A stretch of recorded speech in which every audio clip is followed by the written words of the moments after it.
哎呀，雨儿，你可不能怪我哦，实在是你伤势太重，要是不马上，你可就小命不保了。天凤宗玉凌峰一座宫殿之内，床榻之上躺一名面色苍白的男子，一副病怏怏的样子，而在其身则是一个风华绝代的绝世女子。她身材高挑而修长，腰肢纤细，盈盈一握，仿佛不堪一折。身穿一袭淡紫色长裙，完美的展现身材曲线。她看着床上的受伤的徒弟，她不仅没有忧伤，反而是一脸的兴奋。嘶嘶，疼，好疼，全身上下没有一处不疼的。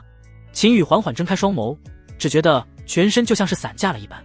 他记得自己就是熬夜看个小说，但忽然之间就心脏传来剧烈的疼痛，随后不到3分钟时间就直接猝死了。但这是哪里？他还没死，是被救了。他艰难地微微扭头看向四周，不对，这里不是他的房间，也不是医院。还有，眼前的仙女是谁？他现在这是要秦羽感觉自己在做梦，梦中还出现了幻觉。他使劲地摇了摇脑袋，嗡！刹那间，人没有从幻境中出来，却有无数的记忆从脑海深处涌现而出，而记忆中的东西让他彻底愣住了。他竟然穿越到了自己看的小说世界，而且还是书中前期的反派角色。我操！他心中忍不住咒骂，这是要死的节奏啊！就这情况还不直接跑路，找个没人找到的地方苟起来。秦羽脑海中下意识地出现了这个想法，然而他想要挪动身体，却一下都动不了。受伤的身体让他整个人使不出一丁点力气。小雨儿，不要乱动哦，我这就来救你了哦。女子话音落下，随后便完蛋，这是要被倒反天罡啊！这是秦羽最后的想法，一动不能动的他只能被动接受。半个时辰后，穆林轩趁着秦云还没有彻底清醒，直接溜出了大殿之外。哎，真尼玛悲催啊，竟然被……待穆林轩离开，秦羽睁开眼眸，看向屋顶，发出一声叹息：丢人丢到姥姥家去了。不过在这半个时辰之内，他也理清了脑海中的记忆。刚才的女子是他的武师尊穆凌轩，同时也是小说原著中主角未来的红颜之一。而现在的时间节点还是小说刚开始的阶段，只不过他的穿越好像打乱了原有的剧情，这尼玛的更加不好过了。虽然背靠6个绝美师尊，但那可都是主角未来的红颜，现在提前夺走了一个，那将来还不被主角给打死？人家穿越最起码还有个金手指什么的，他这是屁也不给。这也就算了，还被人暗算打成重伤，要不是穆林轩和他那样保住了他的根基，这会儿估计都死翘翘了。不过即便根基保住了，但修为已经全废，现在是一丁点的修为都没有。就这还怎么和主角斗？丁检测到宿主的召唤，觉醒软饭王暴击返还系统。丁宿主被女主穆凌轩触发万倍暴击返还龙阳仙王体仙体。丁检测到宿主吃的软饭，触发修为100倍暴击返还。就在他还在抱怨时，脑海中连续3道提示音响起。操，系统真的有！虽迟但到。秦羽激动的一下子就从床上蹦了起来，并且找到一套衣服穿了起来。这里就是他居住的宫殿，非常方便。丁龙阳仙王体即将融合，修为奖励也将发放，请宿主做好准备。他刚穿好衣服，系统的提示音再次传来。秦羽顾不得其他，立即来到后殿的修炼之地盘腿而坐，承接奖励的发放。下一刻，他的身躯开始散发出耀眼的光芒，光芒中隐约可见一条威武的巨龙虚影。巨龙盘旋飞舞，发出阵阵龙吟，仿佛在庆贺他的诞生。大殿附近的灵气也受到了影响，开始疯狂地涌入他的体内。灵气在他的经脉中奔腾流淌，不断地冲刷着他的身体，强化着他的筋骨和血肉。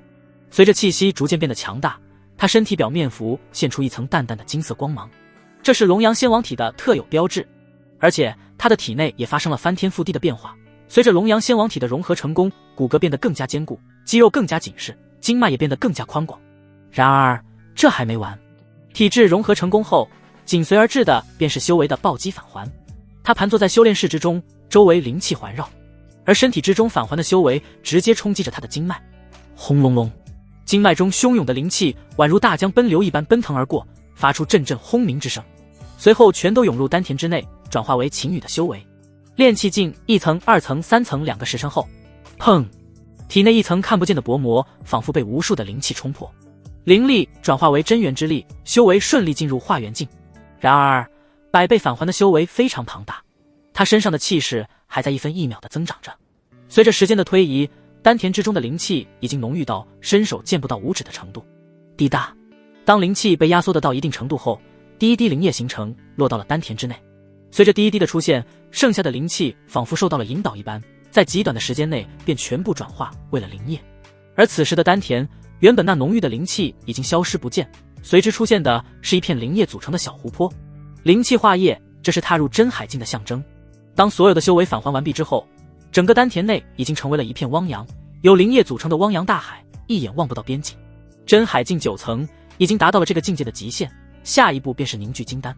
而这一过程仅仅只用了不到2个时辰，再加上之前的时间也不到1个晚上，也就是这不到1晚上的时间，他完成了从炼气1层到真海境9层的跨越。没有声势浩大的异象出现，甚至连玉灵峰之上的灵气都没有引起波动，他的修为全部来自于系统的暴击返还，非常直接。呼，秦羽长呼一口气，缓缓起身，全身上下顿时发出噼里啪啦的声响。这是一下子修为提升太大，身体上传来的反馈。他眸中露出一抹惊喜之色，吃武师尊木林轩的软饭，修为一下子提升这么多，不仅体质得到了提升，修为也重新恢复了，而且在原有的基础上更进一步。他被废之前还仅仅只是化元境9层，现在直接跃升了一个大境界，达到了真海境9层，已经能追得上宗门的那些妖孽天骄了。不过欣喜的同时，他也想起了昨晚的事情，武师尊还是厉害啊，对他这个徒儿还真是照顾有加。当然，他对于木林轩的行为非常理解，熟读原著的他自然知道他被几位师尊收入门的目的。他原本的体质是龙阳之体，属于宝体中的极品，重伤之下是可以通过体质的特殊性来治愈的。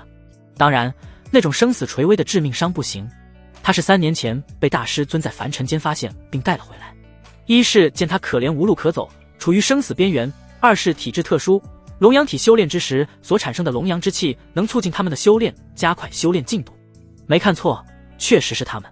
6位师尊所修的乃是一部地阶的组合功法，一旦联手施展，其威力足以媲美天阶级别的功法，端地是厉害无比，而且非常特殊，同气连枝导致阴气过剩，这就需要外界的龙阳之气融合互补。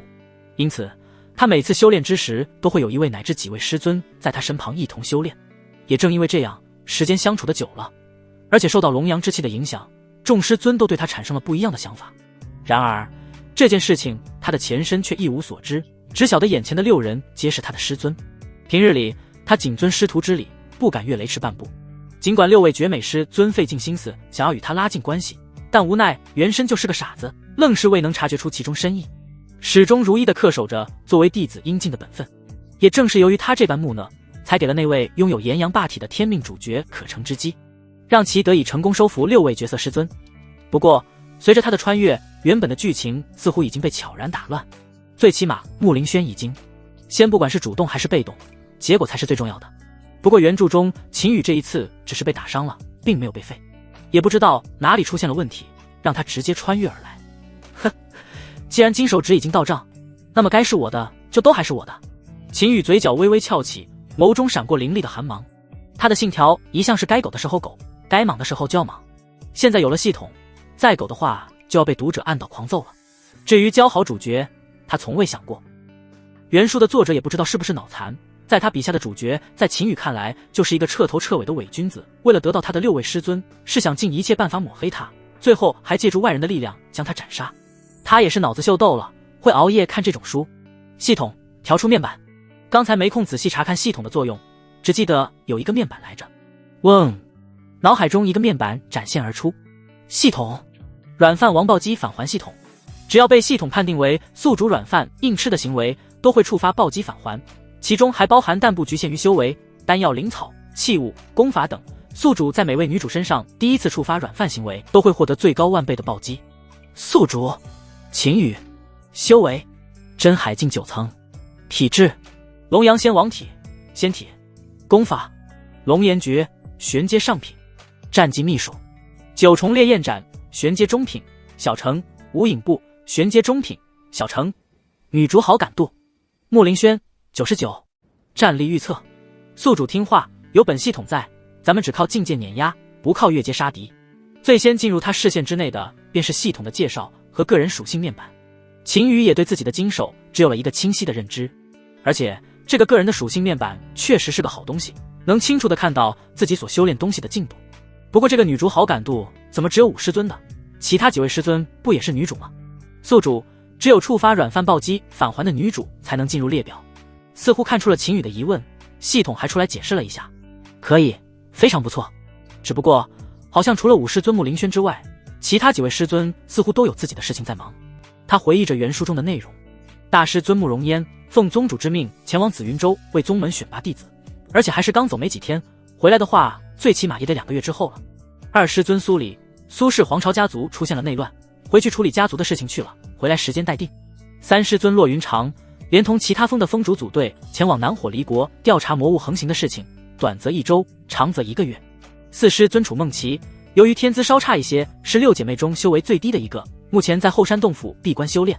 以他对四师尊的了解，只要不是大师尊叫他是不会出关的。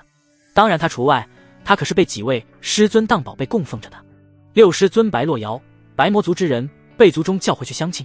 这个就很离谱，在白魔族之中，血脉被看得非常重要。白洛瑶也是被族中催了数十次以后才回去敷衍一下的，要不然其父母直接来天凤宗要人了。哎，还真是守着一座宝地，却只能眼睁睁地看着。秦羽拿起桌上的一块甜点扔进嘴里，来到窗口，看着已经泛起鱼肚白的天边，忍不住叹息一声。玉灵峰，一片如梦如幻的梅林深处，有一座宏伟的寝宫大殿。大殿的建筑风格古朴典雅，与梅林的色调非常协调。最重要的是，梅林是一片天然的防御幻阵，将大殿守护在其中。大殿内，穆凌轩坐在茶桌前，思绪凌乱。他的心情有激动、兴奋，还有担忧。六姐妹可是眼馋宝贝徒儿很久了，不仅是其身材和样貌是修士中的佼佼者，更是因为感情深厚。可是姐妹几人暗中是协商好的，宝贝徒弟修为没到金丹境的话，绝对不能动。但是刚刚宝贝徒弟已经身受重伤，再不救治的话，以后的修行之路可就断了。他也是无奈。对，没错，就是无奈。但是刚才心跳好快啊！不行，不能想了，那是意外。穆凌轩，你不能再有幻想了，不然宝贝徒弟会生气的。想到刚才的事情，他心中一个劲地说服着自己，同时一双小手不住地拍打着那有些发烫的俏脸。但好喜欢那种感觉，怎么办？这一刻的他又生出了一种患得患失的感觉。他趴在茶桌上，双手托着香腮，嘟着一张红唇，脑海中都是徒儿的那张绝世容颜，挥之不去。有种东西要么不碰，碰了之后再想要戒掉可就不容易了。他现在就是这种状态。这才不到1晚上的时间，他竟然又有了去找徒儿聊天的想法。但想到被其他几个姐妹知道时的情景，他又有点发怵，到时候还不把他的屁股打成8瓣。第一次是为了救人，那还说得过去，要是再发生，那可就是纯纯的缠人家身子。算了，不想了，睡一觉一定会忘记的。他给自己鼓气加油，然后一头就扎进了床榻之中，意图用睡眠来淡化心中的冲动。修炼他已经试过了，一点作用不起，根本集中不了精神。龙渊殿，秦羽寝宫，修炼了一会儿的他，还是索然无味的收了功。修炼功法太拉了，1个时辰下来，修为几乎没什么动静。体质倒是非常牛逼，但是配上一本玄阶功法，实在是不协调。照这个速度，想要接出金丹，没有几个月是不可能做到的。这也就是他这个穿越者刚过来，没有适应修行者的节奏。这个想法要是被别人知道了，绝对是以为他在凡尔赛。金丹境可是个分水岭，因为只有金丹境的修士才能御物飞行，能支持修士长时间在空中作战，而真海境却不行，只能短时间滞空，而且消耗非常大。门中的那些天骄想要从真海境9层晋升至金丹，也需要几年的时间。其实几个月已经是非常短的时间了。修炼暂时是不可能再修炼了，整座峰上也没什么可玩的地方，因为他的地位非常高，5位峰主唯一的徒弟，所有人都对他恭敬有加，甚至是一些长老见了他都要问好。这种情况之下，他几乎没什么真正的朋友。看来还是得去找武师尊薅一薅羊毛，所谓礼尚往来嘛。秦羽拍了拍手，双手背后，嘴角勾起一抹微笑，向着殿外走去。系统可是说了，只要被认定是吃软饭，他就能获得暴击返还软饭这个东西。前世虽然没有吃过，但没吃过猪肉，还没见过猪跑吗？多尝试几次，总会有收获。梅林深处，穆凌轩寝宫门前，真奇怪，五仙子今天怎么起床这么晚？以往这个时候，我们都要进去伺候着了。是呢，不过也可能是五仙子想让我们几个休息，也说不定呢。嘻嘻，你还笑？小心我把你看见秦羽师兄就脸红的事情说出去。我没有，你才是。秦羽老远的就听见3个小丫头在穆凌轩门口嬉戏打闹，打闹也就算了，还把他给拉扯进去，真是的。不过既然已经说了，就多说点嘛。为什么见了他就脸红？是那帅气的脸庞，还是强壮的身姿，亦或者那充满迷人的气质？嗨嗨，好像有点自恋了。他连忙回神，面带柔和的微笑，向着几人走去。啊，秦师兄来了，见过秦师兄。秦师兄早。秦师兄。三个小丫头看到来人后，顿时慌乱地收起打闹的憨态，欠身行礼。她们身为五仙子穆凌轩的侍女，自然清楚秦羽的身份地位。她们自己打闹也就算了，可不敢真的在其面前失了礼节。对方只要一句话，就能决定他们的生死。嗨嗨，我刚才可是听到有几只小猫在叫春呢，你们三个小丫头有没有见过？秦羽一步踏出，来到其中一人身前，随后在那娇嫩的小脸上捏了捏，还别说，肉嘟嘟的很有手感。呀，秦师兄，我就是那只猫了。小丫头脸色瞬间羞红，低着头不敢看秦羽的眸子，心脏扑通扑通的跳个不停，就连自己说了些什么都不知道。其他两人也是羞愧不已，自家小姐妹竟然直接将他们全给卖了。不过他们也很好奇，平日里呆板的秦羽师兄怎么忽然之间像是变了一个人一样，现在变得更让人心跳加速。他们都有点羡慕小姐妹了，要是秦师兄捏捏他们的脸蛋该多好。秦羽闻言顿时乐得大笑起来，以前怎么没发现这几个小丫头这么好玩呢？竟然直接自己承认了，都不带一点思考犹豫的，诚实的有点可爱。他当然不会厚此薄彼，又在另外两人那俏脸上捏了一下，满足了两个女孩子的小心思。他是绝对不会承认就是自己想摸，小女孩的心思多纯净，他必须满足。武师尊没有起来吗？打闹一会儿后，秦羽回归正题。他们在门外这么打闹，店内应该会听到才对。秦师兄，五仙子还睡着呢。一个小丫头脆生生的回话。现在他们也不复刚才那么紧张了，都敢直面秦羽，那眼眸中的情意都快要溢出来了。几人本就情窦初开，哪经得住秦羽这般撩拨，一双眼睛都恨不得长在秦羽身上。羽儿，你进来吧，为师醒了。秦羽听到小丫头的回话，本打算打道回府了，毕竟师尊睡觉，他总不能跑进去那啥吧。但没想到屋内直接传来了穆凌轩的呼唤：小梅，你们三人先下去吧，我和武师尊有事要谈。他在进去之前还不忘将三个小丫头给支开。是，秦师兄。三人很乖巧地退了下去，同时也有点小激动，因为刚才秦师兄可是说了会找他们玩游戏，他们还有点期待呢。看着三人离去，秦羽直接推门而入，并且毫不客气地向着武师尊的床榻走去，前身唯唯诺诺的不敢越雷池半步，导致一个个家人从身边溜走，他可不会重蹈覆辙。已经是自己的女人了，自然没必要太客气。他一晚上古道系统的功能都没有上床休息一会儿，现在也试试师尊的床和他的有何不同。好香啊，武师尊，床上的香味是你的体香吗？秦羽直接仰面躺在穆凌轩的床上，非常的放松，随后扭头看向还躲在被子里面只露脑袋的穆凌轩。臭羽儿，你刚才不是调戏梅兰竹那三个小丫头挺开心吗？还进来干什么？穆凌轩并不在秦羽的屋里，反而皱了皱穷鼻，略显一些吃味。这个臭家伙经历了一场生死，仿佛开悟了一般，性格来了一个天差地别的反转。啧，轩儿师尊这是吃醋了。秦羽蹭的一下翻了个身，随后将脑袋凑近了穆凌轩，四目相对。穆凌轩瞬间红了脸，那抹晕红甚至蔓延到了耳根。他之前虽然很主动的将宝贝徒弟给拿下，但那是为了救命，不得不急。现在徒儿好像一下子开了窍一样，让他有点不适应。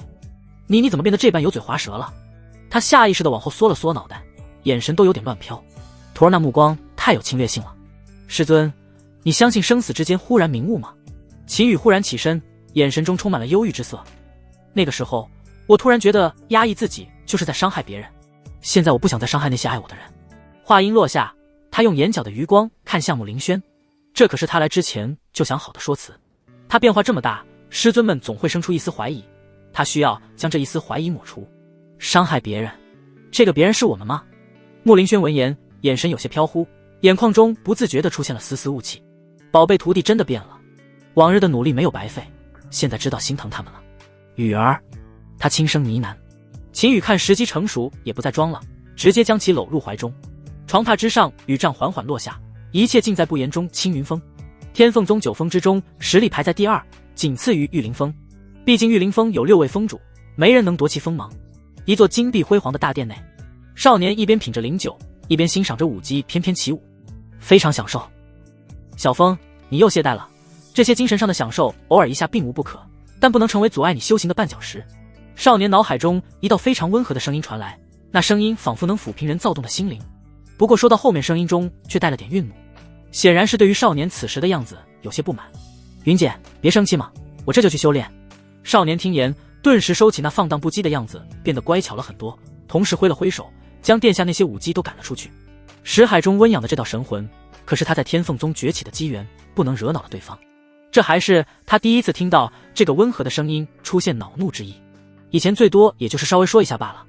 如此最好。看到那些舞姬被赶走，叶景云便不再多说什么。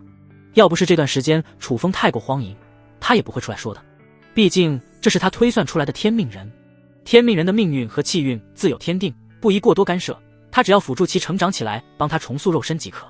楚师兄，您叫我。就在这时，殿外一名青年男子走了进来，面带疑惑。他刚从外面回来，就收到了来自楚风的传讯，还没来得及休息，就火急火燎地赶了过来。赵寒师弟，听说你在雪灵山脉和玉灵峰的秦羽发生了冲突，可否详细说来？虽说是询问，但言语中确实带着一丝命令的味道。而且说到秦羽这个名字的时候，他眸中闪过一抹寒光。一个小白脸而已，凭什么能拥有6名美艳的师尊？最关键的是，还深受宠爱。他心里很是不服气，尤其是想到那些美人儿对秦羽亲昵的场景，他就浑身的不舒服。所以对于自己师弟和秦羽产生冲突，他很是在意。而且他听说冲突还不小，今天之所以如此逍遥，也是因为这个消息。现在师弟回来了，他需要验证一下。来了来了。赵寒听到是此事，心中顿时激动了起来。楚风可是青云峰峰主最宠的亲传弟子，而且其天赋极高，在青云峰威望极高，极有可能是未来峰主的继承人。他要是和其打好关系，将来在宗门内怎么也得是长老级人物。而善于察言观色的他，自然知道楚风的喜好。对方喜好美色，虽然自己从没有承认过，尤其对于玉灵峰的几位仙子很是垂涎，而最恨的也当属几位仙子的唯一徒弟秦羽。他与秦羽产生冲突，也是他一手策划出来的，就是为了迎合楚风的喜好。如今听到楚风的问话，他当然非常的激动。楚师兄，确有其事，秦羽仗着自己是玉灵峰的首席亲传，想要抢夺我的任务物品，被我失手之下废了根基。赵寒立即拱手说道，这件事情虽然是他设计，但理在他这里，谁让秦羽是个傻蛋呢？那么简单的计谋也能上当，玉灵峰即便找上门来，他也无惧。理在他，峰主就不会让他出事。两峰历来都是竞争关系，尖峰对麦芒不是很友好，他不会有事。而这么做却能讨好楚风，甚至有可能因此成为其心腹，那这件事就大赚特赚。师弟啊，你下手太等等，你刚才说什么？楚风得到赵寒的确认后，心中很是满意，但表现出一副老好人的样子。但随后似乎反应过来什么，不禁直接拍桌而起。赵寒，你确定已经将秦羽废了？他忍住心中激动，眸光中的喜色一闪而过。这可是他做梦都想做的事情，但他怕这么做了，万一被那心心念念的6位美人发现，他的计划就泡汤了。而且识海中的云姐也不会允许他这么干的。不过现在有人替他这么做了，这可是天大的好事。要是秦羽没了根基，那就是废人一个，他就可以慢慢去攻略，不用担心被一个废人捷足先登。楚师兄，我确定秦羽的丹田已经被一拳轰碎。赵寒非常肯定地说道，他可是为了确保万无一失，多补了2拳，不致死，但能将人彻底废掉。赵寒师弟啊，你下手太重了，都是一个宗门的人，还是急躁了。楚风露出了一脸的叹息，这颗丹药是4品疗伤丹，你拿着送去吧，也算是道歉了。对了，以后关于秦羽师弟的一些消息，你及时通知我一下，万一有什么不测，我也可以关心一下。说话的同时，他还拿出了一个玉瓶递给了赵寒，那样子仿佛对于秦羽被废很是惋惜。4品级的疗伤丹。赵寒闻言，咽喉滚动，狠狠地咽了一口唾沫，眼眸满是亮光。他的道侣前段时间被雪灵山脉的疾风狼打成重伤，到现在还没有恢复。这段时间一直在做宗门任务，也是为了攒够师门积分兑换4品疗伤丹为道侣疗伤。没想到楚风竟然这么大方，直接送了出来。他又不是傻子，楚风的意思已经很明白了，这颗丹药就是给他的奖励。而且更让他兴奋的是，以后就是楚风的心腹了，给对方提供秦羽的信息就是最好的信号。不过楚风喜欢维护自己好人的形象，他是知道的，他自然也不会说破。楚师兄教训的是我莽撞了，以后一定注意，我现在就给秦师兄将丹药送过去。赵寒立即躬身认错，秦羽师兄的身体情况我也会定期和楚师兄汇报。说罢，他便缓缓退出了大殿。道侣还要这颗丹药救命呢。小风，这件事你做得不错，能打响自己在师门的名声。待赵寒走后，楚风识海中再次传出了云姐的声音，只不过这次的言语中却满是夸赞之言。云姐，这是我应该做的。楚风回应，只不过嘴角却掀起了一抹淡淡的微笑。对于赵寒的反应，他非常满意，能有这么一个狗腿子为他办事，能省去他很多麻烦。最关键的是，这样就能对云姐瞒天过海对了小风，我推算你将有机缘出现在苏氏皇朝的都城太玄城，择日你便去一趟吧。就在他自得的时候，脑海中的叶景云再次出声道：机缘吗？楚风听到这句话，瞬间变得严肃起来。这可是关乎他自身成长的事情，他非常看重。他能当上青云峰的峰主的亲传弟子，也是云姐的推测。要不然，他一个凡尘之人，想要步入修仙界，可是非常难的。云姐的每一次推测，都能让他进步飞速。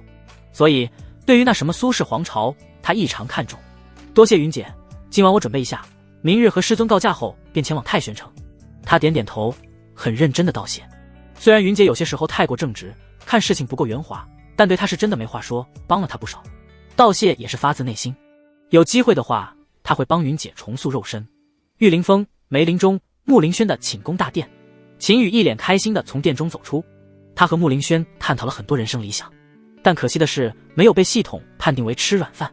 童子，你这个判定可需要改了，这绝对是软饭行为，你以后记得给暴击啊。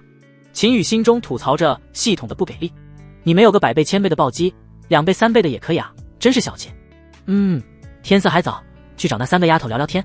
修炼是不可能修炼的，有着这么好的体质，他可不会干巴巴的在那打坐修炼。有这时间，还不如找梅兰竹培养感情呢。这3个丫头看似普普通通，几乎没什么修炼天赋，但那时还差一人没凑齐。当梅兰竹局4人齐聚之时，可就是大放异彩的时候。原书中，小局是大师尊慕容学此次前往紫云州帮宗门收徒的时候带回来的。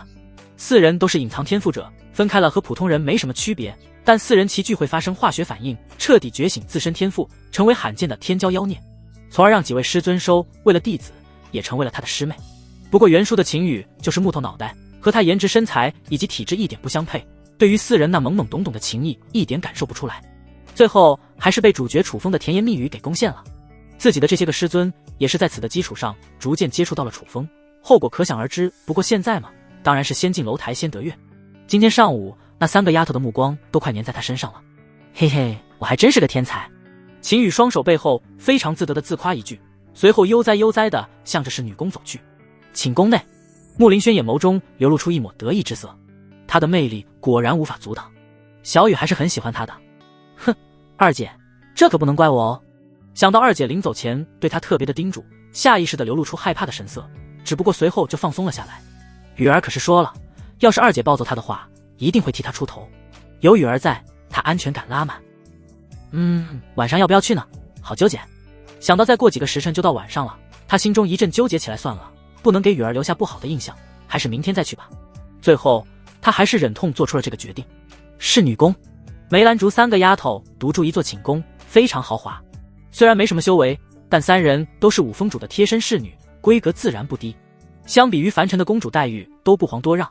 大殿内，3个小丫头正趴在床榻上叽里呱啦的说个不停，3双光滑的脚丫子在空中乱蹬。小兰姐，你觉得秦师兄会来找我们吗？对啊，好期待呢。秦师兄那么好看，不知道会不会不来。梅竹2个丫头一脸的兴奋，想要从年纪略大一点的小兰身上找到答案。秦羽可是答应了他们要过来的，不过现在心里还是有点患得患失。不知道，不过秦师兄现在的变化很大，说不定会过来呢。小兰闻言说出了她的想法。真的吗？那真是太好了。那好期待。整个房间顿时间充满了少女之间打闹的欢声笑语，让刚刚到来的秦羽大饱眼福。不行，再让这几个丫头这么整下去，他可受不了了。看着3女越来越大胆，他知道不能这么下去了。嗨，你们3个丫头干什么呢？他出声明知故问，意在提醒。呀，谁？秦师兄，你怎么现在就来了？秦师兄，不是你想象的那个样子的。3女听到门口传来的声音，顿时惊叫出声，同时以最快的速度收拾好自己的穿着，然后一个个扭扭捏捏的来到秦羽身旁。他们看到来人后，除了惊讶之外，再就是忐忑和紧张，小脑袋低垂，都不敢看秦羽的眼睛。完蛋了，秦师兄一定误会了，一定会以为我们是不知羞耻的女子。小兰见识还相对多一些，心中瞬间就有了这种想法。她们3姐妹是五仙子穆凌轩从凡尘中捡回来的锅，她稍大一些，是知道一些凡间流传的说法。他们3人刚才的行为，要是自己几人玩闹也没什么，但要是当着其他男子的面裸露肌肤，那就是不耻的行为。尤其对方还是自己3人最喜欢的秦师兄，那2个妮子或许还懵懵懂懂的，什么也不知道，但他是知道的，心中恨不得抽自己几个耳光，就连眼眸中都迷上了一层雾气。这么大的反应吗？我也没说你们几个啊，怎么一个个紧张成这个样子？秦宇看到三人的反应，心中一阵无语。这和上午几人玩闹时完全不一样了。尤其是小兰，即便这小丫头低着头，她都知道对方什么情况。她都开始反思刚才是不是说话的语气重了，怎么还给说哭了呢？小兰儿，你这是怎么了？谁欺负你了？你告诉师兄，师兄帮你揍他去。秦宇也不管3七21了，直接将这个快要哭出来的丫头搂进了怀中，同时将脑袋微微勾起，用手指轻轻刮去眼角的泪花，声音非常轻柔，还带着宠溺。女孩子嘛，先不管什么原因，哄就对了。尤其是这个世界的女孩子，可比她前世好哄多了。师兄，我和妹妹们不是不知羞耻的女子，你不要误会好不好？感受着这个温暖的怀抱，嗅着那好闻的气息，小兰有点迷醉。不过她还是小心翼翼地解释起来。秦师兄，我们不是那样的女孩子。梅竹两个丫头也反应了过来，纷纷解释起来，两双水灵灵的眸子紧紧地看着秦宇。不知羞耻，这从何说起？他什么时候这么认为了？秦宇脑子一时之间还有点懵，但转瞬间便明白了过来。这里已经不是以前那个世界了，很多事情需要改变一下观念了。不过这三个丫头也是的，这般打闹也不知道关一下门，这也就是被他看到了。要是被别人看去，那还不委屈坏了。但眼下他也不可能去教育这几个丫头，本来就自责，再被他说上两句，保准一个个的开始哭唧唧。好了，以后注意一点就行了。你们三个可是师兄我的好妹妹呢。真的吗？秦师兄真是太好了。哇，我就知道师兄最好了。师兄，秦宇一句话立即又让三女开心的跳了起来。搞定。看着三人的心情顷刻间转变，秦宇也不自觉的露出了微笑。这三个丫头还真有点邻家小妹妹的感觉，而且也太好哄了，就是一句话，他们也不管你是不是真心的，就直接相信了，非常的纯粹。秦师兄，你过来一下。就在他感慨的时候，小兰的声音忽然传来。此时三个小丫头正在床边嘀嘀咕咕的，不知道在商量着什么。你们三个要干啥？秦宇有些好奇，他缓缓来到三人身前，偷偷摸摸的做什么？尤其是小兰，还双手背后弄得很是神秘。这个护身玉符是娘去之前留给我们唯一的东西，送给师兄，祝师兄永永远远平安。小兰面带一丝羞意，将身后的东西拿了出来。虽然不值钱，但师兄你可不能嫌弃哦。他说完还有些紧张的看着秦宇，生怕对方不要。其实还有一句话他没有说，那就是这个护身玉符是要送给自己喜欢之人的，但他不敢讲出来。默默的喜欢也是喜欢不是吗？其他两女也是带着一丝丝紧张，两人都是小兰姐母亲从战火中带回去的，虽不是血亲姐妹，但胜似血亲，她们也希望秦宇能收下来，这是礼物。秦宇看着这个玉符，眼眸顿时亮了起来。收女人的礼物不就是吃软饭吗？他倒是没想过能从几个小丫头身上弄到什么好东西，但可以测试一下他这个想法对不对。他没有犹豫，很痛快地接过了那枚护身玉符，而且很亲昵地在小兰那粉嫩的小脸上捏了捏。丁检测到宿主被女主投喂天阶残缺功法天罚神雷诀，符合软饭王行为，触发首次万倍暴击，获得圣阶功法九霄雷动诀。卧槽！听到来自系统的反馈，秦宇差点惊叫出声。他是万万没有想到还能有这种运气，本意只是为了测试而已，但一下子给他弄出来一个超级大货啊！天罚神雷诀，这部功法在原书之中可是主角楚风的主修功法，在前期那是非常牛逼的存在，配合着他的体质发挥出了200%的战力。但它的来源并没有在书中提及过，只知道楚风大发神威的时候就已经有在修炼了。而九霄神雷诀更是原书中后期才出现的功法，也是楚风修炼的进阶功法，恐怖异常。真是没想到啊，小兰这丫头竟然是主角前期不可或缺的超级福星啊！不过现在貌似又被他给截胡了，小小护身玉符中竟然有这样的秘密，这个惊喜给他暴击的简直不要太爽。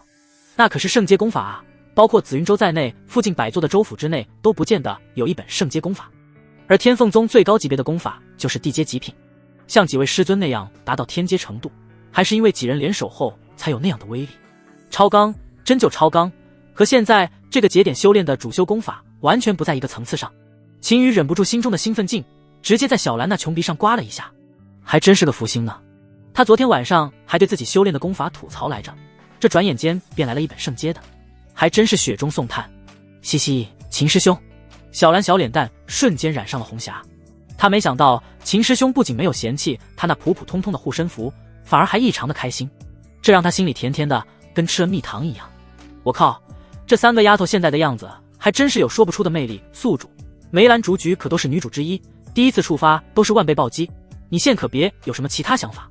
就在他思绪不知道飞哪里去的时候，脑海中系统的提示音忽然传来：我靠，你不早说！他刚有了想法就被直接掐没了。看了看他身旁小兰，又看了看身旁2个紧张兮兮的小可爱，他都想将系统拉出来暴揍一顿了。系统，你是不是坑我？上午怎么没有判定暴击？他有些不服气，到手的肉还不能吃，有点折磨人。女主的任何投喂行为都在软饭暴击的行为之中，但后续的不算。好吧。秦羽闻言有些无奈，系统解释的也没错，第一次触发软饭行为的话，确实会有非常大的回馈。师兄，你怎么？看着没了动静的秦羽，小兰抬眸询问，不过眼眸中闪过一丝失落。嗨嗨，没什么，就是想着等你们成年之日，给你们送一个礼物。看着小丫头疑惑的神色，她灵机一动，立即转移话题。这可是事实，严格意义上来说，除了小兰之外，其他2个都还只是17岁。到时候给这几个小丫头过一个不错的成人礼，送点礼物，一个个还不是感动的稀里哗啦的。3个小丫头闻言，心中顿时感动满满。师兄还记得他们的生辰，真是太幸福了。苏氏皇朝，皇城太玄城，皇宫大殿内，文武百官齐聚，多达上100人。但此时殿内却鸦雀无声，所有人都低着头，仿佛做了什么错事一般。就连一身至尊龙袍的皇主也都站在了殿下，而殿上龙椅上则是坐着一名风华绝代的女子。她容颜如仙子般绝美，肌肤如雪，双眸明亮如星，闪烁着智慧和威严的光芒。一头长发如瀑布般垂落在背上，闪烁着黑色的光泽，其气势更是威严而庄重，没人敢直视。她的目光扫视着宫殿中的每一个人，身上散发着一种强大的气场，让人不由自主地感到敬畏和服从。这么长时间了，谁能回答我，苏景年背后之人调查的如何了？苏黎眸中带着寒光，言语中有一种恨铁不成钢的味道。殿下那么多的苏氏直系成员，其中甚至还有身为皇主的父亲，但就是这么个泱泱大国，拥有2府之地，享有无数资源的大国，竟然被一个苏家边陲之系的小人物给逼到寻求他帮助的地步。寻求帮助也就算了，但被人家攻略了近1半的城池后，竟然还不知道其背后之人是谁，快被灭国了，不知道真正的敌人，这是最让他恼火的。一个个吃得肥头大耳，仗着他在天凤宗的地位，完全是坐吃山空，各种官职一大堆，却没有一个办实事的，全都是用来搜刮资源的。他有心想直接不管了，但父亲是皇主，他又不得不管。回苏仙子话，截止今天为止，已经有多达300名探子在进入云霄城后就直接失踪，就连金丹境的国老也都派了出去，但是都了无音信。殿下，身穿龙袍的苏洛尘站出来出声解释了起来，他要不站出来，真就没人敢站出来了。别看现在有上百人之多，这已经是被杀戮了一番之后的结果。3天前苏黎刚到的时候，那可是大发雷霆，直接将朝堂之上来了一个大清洗，当堂杀掉将近1半的人员，将剩下的这些人吓得一个个魂都没了。之前死活不愿意出去的金丹国老也吓得屁都不敢放，让去哪就去哪。可惜的是也没了消息，就像是石沉大海。他们对叛贼苏景年临时建立的都城云霄城直接失去了任何联系，眼前漆黑一片，只知道对方攻城的军队出奇的猛，而且还有高手在暗中助阵，他们那些只知道享乐的军队一碰即碎。不到半个月的时间，2府之地的领地直接被对方拿去1半。这还是对方停下了进攻的脚步，不然的话失去的还会更多。苏洛尘也是无奈，他并没有管理之才，之所以能当上皇主，也是女儿苏黎的原因。现在出现这种情况，他也满是懊悔，但没那个能力更改什么。仙子，微臣的犬子在出事之前曾去过云霄城。就在这时，殿下的一个角落中缓缓走出一名中年，朝陈宫深说道：苏黎闻言一眼看去，是一名穿着比较朴素的大臣，其官职也是刚达到进入这皇朝大殿的资格。他没有说话，静等下文。既然站了出来，就不会只说一半。魏源，天凤宗仙子在上，你不得胡言乱聒噪。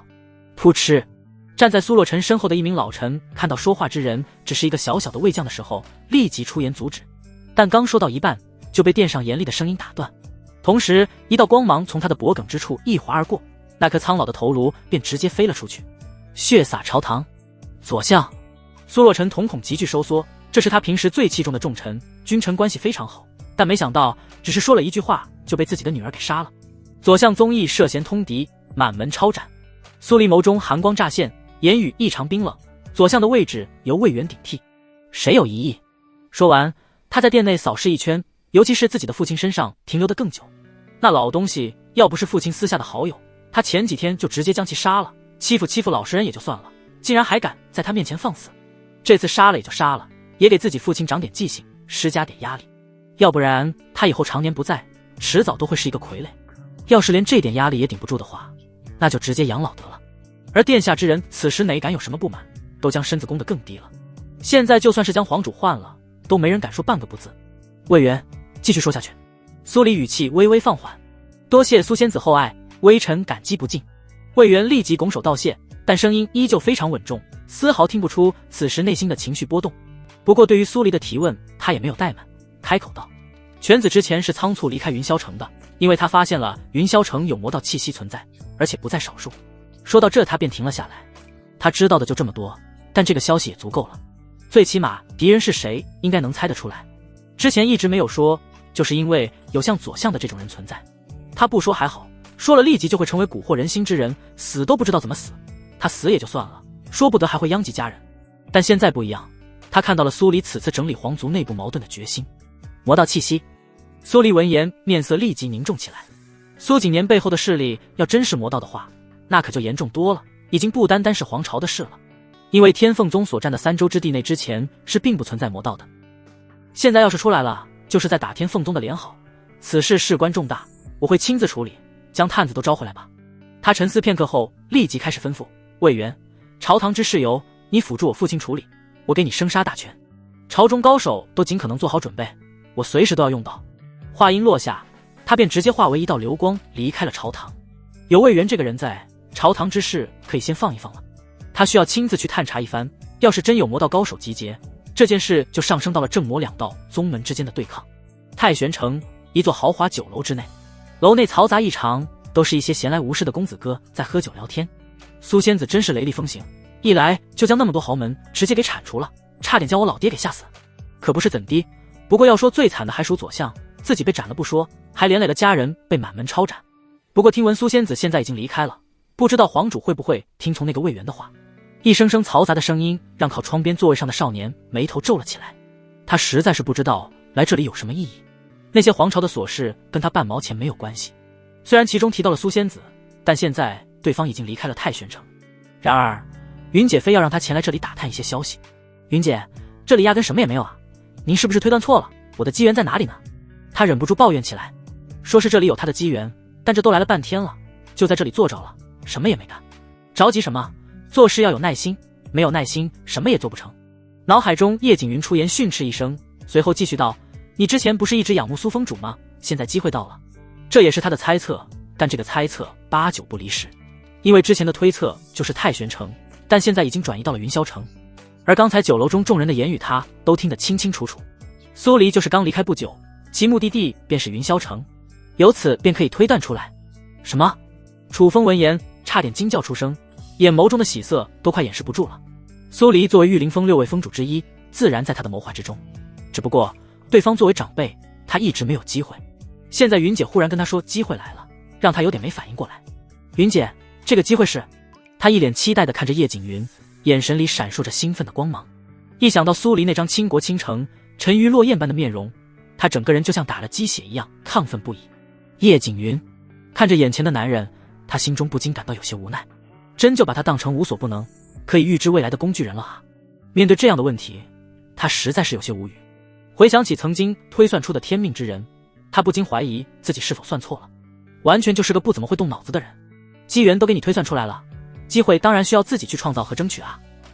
虽然他拥有一定的推算能力，但这种能力只是对未来的一种推测，而并非真正意义上的预知你去云霄城就行，其他的看情况而定。最终他只能给出下一步的行动，自己推算出来的天命人就算是个呆子也得认。云姐，你太厉害了，等以后我一定为你重组一个强大的肉身。他面带激动，发着誓言。又是这句话，叶景云都不想回话了，每次都这句台词，给他画大饼也换几句话。他无奈摇头，要不是这么长时间下来，他基本已经确定推测没错的话，他都想放弃这个家伙了。自从成为了青云峰亲传弟子后，自己的世仇怕是都快忘干净了，家族摇摇欲坠，就等着他学有所成回去复仇。但这家伙脑袋中似乎只剩下玉灵峰上那6名仙子了。不过说来也奇怪，他目前推算出来的一些机遇还真就和玉灵峰上的一些人有关，这次更是直接和2仙子苏黎产生了关系。很有可能是一次红尘缘，这里的运数和接下来的运数将息息相关，所以他还必须帮其搞定才行。楚风等待片刻，见是海中没了动静，他也就不在酒楼多待，直接起身向着城外走去侍女宫外。在梅兰竹3个小丫头依依不舍的目送下，秦羽离开了宫殿。此时夜色已经降临，秦羽是不得不离开，他怕再不走就要被3个小妮子强留了。那一张张红霞密布的俏脸，还有那痴迷的目光，无不说明着什么。不过好在他还保留理智，没有踏出那最后的一步。走在回自己寝宫的路上，他思绪已经飞了出去。在原书的剧情中，二师尊苏黎现在应该已经在云霄城查出了幽冥魔宗的踪迹和实力分布，接下来会在离开时被魔宗高手发现，最终重伤逃走，而正好会在一处山林中遇到天命人，被天命人救下。两人相处4、5天后，苏黎伤势恢复离开，但心底已经对天命人产生了好感，这也会为接下来能频繁出现在玉凌峰做下铺垫。梅兰竹也就是在那个时候被攻陷的，是该联系一下二师尊了，还真是有点想念。秦羽微微一笑，脑海中浮现出了二师尊那绝世的身姿，还有平日里对他的情谊和关怀。要说二师尊苏黎，在外人眼中那是和大师尊一样的冰山美人，任何时候都是一副冰冷的模样。很多人都说是被大师尊慕容嫣给传染了，但只有自己人才知道，苏黎其实还有着另外一副面孔，尤其是对他这个徒弟，那是热情似火，妖娆无限。以前的秦羽最怕和二师尊苏黎单独待在一起，当然那是前身，现在想想，前身还真就是个软蛋，没中的软蛋。那么角色的人儿跑到他的床上，他竟然直接吓得跑了。没错，就是跑了，几天没敢回自己的寝宫休息，窝囊到不行。以二师尊对他的情谊来说，其实即便对那个天命人楚风产生一些好感也没什么。现在的他已经不是之前的那个窝囊废了，只要正常发挥，苏黎就一定是他的。但要被魔宗之人打成重伤，可不是他想看到的，还是应该提个醒才行。回到寝宫之后，秦羽拿出一面灵光镜，这是传讯用的，只要有对方的神魂传讯方式就能联系，不仅可以发送传讯信息，还能视频通讯。这个东西就非常不错，和他前世的绿泡泡以及小企鹅很相似。他没有犹豫，直接给二师尊苏黎发送了视频通讯。云霄城，苏氏皇朝边陲之地的一座大城，夜色降临，所有的街道瞬间安静了下来，除了打更人之外，几乎看不到任何人影。这是这段时间城主苏景年发出的指令，只要天黑，所有人必须回家，不得外出。如果有人违背指令，即便出了意外，城主府也不管。起先还有人不信邪，但一连死了好几人之后，就都老实了。一间客栈之内，苏黎面带愁容，神色中难得的没有了往日的沉着，因为他在城中竟然感受到了元神境的魔道气息，而且不止一道。也幸好他脸息之术不错，不然今早就被发现了。这里已经不是他能解决的事情了，需要尽快回去和宗主汇报，并且商量出一个对策。光一座大城就出现数道元神境的强者，可想而知对方的野心有多大。一个小小的苏氏皇朝压根不需要这般，现在目标是冲着天凤宗而来。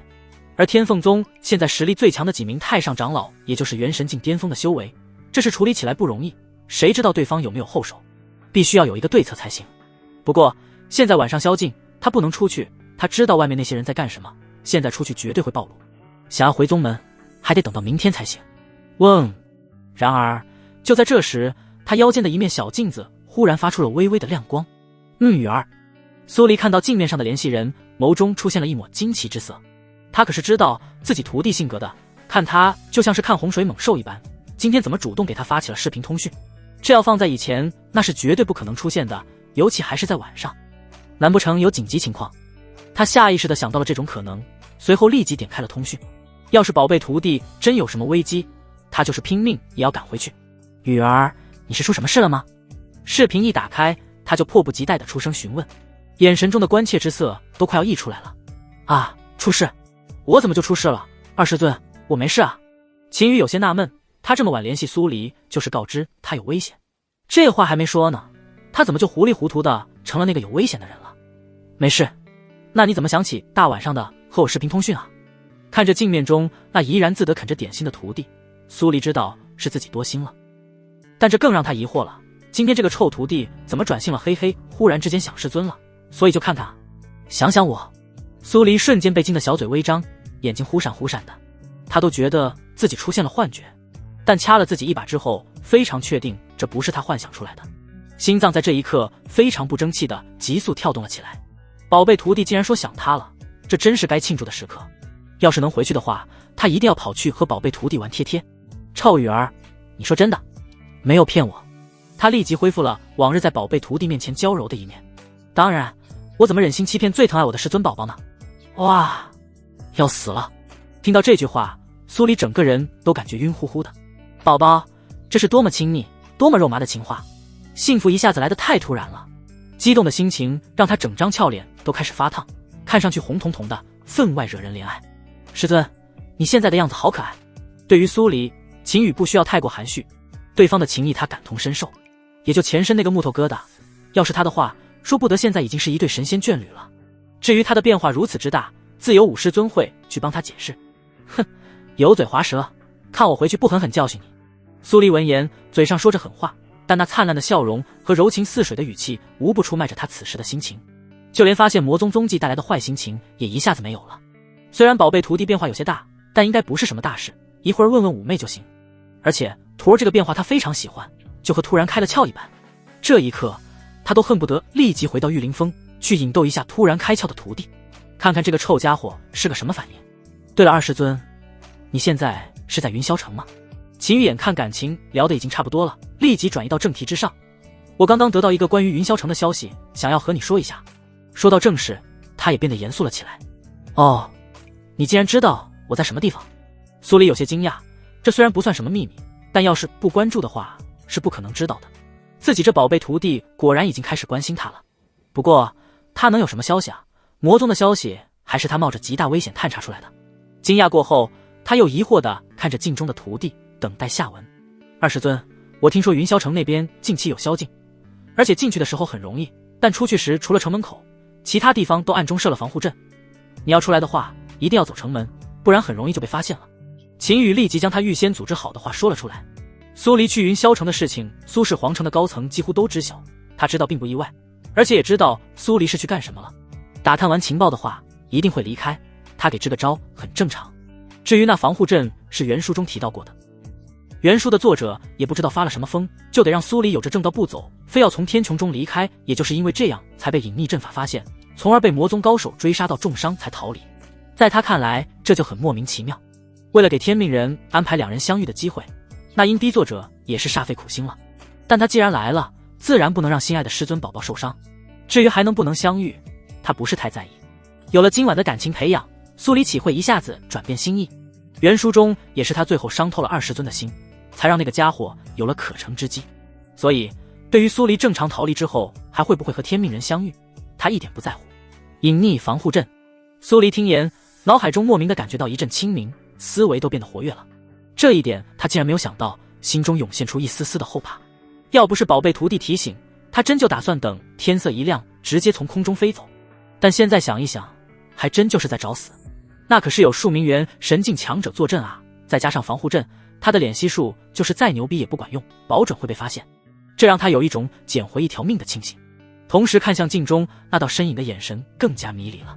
臭徒儿真是迷死人不偿命，要不是大姐有命令，他一定要。二师尊，别乱想，我说的话听到没有？很重要的。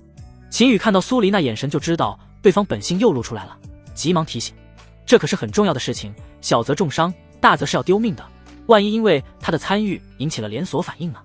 哼，你才想乱想呢，有这么说自己的师尊的吗？看我回去不好好教训你一顿，让你知道什么叫做尊师。苏黎立即回神，恶狠狠地说道。挂了，不和你说了，我记住了哈。他说完最后一句，直接就将视频通讯给挂了。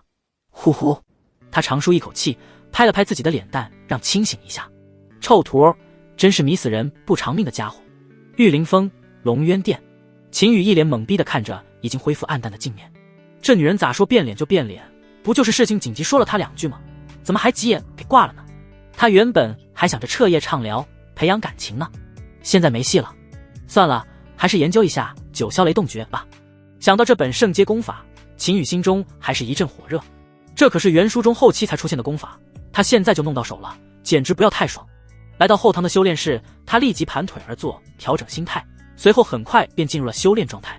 九霄雷动诀乃圣阶功法，和之前修炼的龙炎诀相比，简直就是天壤之别。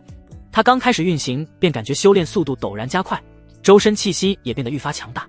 随着功法的持续运转，一道道雷光在体内闪烁，让体内的灵气都赋予了雷电的属性，而且这些雷光还在无时无刻都在经脉、肉身进行淬炼，让他的身躯机能都在急速上升。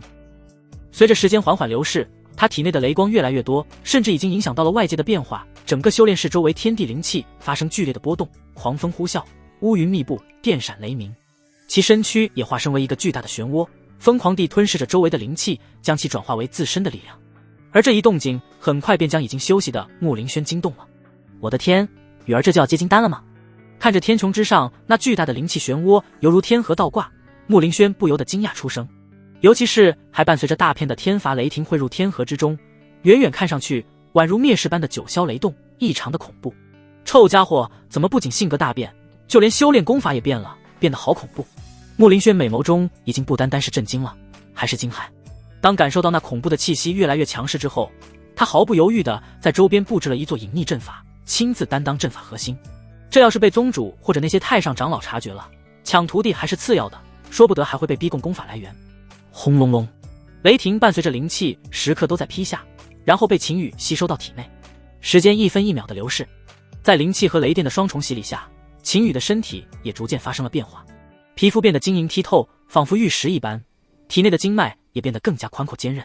终于，当天边泛起鱼肚白之时，随着一声巨响，他的丹田处绽放出一道耀眼的光芒，一颗金丹缓缓浮现出来，在金丹之上还闪烁着电弧，散发出强大的气息。呼，这个家伙还真是不管做什么都这么持久，真是累死了。看着天穹中的异象消失，穆林轩长呼一口气，擦了擦额头上的香汗。整整维持了一晚上的阵法，感觉比昨天上午被折腾一上午都累。不过结果是好的，宝贝徒弟竟然就这么轻飘飘的成为了一名金丹境的修士，而且还是最富有攻击力的雷电属性金丹，这在天凤宗的历史上是从未出现过的。哼，还是我比较厉害，要不是那天占宝贝徒弟的变胚，不对，是救命，雨儿也不能激活隐藏天赋啊。看着还浑身沐浴在金光之中的秦羽，穆林轩非常自得地想着。秦羽突然之间出现如此逆天的变化，从化元境到金丹境只用了不到2天的时间，这只能解释为激活了隐藏天赋，不然任何奇遇都解释不了。而他就是那个造成这一切的始作俑者，以前没变化，唯独救命之后就变化这么大，那原因只能就是那次救命之后导致的。最关键的还是宝贝徒弟心境的变化，以前木讷呆萌，现在变成了坏坏的帅公子。而且随着徒弟已经成就金丹，他以后和徒儿研究救命功法的时候也就不用避着猪姐妹了，想想都开心。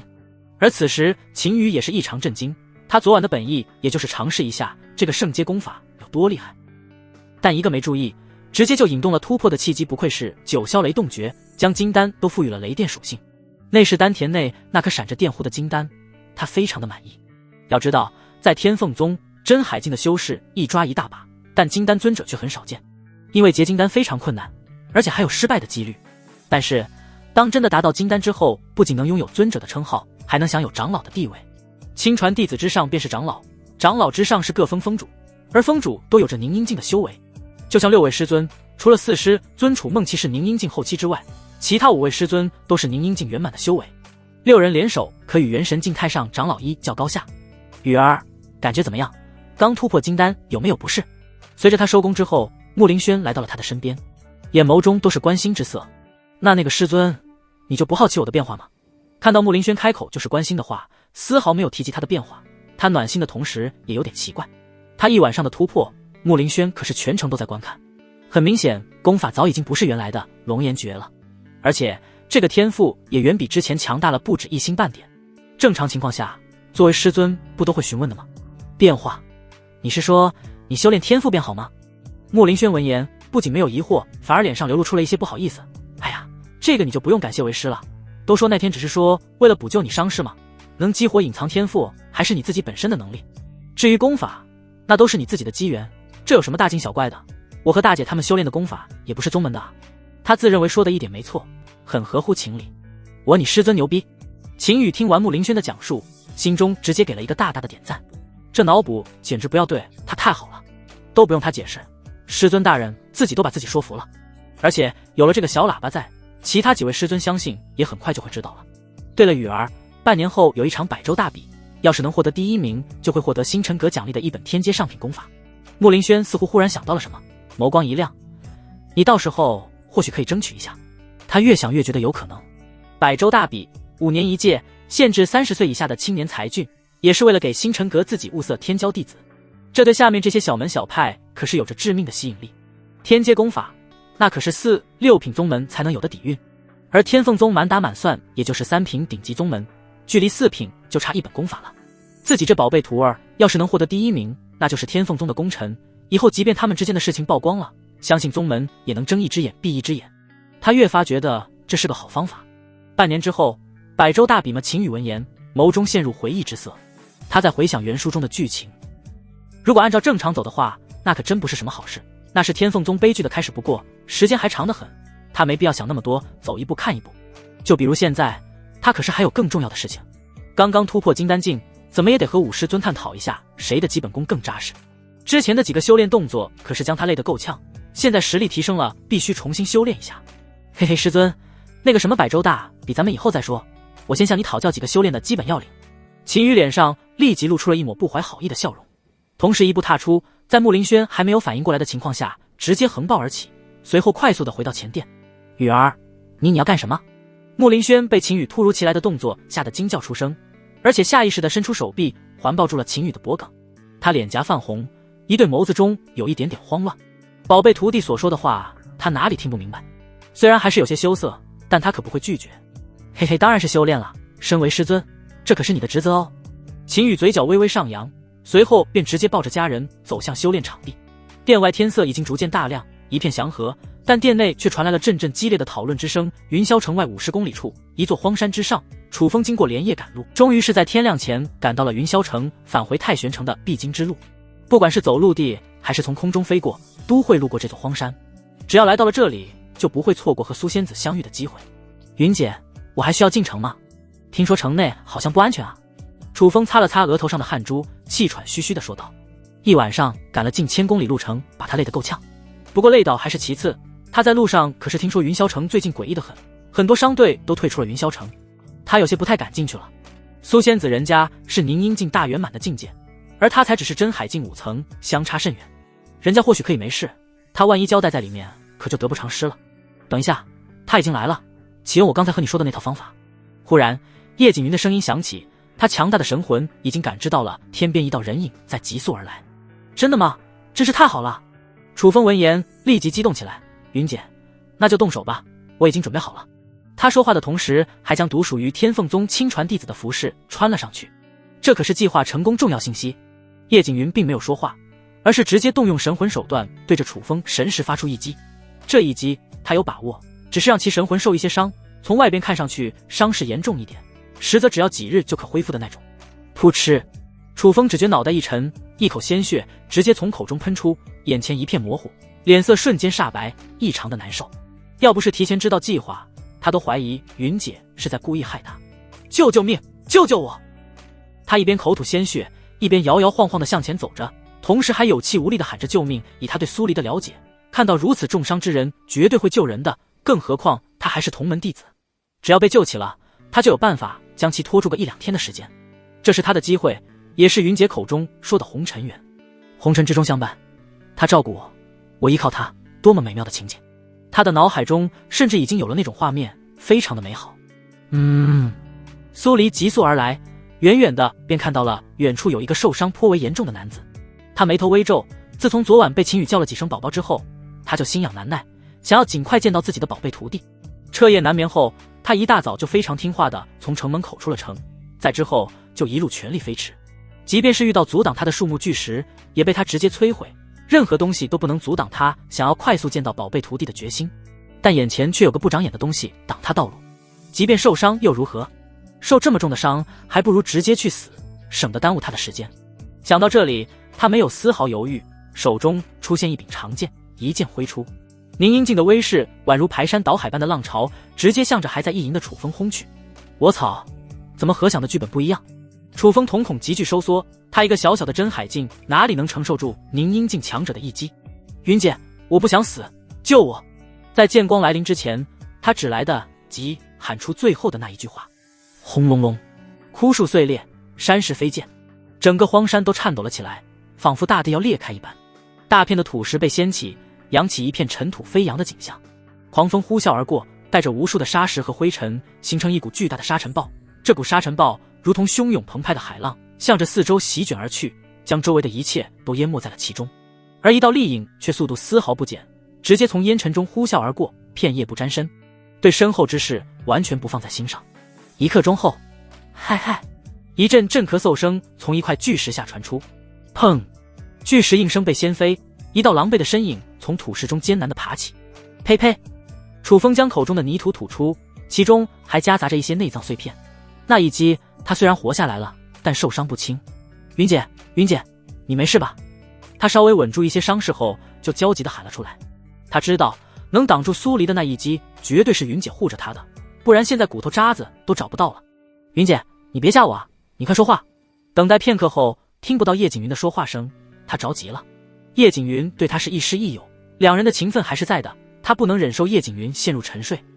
我没事。叶景云的声音忽然传来，只不过语气中明显带着虚弱。对方只是宁英静，还不至于让我沉睡。他再次开口说道。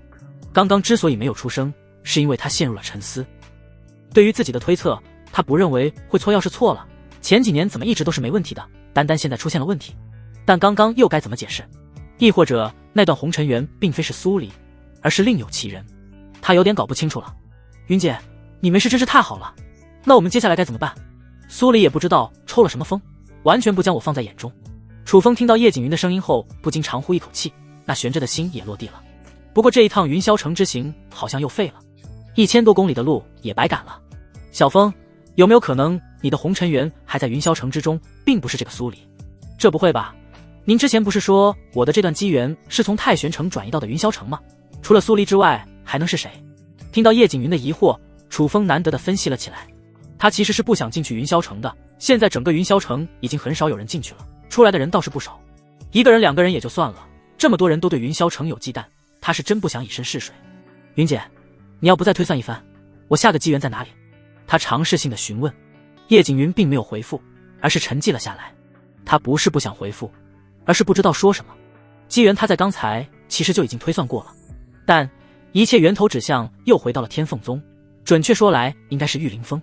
但这种话他没法说，即便说了也和没说是一样的。之前楚风就一直在打玉凌风的主意，但一直没有机会。这就是一个死循环，只要玉凌风那一关没攻破，就好像什么机缘都没有了一样。原本他以为这次出来会是一个契机，但结局却是出乎他的意料。刚才他说的那句话也是想让楚风到处走走，说不定真就找到了另外的机缘也说不定。如果一直待在青云峰，他是真的一点办法没有。靠楚风自己的话，那就更不要想了。他现在有一种感觉，楚风之所以能被他预测成为天命人，应该是将他自己给算进去了。他才是楚风最大的机缘，然后让他带着这个家伙爬到巅峰。但现在他也是真没办法了，让对方去云霄城试试，这家伙又不敢去，各种推脱。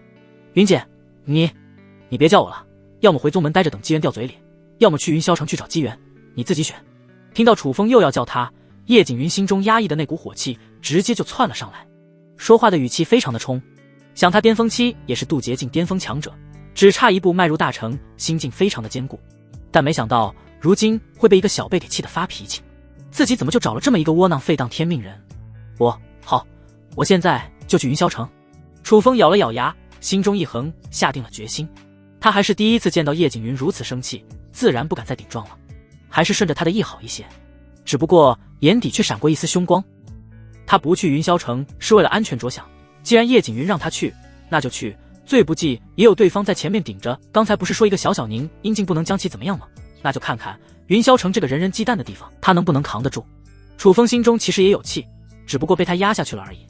叶景云将他从宗门框出来，先是太玄城，现在又是云霄城，一路下来不仅机缘没有找到，反而差点让苏黎给杀了，而且现在身上的伤也不轻，神魂之上的伤还是叶景云亲自下的手。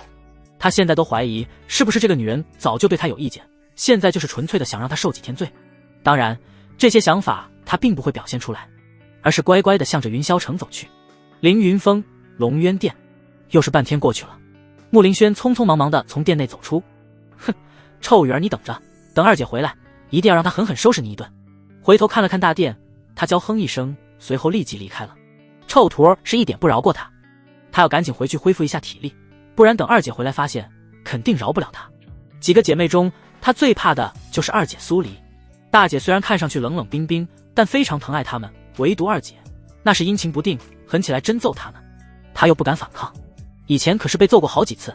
然而，当他离开后，却不知道大殿的转角处又走出一道人影，人影背齿轻咬唇角，对着那悄悄溜走的穆林轩挥舞着拳头。哼，臭丫头，让你留下来守家，竟然自己……人影看着前方那道背影，恨恨地低声说道。他赫然便是匆忙赶回来的苏黎，他甚至都没有先去找宗主汇报魔宗的情况，直接就回到了玉灵峰，一路风驰电掣赶回来，竟然让他看到了如此的画面。要不是感知到宝贝徒弟已经达到了金丹修为，他都要直接跑进去将那个臭丫头抓出来暴揍一顿。不过生气归生气，那是针对穆林轩那种祸害徒儿的行为。对于秦羽能这么早达到金丹境，他打心底里非常开心，这样他也能想想，心里就激动莫名。但是现在还不是时候，现在进去岂不是说明自己早就回来，徒增尴尬，而且需要给徒儿恢复元气的时间才行。林轩那妮子真是不知道心疼人，修炼的各种心得观点都拿出来，那徒儿怎么能受得了？臭家伙，先放过你，等我去找完宗主再来找算账。说罢，他便直接转身离去。殿内，秦羽缓缓睁开眼眸，有些惊讶地看着殿门，他还以为苏黎会偷摸摸地进来呢。以前这种事在大晚上的可没少干，但没想到只是待了一会儿便离开了。不过想想也就明白了，穆林轩刚走他就进来，岂不是显得他听了很久的强灯？还真是死要面子。秦羽嘴角微微上扬，露出一抹淡淡的微笑。自从昨晚修炼了九霄雷动诀之后，仿佛整个生命层次得到了升华一般，不仅战斗力得到了恐怖的提升，就是感知能力也在不知不觉中提升到了让人难以企及的地步。穆林轩没有感知到苏黎的到来，但他感知到了，这已经不是修为高低的问题了，而是生命层次的不同。圣阶功法的恐怖在这一刻体现得淋漓尽致。系统打开个人面板看看。宿主秦羽，修为金丹境初期，体质龙阳仙王体仙体，功法九霄雷动诀圣阶极品，战绩秘术九重烈焰斩玄阶中品小成，无影步玄阶中品小成，九霄神雷圣阶秘术入门。女主好感度穆林轩99，小兰99，卧槽，圣阶秘术。秦羽看到战绩秘术一栏中多出来的东西后，惊得整个人直接站了起来。昨晚突破后还没来得及查看他的收获，没想到还给了他一个天大的惊喜。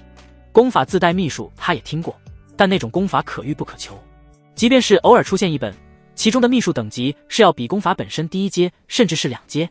因为和功法配套的秘术能极大程度上提升战力，而且几乎没有副作用，所以会很难形成和功法等级一样的秘术。而他的这个秘术却是完全和功法一个级别，非常难得。最关键的是，这可是圣阶。圣阶功法在原书的中后期可能已经比较普遍了，但圣阶秘术那在大后期也是非常稀少的存在。乖乖，这是要直接起飞的节奏啊！秦羽啧啧舌，心中忍不住的激动。他连忙查看这个秘术的功用。九霄神雷，圣阶成长型秘术，中级阶段可达到地阶。九霄雷动诀的衍生秘术，自带入门级的熟练度，可召唤九霄雷池中的雷霆作为攻击手段，初始威力提升自身战力10倍。备注：神雷覆盖范围和威力随着熟练度和主人修为的提升而增加。一个字，牛逼！这个介绍看得他热血沸腾。召唤九霄雷池的雷霆，那可是天罚神雷，是金丹境到凝阴境10度结降下的雷法，这让他有些手痒，想要试试威力。但看了看四周，还是暂时放下了这个想法。这要是一个没控制住，直接就将自己的老巢给夷为平地了。不过机会相信很快就会到来了。据说幽灵最怕的就是雷电，到时候幽冥魔宗可就有的受了。苏黎去干什么了？他是知道的，相信其很快就会带着宗主的命令回来系统。那个好感度是怎么回事？怎么都是99点，最后一点哪去了？秦羽对于那最后一点好感度可是耿耿于怀，尤其是武师尊穆林轩，两人可算是各自已经深入了解，怎么可能还是99点？他可不相信穆林轩还有其他的想法。宿主，女主好感度拉满之后会有特殊奖励，需要触发一定的条件才能拉满，这是系统的规则设定。触发条件是随机性的，不用刻意去追求，到了那个点会自然触发。特殊奖励。秦羽闻言眼神一亮，特殊这2个字就很神秘，他还真有些期待，到底是个什么特殊法？缥缈峰宗门圣殿的后花园之中，2道亮丽的身影行走在花间小道之上，一边欣赏着这美丽的风景，一边谈论着事情。玲珑姐姐，那魔宗只是晚上出来活动，应该是古籍记载中万年前就存在的幽冥魔宗。苏黎眉头微皱，讲述着他的猜测。而在他身边的便是天凤宗宗主凤玲珑。幽冥魔宗很强，非常强，强大到让他们这种三品宗门碰之击碎的程度。也正是因为他的强大，这才让他疑惑。按理说不应该对他们有什么想法才对，因为这对他们没有任何好处。就像一个人能随手捏死一只蚂蚁，但捏死了对这个人会有什么好处吗？答案显而易见。但幽冥魔宗将强者部署到他们天凤宗境内，还做出了侵略行为，这就有些让人看不懂。苏黎，这件事不是表面那么简单。慕容嫣在紫云州也已经传回了信息，那边也有幽冥魔宗侵略的痕迹。一旁的凤玲珑摇摇头开口道，还有，我在其他渠道也得知一些消息，百州之内很多地方都出现了幽冥魔宗的踪迹，活动很是频繁。他身着一袭素白的长袍，身姿婀娜，宛如仙子临凡。一张面纱遮掩了他一半的面容，但从他那双明亮如星的眼睛中，可以感受到他的绝世容颜。然而此刻他的脸上却露出了一丝凝重，眉头微微皱起，眼神中透露出一丝忧虑和沉思。还有这种事？苏黎闻言露出一丝惊讶。要是这么说的话，云霄城出现幽冥魔宗的人也就不足为奇了。只不过这可是大事，应该不是在针对天凤宗，亦或者天凤宗只是那些人达成目的途中的一个绊脚石。但不管是哪种可能，都需要认真应对，不然他们这小小的三品宗门可能随时都会成为牺牲品。此事也不用过于担心，星辰阁已经将消息放出来了，出现在各势力境内的魔宗强者不会太高，只要我们解决了各自境内的魔宗就行，其他的事情星辰阁会处理。凤玲珑似乎看出了苏黎的担忧，再次说出了他刚刚得到的消息。从苏黎探查到的情报来看，云霄城的元神境强者在4、5人，或许还有隐藏起来的，但总数绝对不会超过10人。他们天凤宗不是没有一战之力，而且这也不是直接上来就发动灭宗大战，对方明显是在极限拉扯，要不然也不会只是侵略一个皇朝，还是皇朝的一半国土。他们也没必要将其全部赶尽杀绝，只要和对方保持在一个相对平衡的程度就行。杀得多了，怕对方再派更多的高手前来，那样不仅会拉仇恨，还会极大程度损耗自己宗门的底蕴。玲珑姐姐，那我们接下来该怎么做？苏黎何等聪慧，自然听出了凤玲珑的言外之意。既然不打算全部清理掉，那就需要好好规划一下。他们现在主攻的是你们苏氏皇朝，其他皇朝、帝国的境内都没有涉及，应该也是有所顾虑。说到这，凤玲珑略微沉思片刻，然后继续说道，既然如此的话，那我们也就在苏氏皇朝上解决。我会派3名太上长老去太玄城坐镇，然后由你带队挑选各封的一些金丹长老以及弟子前往。对方要是聪明人的话，应该知道我的意思是什么。说完，他抬眸看向天目洲的方向。星辰阁便是建立在那片圣土之上，只不过在万年前，那片土地原本是幽冥魔宗的，两宗的恩怨已经有上万年了。这次出现这么大规模的动作，对他们这些小宗门也不知道是好还是坏。他将一个2品宗门发展到现如今的地步不容易，而且眼看就要向着4品宗门晋升了，现在出现这种事情，要是一个弄不好就是覆灭的危机。好，我明白怎么做，这就去安排。苏黎闻言点点头，随后转身离去。双方要想维持一种平衡，坐镇的高手是不能轻易动的，其主力就必须是凝阴境和金丹境，门中弟子带去也只是期待锻炼的作用。星辰阁已经放出了命令，那些超标的高手他们解决，剩下的交给各宗门自己处理。虽然没有明令必须完全清除，但要是一动不动的话，那可就是把星辰阁的话当放屁了。所以他们必须要有动作，而且还是主动对幽冥魔宗发动进攻，这是给星辰阁看的。而如果幽冥魔宗聪明的话，那就能双方都达成各自的意愿。你想要在原有的地盘上拖时间，我不想被你们当成炮灰牺牲品，那就只派出元神境以下的迎战，双方都有克制，有来有回才是最好的结果。这就是凤玲珑想要表达的意思。这一点苏黎能听懂，但实施者是他需要好好规划一下。而且这次的战场不出意外就是在苏氏皇朝某些地方，他还得顾虑对皇朝造成的影响。说起来好说，但做起来就不简单了，就如同一个天平，稍有不慎就会倾斜。哎，雨儿跑哪里去了？刚回到玉凌峰的苏黎第一时间就前去了秦羽的寝宫。他在缥缈峰一待就是将近1天的时间，此时已经是他回来的第2天。本来是打算打个招呼就开始准备处理幽冥魔宗的事情，但来了才发现门是开着的，寝宫内却没有人，而且他还感应了一下后殿的修炼室也空空荡荡的。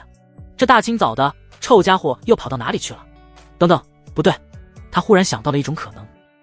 穆林轩，你千万别又被我抓住，不然这次要你好看。他冷哼一声，气得不行。他辛辛苦苦在外忙前忙后，这个家伙在家里却一直他气呼呼地向着梅林走去。而此时秦羽还真就在穆林轩寝宫之内。圣阶功法虽然修行速度不慢，但独乐乐不如众乐乐，他修行快了，自然也要让师尊一起快速修炼才是。他们在凝阴境巅峰有一段时间，是时候向前一步走了。他这么做可全都是为了修为的提升，绝对没有别的想法。臭家伙，你说好的修炼呢？房间内，穆林轩看着秦羽恶狠狠地说道。这个家伙他都不知道该说什么了。修炼都上瘾了，一些修炼上的问题把他都给难倒了。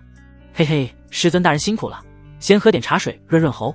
秦羽尴尬一笑，同时将茶桌上得水给递了过去。这哪里能怪他，徒弟修炼，师尊当然有义务指正了。哼，才没有下次呢。穆林轩接过茶水一饮而尽，非常傲娇的扭头，不再搭理秦羽。砰！一声脆响，大殿的门被一脚踹开。穆林轩、羽儿，你们两个在干什么？大殿门被打开的刹那，一道丽影直接走了进来，那俏颜上带着怒气，愤愤地看着殿内的两人。啊，二姐，你啥时候回来的？穆林轩不自觉向后退了退，这应该看不出来什么吧？而且他们现在什么都没干，二姐绝对不会发现的。他带着略显尴尬的笑意来到了苏黎身旁。二师尊，你终于回来了，徒儿可是非常想念你呢。秦羽也是装作非常惊喜的样子，直接跑到苏黎身边，抱了抱苏黎的胳膊。羽儿，快放开，看你那样子。苏黎有些慌乱，他可是来问罪的，但没想到这个坏家伙竟然抱他的胳膊，真是个大坏种。哥哥二姐，看你那样子，哪是生气，分明是很喜欢吗？穆林轩看着苏黎那想推开又舍不得推开的样子，顿时被逗得咯咯直笑，同时还调侃了起来。这可是他抓住的把柄，以后苏黎再敢揍他的话，就拿这个说事，让他丢人，而且还要说给其他姐妹听。哼，我就喜欢，怎么了？苏黎听到那刺耳的笑声，顿时俏脸微红，但在自己的亲人面前，他向来为所欲为，所以直接就非常大方的承认了。不过说的话却让穆林轩一阵语塞。也是呀，二姐苏黎不是向来都是这个样子吗？这让他不由得嘟起嘴来，可怜兮兮的看向秦羽。穆林轩，几日未见，你居然连狐媚之术都学会了，看来你这本事见长啊！看我不揍得你屁股开花！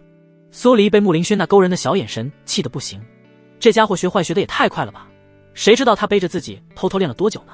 越想越气，最后直接撒开秦羽的手臂，追着穆林轩就开揍。一时间大殿内响起了噼里啪啦的声音，我的个乖乖，女人疯狂起来真是牛逼啊！秦羽看着哇哇乱叫的穆林轩，心头直打哆嗦，他可不敢再待在这里了，要是战火烧到他头上，他也不敢还手啊。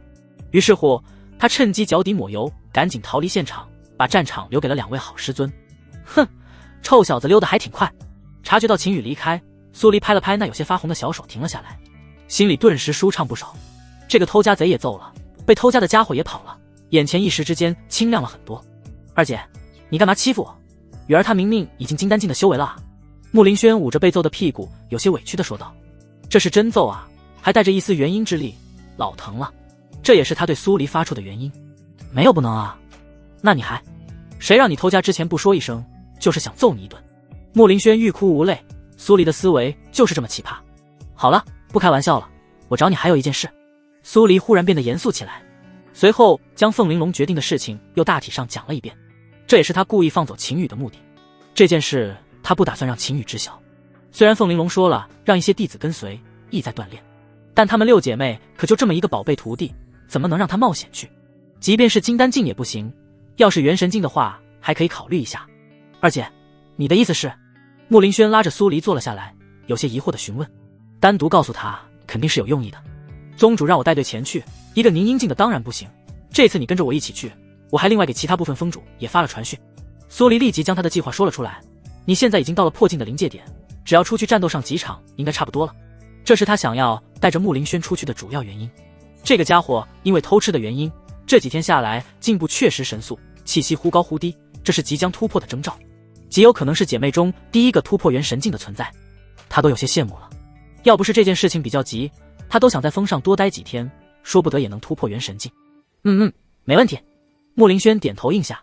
突破的事情本来也在他的计划之中，即便没有这件事，他也会去雪灵山脉深处去突破。他也没想到这段时间的修炼竟然比之前在小雨一旁修炼的效果更好一些，几天的时间就找到了突破的契机。这放在以往可是需要好几年的沉淀才行。对了二姐，那我们都走了，峰上的事务怎么办？他忽然想到玉灵峰上现在也就他们两个主事人了。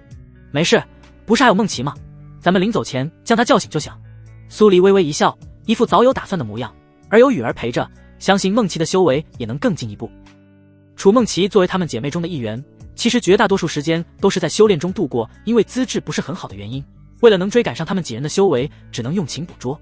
不过现在自家徒弟已经达到了金丹境，修炼效果又非常好，应该能帮其补足这个不足。四姐吗？穆林轩闻言眸光一亮，他都差点忘了四姐也在风上呢，只不过长期闭关让他给疏忽了。苏黎所说的话虽然没点透，但他能明白是什么意思。四姐楚梦琪别看比他还大一些，但由于常年修炼没有和很多外人接触，导致其性格异常温和，甚至在某些方面纯洁的连梅兰竹三个小丫头都不如。要说众姐妹对秦羽的好，最纯洁的便是楚梦琪，其他姐妹多少都有别样的心思，毕竟收徒前的目的就非常明确。但楚梦琪这方面完全不懂，就是被诸位姐姐给带着走的。众人说啥就是啥，以她自己的说法就是她不用懂太多，反正姐妹们不会骗她。在以前，秦羽最愿意单独相处的师尊便是楚梦琪，因为两人这方面都比较木讷，关系好，那是真的纯纯师徒情。但现在不一样了，秦羽经历了生死，已经大变样，宛如新生。楚梦琪要是和他待在一起，结果几乎能预料见的，说不得一两天就被忽悠了，那接下来就是一件顺理成章的事情。想到这里，他立即说道：好，我现在就去通知四姐。说罢，他便开心地离开了大殿，向着后山方向而去。四姐楚梦琪要是有了秦羽那坏家伙的照顾，以后就不用那么辛苦的修炼了。她这是发自内心的开心，以前众姐妹都恨不得为其分担一些，但资质这个东西可不是能分担的。现在就让徒弟秦羽为其分担好了。看着急匆匆离开的穆林轩，苏黎也是笑了笑。这件事安排的确实不错，但他们两人一两天之内就要离开，这件事还是得想个理由将其稳住。要是照实说了，以他对秦羽的了解，说不得那家伙会前去除魔卫道。龙渊殿后殿修炼室，秦羽从梅林回来之后便开始了修炼。严格意义上来，只是参悟，对圣阶秘术九霄神雷的参悟。他知道幽冥魔宗的事情，原书中此次带队出去的是武师尊穆林轩，但不管是谁带队，他都要尽快将九霄神雷参悟到小成境界，这样才或许有自保的能力。没错，就爱是自保，因为原书中此次战斗对他可不友好。这次天凤宗和幽冥魔宗的战斗会持续很长时间，两边打得不温不火，中间甚至连那些一品和两品宗门都参与了进来。最主要的还是趁此机会历练门中弟子。天凤宗同样如此，一批批的门中弟子派遣出去同魔宗之人战斗，他和天命人楚风便是其中之一。但这场战斗中受益最大的便是天命人楚风，有着伤势恢复之后的苏黎和穆林轩的撑腰，他在战场中顺风顺水，屡次在两人的帮助下建立奇功，不仅让宗主刮目相看，给出了无数修炼资源，更是被星辰阁前来的督察使者给看中。而他自己则是在这次大战中被两位师尊给逐渐边缘化了，在没了师尊的保护之后，更是被天命人各种扣帽子迫害，正式走上了他身为反派的下坡路。如今他虽然已经改变了很多东西，但主线剧情还是没见改变，就像这次和幽冥魔宗的战争就没有任何变化，甚至是连时间点也几乎是一样的。他虽然有信心应对各种情况，但强大的实力才是最有力的保障。谁也不知道天命人楚风会不会出现新的机缘，亦或者出现他也没有预见的变故，但只要将实力提升到战场最强，他就有能力应对一切不可控因素。而战场中最强战力也就是凝阴境巅峰，也就是两位师尊的境界，元神境只是起到了威慑的作用，并没有插足，两边都没有。所以在修为不能短时间提升的情况下，九霄神雷这个秘术的熟练度是提升实力很关键的因素。他现在是金丹境初期修为，还是圣阶功法修炼下的生命层次得到了跃升，其真实实力绝对要比普通金丹强者强大很多。再加上九霄神雷的话，一定是一个质的飞跃，但要达到凝阴境巅峰还是有一定差距的。不过好在时间还长，他有信心提升上去。龙渊殿外，苏黎驻足，他有些纠结要不要进去，因为他已经感知到了秦羽在修炼，但是不进去的话，他这次回来岂不是白费了？明天就要去准备各种事宜了，肯定忙得要死，接下来更是没时间。今天原本就是留着和宝贝徒弟相处的，要是时机合适的话，他也想偷吃他，可是眼馋了很久了呢。可打扰到宝贝徒弟修炼也不好，这让他很是纠结。那就看看好了，也不算打扰。他犹豫片刻，选择了一个折中的办法。对，就是看看而已，绝对不会有非分之想。他不住地暗示着自己，随后轻手轻脚地向着后殿走去。哇，好帅！苏黎刚进入后殿，就被眼前的秦宇给迷住了双眼。线条分明的脸庞在窗外阳光的映照下显得异常帅气和坚毅，双眸紧闭，眉头微微皱起，仿佛在专注地思考着什么。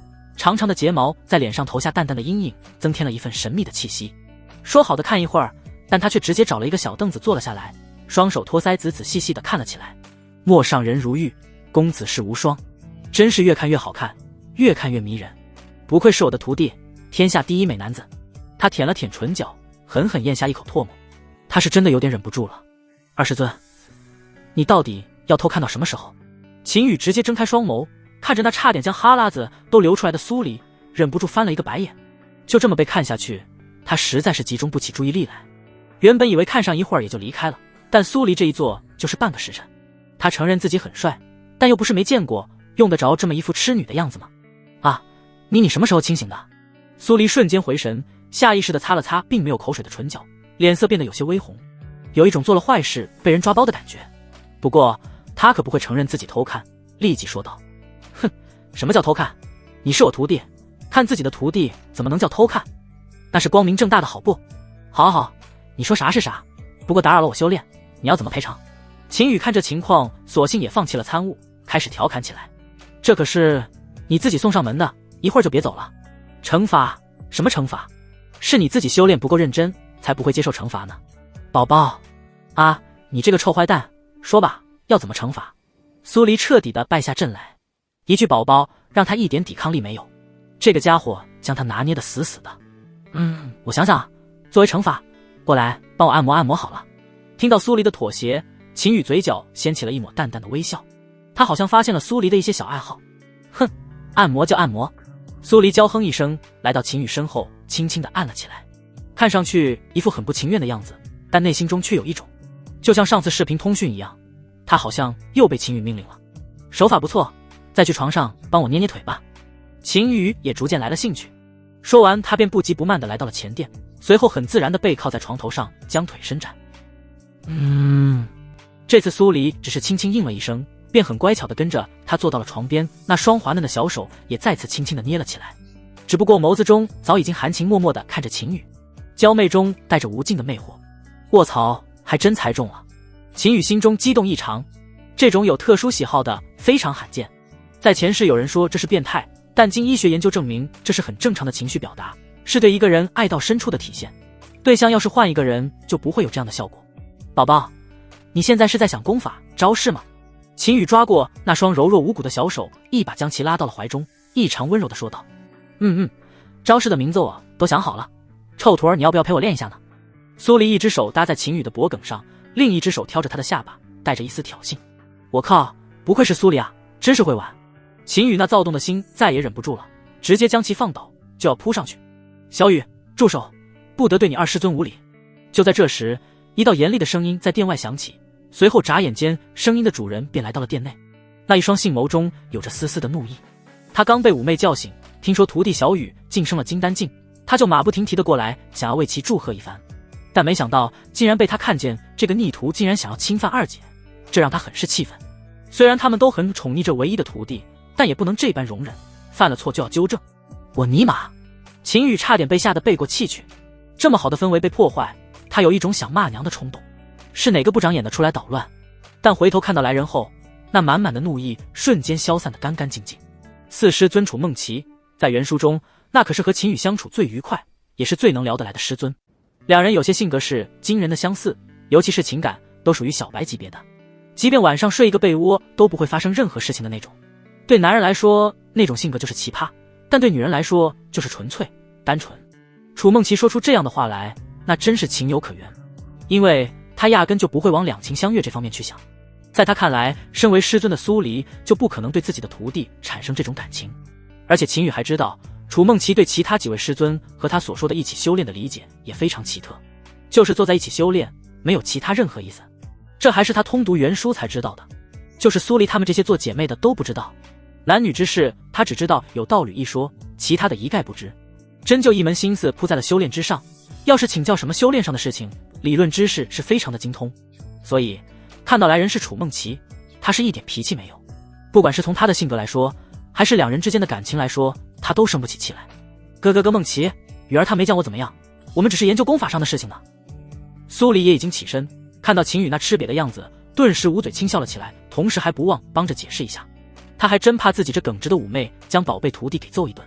研究功法，楚梦琪闻言，小脑瞬间就卡壳了，小嘴微张，那双大眼睛一转一转的，看上去非常呆萌。他想不到研究功法怎么会那样呢？而且他明明看见两人，难道这是什么新的功法不成？想到这里，他那明亮的眼眸中顿时出现了异彩。要是如此的话，他也要找时间修炼一下才行。自己本身资质就不是很好，一定得要想尽一切办法缩短和众姐妹修为上的差距。要是和小雨提出这个要求的话，以他们这么好的师徒关系，小雨应该不会拒绝吧。苏黎的一句话让他心中开始打起了自己的小算盘。对，四师尊，我和二师尊刚才正在研究功法呢，这个功法很强大的。秦羽也适时的出言解释，他说的也没错，那确实是非常厉害的修炼方式，说功法也没问题啊。没错了，小雨也这么说，那肯定就是。楚梦琪心中再次下定了要修炼的决心，不就是嘴巴贴贴吗？他也会，而且要贴得严丝合缝。那好吧，那就是我错怪小雨了。认识到错误，那就要承认，这是他一贯的宗旨。随后继续道，那你们还要不要继续了？或者我们一起研究？他一脸渴望的看着秦羽和苏黎。啊，那个我还有事，就先走了哈。乖徒儿，你和你四师尊研究吧。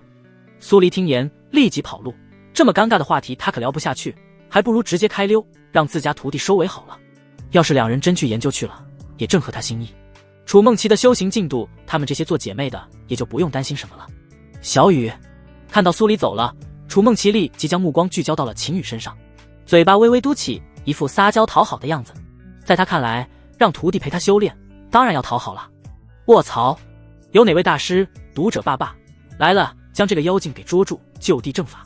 秦羽看着眼前的这个神态的楚梦琪，心中是万马奔腾。那白皙的面庞上镶嵌着一对明亮如星的眼眸，眼神中透着一丝灵动和纯真。微微嘟起的红唇，呆萌而又略显肉嘟嘟的俏脸，让人看着忍不住想要上去捏一捏。而且身上还穿着一袭白色仙裙，腰间系着一条粉色的丝带，轻轻束住那纤细的腰肢，让其显得婀娜多姿。他不由自主地咽了一口口水。这个妖精刚刚不是还一脸恶狠狠的样子吗？怎么一下子就变脸这么快呢？而且那呆萌可爱的样子，真的让他想要搂在怀中狠狠揉捏一番。不过他可是知道这位师尊的性格的，万一用力过猛了，真有可能教训他的，一点都不带开玩笑。不像二师尊苏黎，他怎么来都无所谓，刚才更是差点成就好事。嗨嗨，四师尊，那个功法修炼难度有点大，各种姿势很多的，我们改天抽时间再修炼。秦羽没有选择现在下手，时机不对。楚梦琪对他的感情很纯正，需要一点点的慢慢改变才行。其实不择手段硬刚也不是不行，但多少都会留下一些芥蒂，好感度就更不用想要达到满值了。这样呀，那好吧。楚梦琪立即变得有些失落起来。他知道自己的修炼资质是差一些，要是太难的话，确实对他不是很友好。对了，四师尊，你不是一直在后山闭关吗？怎么提前出关了？秦羽立即转移话题，那个修炼的梗可不能让他继续想下去了。他这个可爱的师尊有时候可是很爱钻牛角尖的。其实对于楚梦琪的出关，他已经有了猜测，但还需要证实一下。原本是想询问二师尊苏黎的，但对方已经趁机溜走了，他只能询问四师尊。啊，二姐没跟你说吗？她和五妹要离开一趟，说是宗主给的任务，让我来主持风中的一些事务。果然，五师尊的剧情轨迹也没有改变，还是和二师尊苏黎一起去了战场。听到楚梦琪的说辞，秦羽心中暗自想到，就是不知道天命人楚风的轨迹有没有变化。原书中，楚风由于和苏黎的关系正在处于急剧上升的阶段，是第一批跟着去往苏氏皇朝的弟子，而秦羽则是第二批。当他到了苏氏皇朝时，两位师尊对他的态度已经明显变得差了很多，没有了往日的温情。而当时的他还傻不拉几的以为师尊终于变得正常了，还开心了好一段时间。直至他被天命人迫害，两位师尊都没管他，他才意识到问题的严重性。但那时一切都晚了。他脑海回忆着原书中的剧情，同时想着接下来的计划。要是楚风还是跟着原书剧情走的话，他也需要提前动身，不能等到第二批前往。战场这种混乱的场景最是天命人发挥的地方，因为很多不可思议的事情发生都能解释得通。他可不放心两位师尊的处境。这次二师尊苏黎能躲开受伤的结局，是因为他知道剧情，提前通知了。但和幽冥魔宗的这场持久大战，原书中只有几个重要的场面，绝大部分都是一笔带过，其中的细节他可是一无所知。现在即便发生些什么变化，他也不知晓。所以时刻关注着战场中的状态还是非常有必要的。想到这里，他忽然觉得有件事情忘了询问二师尊了。他是回来了，但那个原本要和他单独相处很多天的天命人楚风哪里去了？两人有没有见面？亦或者就是直接错过了？这个消息也关乎着他要不要第一批前去战场。他本意是不想第一批去的，第一批去的人琐事很多，各种情报探测、战场定型、分布，很多事情都是要弟子们出去做的，没有一点修炼时间。他现在的实力不足，还是需要抓紧时间将自身战力提升上去，才能应付各种他不知道的突发事件。看来还是得在他们离开之前去找一趟二师尊套话。他心中暗道。对了，小雨，这个东西给你。就在他还在想事情的时候，楚梦琪忽然拍了拍那呆萌的小脑袋，从储物手环中拿出一把青铜刀递了过来。这刀是我在后山的山涧无意中找到的，我试了一下，威力还不错。你不是有修炼刀法的战绩，这个很适合你现在使用。秦羽闻言有些疑惑地看向这柄青铜刀，刀身看上去是青铜材质，但散发着岁月的沧桑气息。刀长约3尺，刀柄上缠着陈旧的布条，布条上还有点点早已干涸的血渍，透露出一股惨烈的气息。他眉头微皱，这刀好熟悉的感觉。小雨，你别看这柄刀长得不怎么样，但是材质非常好，我使用全力都弄不断的。看到秦羽皱眉，楚梦琪还以为刀被嫌弃了，立即解释了起来。为了得到这柄刀，他可是吃了一些苦头的。一开始拿到手的时候，他也以为是一个破烂，但是测试过后却是非常满意。他可是宁阴境后期的境界，但这柄刀却在承受他全力一击之后都没有丝毫印记，非常坚硬，而且在使用灵气的时候也是很流畅，宛如必使一般。要不然他也不能将这么难看的刀送给徒弟不是？噬魂刀。秦羽终于回想起来这柄刀的名称，原书中对这柄刀是有过外表描述的，但这玩意不是在楚风手中吗？怎么突然出现在了楚梦琪这里？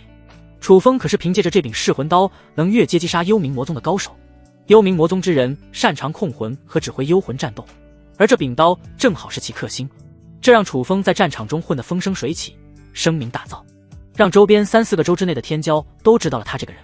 这一刻的秦羽有点懵逼，主线剧情没什么变化，但是这些支线的小剧情变化不是一般的大啊！天命人前期的主武器竟然被4师尊拿到，并且还送到了他的手中，这就非常的神奇。丁检测到宿主被女主楚梦琪投喂地阶极品武器噬魂刀，符合软饭王行为，触发首次万倍暴击，获得圣阶武器断狱刀。断狱刀，1刀斩灵，2刀灭魂，3刀断狱，无视一切有形生灵物理防御，直接斩其神魂，同时是一切灵体魂体生命的克星。我尼玛！秦羽看着手中的噬魂刀，听着脑海中传来的提示信息，心中瞬间凉飕飕的。断狱刀已经通过系统的奖励放在了他的储物戒指中，看起介绍也感觉非常的牛逼，还是圣阶。但他现在拿一柄圣阶的刀有个屁用啊，就是手中的这柄噬魂刀都够他使用很长一段时间了。他最想要的还是拿下一血后第一次的万倍暴击，那可是最直接的修为提升了。外物什么的他还真是不太需要弄一些能克制幽冥魔宗的外物，还不如直接用修行境界碾压他们来的爽。现在4师尊的以血万倍暴击算是没有了，这个楚风也真是个废物，连自己的兵器都保护不住，怎么就让4师尊给拿到了呢？还有他自己好死不死的修炼什么刀法战技，要是不修炼5师尊也不会将这玩意拿出来送他啊。他真是有点欲哭无泪。对于接下来两人相处的一段时间，他心中可是有些小算盘的，但算盘珠子还没开始打呢，就被一脚给踩爆了。小雨，你是不喜欢吗？楚梦琪脸上再次浮现出了失望的表情，小嘴嘟起，那柄刀还是被小雨嫌弃了，现在拿回来也不是，不拿也不是，尴尬的让他有点想要逃走。没有，我刚才只是有点受宠若惊，没回过神来。看到楚梦琪的表情，秦羽连忙解释，这柄刀我很喜欢。说罢，他便将刀收入了空间戒指中，同时还在那略显婴儿肥的小脸上捏了一下。哼，臭小雨，以后不准捏我脸，都捏大了。听到秦羽的解释，他瞬间开心了起来，自己的徒弟喜欢就好，他的罪也就没有白费。不过对于这个家伙老是喜欢捏他脸表示不满，虽然他的脸相比其他姐妹是多长了那么一点点肉，但也只是一点点好吧，怎么都喜欢捏呢？哈哈，师尊你还真是可爱。秦羽看着不禁笑出声，同时很自然地将手伸过去，又想捏一下。啊，你干嘛？见秦羽又要伸手过来，他连忙后退一步，伸出一只玉手挡住他的咸猪手。哼，不理你了，我要去找林轩对接一下封上的事情，你自己在这待着吧。他娇哼一声，说完白了秦羽一眼，便转身离去。乖乖徒儿已经看过了，东西也送了出去，需要干活了。哎，弄了半天又成了自己一个人。秦羽看着楚梦琪离去的背影，叹息一声。原本已经准备好这是一个不眠之夜了，但没想到还是他自己一个人。拿出那柄断玉刀，把玩了一小会儿，他便没了兴趣。看了看天色，才刚到午时，心情有些莫名的烦躁，也没了继续参悟的心情，索性也离开了自己的寝宫，向着苏黎的寝宫而去。穆林轩和楚梦琪交接封上的事务，苏黎应该没事，他过去散散心，同时也打探一下楚风的下落。苏黎寝宫，他正面色严肃地使用通讯预境聊着一些事情。云长，火离国的魔物是幽冥魔宗之人吗？他对着镜中之人询问。宗主凤玲珑和他谈论的一些地区并没有提到火离国，所以他才有此疑问。火离国是炎州之内最大的帝国，而炎州是天凤宗统治的3大州之一。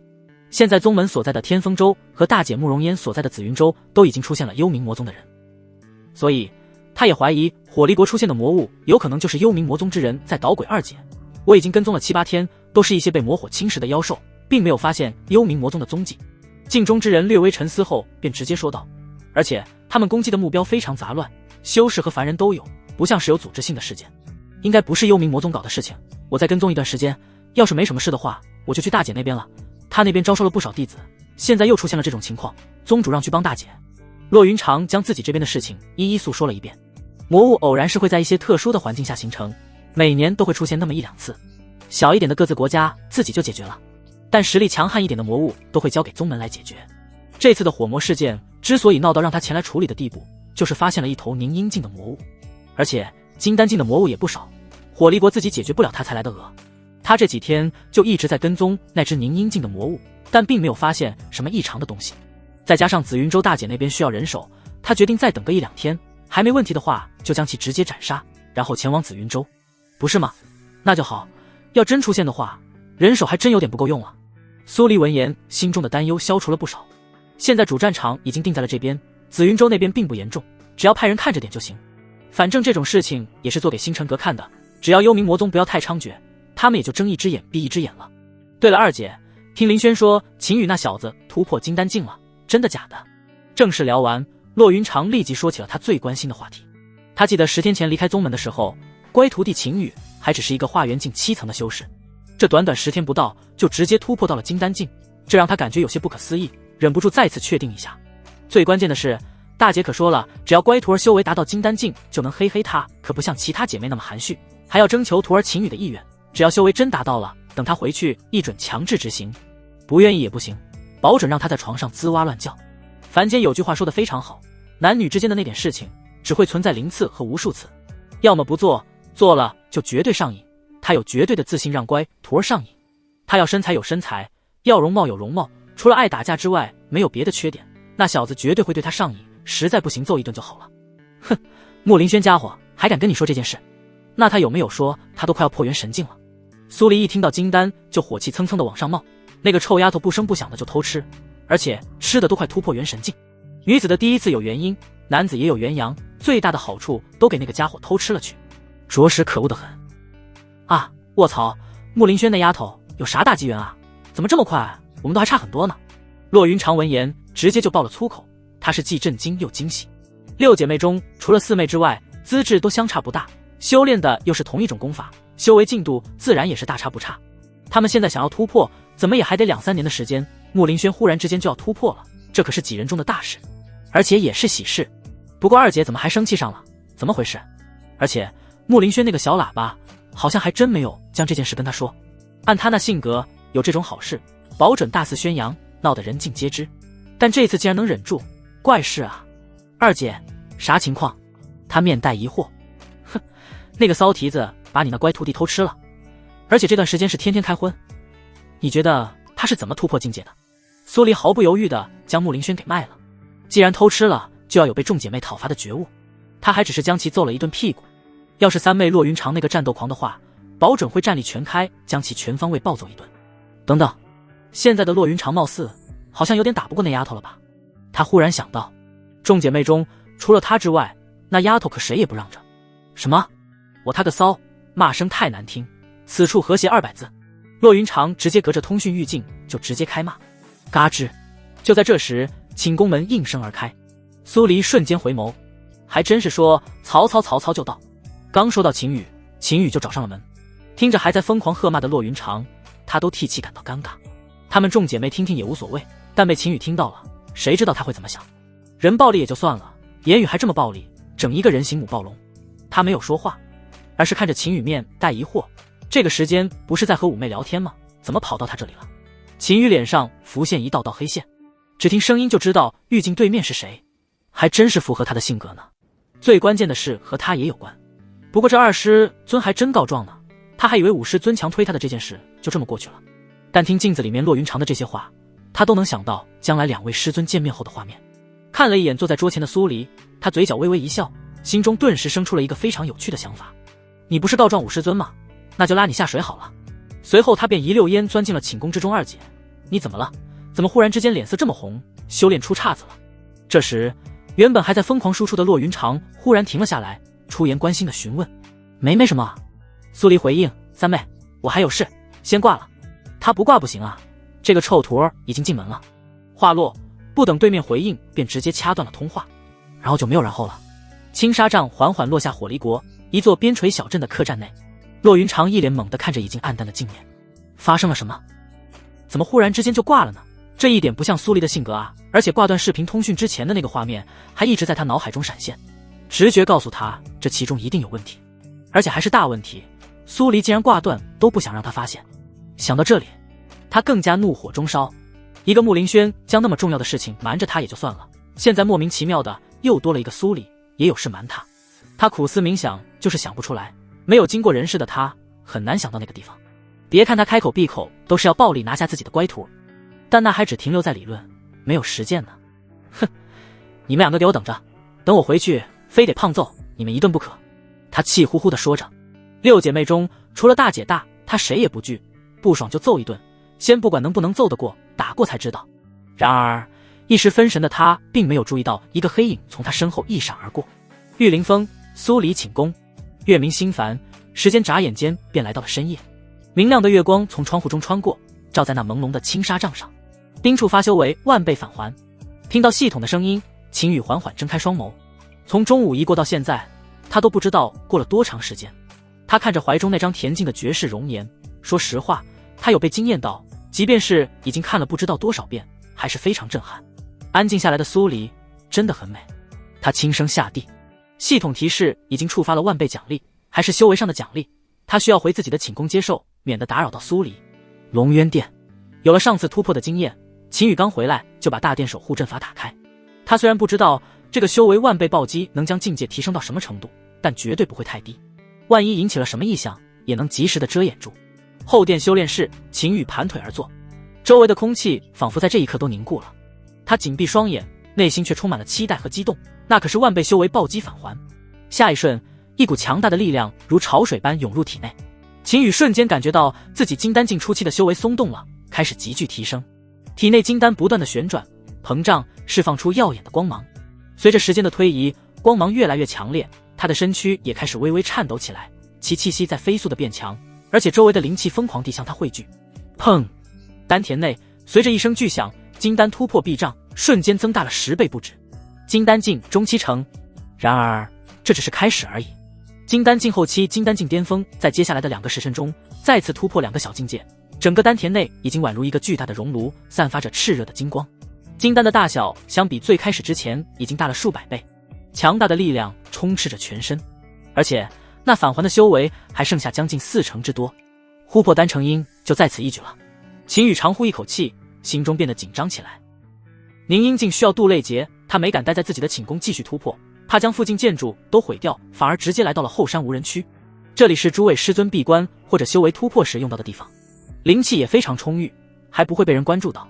在突破前，他预计最多能到金丹境巅峰，但现在还剩下40%的修为返还，再加上这里的灵气充足，他决定试一下突破凝阴境。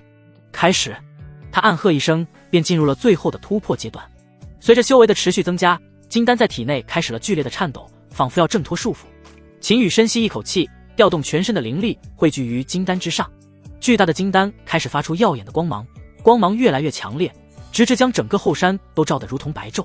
突然，金丹上出现了一丝裂缝，裂缝迅速蔓延，整个金丹在极短的时间内轰然破碎，而在金丹破碎的瞬间，一股强大的能量爆发出来，让他的身体不由自主地颤抖起来。他咬紧牙关，拼命地控制着这股能量，引导它在体内流转。渐渐的，这股能量开始凝聚，形成了一个小小的婴儿形状。成了！秦羽心中一喜，知道自己已经成功破丹成婴，达到了凝阴境，而且那小小的元婴之上还穿着一层雷霆战甲，看上去分外的威武。不过他并没有松懈，而是还在积蓄力量。接下来还有雷劫需要渡。轰隆隆！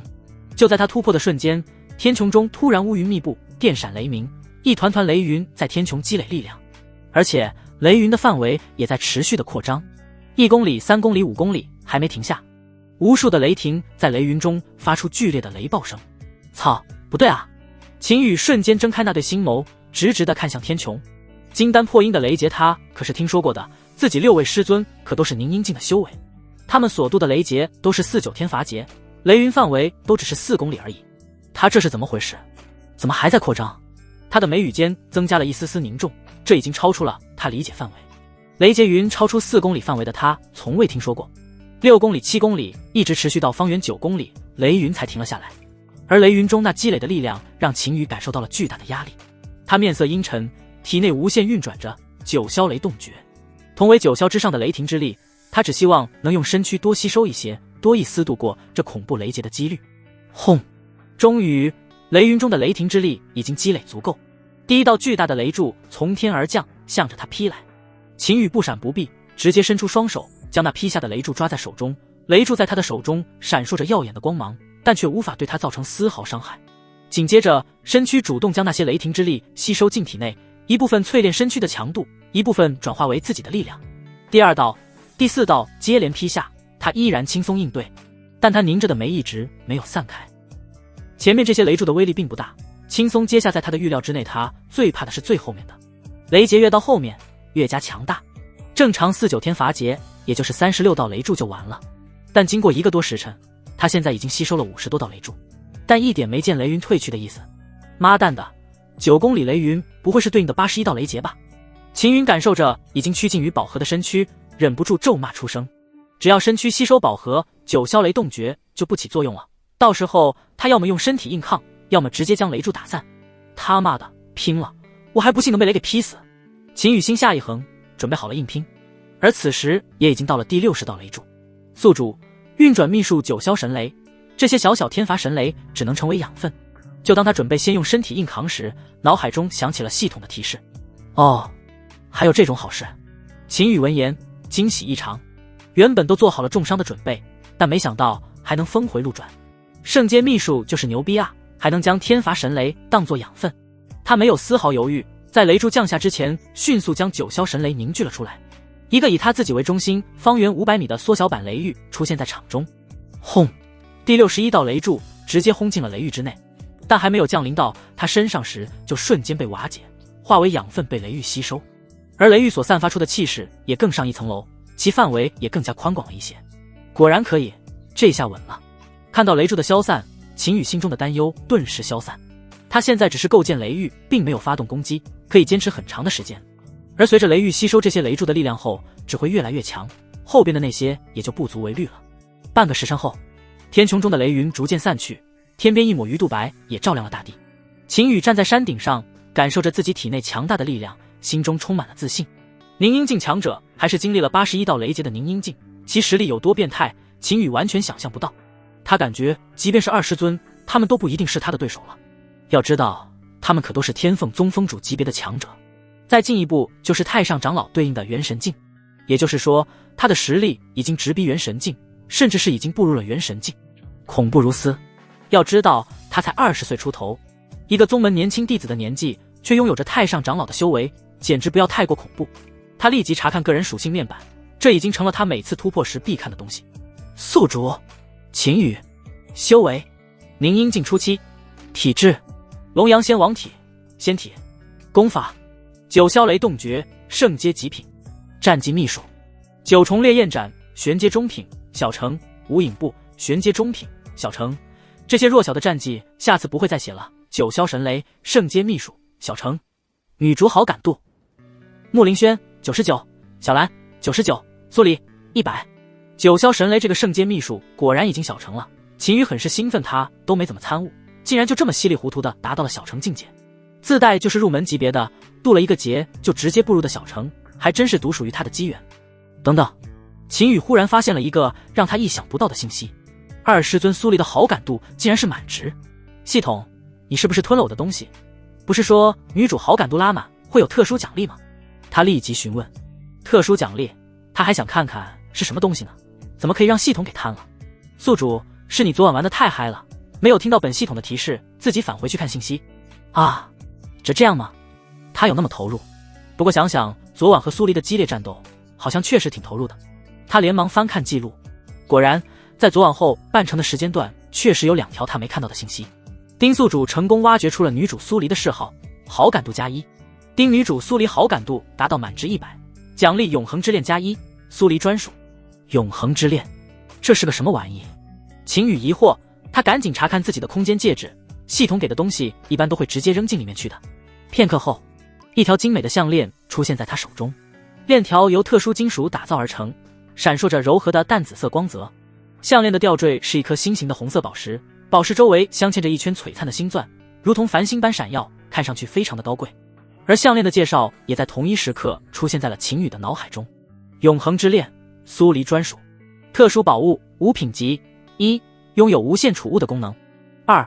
无视任何阻碍，可以和宿主进行通讯联系； 3. 稳步提升佩戴者资质上限。这玩意有点变态啊！看完介绍，秦羽有些惊讶。前2个功能不说，最关键的还是第3个功能，稳步提升资质上限，这不就是代表着几乎没有什么修炼瓶颈吗？一个人能修炼到什么境界，除了最基础的修炼资源之外，最关键的就是资质。资质决定着一个人的上限，虽然这个说法不是绝对的，但它符合 99% 的人群。这玩意苏黎要是带上，那以后就起飞了啊！不用说周边百州大地，就是整个南域都能占据一席之地，甚至都有可能前往中域去看一看了。强的有些离谱。不过这东西是苏黎专属，压根和他没什么关系。非要说有关系的话，那就是能和他进行通讯。这个功能看似鸡肋了一点，但如果其中一人不幸进入了一些有禁止的区域，亦或者距离特别远的地方，这可就能起到大作用了。不错，趁着天还没大亮，将这东西送过去。秦羽看了看天色，转身往回返。然而他不知道的是，在其渡劫结束后，星空深处有9颗紫色星辰发出了耀眼的光芒，同时还有无数虚空神雷诡异浮现，将9星相连。但这一幕秦羽是看不到了，没有绝强的修为，一点都感知不到。但是这一刻却惊动了大陆之上那些禁忌般的存在。中域某座神秘仙山，仙山常年被云雾缭绕，仙气飘飘，仿佛是人间仙境。山间花草树木异常繁茂，而且它们灵气充足，是吸收了天地灵气而生，蕴含着浓郁的灵气。仙山的河流更是奇特，河水并非普通的水，而是灵气液化所成，这些灵液流淌在山间，闪烁着晶莹的光芒，仿佛是一条条银河蜿蜒而过。在山顶，一座规模宏大的祭台悬空而建，祭台4角是刻满神秘符文的通天石柱，而在祭台的上空则是一幅星空画卷，就像是星空被具现出来了一般，神秘而恢宏。老师，您叫我来是何意？祭台上一中年男子凭空出现，他疑惑地看着身边的老者，问仙台，据说有成仙之能，历来只有大成境及以上的老祖才可前来参言，可他还差一点。他不明白老师为何会喊他过来。男主星象显示9霄紫星浮现，还有虚空雷池半生，这天地间将再多一尊天王，你或许可以试着找一找。一旁的老者身着一袭粗布衣衫，神色严肃地抬头看向天幕的星空画卷。什么？仙男主闻声惊骇出声，老师，你是说又有人度过了99圣雷劫？容不得他不惊讶。先不说圣雷劫度过的几率有多小，就是能让天地降下圣雷劫的人就异常罕见。上次出现圣雷劫还是100年前，但那个人没有渡过去，死在了雷劫之下。真正度过圣雷劫的还要追溯到600年前，也就是现在的青木天王，那可是震慑一方的绝世大能。而且青木天王当时的星空异象中并没有半生物的存在。老师，这要是真的话，那几个地方也肯定不会放过，您能否推算出大体方向？没等老者回复，他再次问出了他最关心的问题。如此天骄，要是能齐位成长起来之前找到，那对仙门的未来将是一次巨大的提升。紫星仙光指向南大陆，可以重点放在南域一侧寻找。老者抚了抚胡子，淡淡的说道。到了他这个境界，很难有事情让他的心境发生波动，即便是一尊天王在身侧，也无法撼动其分毫，更不用说只是一个没有成长起来的天骄。所以他才是让南仙竹尝试着找一找，找不到也无妨。南域吗？南仙竹点点头，老师，我现在就去安排。他说完，深深鞠了一躬，便转身离去。他可没有老师的那种实力，自然也没有那种心境。一尊未来的天王，值得他派人全力去搜寻，那是能成为仙门未来的底蕴的存在。他不找，其他人也会找。青木圣域位于中域和北域的交界之处，这里圣木参天，郁郁葱葱，仿佛一片绿色的海洋。在圣域深处有一座宏伟的宫殿，名为青木天宫。这座宫殿由各种圣木建成，与周围的环境融为一体。宫殿的周围是一片片花园和池塘，里面种满了各种奇花异草和珍稀的灵植。黎云，九霄之上，紫星再现，位置在南域，速去寻来，要赶在太素仙山和玄羽圣地之前找到。一名中年男子背负双手站在花亭之中，神色淡然，但他的言语中却充满了不容反驳的霸气。对了，紫霄神宫的人也注意这点，这次的紫星之上还有虚空雷池半生，那个女人对雷电的感知很敏感。尊天王指令，黎云这就去办。男子身后的一名老者躬身领命，随后退了出去。在青木圣域，天王就是最高指令，任何人不得反驳，照令执行就行。陈道子，终于让我等到了还未成长起来新天王，只要被我的青木玉吸收炼化，我看你那无尘道心是否还能保持得住。待黎云离开之后，青木天王眼中浮现出了无尽的野望。他还非常年轻，在天王之中是年纪最小的一个，但实力却能排进前3。而且他的青木玉可是有着一个非常变态的能力，他有如今的成就，青木玉占据手工目光，甚至当初能度过圣雷结青木玉也是功不可没。只要被他找到了这个人，他有绝对的自信实力将直追太素仙山的陈道子，那也是唯一一个敢用仙字命名的势力。他将成为第2个。中域靠近东域地界的玄羽圣地，还有与南域接壤的紫霄神宫的无上强者，也纷纷派出了人手去寻找意象中显示的那个人。一尊拥有半生神物的天王对一个势力的影响非常大，整个大陆之上的天王用2只手能数得过来，其中还有3尊是海外强者，不属于任何一个势力，所以每个势力都志在必得。玉凌风、苏黎请功。雨儿，这个真是给我的吗？看着手中精美的项链，苏黎眼中都是喜爱的神色。虽然不知道具体功用，但这可是宝贝徒儿送的呢，即便是凡品，她也要好好珍藏。要知道，这可是独一份的，其他姐妹可没有，就连第一个偷吃的五妹木凌轩都没有，这让她的心中很是骄傲。要是让姐妹们知道，一定会非常羡慕。她都能想象到那种画面，简直不要太爽。当然，这个项链可不普通哦，我给你戴上，你就知道其中的功能了。秦羽微微一笑，随后将项链接过来，来到其身后，轻轻地戴了上去。还别说，和苏黎非常的搭，让其更添一分美感，看得他又有点躁动起来。哇，雨儿，他竟然能提升资质，这也太厉害了吧！当感知到项链的功能后，苏黎惊讶的小嘴都成了 O 字形。他有些不可思议地看着秦羽，第一次发现自己的徒弟突然变得神秘起来。他的眼眸之中，在这一刻竟不知不觉中多出了一丝仰慕。雨儿，这个太贵重了，要不你贴身放在身上吧。他有点不舍得握着心形吊坠，想要将其拿下来。自己虽然非常喜欢，但是这种东西还是留给自己徒弟才好。男人不能佩戴，贴身放着也行啊。你是不是傻？我是男人，怎么能戴这种项链？况且这是专门为你量身打造，除了你之外，其他人没用。秦羽一把将其拉到自己的怀中，阻止了苏黎手中的动作，同时在那穷鼻上刮了刮，很是宠溺地说道。他没想到苏黎会有这样的想法，那可是能提升自身资质的东西，到手了还要往外推，这要放在其他人身上都是拼死拼活都要争夺到的，甚至都能为此产生宗门之间的大战。资质向来是最难提升的，他几乎生来就已经固定了，除非有大能力者，不然想要提升非常的难。现在出来一个东西能提升资质，自然会引起疯抢，但这个女人竟然能忍住如此大的诱惑还给他，可想而知在其心中她的重要性啊！专属定制。苏黎闻言不禁发出一声惊呼，脸上满是惊讶和难以置信的神情。然而这份惊讶之中更多的却是深深的感动。雨儿她竟然如此用心的为自己专属定制了这条项链，这意味着它只属于她一个人，没有人能够使用它。一时间她的心中涌起一股暖流，双眼也不自觉地泛起了一层水雾，眼眶渐渐湿润起来。紧接着眼角缓缓滑落一滴晶莹的泪珠，沿着脸颊轻轻流淌而下，那是感动的泪水，也是幸福的泪水。秦羽的这一举动让他无法控制自己的情绪，内心深处的情感如潮水般涌动而出。他情到深处时，那微微张开的红唇主动贴了上去。秦羽自然是来者不拒，一双大手将其狠狠地搂入怀中，无尽的索取。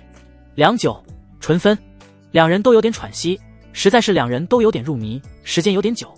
雨儿，我现在不能陪你了，宗门的事情还需要去办。你要是忍耐不了，就去找梦琪吧。苏黎不舍得离开那个温暖的怀抱，略带歉意地看着自己的宝贝徒弟。他能感知到秦羽的需求，但现在时间不早了，他不能再久待，所以只能让其去找四妹楚梦琪。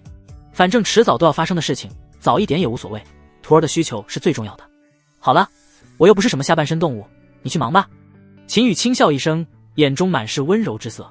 这个女人有些时候也是傻乎乎的，竟然还想着给她找个解决需求的人，而且还把四师尊拉进来。不过她有自己的想法，四师尊楚梦琪慢慢来就行，水到渠成的那种最好，反正首次的万倍暴击已经用了，即便是第一次还能暴击，但倍数也不会很高，不用急于求成。那好吧，不过你千万记得不能跟着来，就待在峰上啊，等我们完成任务就回来了。苏黎临走之前还不忘再次叮嘱一番，他并不知道秦羽早已知晓他们的任务，只是随意编了一个出去的理由。秦羽点头回应，他已经决定暂时不去战场了，打算静观其变。以他现在的实力，有这个能力解决一些突发状况。此外，他已经从苏黎那里知道了天命人楚风的一些信息。严格来说，苏黎并不知道楚风是谁，只是将那天他从云霄城赶回来的时候所发生的事情说了一下。让他意外的是，楚风前往战场这个支线剧情也被他无意中的一个动作改变了。他不认为苏黎那一剑能将楚风杀死，要是这么容易，那就不叫天命人了。而对方并没有回到宗门，那天之后发生了什么事，又去了哪里，他一无所知。所以他打算暂时在暗中观察，等对方露头。3天后，云霄城城主府议事大殿内，一道血袍身影站在大殿之上，在其旁边还有一个面目模糊的幽灵在飘荡。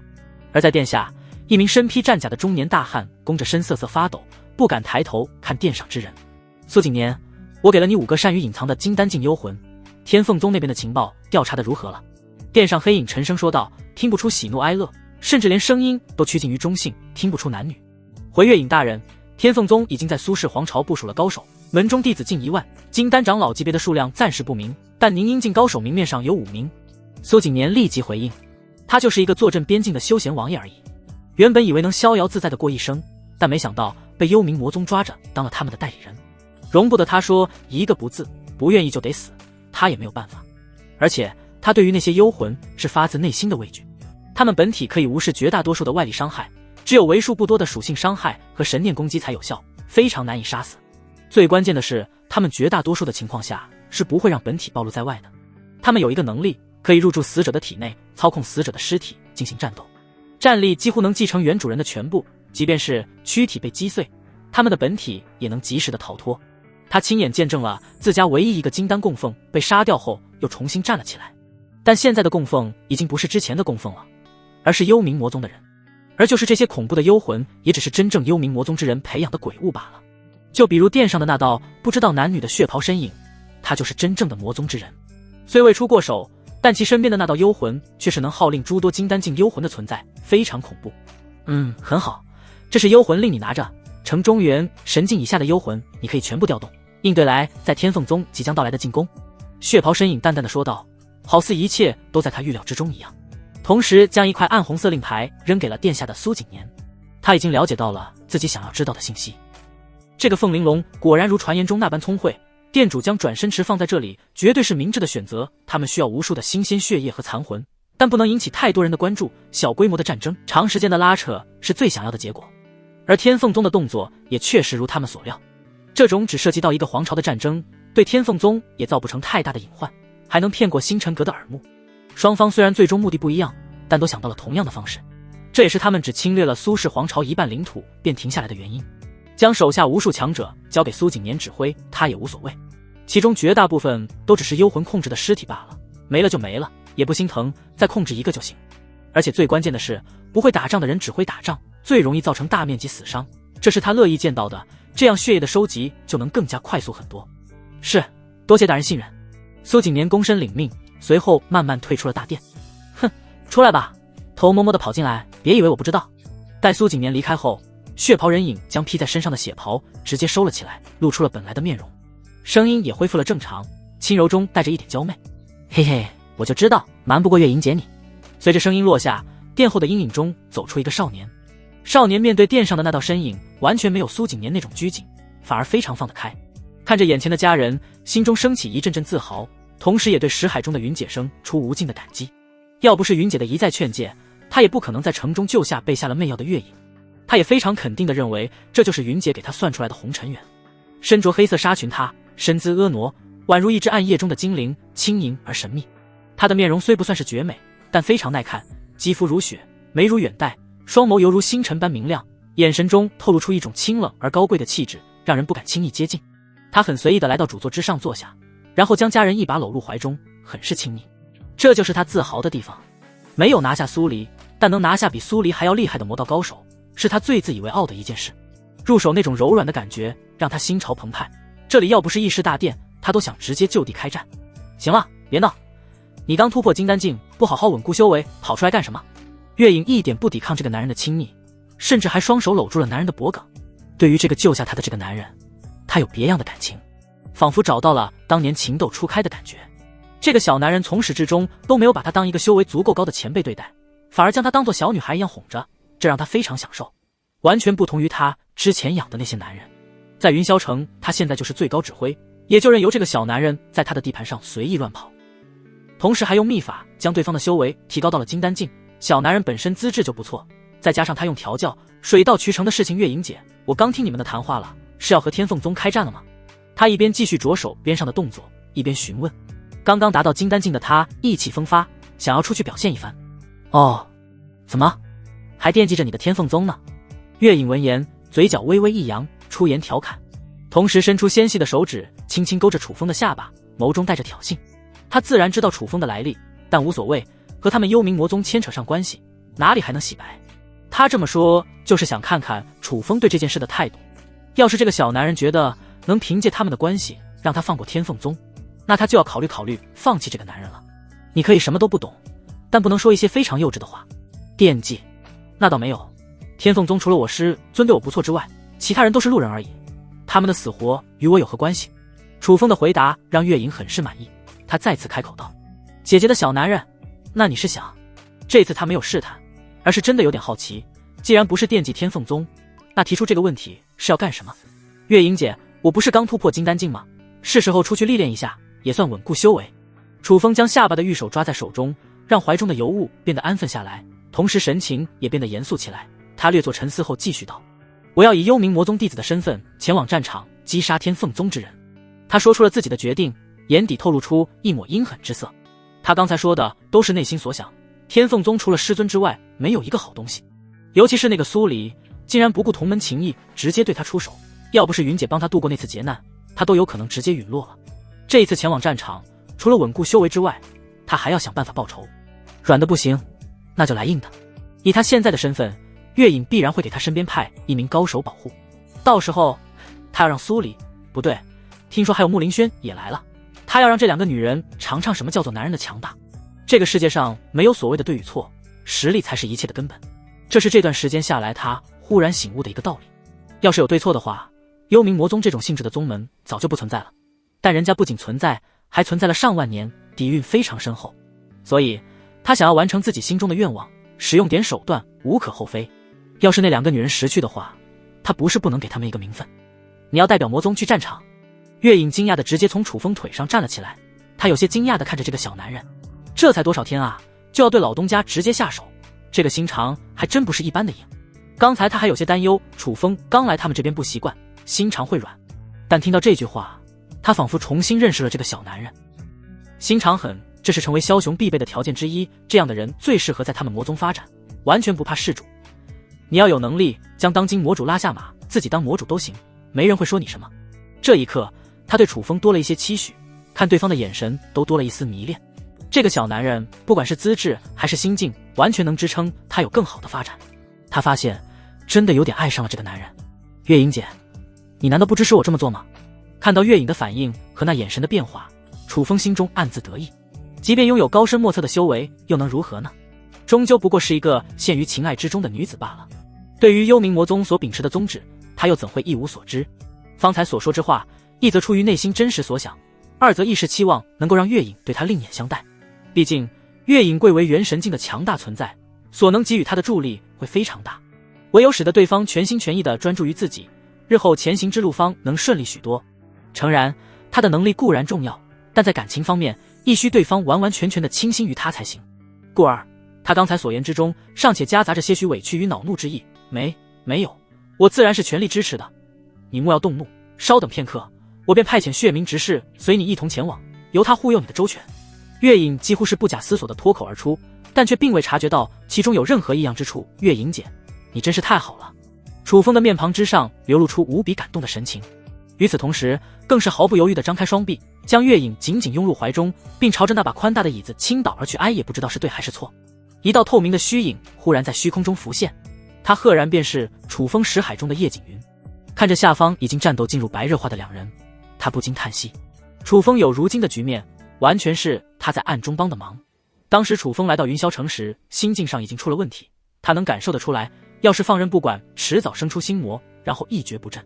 所以他也是心一横，将这里最高的负责人月影用魂术微微魅惑了一下，让其陷入情欲之中，然后误导楚风，将其当作红尘缘对待。这个做法是成功的，将楚风的自信心找了回来，甚至更胜往昔。但天命人的走向全被打乱了，他现在已经很难推测出下一个机缘在哪里，想要强行推测会对他造成不小的伤害，这也是他叹息的原因。事情发展到现在已经脱离了他的掌控，没有了机缘预测，只能是跟着现在的方向去走，一条道走到黑。而这条道完全和之前是两个不同的方向，现在只能听天命，寄希望其天命人的气运没有改变多少。他现在没有肉身，能帮忙的也越来越少，这也让他心中产生了一丝慌乱。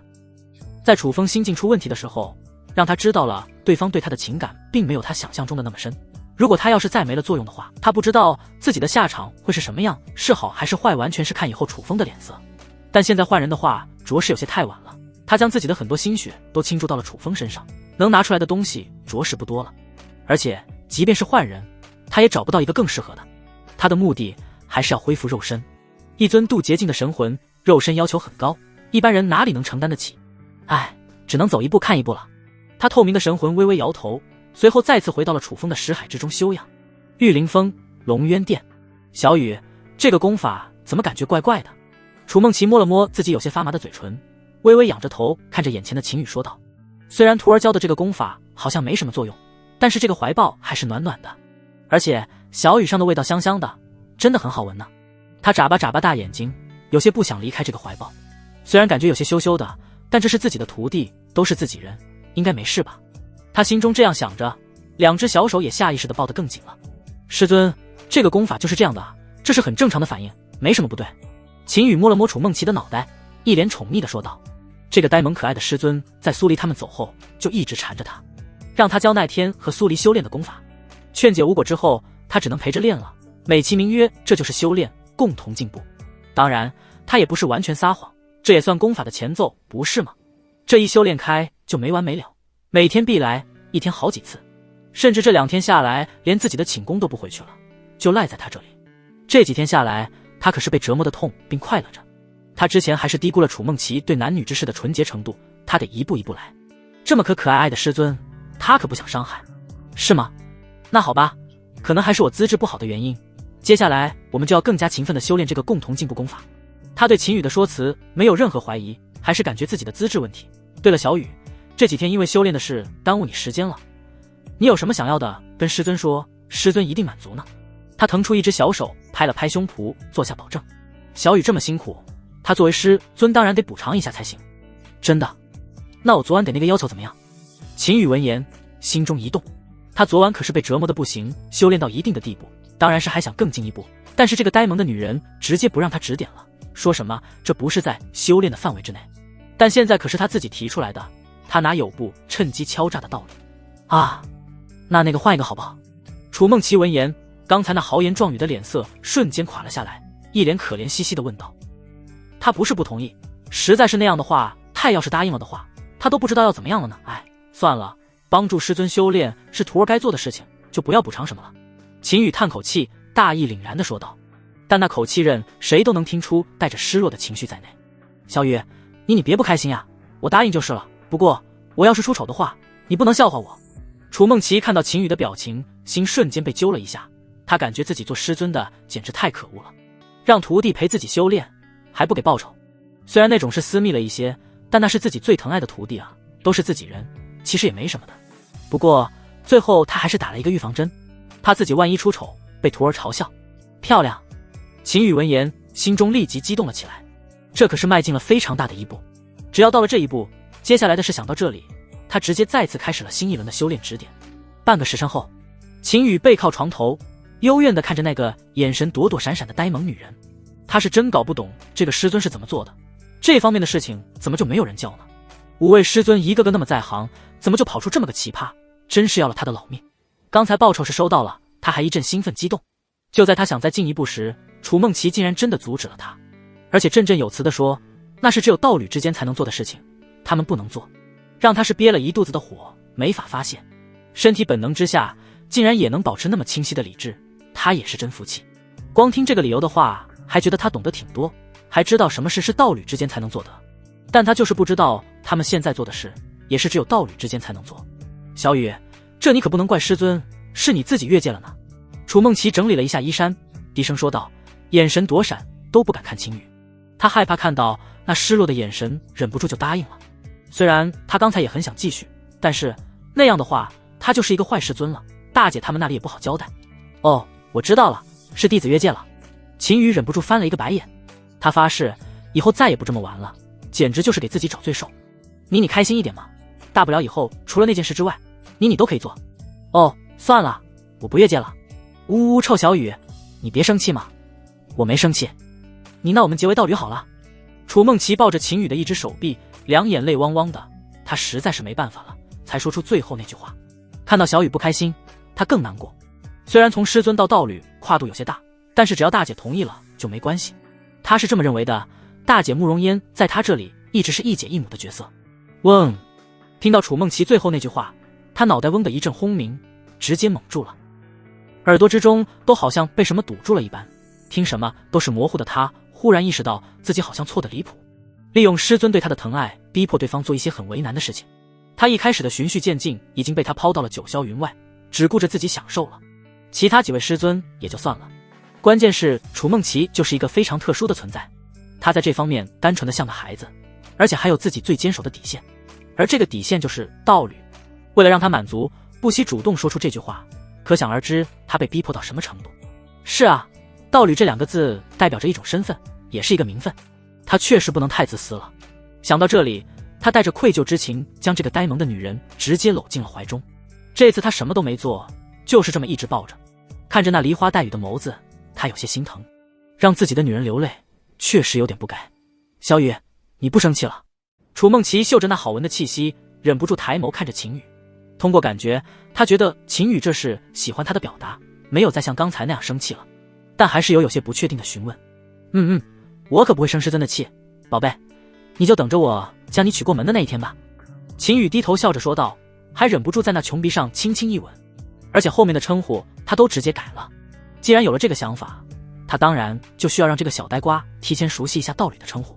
宝贝，娶我过门。楚梦琪小声嘀咕着这几个字，脸上不自觉地浮现出了幸福的表情。他非常喜欢听，做小雨的新娘子感觉也不错的哦。嘻嘻，小雨，那以后没人的时候你就叫我宝贝好不好？这是我们的秘密。他依偎在秦羽的怀中，一双大眼睛闪着亮光。好，宝贝，哥好好听。秦羽摇摇头，这个女人还真是好哄，随便叫一声都能笑个没完没了。对了，宝贝，今天宗主叫你们去缥缈峰干嘛了？他忽然转移话题，同时双手紧紧地搂住娇躯，不让其在怀中乱动。如果他没猜错的话，这次将会有一个很大的机缘，在原书中也是被天命人楚风给拿到手了。但是现在楚风不在，他说什么也得尝试一下。之所以是尝试，是因为这个机缘并不是纯粹靠实力，还要讲究一些机缘和气运在内才行。他身为书中主角的垫脚石，这个气运他是真不敢奢求有多少。哼，臭小雨，你抱得太紧了，我都快要成肉粽子了。楚梦琪皱了皱小鼻子，同时还朝着秦羽扮着鬼脸表达不满。服了。秦羽对于这个不知道什么叫可爱的女人是没有丝毫抵抗力，瞬间服软。宝贝，松开了你可不能乱动，不然小心我把你吃了。松手的同时，他还不忘提醒一句，这个女人好像对自己的魅力心里没数。听小雨的。楚梦琪笑着吐了吐小舌头，同时很乖巧地倚靠在秦羽的胸膛上。宗主姐姐叫我们去也不是什么太大的事情，说到正事，楚梦琪也变得认真了起来，就是全宗内门及以上弟子要去一趟雪岭山脉猎杀妖兽，证明自己的能力，从中选拔出第二批前往苏氏皇朝战场的弟子。天凤宗和幽冥魔宗大战这种事情能瞒得了一时，瞒不了一世。现在已经距离苏黎他们离开7天的时间了，大战一起，宗门之内上上下下几乎都已经知道，这已经不算是什么秘密了。秦羽闻言，眼眸中闪过一道金光。雪岭山脉是天凤宗势力范围内最大的一条山脉，横穿天凤州和延州，甚至这条山脉在别的势力范围内也有延伸，非常的广袤无垠。这条山脉同时也是很多大大小小宗门赖以生存的资源开发地，里面不仅各种资源丰富，还有无数妖兽在内。以这种方式选拔战斗力强的弟子前往战场磨练是无可厚非的事情，原书中就是这么写的。而且这也让他忽然意识到一个问题，在原书中这次的雪岭山脉试炼楚风也在其中，他是从战场中之中杀进去的。雪岭山脉的一段距离苏氏皇朝并不算远，原剧情中楚风在追杀一个金丹境大魔的时候无意中闯入了雪岭山脉，这就是气运，独属于天命人的气运。那个大机缘也就是这么被楚风拿到手了。而这次楚风同样不在宗内，按照天命人那种尿性，只要还没死的话，多半还会进来，最多就是进来的方式有可能会改变。不过他也不急，对方前期的很多机缘都被他给抢了先，不可能提升得太快，除非他最大的金手指给他强行开路。如果真是这样，他就更没什么好怕的了。那种行为就是提前损耗气运，很难有中后期的发展。小雨，你可不能有什么想法哦，二姐可是说了不让你去的。看到秦羽似乎有些异动，楚梦琪立即说道：二姐苏黎可是专门给他传讯，不让秦羽前往战场的。以秦羽金丹境的实力去了雪岭山脉，想要拿到一个名次，那是轻轻松松的事情。要到了那个时候，就是宗门委派了，谁也不能拒绝。所以他连雪岭山脉试炼都不想让秦羽前往。宝贝放心，我有分寸。秦羽微微一笑，给出了一个模棱两可的回复。他现在的实力可不是表面上金丹境那么简单了。度过81道雷劫之后，他发现自己获得了一个很有趣的能力，那就是能用元婴表面的雷霆战甲掩盖他的修为气息，他可以让任何人都探查不到他的真实修为。看似鸡肋，但有些时候却是阴人的最好手段。这也是楚梦琪只认为他是金丹境的原因。对了宝贝，接下来我要闭关一段时间，参悟一个秘术，等我出关再陪你修炼双修功法。他再次说道，这是他之前就想好的说辞。雪岭山脉他一定会去，但不能让诸位师尊担心。只要你不去雪岭山脉，做什么都行。不过趁着今晚你还没有闭关，我们再修炼一下双修功法。说罢，他便主动将秦羽扑倒，嘟着小嘴凑了上去。喂，宝贝，别急。不行，你明天就闭关，很急的。大殿之内再次变得火热了起来。雪岭山脉高耸入云，约有2000多丈，山脉绵延数十万公里，宛如一条巨龙蜿蜒盘踞在大地之上，雄伟壮观，令人心生敬畏。之所以叫这个名字，是因为它有一半的区域被皑皑白雪覆盖，那一半的区域都位于山脉的顶端部位，海拔高的原因，积雪常年不化。山脉中段山腰位置，这里也是距离天凤宗门最近的地方。此时已经汇集了大量的宗门弟子，内门、核心、亲传加起来已经超过了10万之数，这还是第一批已经送去了战场之后的数量。别看天凤宗只是一个3品巅峰宗门，但其底蕴实力还是非常强大的，只要有人突破法相近，再获得一门天阶功法，那便能立即晋升4品。今日便是雪岭山脉试炼之日，绝大多身份符合的弟子全都来了。苏氏皇朝的战场模型基本已经固定，生命危险不是没有，但相比第一批的弟子已经小了很多。现在进去不仅能历练心境，还能得到除魔积分，对于那些自认为实力不错的弟子来说可是非常吸引人的。你们听说了没有？这次试炼的第1名宗主好像还会亲自召见。什么？真的假的？我怎么没有听到这个消息？8、9不离10，据说是内部消息没有传出来，好像是要给保命的奖励，非常珍贵。我靠，还有这种事？看来那些个亲传弟子要争得头破血流了。其实也不用这么麻烦，但凡有人能击杀一头金丹境的妖兽，那第1名就稳了。你特么傻鸟吧？30岁以下的亲传弟子中有哪个是金丹境的？杀个屁！老子就说了，不服气来干啊！干就干，热闹还真是热闹非凡啊！秦羽混迹在人群中，一边溜达一边听着众多弟子的讨论声，感觉非常有趣。以前这种集体参与感的活动，他可是很少参加的，都被诸位师尊给很好的保护了起来，就怕他出现什么意外，就像是笼中的金丝雀一样。这也导致他战斗经验非常匮乏，不然也不可能被楚风的一个狗腿子给揍得生活不能自理。所以第一次来还有一种非常新奇的感觉。对于众人讨论的他也表示认可。30岁以下的金丹境弟子确实没有，在原书中也就只有楚风一人达到了。实力气运都在的情况下，那处秘藏被他一个人独吞了，吃的是盆满钵满。秘藏的具体方位他并不知道，原剧情中一笔带过，估计是那个煞笔作者自己不会描写地理位置糊弄读者，他也是被糊弄的一员，只能先碰碰运气了。至于那个第1名可以获得宗主奖励，他并不在意，因为剧情中楚风是无意混迹到其中的，也没有拿到那个奖励。他在获得秘藏之后又跑回了战场之中，天命人都没有拿到的奖励应该不会很好，他也懒得去拿。当个混子其实就挺好，没人注意，闷声发大财才是最好的。然而他并没有注意到天穹的云层之上，一名戴着面纱的女子正面带微笑地看着他所在的位置。慕容，果然还是你对这个小滑头更为了解一些。看着下方到处溜达的秦羽，女子轻笑一声，眸光中满是温柔。要不是远在数万里之外的慕容烟给他发信息，他也没想到平日里不出现在任何宗门活动中的秦羽会自己悄悄地出来，而且还欺骗楚梦琪是在闭关。他来此意是想看看秦羽要干什么。二是护道，这么多的人，只凭借一些长老没办法顾得周全。而且他还听闻前线传来的信息，似乎有一股幽冥魔宗的人躲藏到了这片山脉之中。若是真的出现了金丹境甚至更高境界的大魔头来搅局滋事，那么凭借他的实力也能够迅速的将其铲除干净，从而避免遭受任何不必要的损失。小滑头，你可一定要乖乖听话哦，千万别给本姐姐惹出什么乱子来，否则等事情结束之后，看我怎么收拾你。他轻声嘟囔一声，随后便将目光投向了别处，并同时施展出自己强大的神念之力，向着四周的山峦蔓延开来，仔细地探查着周围的情况。而此时的山脉之上也逐渐安静了下来，因为已经有10多名金丹长老纷纷抵达现场。诸弟子听着，此次试炼规则很简单，将所杀妖兽的妖丹收集起来，算作你们的试炼成果。一名老者悬于天穹之上，他的嗓音之中饱含着雄浑的灵力，犹如洪钟一般响亮，回荡在整个天地之间。还有，提前透露一个消息，第1名会有特殊的奖励，预祝你们每一个都争取拿到好的名次。现在试炼正式开始。话音落下，10多名金丹长老便向着山脉四周四射而去，他们需要尽可能的维护好众弟子的生命安全。雪灵山脉上的妖兽等级森严，都有自己的领地，尤其是那些高级别的妖兽，只要不主动出现在对方的领地，对方也不会出来追杀，但就怕出现意外，那是时候就是他们发挥作用的时候。而下方的诸弟子也在瞬间四散而开。雪岭山脉对于这里的绝大多数弟子来说都很熟悉，很多师门积分任务都与这里有关，他们或者3、5成群，又或者单独一人，向着自己熟悉的区域飞射而去。整个山脉非常辽阔，让10万人试炼是绰绰有余。吆喝，这不是被我打废的那个废物吗？秦羽正要离开时，忽然身后传来一个他较为熟悉的声音。他凝眉转身，这个人他认识，严格来说还与他有深仇大恨。原书中楚风身边第1大狗腿子赵寒，之前他丹田被废也是此人所为，还真是不是冤家不聚头，10多万人在场都能相遇，看来他的运气也还是不错的。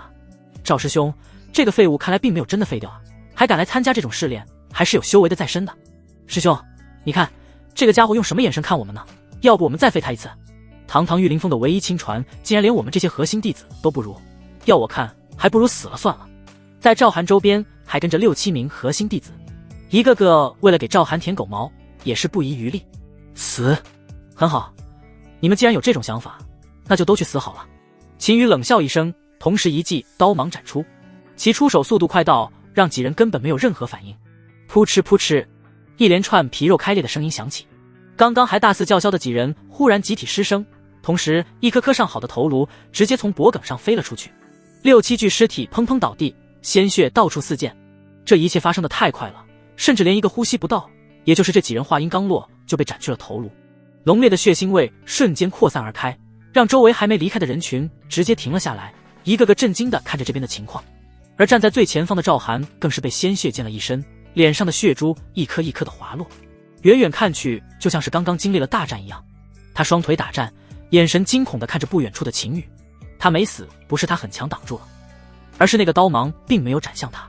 他同样没有看清楚秦羽的任何动作，只是说了一句话，自己人就全都死了。这才多久不见，加起来也就10多天的时间，前后差距简直就是天地之别。这还是那个他可以任意欺辱的秦羽吗？我的乖乖，这位师兄是谁啊？怎么没有见过？感觉好强啊！确实没见过，好面生的感觉。你们这些没眼光的家伙，这是我玉灵峰唯一的亲传，秦师兄。我的天，他就是那个一直被雪藏起来的秦羽吗？这还真是不出手则已，一出手就是大招啊！众人终于从震惊中反应了过来，开始小声地议论了起来。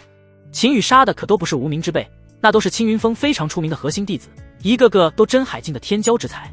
这一刀斩下去，对方这几人竟然连丝毫的还手之力都没有，简直太恐怖了。赵寒，你不是说我是废物吗？我就站在这不动，我看你能不能将我杀了。秦羽似笑非笑地看着赵寒，他没法将天命人击杀，杀几个狗腿子还不是轻轻松松的事情。他前几天没有主动找此人的麻烦，已经算他走运了，没想到竟然自己送上门来，不得不说这就是他的气运。秦羽，你不能杀我，你这是当众击杀同门，要被宗门治罪的。赵寒结结巴巴地说道，只要你不杀我，我可以帮你作证，是这些人主动对你发起进攻。他急了，不得不立即出卖这些已经死了的队友，只要能让他活下去，做什么都行。混账，简直岂有此理，公然残害同门，秦羽，你可知罪？就在这时，天边忽然急速飞回了一名金丹长老，他在秦羽前上方悬空而立，面带愤怒地看着秦羽。李长老，就你妹，去地狱等你主子的吧。赵寒看到自家峰上的长老前来，立即想要开口喊救命，但秦羽没给他说完话的机会，又是一刀直接斩了出去。小子，你敢！李长老被秦羽的行为气得面色通红，他想要救下下方的赵寒，但无奈速度不够快，在他落地之前，赵寒瞬间被刀芒肢解，四分五裂，一块块碎肉四散而开，有一部分还直接落到了李长老的身上。好，非常好，秦羽，我告诉你，今天就算是楚风主亲至都救不了你，我必将你拿下，以正宗规。李长老吹胡子瞪眼，气得鼻孔中都快冒白烟了。你是个沙比吧？他挑衅我在先，被反杀了，不是很正常吗？你是怎么做长老的？你是不是在包庇自己封上的人？你我的什么啊？身为长老连话都说不利索了，还不如直接一头撞死得了，活着真是浪费我宗门的资源。秦羽，我要杀了你！这是你先动手的，大家可都看到了。看到李长老被气得瞬间失去理智，秦羽嘴角微微上扬，同时再次一刀劈出，只不过这次他手中多了一柄长刀，是武师尊楚梦琪送给他的那把噬魂刀。杀赵寒几人，他压根没有用刀，只是几缕刀气而已。你不救我！噗嗤！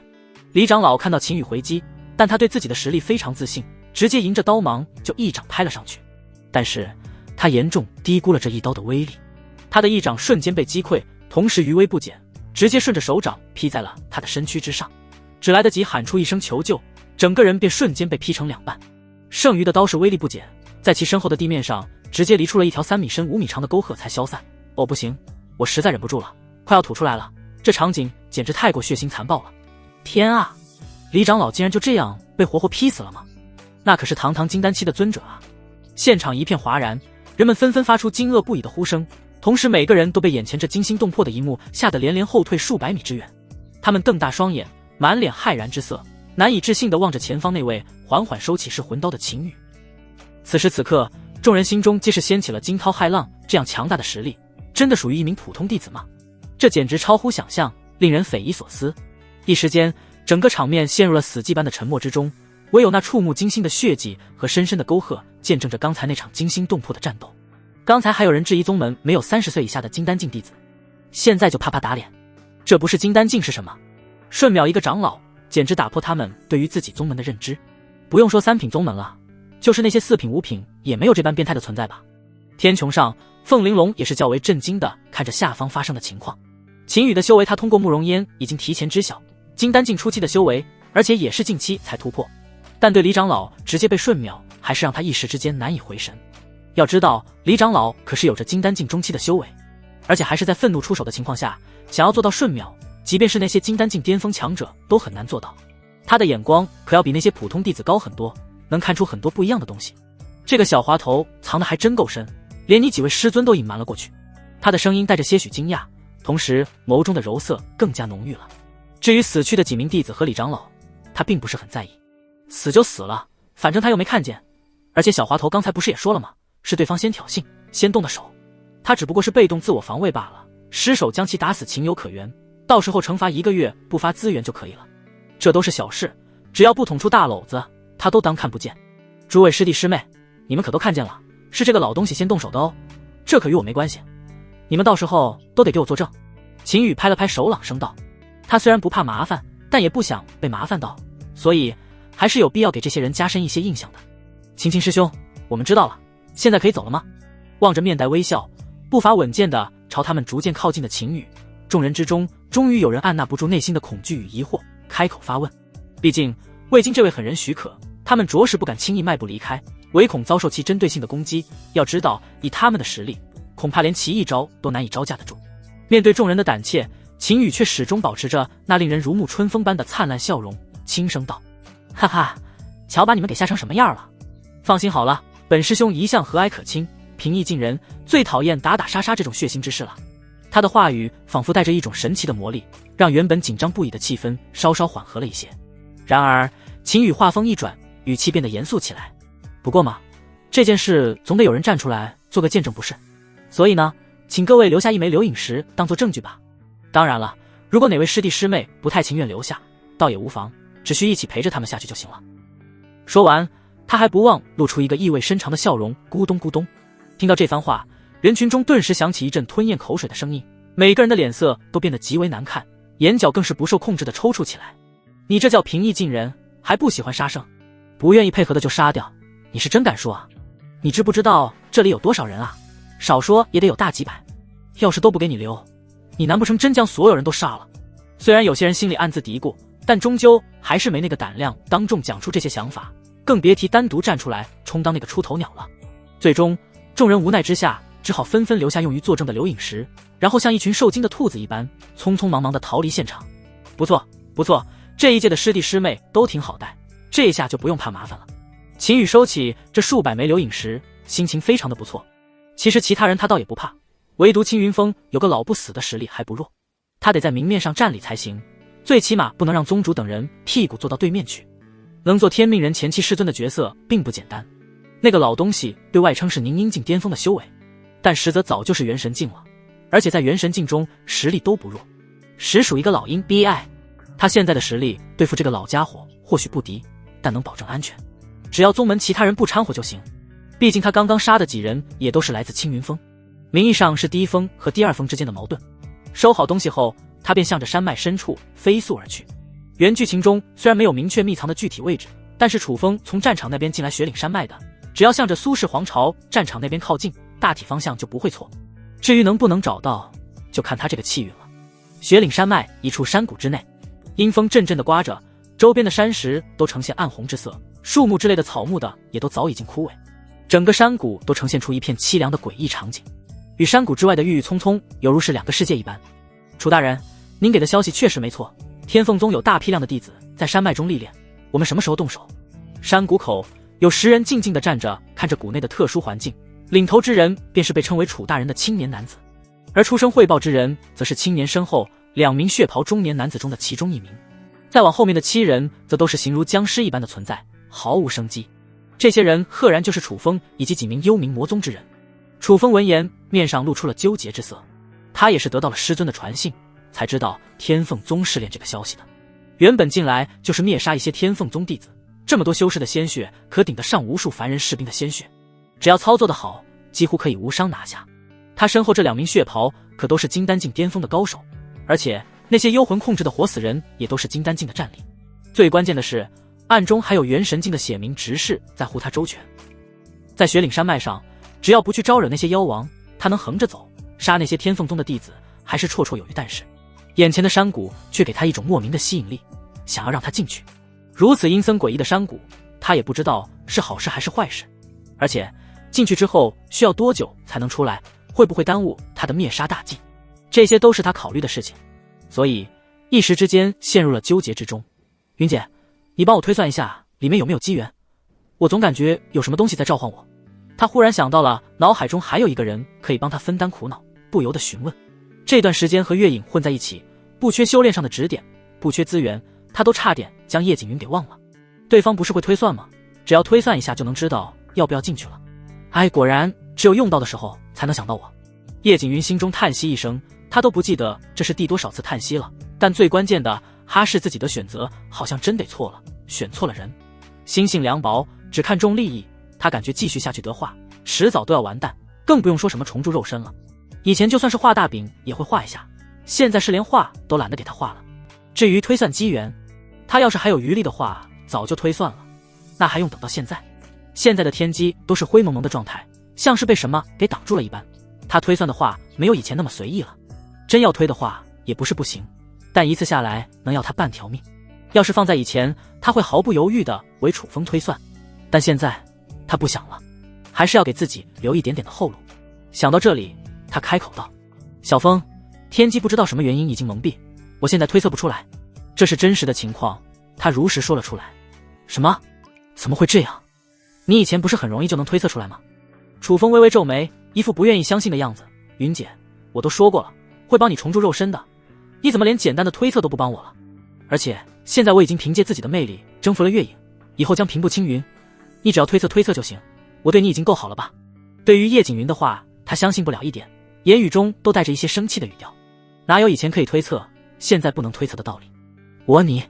叶景云顿时被气得不轻，一句完整的话都说不出来。这已经与心境强不强没有什么关系了，完全就是人情的演绎，简简单单的推测。你已经对我够好了。还有，那月影是靠你自己的魅力征服的吗？你的脑子呢？人家一个半步法相近的强者，怎么会无缘无故出现在你面前？而且还神奇的中了媚药，这是你自己的魅力。还有，他每次推测都是需要消耗神魂之力的，虽然不多，但日积月累之下，也消耗了将近1/3。先不说重铸肉身这种虚无缥缈的事情，就是弄一些补充神魂的灵草灵药，楚风是完全有能力做到的。尤其是现在攀上了富婆，对方本就是研究魂魄和神魂的，相关的灵草灵药肯定有，但也没见楚风帮他弄来哪怕一株。这次他是真的心寒了，他真的很想一通对回去以泄心中的不满，但要是真说了，那就是真的决裂，在没有找到退路之前，那就是他命绝之时。幽冥魔宗一个小小的分店副店主就有着半步法相近的修为，其本宗是何其的强大，要是楚风不满，直接把他给卖了，他是真活不下去。这让他有一种虎落平阳被犬欺的感觉。最讽刺的是，这是他自己选择的路。哼，我最后叫你一声云姐，希望你能想清楚，我是你唯一的出路。没有得到他想要的答复，楚风冷哼一声，也失去了耐心。亏他还想着给这个女人恢复肉身呢，只是让她稍微付出一些都不愿意。如此不对等的无私奉献，他不愿意再做了。要是这个女人还能想得通，他不介意原谅一次，给她一个机会。而且现在的他能力十足，自问即便是没有这个推测的能力，他也能走上人生巅峰，成为天之骄子。他能征服魔宗的强者，那就能征服更加强大的存在。一路征服，一路提升，想想都是非常爽的一件事。他再次看了看眼前的山谷，还是决定先不进去，没有必要因为一件不确定的事情将主要的事情错过了。魂影、魂煞，你们两人带所有幽魂干尸直接进入山脉深处，遇人就杀，不要错过一个。那些长老也不是你们的对手。有了决定，楚风直接下令，也不管脑海中那个女人是否会生气，那已经不是他关注的事情了。他更喜欢这种指挥人干活的事情。楚小子，不可！就在这时，同样一道血袍人影从虚空中走出，只不过他的血袍之上有着一个月亮，而另外两人只是3颗星星。血冥执事，这是为何？楚风面带疑惑。幽冥魔宗不是急需新鲜血液和残魂碎片吗？如今山脉中这么多养料，怎么还不能行动了？这片山脉中，我感知到一股强大的神念，不出意外的话，这次历练是有元神境顶尖强者跟随，我们行动不能太过肆无忌惮。血冥摇摇头，出言解释道：那股神念非常强大，他绝不是对手。要是被对方发现了位置，他保不下这里的人，尤其是楚风，这可是副店主月影大人特别吩咐要保护的人。比你也强？不会吧，你可是月影派出来护我周全的，怎么会比不过一个天凤宗的元神境？实在不行，你把幽魂干尸放出来协助你啊！楚风有些不满，在他看来，月影非常在乎他，派出来的人怎么会不如一个天凤宗的太上长老？要知道，幽冥魔宗可是品阶很高的宗门，同阶之下，那还不是碾压天凤宗。况且，幽冥魔宗每个人几乎都有幽魂干尸作为助力的，以多打少，怎么会打不过？这不就是驳他面子吗？所以，他的言语中都带了一丝不满，这也是在示威，想让血冥知道这里谁才是做主的那个人。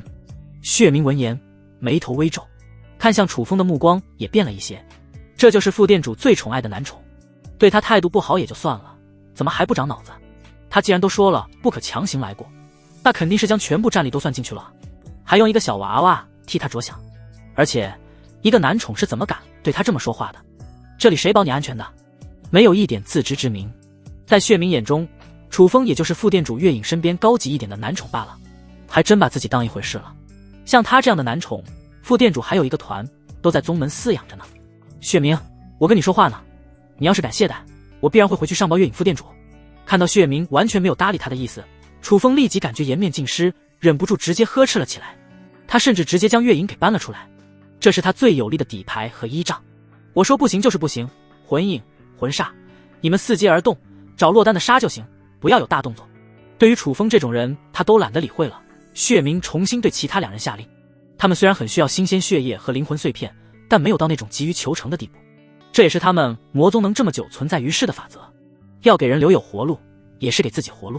先不要说有没有那名原神境的强者，就算是没有，也不能一下子全给人家灭了。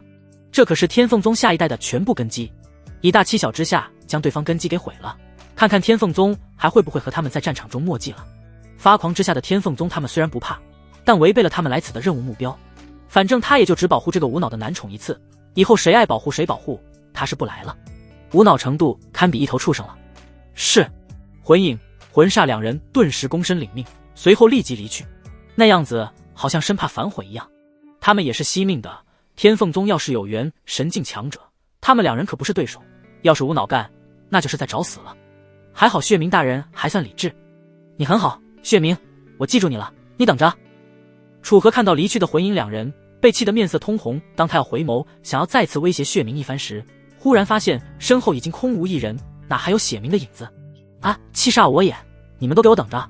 他仰天长啸，声音中甚至蕴含了金丹之力，以此来发泄着心中的郁结之气，声音都把周围的一些小妖兽吓得四散而逃。还真是个煞笔。暗中的血明忍不住吐槽一句，这么大声真就不怕暴露自己的位置。他索性再次后撤数百米，要是招来什么恐怖的存在，还是他的小命重要。这个傻吊即便死了，他也有理由回禀副店主，相信月影大人也不会因为一个男宠太过惩罚他。嗷砰！一处山林内，一头5、6米高的狼王发出最后的悲鸣后轰然倒地，砸断地面上无数腐朽的树枝。在狼王周围数百米之内，还有大片的妖狼尸体。而在这片山林内唯一的生者，便是狼王身边持刀的青年男子。男子赫然便是出来碰运气的秦羽。不过显然他的运气并不是很好，这数百公里远的路段上，除了山脉深处的妖王地界，他已经搜查了个七七八八，但是一无所获。甚至他将有可能守护纪元的妖兽都斩杀的差不多了。就像刚才的这个妖狼群，其狼王实力已经无限接近元神境，但守护的东西却只是一株6品灵植，上面有他们修炼需要的果实银月果。嗖嗖，秦羽大手一挥，将不远处树上的灵果都收了起来。当然这些妖狼体内的妖丹他也没有放过。他娘的，果然还是要靠气运的，实力再强也没用。他甩了甩噬魂刀上的血迹，不禁吐槽一声。这一路上他几乎都是杀过来的，没有放过任何一个可能出现机缘的地方，但愣是没有找到原剧情中的那个山谷。以他的判断，那处秘藏之地要么在妖王的地盘，要么是在某个禁制之中，他没有触发。不过他也不是很失望，这个结果本就在他的意料之内，即便被楚风拿到也无妨，短时间内他发挥不出太大的作用。时间拖得长了之后，秦羽也不是很忌惮，那个时候他的修为都不知道成长到什么阶段了，用硬实力强行压制就行。什么声音？忽然他转眸看向某个方向，神识异常强大的他敏锐地察觉到10几公里之外传来的一道充满怒意的咆哮声。虽然听不到具体说的什么，但是那声音异常刺耳，而且有点熟悉。走，过去看看。他没有犹豫，立即飞身而出。这种地界一般人可不会过来，这可是金丹境妖兽和凝阴境妖兽的活跃区域，不用说天风宗那些弟子了，就是长老们都不敢过来。能出现让他熟悉的声音，他自然要去看看，任何可能性都不能放过。1刻钟后，秦羽面色怪异地看着那逐渐消散的背影，然后再回头看了看眼前这阴风阵阵的山谷。他脑袋有点转不过弯来，严格来说是有点懵逼，有些剧情他是猜到了。楚风这个天命人还真就按照剧情找到了这处秘藏之地，但他没猜到的是，这家伙竟然不进去就走了，而且临走前还咆哮一声，将秘藏之地的位置给暴露出来。还真别说，这处山谷处于一个小型的天然隐匿阵法中，外面平平无奇，正常人还真不会关注。他也是追着声音过来，看到那离开的背影才发现了这里。他实在是想不通楚风不进去的理由是什么。你没找到也就算了，明明秘藏就在眼前却不进去拿，实在是有失天命人的风格啊。不过这下被他发现，那可就没有天命人什么事情了。他微微一笑，也没有太过于纠结。原书中这处秘藏之行可是写得非常清楚，这是一尊渡劫境大能渡劫失败后留下的传承之地，除了一些实力和心境上的考验之外，并没有什么太大的威胁。以楚风那种实力都能过得去，他自然也能。至于心境，他可不认为会弱于一个天命者。他前世看了那么多的小说，那些天命者的心境是什么鸟样他知道得清清楚楚。要不是气运眷顾，那脆弱的玻璃心早就碎了一地。屁本事没有，就喜欢对天对的，拼了命的找强大的对手死磕，主打的就是一个打不死你我就死的决心。他嗤笑一声，随后转身便向谷内走去。幽冥法王，这处传承之地原主人生前的尊号，看似有幽冥2个字，但和幽冥魔宗没有半毛钱关系。重要的是后面2字法王，他生前最喜欢研究各种术法，研创出了很多品阶不低的术法，而他最得意的便是圣阶术法九幽雷域，也可以说是战技和秘法中的一个分支，威力奇大。九幽雷域的雷霆之力和正常神罚雷霆相差很大，就像他现在的九霄神雷就属于正常的雷霆秘术，雷霆之力至刚至阳，毁灭实验之内的一切东西。而九幽雷域则是正好相反，雷霆之力极具阴寒，宛如九幽之下的轮回河水一般，能腐败人的身躯，侵蚀人的神魄。它有雷霆之形，却如复古之毒一般，不会将人立即毁灭，而是让人失去战斗力，承受死亡的过程。这也是被人称为幽冥法王的由来。这种手段有些时候比毁灭更加恐怖，眼睁睁地看着自己身躯一点点被腐蚀发臭，神魄被一点点的蚕食，那是一种无比的绝望，想自杀都成了奢求。其威力又能被评定在圣阶，这个术法可想而知其恐怖程度。当时幽冥法王在世时，一度成为无数人的噩梦，即便是大成境的绝世强者，也不是很愿意无故得罪幽冥法王，那雷劈在身上真的非常难以清理掉。秦羽一边向着山谷内走着，一边回忆着原书中提到对这处传承之地的描述，对他来说也是一个非常不错的收获。明有九霄神雷，暗有九幽雷域，相得益彰，丁公喜宿主触发隐藏剧情任务。任务内容：获取幽冥法王传承秘术九幽雷域，并修炼至小成，奖励秘术熔炼种子+1。就在他想事情的时候，脑海中系统的提示忽然出现。他脚步微顿，面露诧异之色。他没想到系统竟然还能发布任务，这就有点意思了。秘术熔炼种子，从名字上他就能推断出其用途，都是雷霆秘术，却一个九霄，一个九幽，不出意外的话，就是对这2个秘术进行融合。只是这个种子能否熔炼其他的秘术？宿主只有这种相对立的同源秘术才能熔炼，而且还需要宿主修炼到同一层次。似乎看出了秦羽的想法，系统再次出声提示。行吧，果然还是他异想天开了。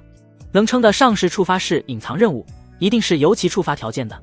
圣阶秘术修炼至小成阶段，还真不是一般的难。他的九霄神雷小成也不是靠他自己参悟到的，那是机缘巧合。不过好在任务并没有时间限制，他总会有完成的一天。但眼下最重要的还是拿下幽冥法王的考验。看着谷底的山洞，他深吸一口气，一步踏入其中。这就是山洞内的空间吗？这幽冥法王还真是有2把刷子的。秦羽环视着周围的环境，脸上有着震撼之色。整个空间非常宽阔，中央是一处圆台，四周的空间弥漫着无数细微的紫色雷霆，仿佛蕴含着无尽的威力。在10米高的虚空处同样有一个圆台，只不过那个圆台之上还有2个淡蓝色的光团漂浮，而在2个圆台之间则是被一条49阶的阶梯相连，阶梯之上刻满了复杂的符文和图案，散发着强大的威压。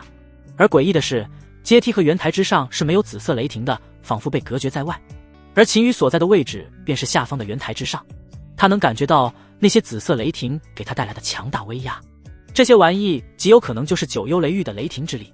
原书中没有介绍，天命人楚风也没有以身测试过，这是他的猜测。传承者第1关实力测试，踏上阶梯最顶端即可通关，通关者可得到通关奖励，过不去则死。虚空中忽然浮现一条字幕，简短精炼，表达了这个地方一切。秦羽并不惊讶，这个流程他脑海中早已清楚，没有磨蹭，他直接踏上了第1阶梯。嗡，一股莫名的压力随之而来。我草尼玛！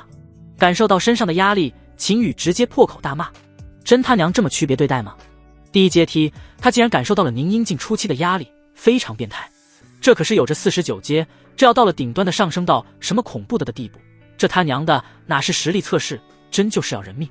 原剧情中，楚风是以金丹境初期踏上阶梯的，第1阶梯的威压只有真海境1层，到了第29阶，威压才和实力齐平，这他进来就区别对待是吧？你特么的在山洞外直接挂个天命人专属的横幅不就得了？用得着这么坑人吗？妈蛋的，幽冥法王是吧？等老子过了，把你这破洞给你拆了。秦宇咒骂一声，继续向上攀登。一个终身最高成就只有一个圣阶术法的破烂修士，还能将他这个身怀系统之人给打趴下不成？他现在就身怀小成的圣阶秘术，而且其最高战力他自己都不清楚。之前那只狼王根本没让他使用出九霄雷霆秘术，击杀还是很轻松。他就不信这个破阶梯的最顶层还能将威压增加到法相境，那这就不是找传承者了，而是专门为了猎杀。只要没有到非常离谱的程度，他就有自信登上去。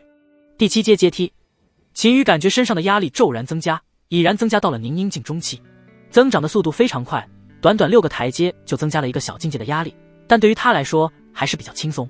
只是略微适应一下后，脚步再次开始向上攀登。14阶凝阴境后期，21阶凝阴境巅峰，42阶元神境后期。走到这里，秦宇停下了脚步。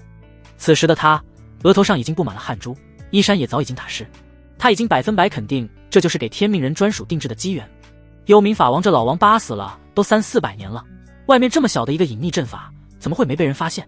既然曾经有人来过，但还完整的保留着传承在内，可想而知坑了多少生命。一个圣阶术法的传承竟然能设置如此高强度的关卡，简直就离了大谱。他能坚持到42阶梯已经出乎了秦宇自己的预料，这可是元神境后期的压力。他一个凝阴境初期修为之人，能跨大境界坚持到现在，他敢说除了中域的一些绝世妖孽，没人能做到这一步。但就是如此也难以跨越的最后一个阶梯，接下来的6个他咬咬牙还能坚持，但最后第49个阶梯不出意料的话，绝对是元神境巅峰，甚至是半步法相近的威压，这已经超出他的极限了。系统，这玩意不讲武德，还有没有其他办法登上去？他喘着粗气心中询问，同时一屁股直接坐在了阶梯之上，盘腿恢复着刚刚巨大的消耗。没有，你等修为突破一个小层级就能上去了。你现在的身躯已经被天罚神雷淬炼的达到了这一阶段的极限，只要再做突破，体内残留的雷霆之力还能持续进行淬炼。系统的回复非常直接，不过还是给出了建议。提升修为吗？秦宇瞬间明白了系统的意思。提升修为是小，间接性的提升身躯强度才是关键，要不然一个小境界确实很难改变现状。天命人的关键性成长机缘不是那么好拿的。针对女人，他有一套，相比楚风来说优势很大。但是这种机缘真的不是靠硬实力就能夺取的，气运、实力、契机这3种缺一不可。实力他有，气运他是没有，但捡了个漏，只剩下契机。天命人这3个字或许在这里本身就是契机，但他不一样，他的契机就是系统说的临场提升修为。可是临场提升到凝阴境中期可不是1天2天能完成的，即便他有仙阶体质，再配合圣阶功法，那也需要不短的时间来完成，没有1-2个月几乎不可能完成。到那个时候黄花菜都凉了。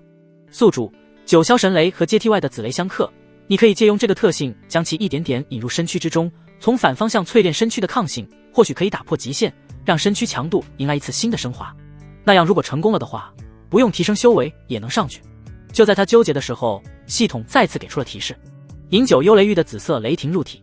秦宇闻言忍不住地舔了舔嘴唇，这可是要老命的东西，即便是绝世强者都不想沾染的东西，让他主动引入，还真是在作死的边缘上疯狂徘徊啊。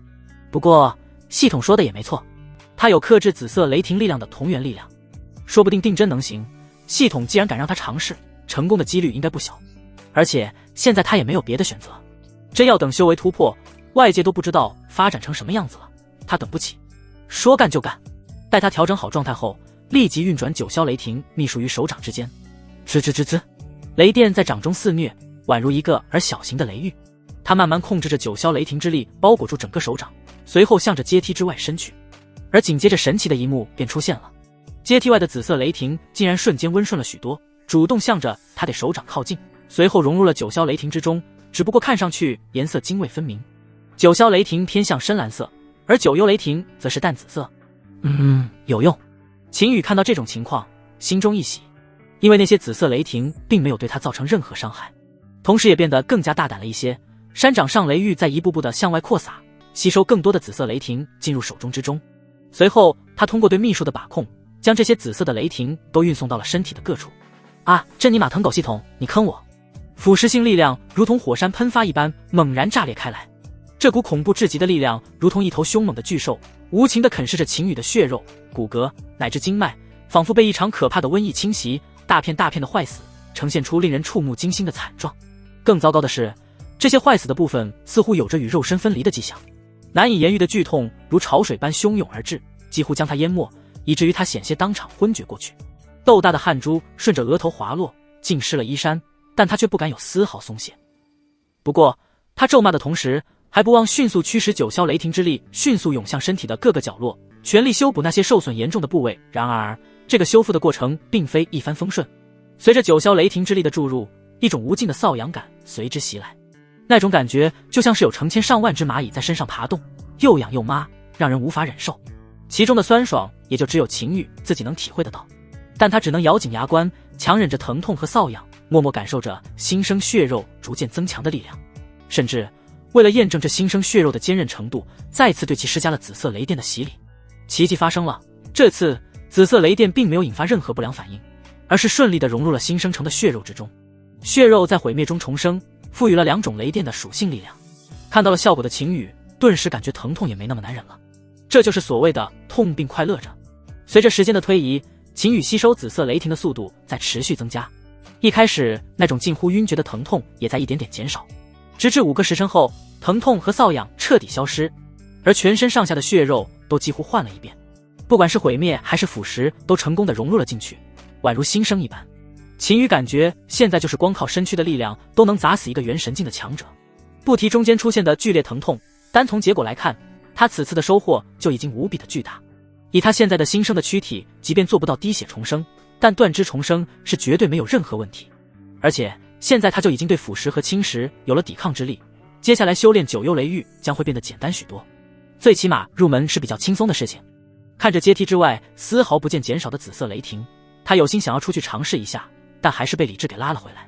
现在的他还不具备这种能力，刚才只是一点点的引入就造成了那么大的伤害，这要是量大了，他绝对承受不住。这已经不是属性上的问题了，而是修为境界差距太大。不过现在足够支持他踏上最高的台阶。他缓缓起身，再次开始攀登，43、44一直到49最后一个台阶，秦羽都没有丝毫犹豫，直接踏了上去。温咔嚓，强大的威压席卷而来，瞬间增加了数十倍，一些细小的骨骼应声而断，但很快就在新生的力量下便完全恢复。甩了甩有点沉重的肩膀，秦羽再次对区别对待感到无语。原剧情中楚风登顶的压力只有半步凝阴境，和本身修为差距不到一个大境界，到了他这里真就增强到了半步法相近。要不是身躯变强，他登不了顶。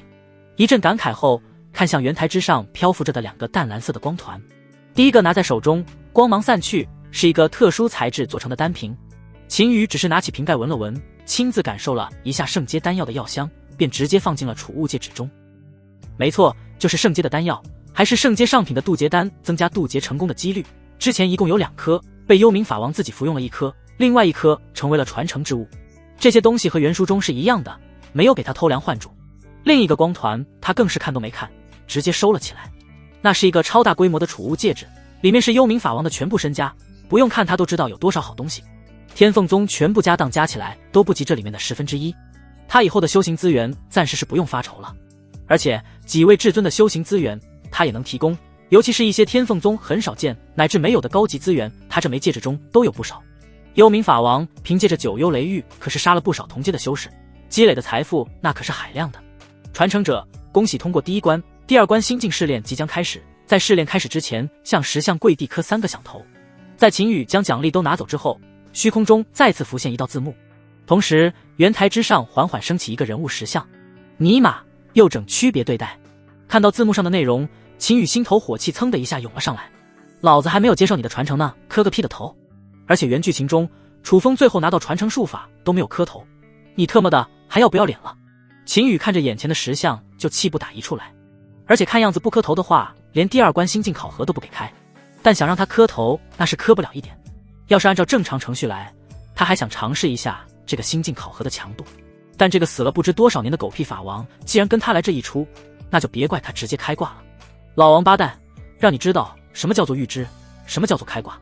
秦羽低声咒骂一声，同时全力运转九霄神雷秘术，瞬息间无数印诀打入虚空，而虚空中随之便传来了一阵阵沉闷的雷声，仿佛整个空间都在为之颤抖。紧接着一道耀眼的雷柱划破长空，直直地朝着石像劈去，雷霆的光芒照亮了整个传承空间。咔嚓咔嚓，石像在雷柱的轰击下瞬间碎裂，化作无数的碎石四处飞溅。而石像碎裂之后，原本是想脑袋的地方有一块翠绿色的石头悬空，散发出淡淡的光芒，而在腹部的位置则出现了一个和之前一样的光团。老王八，就你这还考核呢？我让你考核个龟蛋！秦羽照着那碎裂一地的碎片吐了一口唾沫，嘲弄地说道，同时一把将那个光团抓了回来。这玩意就是最终的传承之物，里面有2个玉简，一个是老王八自己修炼的尊阶功法玄雷法典，另一个就是圣阶术法九幽雷玉。至于那块翠绿色的石头，应该就是考核心境用的东西，不过现在已经用不到，直接被他收藏了。熟读原书的他岂能不知道这其中的东西？要是第一关这么搞他的话，还真没办法，毕竟要上到上面这个平台上的。但是第2关纯属就是脱了裤子放屁，自欺欺人的做法。当然，这是他站在上帝角度去看待事情，是这样的。要是正常传承者，还真不敢这么做，只能乖乖照办。但他可是传说而来，还想整他，简直痴人说梦。最关键的是，这老王八蛋的传承不安规矩了，专门欺负他，不来点暴力美学属实，对不起自己来。哼，老王八，你这些紫色雷电，老子也照单全收了。秦羽脾气也是上来了，他决定暂时不出去了，原地修炼九幽雷玉。只要入了门，这些紫色雷电就是他踏入小城的养料，他要将整个空间之内的东西都搬空。他这也是有样学样，九霄雷霆可以将天罚雷柱当作养料来吃，九幽雷玉也应该可以。想到就做，他直接原地盘坐，捏碎其中一个玉简，一道流光便瞬间钻入了他的脑海之中。有了身躯的抗性，他想要修炼入门不会花费太长时间，这也是他决定留下来的原因。而此时的雪灵山脉却并不平静，一处山涧中，10名天凤宗核心弟子组成的小团队却个个带伤，一脸悲愤地看着将他们打伤青年男子。楚风，你竟然敢背叛宗门，你会不得好死的！带头的弟子吐出一口鲜血，眸中带着无尽的恨意。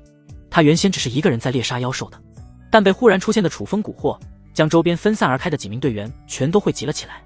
原本是看到楚风实力不弱，想要借助楚风强大一起多猎杀一些高等级的妖兽，但没想到楚风竟然突下杀手，瞬间将他们打伤。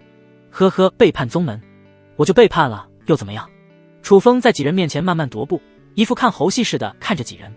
他金丹境修为，想要杀这几人其实非常简单，一招下去全都的丧命。但他就喜欢看着这些人在他面前露出愤怒而又无助的样子，这可以让他之前受到的郁结之气彻底发泄出来。楚风，你不得好死，我今天就算是死也要拉你做垫背。那名弟子闻言大喝一声，直接向着楚风冲了过去，完全放弃防守，全力进攻。但是这都是徒劳。啪！楚风直接一掌拍出，瞬间将那名弟子拍了个稀巴烂，无数碎肉散落一地，这让其他9名弟子直接吓得瘫软在地，瑟瑟发抖。自己这方最厉害的师兄都被打死了，他们就更不是对手了。无趣，你们既然不反抗，那就都去死吧！他冷笑一声，再次一掌拍出，在众人惊恐的目光中直接化为血雾。而诡异的是，这些鲜血都被楚风手中的一个玉瓶给直接吸走了，一滴不剩，只留下一些干瘪的肉块。他收起玉瓶，再次搜寻了起来。而在另一处山峰上却上演着更为残暴的一幕，有数十名弟子被围堵到了峰顶之上，其中竟然还有一名宗门长老，而围堵他们的则是6、7具没有任何生机的干尸。这些干尸没有任何情感可言，将人赶到一起后就直接痛下杀手。这些弟子就像是西瓜一样，一个个被捏爆。大家拼分散而逃，能活一个算一个。出去之后将信息传递出去。其中的金丹长老全力逼退一具干尸后，大声吼道，眸中都是悲愤之色。同时他自己也拼了命地向往外逃去。他已经尝试向外传送信息，但全都失败了。对方这些魔宗之人显然是有备而来的，信息要是传送不出去，他都不知道这么多弟子要牺牲掉多少。然而他刚突破干尸的包围，却被迎面而来2名血袍瞬间打碎，死得无比凄惨。而那些弟子在金丹境强者的围攻下，也很快就被全歼。无尽的血水向着血袍人手中的玉瓶飞去，再杀一批就差不多能撤了。我们差不多已经杀了1000多人，对方高层该有所察觉了。其中一名血袍看了看遥远的天际，摇了摇头说道，血明大人可是说了，对方这次一起出来的是有元神境强者的，他们要是被发现了，那可就前功尽弃了。这1000多修士的血液和残魂完全抵得上他们在苏氏皇朝战场上3、4天得收获了，回去之后必然能受到嘉奖。好，再杀一批，我们就立即离开。另一人随声附和，他们可不想死在这里，功劳是重要，但小命更珍贵，杀一些就差不多了，杀得太过渴就不好走了。现在这几次他们都是先让幽魂控制的干尸行动，确定没事之后，他们才现身收集血液。雪岭山脉上空，凤玲珑微微凝眉，他察觉到了一丝不对劲。原本和几名长老定好的定时传讯，刚到时间后，有一名长老的信息并没有传过来。而出现这种情况，要么是长老故意不传讯，要么就是已经遇害。故意不传讯这种可能基本上可以排除，没有人敢有这个胆子。但如果是遇害的话，怎么会连求救信息也没有传递回来？除非是瞬间被杀，亦或者被人故意屏蔽了信息传递。而长老们的职责是尽可能的保护弟子们的安全，他们并不会主动去威胁性极高的妖王区域冒险，那就只可能是被其他人所杀。再结合他了解到的信息，他隐隐已经猜到了什么，这让他瞬间警惕了起来。强大的神念铺天盖地的在下方山脉之中扫荡，同时以飞快的速度转移地方。他要尽快的找到这些潜藏进来的魔宗之人，确保损失降到最低。对方并没有大张旗鼓的行动，显然并不想将事情闹大，出动的强者也有限。弟子们或许会有损失，但应该不会很多。现在紧急召回并不现实，那可是10万之数，但是将所有指令传达到个人手中都需要数个时辰。那个时候黄花菜都凉了，还是他自己行动靠谱一些，以他的速度将这一片区域全都扫荡一遍，半个时辰足够了。不好，血明大人传令，立即急速撤回，和楚风大人集合。还在四处找人的魂影、魂煞两人忽然神色一震，眸中露出惊骇之色。他们万万没想到对方警觉得这么快，这才杀了1000多人，而且一个都没将信息传送出去，这种反应速度属实让他们震惊。我们进入得太深了，不好撤回，这下怎么办才好？魂影有些急了，他们才是金丹境后期的修为，在元神境强者的神念之下，他们将无所遁形，只能将幽魂舍掉了，让他们去前方大肆杀戮，吸引天凤宗强者的注意，我们趁机后撤。魂煞看了看身边的几具干尸，瞬间有了主意。培养一个实力相当的幽魂并不容易，但和自己的性命比起来，一切都能舍去。对，立即舍弃掉幽魂。两人相视一眼，立即做出了决定。而且为了成功率高一些，他们将7具干尸都派了出去，而且是四散而开，确保能分散强者的注意力。而他们的这一计策也确实成功了。凤玲珑刚开始探查不到1刻钟，就收到数名长老遭遇魔宗高手袭击的求救传讯，形势危急，容不得他有半分迟疑与思考，立即前往事发的进行救援。对于一个3品宗门来说，金丹境的长老乃是核心战斗力，绝对不容有失。然而隐匿于暗处的魂影2人敏锐地察觉到天空上方那股汹涌澎湃、风驰电掣般掠过的强大气息，他们脸上不约而同地流露出欣喜之色。紧接着毫不犹豫地如鬼魅一般迅速穿越茂密的山林，朝着后方急速退去。因为他们心里非常清楚，如果指望血明赶来接应，那简直就是痴人说梦。毕竟以刚才对方展现出的恐怖实力，一旦杀个回马枪，恐怕就连血明本人都会身陷险境，难以自保。只要回到之前的那个山谷，他们就安全了。那里距离战场已经不远，而且也已经超出了天凤宗弟子试炼的范围。阴风谷谷口，这是楚风自己给起的名字。他再次回到了这里。他在杀了100多人之后，便被暗中的血明提醒后撤。因为并没有深入的原因，他很快就撤回了这里。这个之前对他曾有过召唤的山谷，阴风还在持续刮着，但是里面的迷雾散去了很多，他甚至能隐约的看到谷底的一座山洞。楚小子，我再警告你一次，这里面诡异的很，那个山洞我的神念都探测不进去，你最好不要轻易尝试。看到跃跃欲试的楚风，血明还是没忍住现身提示一下。他身为元神境强者，自然能探查到山谷内的一切。那个山洞非常诡异，他的神念只要进去了就会被立即吞噬，向来谨慎的他自然是不会进去。对于要保护的楚风，他虽然看不顺眼，但还是有必要将事情的严重性说清楚。神念都探查不进去吗？楚风闻言并没有害怕，反而莫名的多了一丝兴奋，眸光愈发的明亮。在他看来，能让元神境都束手无策的山洞里面，说不得就有大机缘至于安全问题。他脑海中不是还有一个保护伞吗？危急之时也能替他扛一下伤害。哼，我自有分寸，你要不进去就在外面等着好了。楚风冷哼一声，这次他学乖了，没有和血明力争什么，也没指望对方会跟着他一起进去。说罢，他便要踏入山谷之内。血明大人，我们回来了，任务已经完成，这是血瓶。然而就在这时，魂影2人急速而来，面容之上带着轻松之色，同时还将收集到的血液递给了血明。一路上他们可是提心吊胆了很长时间，就怕天凤宗的高手杀个回马枪。好在一路平安，他们成功的回到了山谷。此次虽然损失了几个幽魂，但是这次的任务奖励也绝对够他们再次培养出更强大的。很好，此次回去会给你们发放奖励，现在你们跟着楚风一起前往山谷，保护他的安全。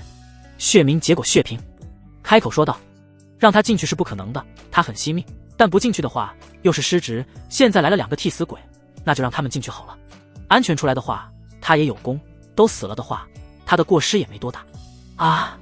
魂影2人瞬间懵逼，整个人都呆若木鸡，满脸尽是难以置信与惶恐不安之情。他们才刚刚从狼群中逃脱啊，刚回来就要再次进入虎口。看着那阴风阵阵的山谷，2人心中顿时1万头草泥马奔腾而过。你一个元神境都不敢进去，让我们2个金丹境的进去，楚风的安全可是你血明负责的，现在让我们2个跟着去送死，这是几个意思？2人是敢怒不敢言，脸面憋得通红。怎么，有什么问题吗？血明看着2人的样子，面色瞬间阴冷了下来。里面他不敢进去，但是2个金丹境的手下还是能利用一番。你们要是不进去，现在就死。他言语冰冷，眸中已经有了杀气。是，我等遵命。魂影2人不敢与之对视，立即躬身领命。对于血明，不管是修为还是身份地位，对他们都有绝对的压制，眼下他们不敢有丝毫怨言，要不然真有可能被杀，而且死了也是白死。不过他们很快就将怒气转移到了楚风身上，看向楚风的眼光都变了，不像之前那么恭敬。一个小小金丹境的小子，仗着自己是副店主的男宠，肆意妄为，还要让他们陪着冒险。他们心中已经决定，要是在里面发生危险，一定要以自身安全为主。反正险已经跟着冒了，楚风即便死了，那也是不可抗力因素造成的，与他们关系不大。哼，还真是一群胆小的鼠辈。看着3人的样子，楚风心中冷笑一声。虽然知道魂影2人对他的态度变了，但他也没有拒绝2人跟着。他们的想法是什么他不知道，但是他可是将2人当做了挡箭牌。他不嫌挡箭牌多2个，这样他的安全更有保障，机缘是给有准备之人留着的，他便是那个有准备的人。想到这里，他没有停留，直接向着那个模糊的山洞走去。而魂影2人则是很不情愿地跟在身后。传承空间内，秦宇周身已经被紫色雷霆所覆盖，但他的肉身却没有丝毫的异样，已经完全的适应。下一刻，紫色雷霆全部被吸收到体内，他也缓缓地睁开了双眸。经过将近1天的参悟，9幽雷域已经成功入门，比他想象中的还要轻松一些。最难的肉身承受能力早已经被解决，修炼起来事半功倍。接下来就是吸收这里面的紫色雷霆了。空间很大，而且其中的紫色雷霆威力不小，也是一个不小的工程量。不过他不急，反正地方已经找到了，一次吸收不完的话，那就下次再来。就在他打算行动的时候，忽然眸光一动，看向下方的平台，那里3道人影突兀的出现。楚风，秦宇一眼就认了出来。至于那2道血袍身影，他的脑海中也很快给出了反馈。幽冥魔宗的专属服饰，3星血袍，金丹境后期的强者。对于楚风能返回来，他并不惊讶，毕竟是天命人，这里是他的机缘之地，返回来很正常。但让他没想到的是，对方竟然和幽冥魔宗混到了一起。而且看3人的站位，其在魔宗的地位还不低，让金丹境后期的尊者当打手，确实混得还挺不错。不愧是天选之人，即便他截胡了对方的一些机缘，但不管是身份还是修为，还真是一点没有落下，这让他有些微微震惊。当然也就是震惊一下，和他的成长比起来已经差距很大了，未来还会更大。这个所谓的天命人不说对他没有威胁，但威胁不是很大。当然这是以自身为前提，要是连同身后势力的话还真不好说。幽冥魔宗的强大他还是知道的，身为南域顶尖的8品宗门，门内可是高手云集，而且他们已经在酝酿一场惊天阴谋，想要一举成就9品，成为北域第3个9品宗门。原剧情中幽冥魔宗的这场阴谋最后被天命人楚风给破坏，但现在楚风出现在魔宗阵营，还真是变得非常有意思了。秦宇，你怎么会在这里？楚风自然也是第一时间发现了秦宇的存在，他一脸震惊，在他的认知中，秦宇不是已经被他的狗腿子赵寒废掉了丹田吗？怎么会跑到这里来？而且看对方的样子，怎么也不像是被废的废物啊？难不成赵寒那个狗东西是骗他的，专门为了骗他的丹药？他不得不这么想，丹田被废不是不能修复，但远远不是天凤宗能办到的事情，更不用说玉灵峰上的那几人了。等等，不对！他立即环顾四周，除了紫色雷霆之外，什么也没有。秦宇待着的那个圆台之上，却有被打碎的石像碎片，这让他立即意识到了什么。秦宇，这里面的东西是被你拿走了。他面露怒色，眼眸中寒光乍现。但凡秦羽说不出个所以然，他便立即下杀手。丹田修复了又能怎么样？这才10几天的时间而已，修为恢复非常有限。以前他的狗腿子就能将其打废，他想要拿捏秦羽简直不要太过简单。这里的机缘他要定了。呵呵，你这问题也真够奇特，这里除了你我再无他物，不是你拿的，那当然是我拿走了。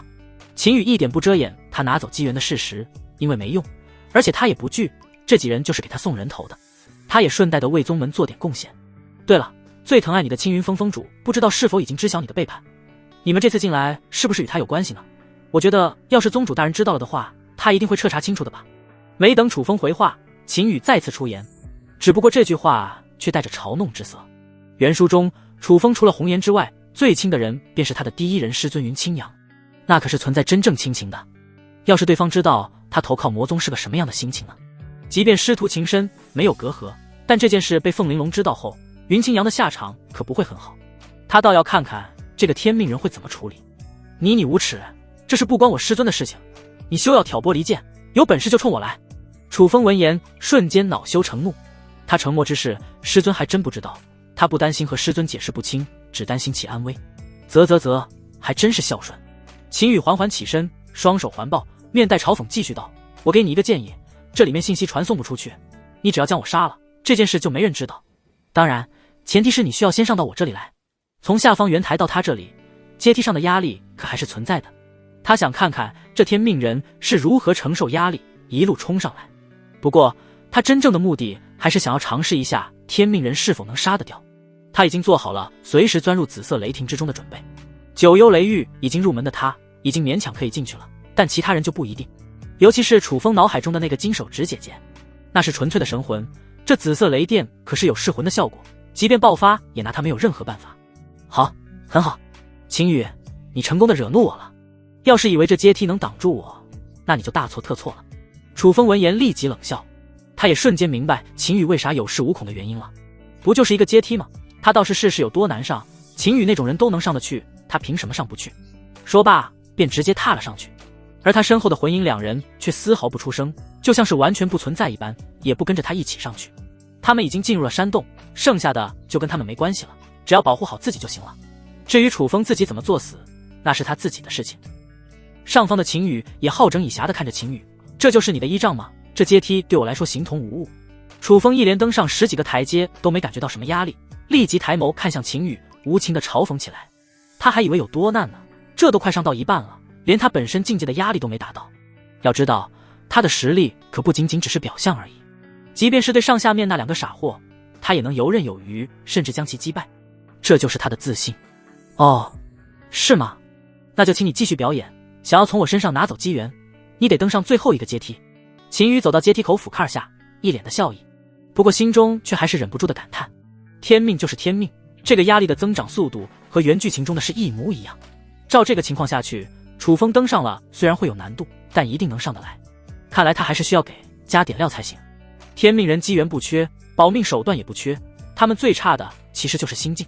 顺风之下心境无敌，遇神杀神，遇佛杀佛，但凡有不顺心的事情，就会成为他们的一个坎，甚至是心魔。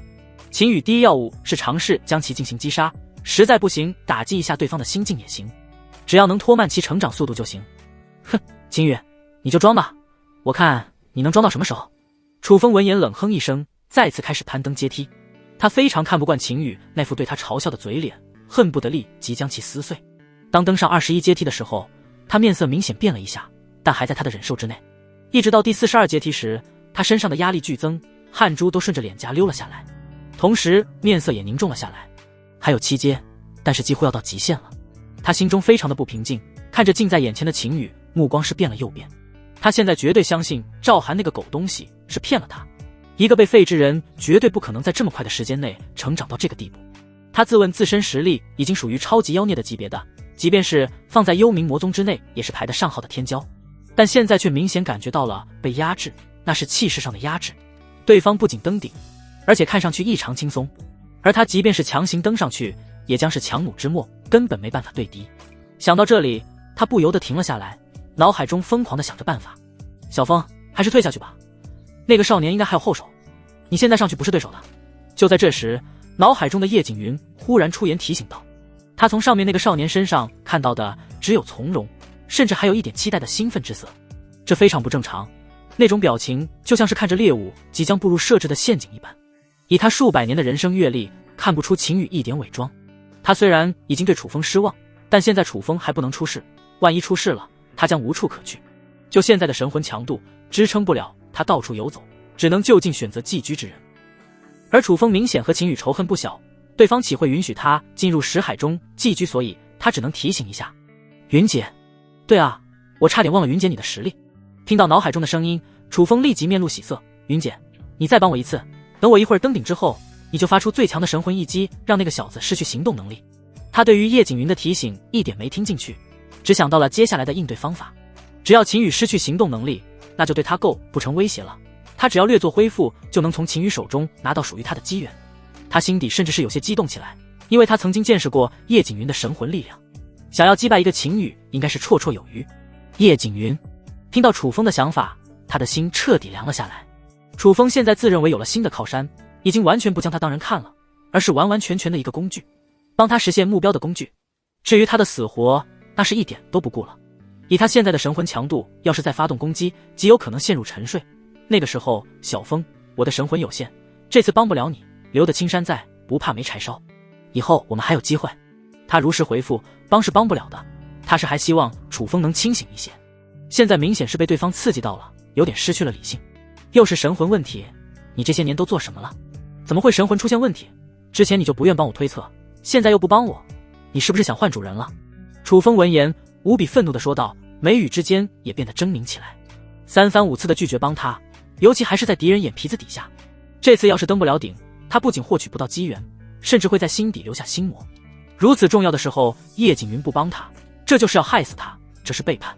主人，叶景云神魂剧烈的颤动，他可以接受楚风不把他当作亲人，甚至可以接受工具人的身份，但没想到这个被他守护了3-4年的少年，竟然把他当作了圈养起来的畜生对待。即便是心境强大的他，此时也产生了剧烈的波动。想他当年也是渡劫境巅峰的大能，一方大教的教主，没想到却沦落到被一个小辈视若畜生。与此同时，心中也生出了无比的悲哀。他这何尝又不是自作自受，自己亲手培养起来的白眼狼？这一刻，他彻底心死，什么天命不天命的，他都不在意了。这次出去，他势必要重新找一个寄居体，哪怕是一个凡人也无所谓，只要能和楚风彻底脱离牵连就行。就在两人进行神魂交流的时候，秦羽也察觉到了不一样。楚风的心理变化已经在表情上表现了出来，一会儿开心激动，一会儿又愤怒异常，甚至到了最后已经带上了一丝杀气。这里除了他们两人之外，也就只有楚风脑海中的金手指姐姐了。哼，他还没出手呢，看来就已经发生内讧了。秦羽心中不由得一乐，这是他没想到的。楚风那种表情明显是和那位产生了矛盾，他虽然不知道是什么，但不妨碍他火上浇油。叶姐姐，既然楚风已经察觉到了，你也就没有必要藏着了，还是回到我身边吧。他语出惊人，直接点明了叶景云的存在，能不能将其争取过来还是次要的，能让楚风彻底对金手指姐姐失去信任才是最重要的。什么？秦羽，你们早就勾结在一起了？对啊，叶姐姐那么聪明，那么漂亮，岂会选择你这个蠢材？怪不得那个女人不帮我推测机缘了，原来早就帮你推测出来了。没错，你难得聪明一次，可惜晚了，机缘就在我手中，叶姐姐也是我的人，你这只哈巴狗还有什么底牌呢？我噗！楚风气结，想要说什么，但却是直接喷出了一大口鲜血。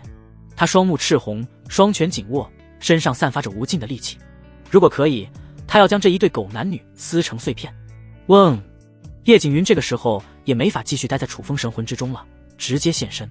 他也震惊于秦羽怎么会知道他的存在，但现在已经并不重要了，甚至他都懒得和楚风解释什么，因为完全就没有必要。他对楚风已经彻底心死，这个阶梯对于他的神魂没有一丝压力，他直接就飞到了秦羽身边。此时的他没有选择，楚风那里是不可能再回去了。至于秦羽，他选择配合演戏，能不能活下去就看天意了。秦羽看到叶景云的出现，神色上略微出现一丝惊讶，整个神魂近乎透明之色，除了能大体看出是女性之外，样貌是一点看不出来。他就说嘛，以楚风那种好色的性格，怎么在前期会对叶景云无动于衷，到了中期才收入后宫之中？原来现在压根看不出其长什么样子。不过他可是知道的，后期对叶景云的描述那可是惊为天人，而且还有属于自己的势力，在中后期对楚风的帮助还是非常大的。不过现在看来，他的到来确实对楚风产生了一些大的影响。投靠魔宗也就算了，竟然和他最大的金手指姐姐产生了非常大的矛盾，大到叶景云似乎将其直接放弃了。没有了半生金手指的天命，还能叫做天命吗？秦羽心中不由得想到。啊，贱女人，我对你那么好，每天都想着帮你重铸肉身，你竟然背叛我！楚风已经处在失去理智的边缘，大声怒吼。失去叶景云，他并不是很气愤，他已经有了新的靠山，关键是这口气非常不顺。在他心中，即便是他不要的狗也不能背叛他，尤其还是当着他的面公然投靠敌人，这让他无比的憋屈。楚风，你我缘，煞笔玩意，你还上不上来？不上来，老子可就要清理现场了。叶景云本想说些什么，但直接被秦羽给打断了，同时挥了挥手，示意其退到他身后。楚风这玩意毕竟是原书中的天命，他也不确定对方现在还有没有底牌，万一突然爆发，将只有神魂的叶景云给打得神魂聚散，他可就损失大了。这可是一尊渡劫境巅峰的高手，只要帮其重铸肉身，以他上次渡劫的经验，晋升大成境并不难。最关键的是，到时候还能重新掌控一方大教，那可是非常大的助力。所以尽可能的让其躲到后面去。他有底牌可以规避楚风的突然爆发，但只剩神魂的叶景云不一定有。好，你们两个狗男女给我记住了，迟早有一天我会让你们知道花你妈个嘚儿，给老子去死！秦羽最看不得这种放嘴炮的，也不等这家伙上来，挥手间一道雷柱直接轰了下去。这一击直接便是全力的九幽雷域，即便打不死，也要折磨这个家伙一段时间。那紫色雷霆就是复古之毒，只要被打中就很难驱除。啊混蛋，你们给我等着！楚风完全没有抵抗力，胸膛之上瞬间被轰出一个大洞，血肉四溅。同时他手中出现一张符咒，直接撕碎，强大的空间之力将其包裹，眨眼间便消失不见。果真是个打不死的小强。秦羽摇摇头，楚风的逃离在他预料之内，也不算可惜。而且那么大的一个洞，有他恢复的时间了，尤其是紫色雷霆，那玩意可不好受，非常折磨人。谢谢你。这时身后传来一道清亮的声音，宛如黄莺出谷。叶景云有些神色复杂的看着眼前的少年，眼底深处一抹他自己都未曾察觉的柔色，犹如春草般悄然生长。刚才秦羽的举动如同一股暖流，在他心间潺潺流淌，让他生出感动。没错，就是感动。和楚风相处了3-4年，每一次危险降临都是他冲在最前面，而今日他竟然第一次享受到了被维护的感觉，这种感觉非常好。秦羽那下意识的动作做不了丝毫虚假，完全是出于本能。一个刚刚认识的少年对他的关怀，竟然比他维护了3年多的天命人还要强上太多，这是多么讽刺的一件事。叶姐姐，没必要谢我，我刚才不也利用了你吗？秦羽转身，面容上再次带上了笑容。他自然能听出来对方谢的是什么。对了，你现在的神魂都近乎透明了，虚弱得很，你看看这里面有什么你能用到的，暂时恢复一下神魂之力。他说着的同时，还将幽冥法王的那枚戒指扔给了叶景云。毕竟都是渡劫境，里面的珍藏应该对其有些作用。也不知道楚风那玩意怎么想的，这么强大的一尊战力，竟然会让其虚弱到这种程度。又或者那家伙认为神魂就是这个样子，完全不用管。他不由得感觉好笑。反正现在叶景云已经决定跟着他了，那家伙也算是做了一件好事吧。你我，叶景云看着眼前的戒指，眼眶微微发红，眼中有些发涩。他的眼光何其的强大，那戒指上的古朴沧桑证明着年代久远，而且没有任何气息存在，也就是说还没有被人炼化。显然是秦羽刚刚得到，也就是这里的机缘之一，几乎是眼都不眨的直接将其扔给了他，这是对他有多么的信任。最关键的是，对方竟然一眼就看出了他此时的状况，这如何不让他感动？他什么都没有付出，就获得了对方辛苦得到的机缘，这是他以前想都不敢想的事情。这一对比，楚风就是一坨翔。然而当他神魂探入戒指之时，他再次震惊的说不话来了。这收藏比他巅峰之时的个人财富都要多上太多了，尤其是一些高级修炼资源，完全都堆成了一座座小山。这个机缘着实有些大的离谱，他要是合理利用，不用说恢复神魂之力了，这都能让他凝聚出一个半成品的肉身，可以用一步登天来形容都不为过。这让他的心神狠狠地颤动起来。难道秦羽才是真正的天命？以前都是他眼瞎了。看向秦羽的目光中，除了无尽的感动之外，还多出了一抹他自己都不知道的神情。怎么样，有没有能用的？那玩意对我现在没太大用，你能用就随便用。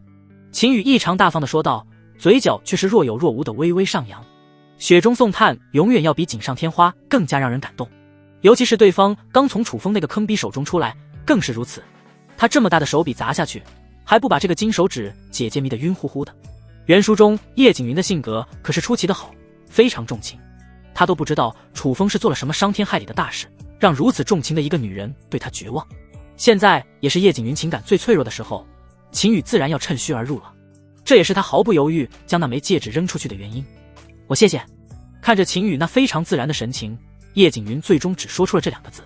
现在的他没有能力做出任何保证，只能将这份感动记在心中，等他真正有能力了，再回报这份恩情。说罢，他便直接钻进了戒指之中。有了这里面的东西，他不用再待在识海中温养了，只要过段时间，他就能有全新的变化。秦羽将之前的东西倒腾一下，换上了全新的戒指。现在他也是有了主角标配的东西，感觉还是挺新奇。不过现在最重要的还是吸收这里的紫色雷霆，这玩意就是他的养料，岂有放着宝山不取的道理。而且现在幽冥魔宗的人都来到了这里，外界想必也不会出现什么太大的问题，他也不用急着出去。尤其是下方平台还有2个小杂鱼没有处理呢。楚风离开应该是使用了类似于破戒符的东西，但留下来的2人可没有那种级别的东西。而离开这里的出口却是在刚才石像的基座下面有一个传送通道，2人压根逃不出去。这位公子，我们也是被血明大人逼着进入其中的，那个小子的死活与我们没有关系，我们愿意献上全部身家，恳请能放我们一条生路。对，我们还能帮您做事。魂影、魂煞2人在看到楚风消失的瞬间，他们心中瞬间凉了半截。现在2人被堵在了一条绝路之上，只能认怂。楚风那狗东西也是做得够绝，自己有保命手段，还要拉着他们一起进来，这不是纯纯的想让他们送死吗？血明大人，还有强者没有进来。秦羽有些惊讶，他没想到以楚风天命人身份的气运，竟然没有将最强者带进来，只是带进2个送死的小弟。他手中的噬魂刀此时也微微停顿了一下，心中又有了新的想法。想活可以，我问你们答，要是有任何隐瞒，下场你们是知道的。是，公子请问。2人立即点头哈腰的回答，只要能活下去，什么都能做。你们所说的显明什么修为，在云霄城内什么地位？回公子，血明大人是1月执事，元神境初期修为，坐镇云霄城的强者之一。果然是元神境。秦羽眸子一亮，只要是元神境强者，他的计划就能更加容易一些。虽然对方没有进来，但他有的是方法。楚风的气运虽然看似下降了一些，但那是在他这个挂逼面前才能体现出来。只要不在他视线之内，气运依旧还是挺强的。能让一个元神境强者陪同，也是气运强大的体现。甚至刚才楚风拿出那张符纸的时候，叶景云都明显有些不明所以。很显然，那是除了金手指姐姐之外的机缘收获。而幽冥魔宗将会是他又一大机缘，秦羽自然不能让他那么舒服的待在幽冥魔宗之内。那个血冥没有跟着进来，显然非常惜命，而且对于楚风肯定是有些许不满的，不然也不能将保护任务这件事做得如此敷衍了事。他需要做的就是让这个血冥持续给楚风制造一些麻烦，而且还有更重要的事情，对于一个非常惜命之人，他有办法将其控制。幽冥法王给他留下来的家当可不简单，这幽冥2字可不是白取的，除了自创的九幽雷玉比较恶心之外，他创造的一些折磨人的小药丸也有不少。这2枚丹药是控制你们心神的东西，吃下去，同时带着这个玉简出去交给血冥，就说是楚风给的，让他进来一趟。秦羽心中有了决定，立即开始实施。他从戒指中拿出2枚丹药和一个玉简扔了下去。以2人这种贪生怕死的性格，丹药必然会吃，小命被他捏在手中，自然会执行他的命令。至于那枚玉简，则是幽冥法王主修功法玄雷法典的引言篇章。这就是一个诱饵，尊阶功法对于一个元神境之人来说，那是致命的诱惑。他不信对方不上钩，只要进来这里，那就别想逃走。是，多谢公子不杀之恩。魂影2人毫不犹豫，直接将丹药吃了下去。对方要杀他俩，简直不要太简单，根本不需要什么计谋。公子，那我们怎么上去？他俩有些尴尬了，这阶梯诡异的很，楚风上去时都那么艰难，他们更是没有自信。秦羽没有耽误我时间，直接下去将2人接了上来。重走一趟几乎没什么压力，2个金丹境的压力而已，他一人直接扛了下来。阶梯上的压力来自于这片空间中的紫色雷霆，只要雷霆不消除，没人能将这些压力驱散掉，秦羽也没这个能力。这个阶梯的材质更是非常坚硬，还不是现在的他能撼动的。所谓贼不走空，这里面的东西他在临走之前都要搬走，到时候送给宗主姐姐也是一个不错的选择。阴风谷，血冥隐匿气息在谷外等待，里面3人是生是死他已经不在乎，反正他已经尽到了自己的职责，只要在这里等上个2-3天的时间，他就可以直接回去复命。他好不容易修成元神，有了一定的话语权，自然不愿意将小命丢在这里。他们俩怎么出来了？忽然他眼眸睁开，眉宇之间有些疑惑。他的神念是亲自看着三人一起进去山洞的，怎么不到半天的时间，自己两人出来了，而不见楚风的身影？这可不是他想看到的结果。要么就全出来，要么就都不要出来。月影大人要他们保护楚风，现在三人屁事没有回去，楚风丢了，他拿什么交代？想到这，他眼中不自觉地出现一道寒芒。这两人要是说不出个所以然，他可就要亲自动手了。弄丢楚风总是要有人背锅的。血明大人，好事，大好事啊！楚风大人发现了了不得的机缘。魂影两人一路奔袭，刚出谷外就带着兴奋的神色喊了出来。两人虽然不知道这玉简里面是什么，但只要演好戏就行，里面那位一定有自己的想法。机缘？什么机缘？血明闻言立即来了精神。无端的危险他自然不愿意去冒，但要是有大机缘的话，那就另当别论。而且这两玩意都能无伤出来，他自然也能。当然他得先判断是否值得他进去。您看，这个玉简是楚风大人刚刚得到的，让我们交给您，说是您看了就知道了。这一点他俩可真是演的。这就是秦羽的原话，他们只是转述而已。血明接过手中，仔细端详了一下，确定没什么问题之后，才探入神念查看。他倒要看看是什么东西这么神秘。然而当他的神念触及那一篇尊阶功法的引言时，他的表情瞬间凝固，双眸瞬间瞪大，眼中满是难以置信与震惊，仿佛看到了世间最不可思议的事物，嘴唇微微颤抖，喃喃自语道：这怎么可能？尊阶功法！震惊之下，他的气息也变得紊乱起来，周身的灵力不受控制的激荡，形成一圈圈肉眼可见的涟漪。他的身体微微颤抖，手中的玉简险些掉落。过了好一会儿，他才从极度的震惊中回过神来，深吸一口气，努力平复自己的情绪，但他的眼神依然炽热，紧紧盯着手中的玉简，仿佛那是世间最珍贵的宝物。走，带我进去。他将玉简收起，立即说道，那炽热的眼神好似能将两人吃掉一样。那可是尊阶极品功法啊，在宗门总部都是正宗级别的存在，他是完全没有资格修炼的。现在一部这种级别的功法就摆在他的眼前，他怎能不激动？里面虽然只是引言，但他只是一眼便能判断其真假。他有这个自信，只要能得到这部功法，他立即就可以远遁他的潜藏起来修炼。以他的资质，他日必能成就炼虚境界，甚至是合体境大能也不是不可能。要知道，他现在修炼的也才是一部地阶极品功法而已。是，魂影两人立即躬身领命，但两人眼神中却闪现出一阵阵炽热。刚才血明虽然说得很低，但他俩还是听见了。尊阶功法里面的那位大人竟然有尊阶功法，这是他们万万没想到的。一个小小天凤州竟然能出现如此大的传承之地，而且还是被一个少年所得。而且现在他们可是对方的第一批追随者，要是以后对方发达了，那他们是不是也有可能修炼上更高级别的功法？想到这里，他们心中竟然还有点庆幸被药物控制，这样的话最起码他们会被当成心腹对待。至于血明进去会怎么样，那不是他们该想的事情。三人各自带着各自的想法，再次向着谷内走去。嘶，好疼！这是哪里？未知区域，楚风强忍着身上传来的剧痛，打量着周围的环境。一个巨大的溶洞，洞顶还有一滴滴水珠掉落在身下的小水潭之中。不对，说是谁也不对，因为这些液体是黑色的，漆黑如墨。而楚风半个身躯便浸泡在这个小水潭之内，在水潭周围有着同样颜色但大小不一的岩石，周围四面环墙，一个向外出去的通道都没有。他面露迷茫之色，完全不知道自己现在在什么地方。那种随机传送符还是年幼的时候母亲送给他的，一共3张，以前一直没有机会用到，即便是有危机也有叶景云帮他顶着，这几张符文也就留下来了。但在当时洞府那种危机的情况下，叶景云已经不可能再救他了，他只能动用符文自救。随机传送还真是够随机的，看样子是被传送到了一个山腹之内，连出去的路都没有。他想要出去，看来还得打破山体才行。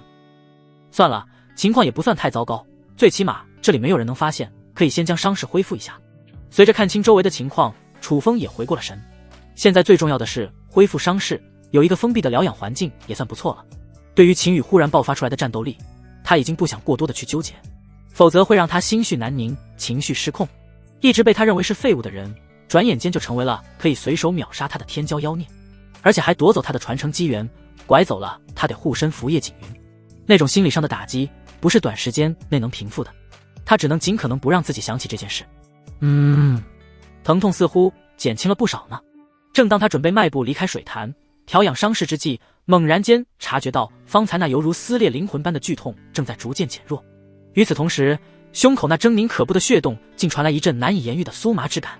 这突如其来的变化令他惊愕不已，情不自禁地脱口而出。他迅速审视着自身的状况，只听得呲呲作响之声不绝于耳，原来是伤口处的紫色雷霆正不断发出阵阵低沉的轰鸣。但与之前不同的是，这些雷霆并未继续侵蚀他的机体，反倒像是受到某种神秘力量的驱使，缓缓从他体内剥离而出。须臾之间，紫色雷霆便消失于虚无之中，仿佛从未存在过一般。更为奇妙的是，在那股奇异能量的浸润之下，原本深可见骨的血洞开始以肉眼可见的速度生长出新的肉芽，并呈现出愈合的趋势。而这一切神异现象的源头，恰恰就是眼前这个看似平凡无奇的黑色小水潭。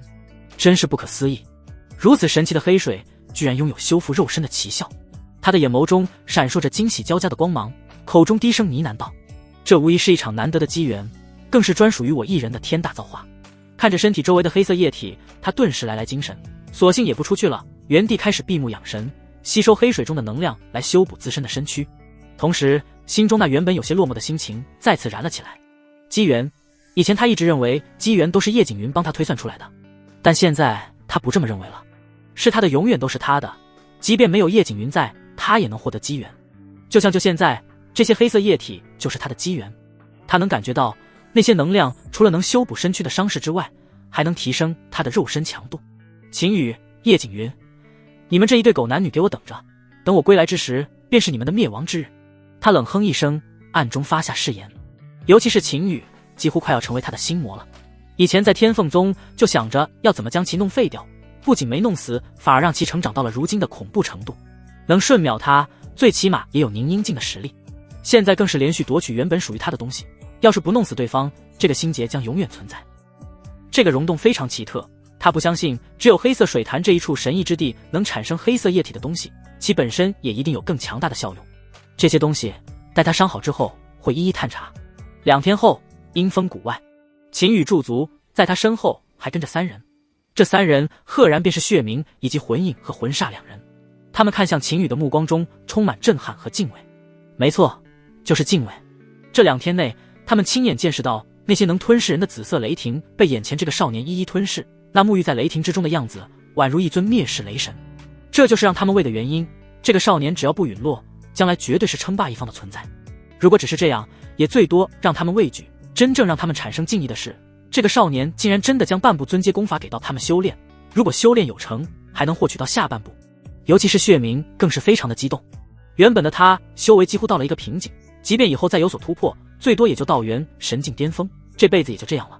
但有了这本尊阶功法，他的修行将会非常顺利，短时间内就能有所突破，将来更是能探究更高层次的境界。至于被2名下属坑了这件事，他也就是刚进去的时候有些气愤而已，现在已经完全释怀。这对于他来说是好事，给谁做事不是做。主上，楚风已经失踪2天，我们该回去汇报情况了。血冥收回心中的遐想，来到秦羽身边恭敬地说道。魂影2人也立即跟着躬身，眼神中有着一抹狂热。他们2人本是想跟着喝点汤就行，但没想到主上对他们一视同仁，金丹竟能修炼尊阶功法，这是多么恐怖的一件事。这让他们下定决心要做出成绩来，势必要对得起这份功法的赏赐。回去吧，楚风的事情按照我和你们说的去汇报就行。是，我等告退。血冥3人再次躬身领命，随后便化为一道流光消失在天际。看着离去的3人，秦羽嘴角微微掀起一抹弧度。他已经了解到了楚风在幽冥魔宗的身份地位，但其本人似乎并没有意识到，一位副店主最疼爱的男宠，这个身份即便是秦羽在知道的时候也是有些惊愕。一个天命人混到这种地步也是没谁了。他原本还以为是什么了不得的身份地位呢，半部尊阶功法换来对未来楚风动向的掌控，对于他来说稳赚不赔。而且说不得这3人还能有更大的作用。如果主线没有出现太大问题的话，延州那边应该也快出现动静了。幽冥魔宗也即将会有新的动作。系统查看属性面板，宿主秦羽，修为宁阴境中期，体质龙阳仙王体，仙体，功法九霄雷动诀，圣阶极品，战绩秘术九霄神雷，圣阶秘术小成，九幽雷域，圣阶术法小成。女主好感度木林轩99，小兰99，苏黎100。不错，九幽雷玉果然已经小成看着面板上的显示，秦羽很是满意，这说明他的感应没有错。而且让他惊喜的是，修为还突破了一个小层次，这也算是附带的收获了。丁隐藏剧情任务完成，奖励秘术熔炼种子+1，他期待的系统奖励如约而至。丁检测到九霄神雷和九幽雷玉可以使用秘术熔炼种子进行融合，融合期间将不能施展其中任意秘术，是否融合？融合期间不能施展秘术。秦羽微微皱眉，这是他没想到的。这要是在闭关的情况下还好，但是他现在还在雪灵山脉，自负手足不是他的性格，暂时不融合。他果断做出了选择，还是等回去之后安全有保障了再做打算。这次雪岭山脉之行的目的已经达到，虽然中间出现了一点小偏差，但还算完美，也该回宗了。嗡！然而就当他准备起身时，腰间的传讯镜忽然异动，他连忙拿出来查看。他最担忧的便是被五师尊楚梦琪发现他跑出来，以他的性格绝对宣扬的几位师尊都知晓，到时候又少不了各种说教。小滑头，立即回宗，雪岭山脉有大妖出没，试炼提前结束。对了，回来记得先来找我，不然我告诉楚梦琪那丫头。卧槽！看着信息的来源，秦羽一阵头皮发麻。这位祖宗是怎么发现他跑出来的？不应该啊！回宗他本就是要回去的，那些妖王什么的他也不是很在意。山脉外围的妖王修为都不会很高，就像他之前斩杀的狼王便是一头妖王，即便遇到了宰了就是。他更在意的是去见宗主凤玲珑。在原书中，大师尊慕容嫣和这位宗主是他最怕见到的，倒不是说他们对他有多凶猛和严厉，而是关心的有些过头了。慕容嫣是完全的冰冷性格，在外都有着寒冰仙子的称呼，即便是对他这个徒弟表达关心也是异常的冰冷，那语气要是一个不清楚其性格的人听到，能直接让人望而却步。而凤玲珑却正好相反，身为一宗之主，做其他任何事都非常的严肃认真，但唯独对待他却是一副非常火热的神情。这一点有些类似二师尊苏黎，但是又和苏黎有着本质上的区别。苏黎对他火热，那是真情流露，是真想要和他双修，而凤玲珑完全就是戏弄他，让他难受而不可得。出现这种情况的根本原因，还是因为对方和大师尊慕容嫣是非常要好的闺蜜。用凤玲珑的说辞，那就是想让他享受冰火两重天的感觉。所谓爱屋及乌，由于他是慕容嫣唯一的徒弟，关心他这是真的，但戏弄那也是真的。这也是他这个穿越之人听到凤玲珑要见他后也有点发怵的原因。这女人的修为是半步法相近，突破只差一个契机而已，强的离谱。要是到时候被戏弄了，他还真还不了手，不像几位师尊，他要是动手脚，他们都会惯着他。但是他要对凤玲珑动手脚的话，那是真会被剁手剁脚的。这女人狠起来连自己都不放过。原书中，楚风起事之后，曾经也对凤玲珑动过歪心思，甚至暗中动用手段威逼利诱，但都被拒绝。最后宗门灭亡时，更是自绝于缥缈峰峰顶，属于前期一位非常刚烈的女子。这种女子，即便她有18般泡妞秘术，但也不敢随意施展，那是要命的。算了，见招拆招，只要道心坚定，就不会被那个女人给诱惑到。秦羽开始安慰自己，他只能这么做。原书中记载，凤玲珑的容颜已经惊艳到用面纱遮掩，对方要是戴着面纱还好，他足够相信自己的定力，但要是摘掉面纱的话，他是真没信心在这妖女面前的诱惑下还能保持心如止水。动不得，吃又吃不得，那真的是折磨。不过别逼他放大招。秦羽收心了，有强大的妖王在向这边靠近，而且还不止一头。就在这时，他的脑海中忽然传来了叶景云的传音。强大的妖王。秦羽瞬间回神，他想事情的时候可是留有警戒的，但是没有任何感应。但叶景云竟然提前感知到了，这让他不由侧目。看来戒指中的那些东西对他恢复的还不错，神魂之力都能向外扩散这么远了。能被叶景云警惕起来，看来来头不小，他也变得严肃起来，手握噬魂刀，随时准备战斗，同时收敛气息，向着宗门的方向飞掠而去。有妖王出没，他并没有自大到御空而行，而是在山林之中穿梭。轰隆隆，跑出不足10公里，他便远远的有了感知。地动山摇，整座山都感觉在摇晃，隔着遥远的距离都能感受到那恐怖的气息。15只凝阴镜，4只元神镜，还有1只半步法相近的妖王。脑海中再次传来叶景云的提示，这次非常清晰地传递了妖王的数量和境界。秦羽，妖王太多太强，不是你现在能对付了的，立即找一个隐蔽的地方隐藏气息，不能再动了。叶景云言语异常严肃，他能感知到这些妖王的动向和秦羽是同一个方向，也是向着天凤宗而去。距离太近，稍有异动都会被感知出来，所以他给出了最安全的建议。他虽然知道秦羽很强，能瞬秒金丹境的楚风收服元神境初期的血冥。但是这次出现的妖王非常强大，他不认为秦羽还能对付。要是硬刚的话，少不了还得他出手。他不是不愿意，而是没有必要。能躲过去就没有必要强行打这种不利己的架，没有任何好处不说，还得消耗他刚刚恢复了一些的神魂之力。秦羽并未回应，而是皱着眉头看向那些妖王的方向。刚刚他还以为是雪岭山脉外围的妖王外出巡逻，这种事情还是经常会出现的，不足为奇，但现在看来并不是这样的。连元神境和半步法相都跑出来，这些明显是靠近核心区域的妖王。最关键的是，这些妖王就是冲着天风宗而去的，方向很明确。这让他想到了延州那边的事情，似乎幽冥魔宗开始对那边的妖兽动手了，而且还是假借着天凤宗的手段。但是时间线还差得有些远啊，怎么会提前这么长时间？在原剧情中，这根主线是在百州大比前发生的，也就是还有5个月左右的时间，所以他非常的疑惑。幽冥魔宗收集新鲜血液和残魂碎片，不是只有人类的才行，妖兽的也是一样。只不过雪灵山脉的妖兽可不是想杀多少就能杀多少的，最核心区域的妖王可是非常恐怖的，尤其是雪灵峰顶的那几位，更是已经达到了化形阶段，即便是幽冥魔宗也要退避三舍。剧情中5个月后，幽冥魔宗便是利用大量幽魂控制天凤宗弟子长老的尸体，进行了一场大规模屠杀妖兽的行动。这一招使出来，可是让天凤宗承接了无妄之灾。虽然最后度过了，但是宗门也损失惨重，这也为百州大比之后的灭门惨案埋下了伏笔。如果这个剧情真的提前发生了，那这几头妖王还只是打前站的，并不是全部。而且现在很多峰主长老都委派了外出的任务，宗门的高端战力缺少了很多，这要是被冲了，宗门可是凶多吉少。秦羽脑海中迅速地想着办法。按理说这么短的时间，幽冥魔宗根本没办法收集那么多天凤宗弟子尸体才对。要知道第2批进入战场的弟子还没有到位，第1批虽有死伤，但并不是很严重，不可能实施出借刀杀人这一招的。但是现在事实摆在眼前，秦羽不得不往最坏的方向去想。叶姐，你现在最强战力能达到什么地步？还有未来5天内能恢复到什么程度？他忽然想到了刚才提醒出生的叶景云，要是真的发生了，或许只有叶景云才有这个能力保下宗门，而叶景云的战力也决定着他的下一步计划。正常发力的话也在半步法相境，但是不惜代价的话可以达到法相境中后期的战力，5天后能达到出窍境。虽然不知道秦羽的用意，但叶景云还是如实回复。他能看得出来秦羽的神情非常凝重，应该是知道发生了什么事情。这种情况他不需要多言。秦羽和楚风不一样，做每一件事都有自己的计划，想得非常周到。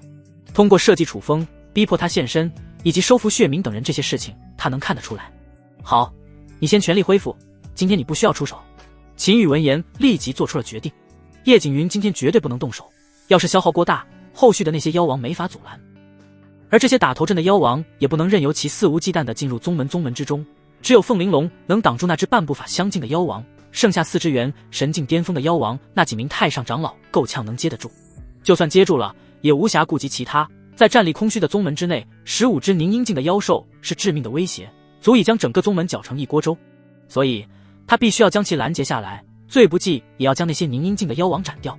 要是能顺带收拾掉几个元神境的妖王就更好了，这样凤玲珑他们收拾起来也能轻松很多。好，那你注意安全，不要乱来。叶景云郑重地说道，言语中透露出一丝丝凝重。他虽然表面上答应了下来，但却并没有真的去恢复，而是利用神魂之力时刻观察着外界的情况。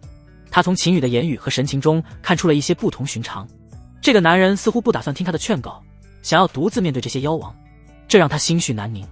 场景和其的相似，之前楚风也是不听他的劝告，执意要进入阴风谷内，现在秦羽是这样，但给他的感觉却是2个极端。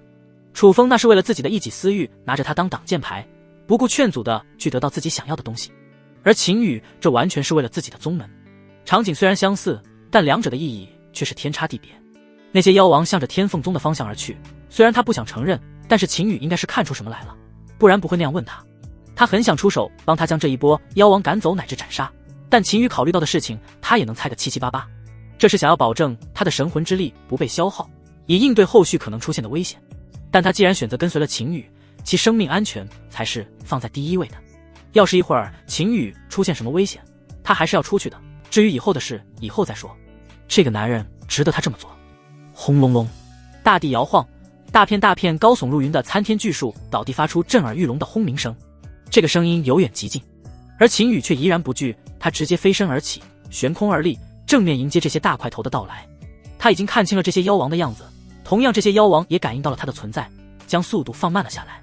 清一色的通灵巨猿整整20只，为首的巨猿手持一根通体全黑不明材质的棍棒，其身后的那些巨猿则都是拿着一根巨树充当武器。人类，你很嚣张，竟然敢现身，是想以一人之力阻拦我等吗？为首的巨猿口吐人言，一双铜铃般的眼眸略带戏谑地盯着空中的秦羽。吼！身后的一众巨猿也仰天长啸，发出一声声咆哮，强大的气势向四周扩散，让周边的树木土石瞬间化为齑粉，消散在空中，一个个眸中带着无尽战意。在他们眼中，秦羽只是一只小爬虫而已，想杀就是。但自家头领没动，他们也自然不敢动，只能发出阵阵咆哮来威吓那个小爬虫。呵呵，你要觉得我不行，大可以直接冲过去，为何停下来？秦羽面对这般强大的妖王，虽然也有点紧张，但更多的还是亢奋。他真正的战力从未全面爆发过，尤其是九幽雷域小成之后，2种圣阶同源秘术的叠加将会爆发出什么样的恐怖威能。原本以为这些只有野性的东西会和他直接爆发大战，但没想到来的妖王竟然是通灵巨猿。这些巨猿是类人品种，灵性很高，只是半步法相近竟变，有了不低于人类的智慧。更让他有些惊讶的是，竟然能直接和他对话。妖兽不被人类彻底灭杀还是有原因的，而且为首的这只巨猿感知力明显不弱，他的修为虽然被原因表面的那层雷霆战衣所隐藏，但他散发出来的强大战意还是被巨猿感知到了。哼，人类，我承认你很强，但是想要拦住我们所有，那是痴心妄想。如果你现在离去，我可以放你一条生路。巨猿闻言冷哼一声，那巨大的鼻息在空气中都形成了2团白雾，同时那戏谑恶的表情也变得阴沉了下来。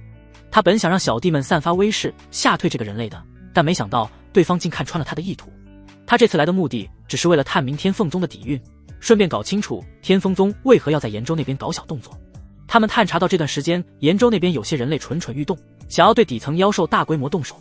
他们本来想要将其清理掉，奈何那些人根本没有固定的据点，扔下一些低级修士的尸体便溜之大吉，这让他们根本无从下手，所以只能来到天凤州这边寻找原因。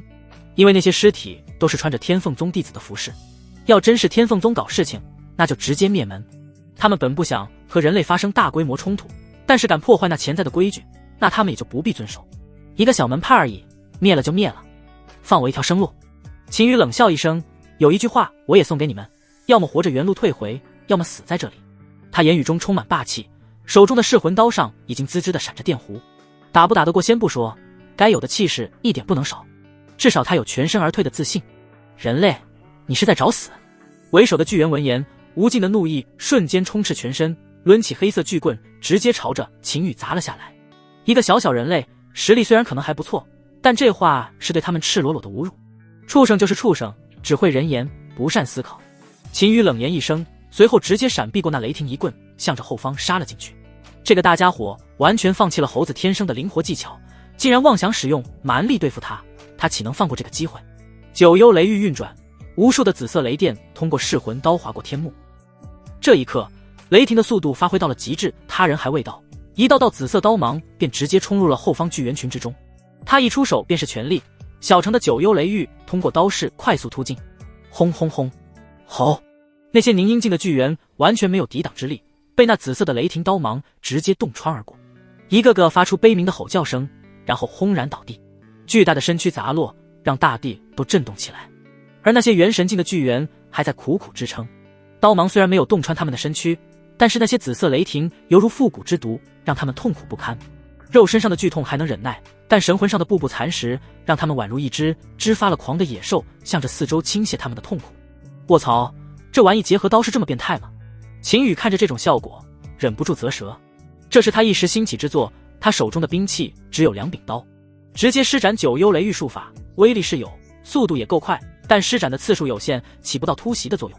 但结合刀式，他能瞬间斩出数十上百刀，虽然威力会有些许减弱，但紫色雷霆的特性却展现得淋漓尽致。而且对于凝阴境这种弱小的妖王，还是能做到一击必杀。人类，我要让你死无葬身之地！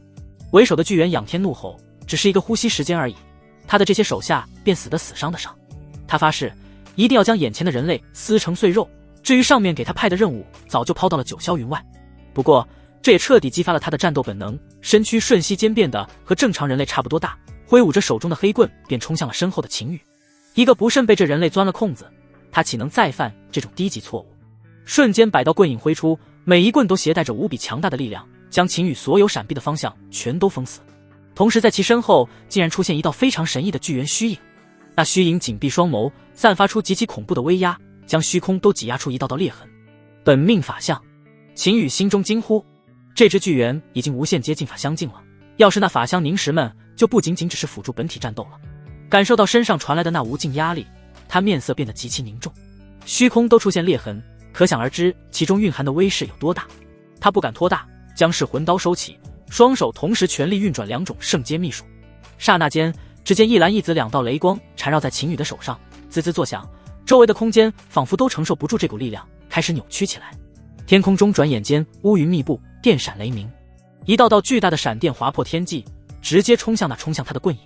与此同时，秦羽高举双手，对着那些雷霆用力一挥，手中两股恐怖的雷霆能量如洪流般喷涌而出，与之汇合。这还没完，这只是他的攻击手段，以攻代守而已。只见他丹田之内那个迷你版的元婴瞬间睁开双眸，其身上雷霆战甲在这一刻复苏，直接具现到了秦羽的身上，远远看去，宛如一尊沐浴在雷霆之中神明。轰隆隆，棍影和雷霆相撞，刹那间天昏地暗，发出惊天动地的巨响。恐怖的能量余波以撞击点为中心，朝着四周席卷开来，所过之处虚空破碎，烟尘四起，虚空中出现一个个巨大的黑洞，吞噬着周边的一切。周边无数山石树木都被无情地吞入那虚空黑洞之中。师叔公里范围内的这一片的山脉瞬间下陷10几米，原本郁郁葱葱的山林眨眼间成为了无尽的焦土。待烟尘消散，秦羽依旧傲立虚空，但身上的雷霆战甲已经破碎不堪，嘴角有鲜血流下，面色苍白。而那巨猿则是倒飞出去数公里之远，砸落在焦土之中，口中喷出大口鲜血。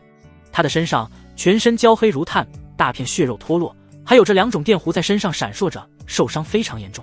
而其他巨猿，包括那4只元神境的巨猿，已经不知所踪，或者被恐怖的能量余波撕成了碎片，亦或者被那些黑洞给吞噬了。总之，整个战场之中只剩下了秦羽和那只为首的巨猿。呼哧呼哧，片刻后，巨猿喘着粗气缓缓起身，但此时的他已经没有愤怒和猖狂。看着天穹中那道犹如神明的身影，他眼眸中充满惊骇和恐惧。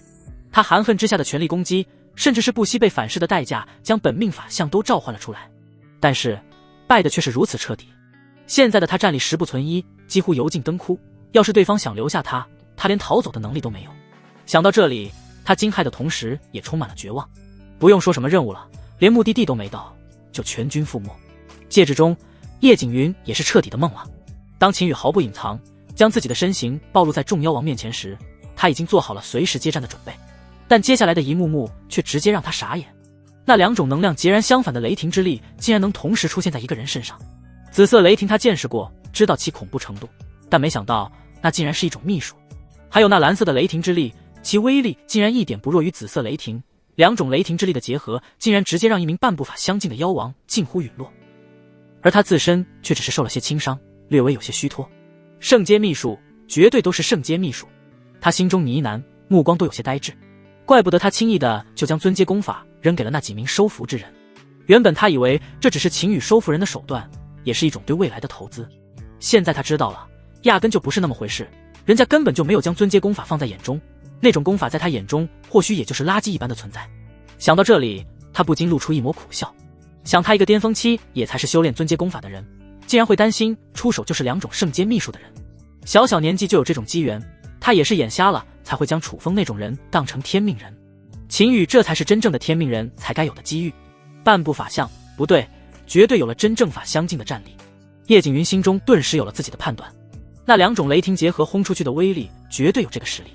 而且这还没算秦羽的防御，那雷霆战甲他压根看不出来自于哪里，就是忽然出现在身躯之上的，其防御之力也是异常恐怖。刚刚还有些破损，现在就已经恢复如初，这在他看来应该也是一种防御型秘术。咚咚咚咚，秦羽在空中略微恢复一下，便在虚空中一步一步踏空而行，向着巨猿的方向而去。这一战让他基本认清了他的战力极限。原本的他只知道自己不巨猿神境巅峰的强者，但没想到能将半步法相近的巨猿达成这个地步，这已经超出了他的预期。之所以说是基本认清，是因为他的秘术熔炼种子还没有使用，在2种秘术融合之后，他都不敢想象能达到什么样的程度。就刚刚那种简单的能量结合，只是一个皮毛而已，完全算不得融合，其本质上就有差距。人类，告诉我，你究竟是什么人？天凤宗不可能有你这样的天才妖孽。巨猿看到秦羽一步步走来，心中那股绝望反而淡了许多。在明知是死亡的情况下，他坦然接受，但是在死亡之前，他想要知道杀他的人类究竟是什么人。他们雪岭山脉一众妖兽并没有招惹过非常厉害的宗门才对。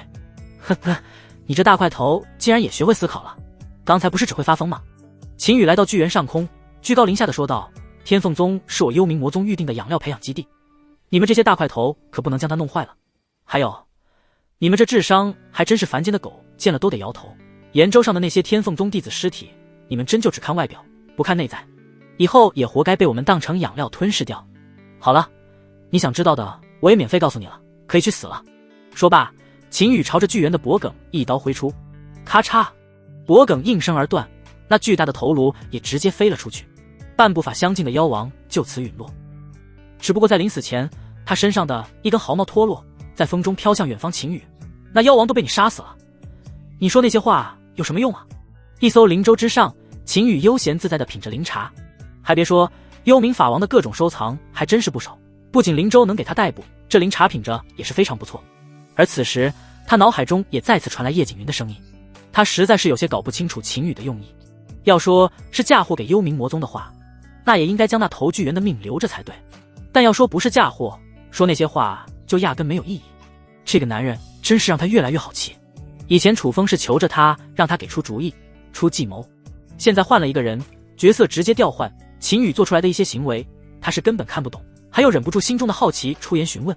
嘿嘿，叶姐，这可是秘密，你叫一声好哥哥我就告诉你。放松下来的秦羽，他那本色也流露了出来。他可是从戒指中拿东西的时候见到了现在神魂状态的叶景云，随着神魂的恢复，已经不再是透明之色，而是恢复了原有的样貌。那绝对是一张倾国倾城的脸，即使是神魂状态也美得令人窒息。宛如玉雕般的面庞散发着一种圣洁的光辉，眉眼如画，眼神清澈而明亮，透露出一种深邃的智慧。你哼，坏批，你休想！叶景云闻言面色瞬间羞红，娇哼一声，直接不说话了。这小子简直太过分了，小小年纪竟然出言调戏他。他决定未来很长时间都不和这个色胆包天的家伙说话。吆喝，不对劲啊！看到叶景云那宛如少女般娇羞的面容，秦羽瞬间来了兴趣。这种神情可一点不像老江湖啊！他原本也就是口花花一下而已，习惯养成，没想到还被他发现了新大陆。这女人很有可能还是个没有体验过爱情的小雏鸟呢，这可让他有些惊讶。一个几百岁的女人竟然没有尝过爱情的滋味，原剧情中可没有这方面的描写。他看书的时候一直以为楚风只是看人家漂亮拿下了一个少妇，但看这样子完全和他想象中的不一样，有趣，非常有趣。这一发现让他兴趣大增。叶姐，你看这就是你的不对了，大家都是修行之人，年纪在我们眼中那就是浮云而已，男欢女爱的不是很正常吗？秦羽直接开始讲他的道理，反正他脸皮厚得很，况且现在也没有别人，他是想到什么说什么。反正我觉得叶姐倾国倾城，沉鱼落雁，那些自称为仙子的也不外如是了吧，我看了就非常喜欢。他说的非常直白，就差直接贴脸表白了。这话他可不是张口就来，都是从内心出来的言语。不管是那角色的容颜，还是刚才那娇羞的神情，确实非常吸引人。况且这还是女主之一，她自然没有放过的道理。倾国倾城，沉鱼落雁，我有这么好吗？叶景云躲在戒指空间的一角，悄悄地幻化出一面水波镜照了起来。对于秦羽这么直白的夸奖，他还是第一次听到，心脏非常不争气地跳动起来，想要平复都平复不下来。最关键的是，这个坏家伙不仅夸，还直接表白起来，这让他怎么回复？他们认识也就3、4天好吧，这家伙也真是敢说。不过女为悦己者容，对于秦羽这般冒失的表白，他并没有丝毫反感，反而有一丝莫名的冲动。在情爱方面，他确实如秦羽猜想的一样，纯小白一个，懵懵懂懂。他只知道对秦羽有欣赏，有好奇，还有点他自己都不知道的情绪在里面。现在听到秦羽的表白，那不知名的情绪在被无限放大，这难不成就是喜欢？他心中暗道，脸上不由得浮现一抹红晕。可是这时间也太短了一些吧，他有点不确定。唉，看来是我想多了，叶姐这么漂亮的女子看不上，也是应该的。没听到叶景云的回复，秦宇反而眸光一亮。所谓沉默就是默认，女人嘛，害羞一点很正常，她主动就行。在秦宇眼中，这就是给她释放一种信号，所以他再次下了一记猛料。虽然叶景云还是神魂状态，什么也做不了，但不耽误谈情说爱，不是？他穿越之前虽然不是什么情圣，但也经常混迹在女人之中，什么时候该说什么话，他还是能拿捏一些的。说完那句话之后，他还流露出了一抹失望的表情。哎呀，不是你想的那样，你有些太快了。他话音刚落，叶景云便下意识出声解释，不过说到后面几个字却低若蚊蝇，而且还将自己的身形藏到了戒指空间的一个角落之中，好似怕秦宇发现他一般。他下意识的说辞，直接把自己心中的想法给暴露了，这让他很是羞涩，不过也让他确认了一件事，那便是他对这个臭家伙好像真的有那种感觉，紧张、激动、害羞，这些是他以前从未经历过的，感觉好像还不错呢。叶姐，你刚才说什么？我没有听到哦。秦宇似笑非笑的说道，言语中带着一丝调侃之色。女人果然都是一样的，第一次在秦爱面前都是犹如少女一般，与修行多少年并没有直接关系。对于叶景云的反应，他心中已经有了十足的把握。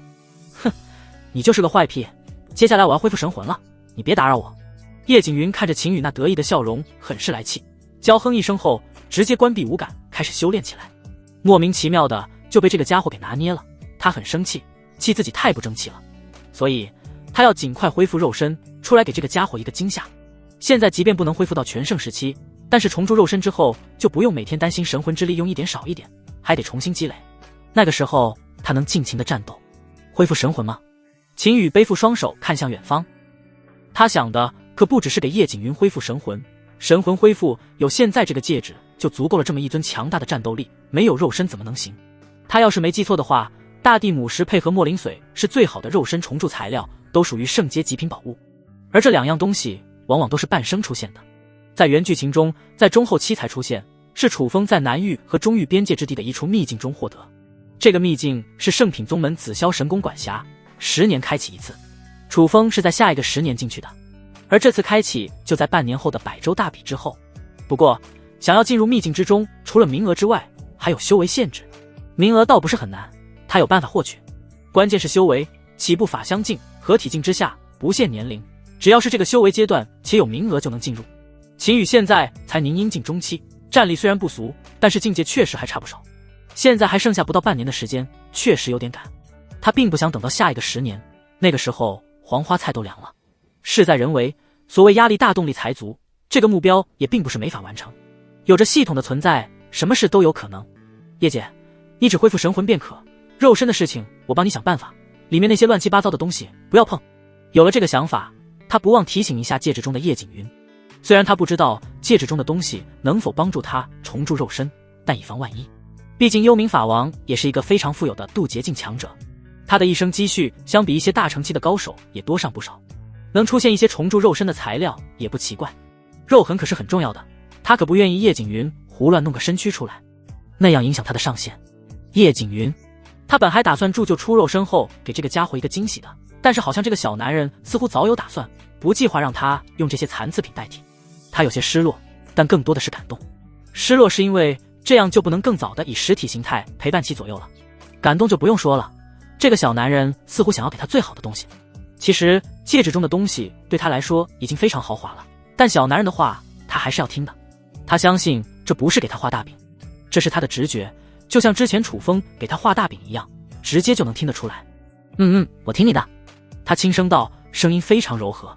紫霄神宫位于天穹大陆中南域交界，紫云之巅，云雾缭绕，宛如仙境。其宫阙巍峨耸立，与天地相连，仿佛是通往神秘世界的门户。从远处望去，紫霄神宫宛如一座巨大的紫色宝石，散发着神秘而庄严的气息。紫霄大殿，紫霄神宫的核心建筑，是公主和众殿主商议大事的地方。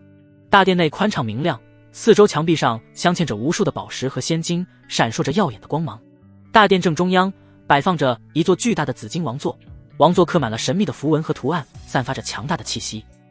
而此刻，王座上正端坐着一名戴着半边面具的女子，她的神态恰似那慵懒的猫，双腿优雅的交互，大半截白皙如玉的美腿在衣袂的飘动中若隐若现，宛如那朦胧的月色。引人遐想，殿下10几名店主级别的人物暂列两旁，一个个身上的气息宛如汪洋般气势磅礴，每一人拉出来就是这个大陆顶尖强者。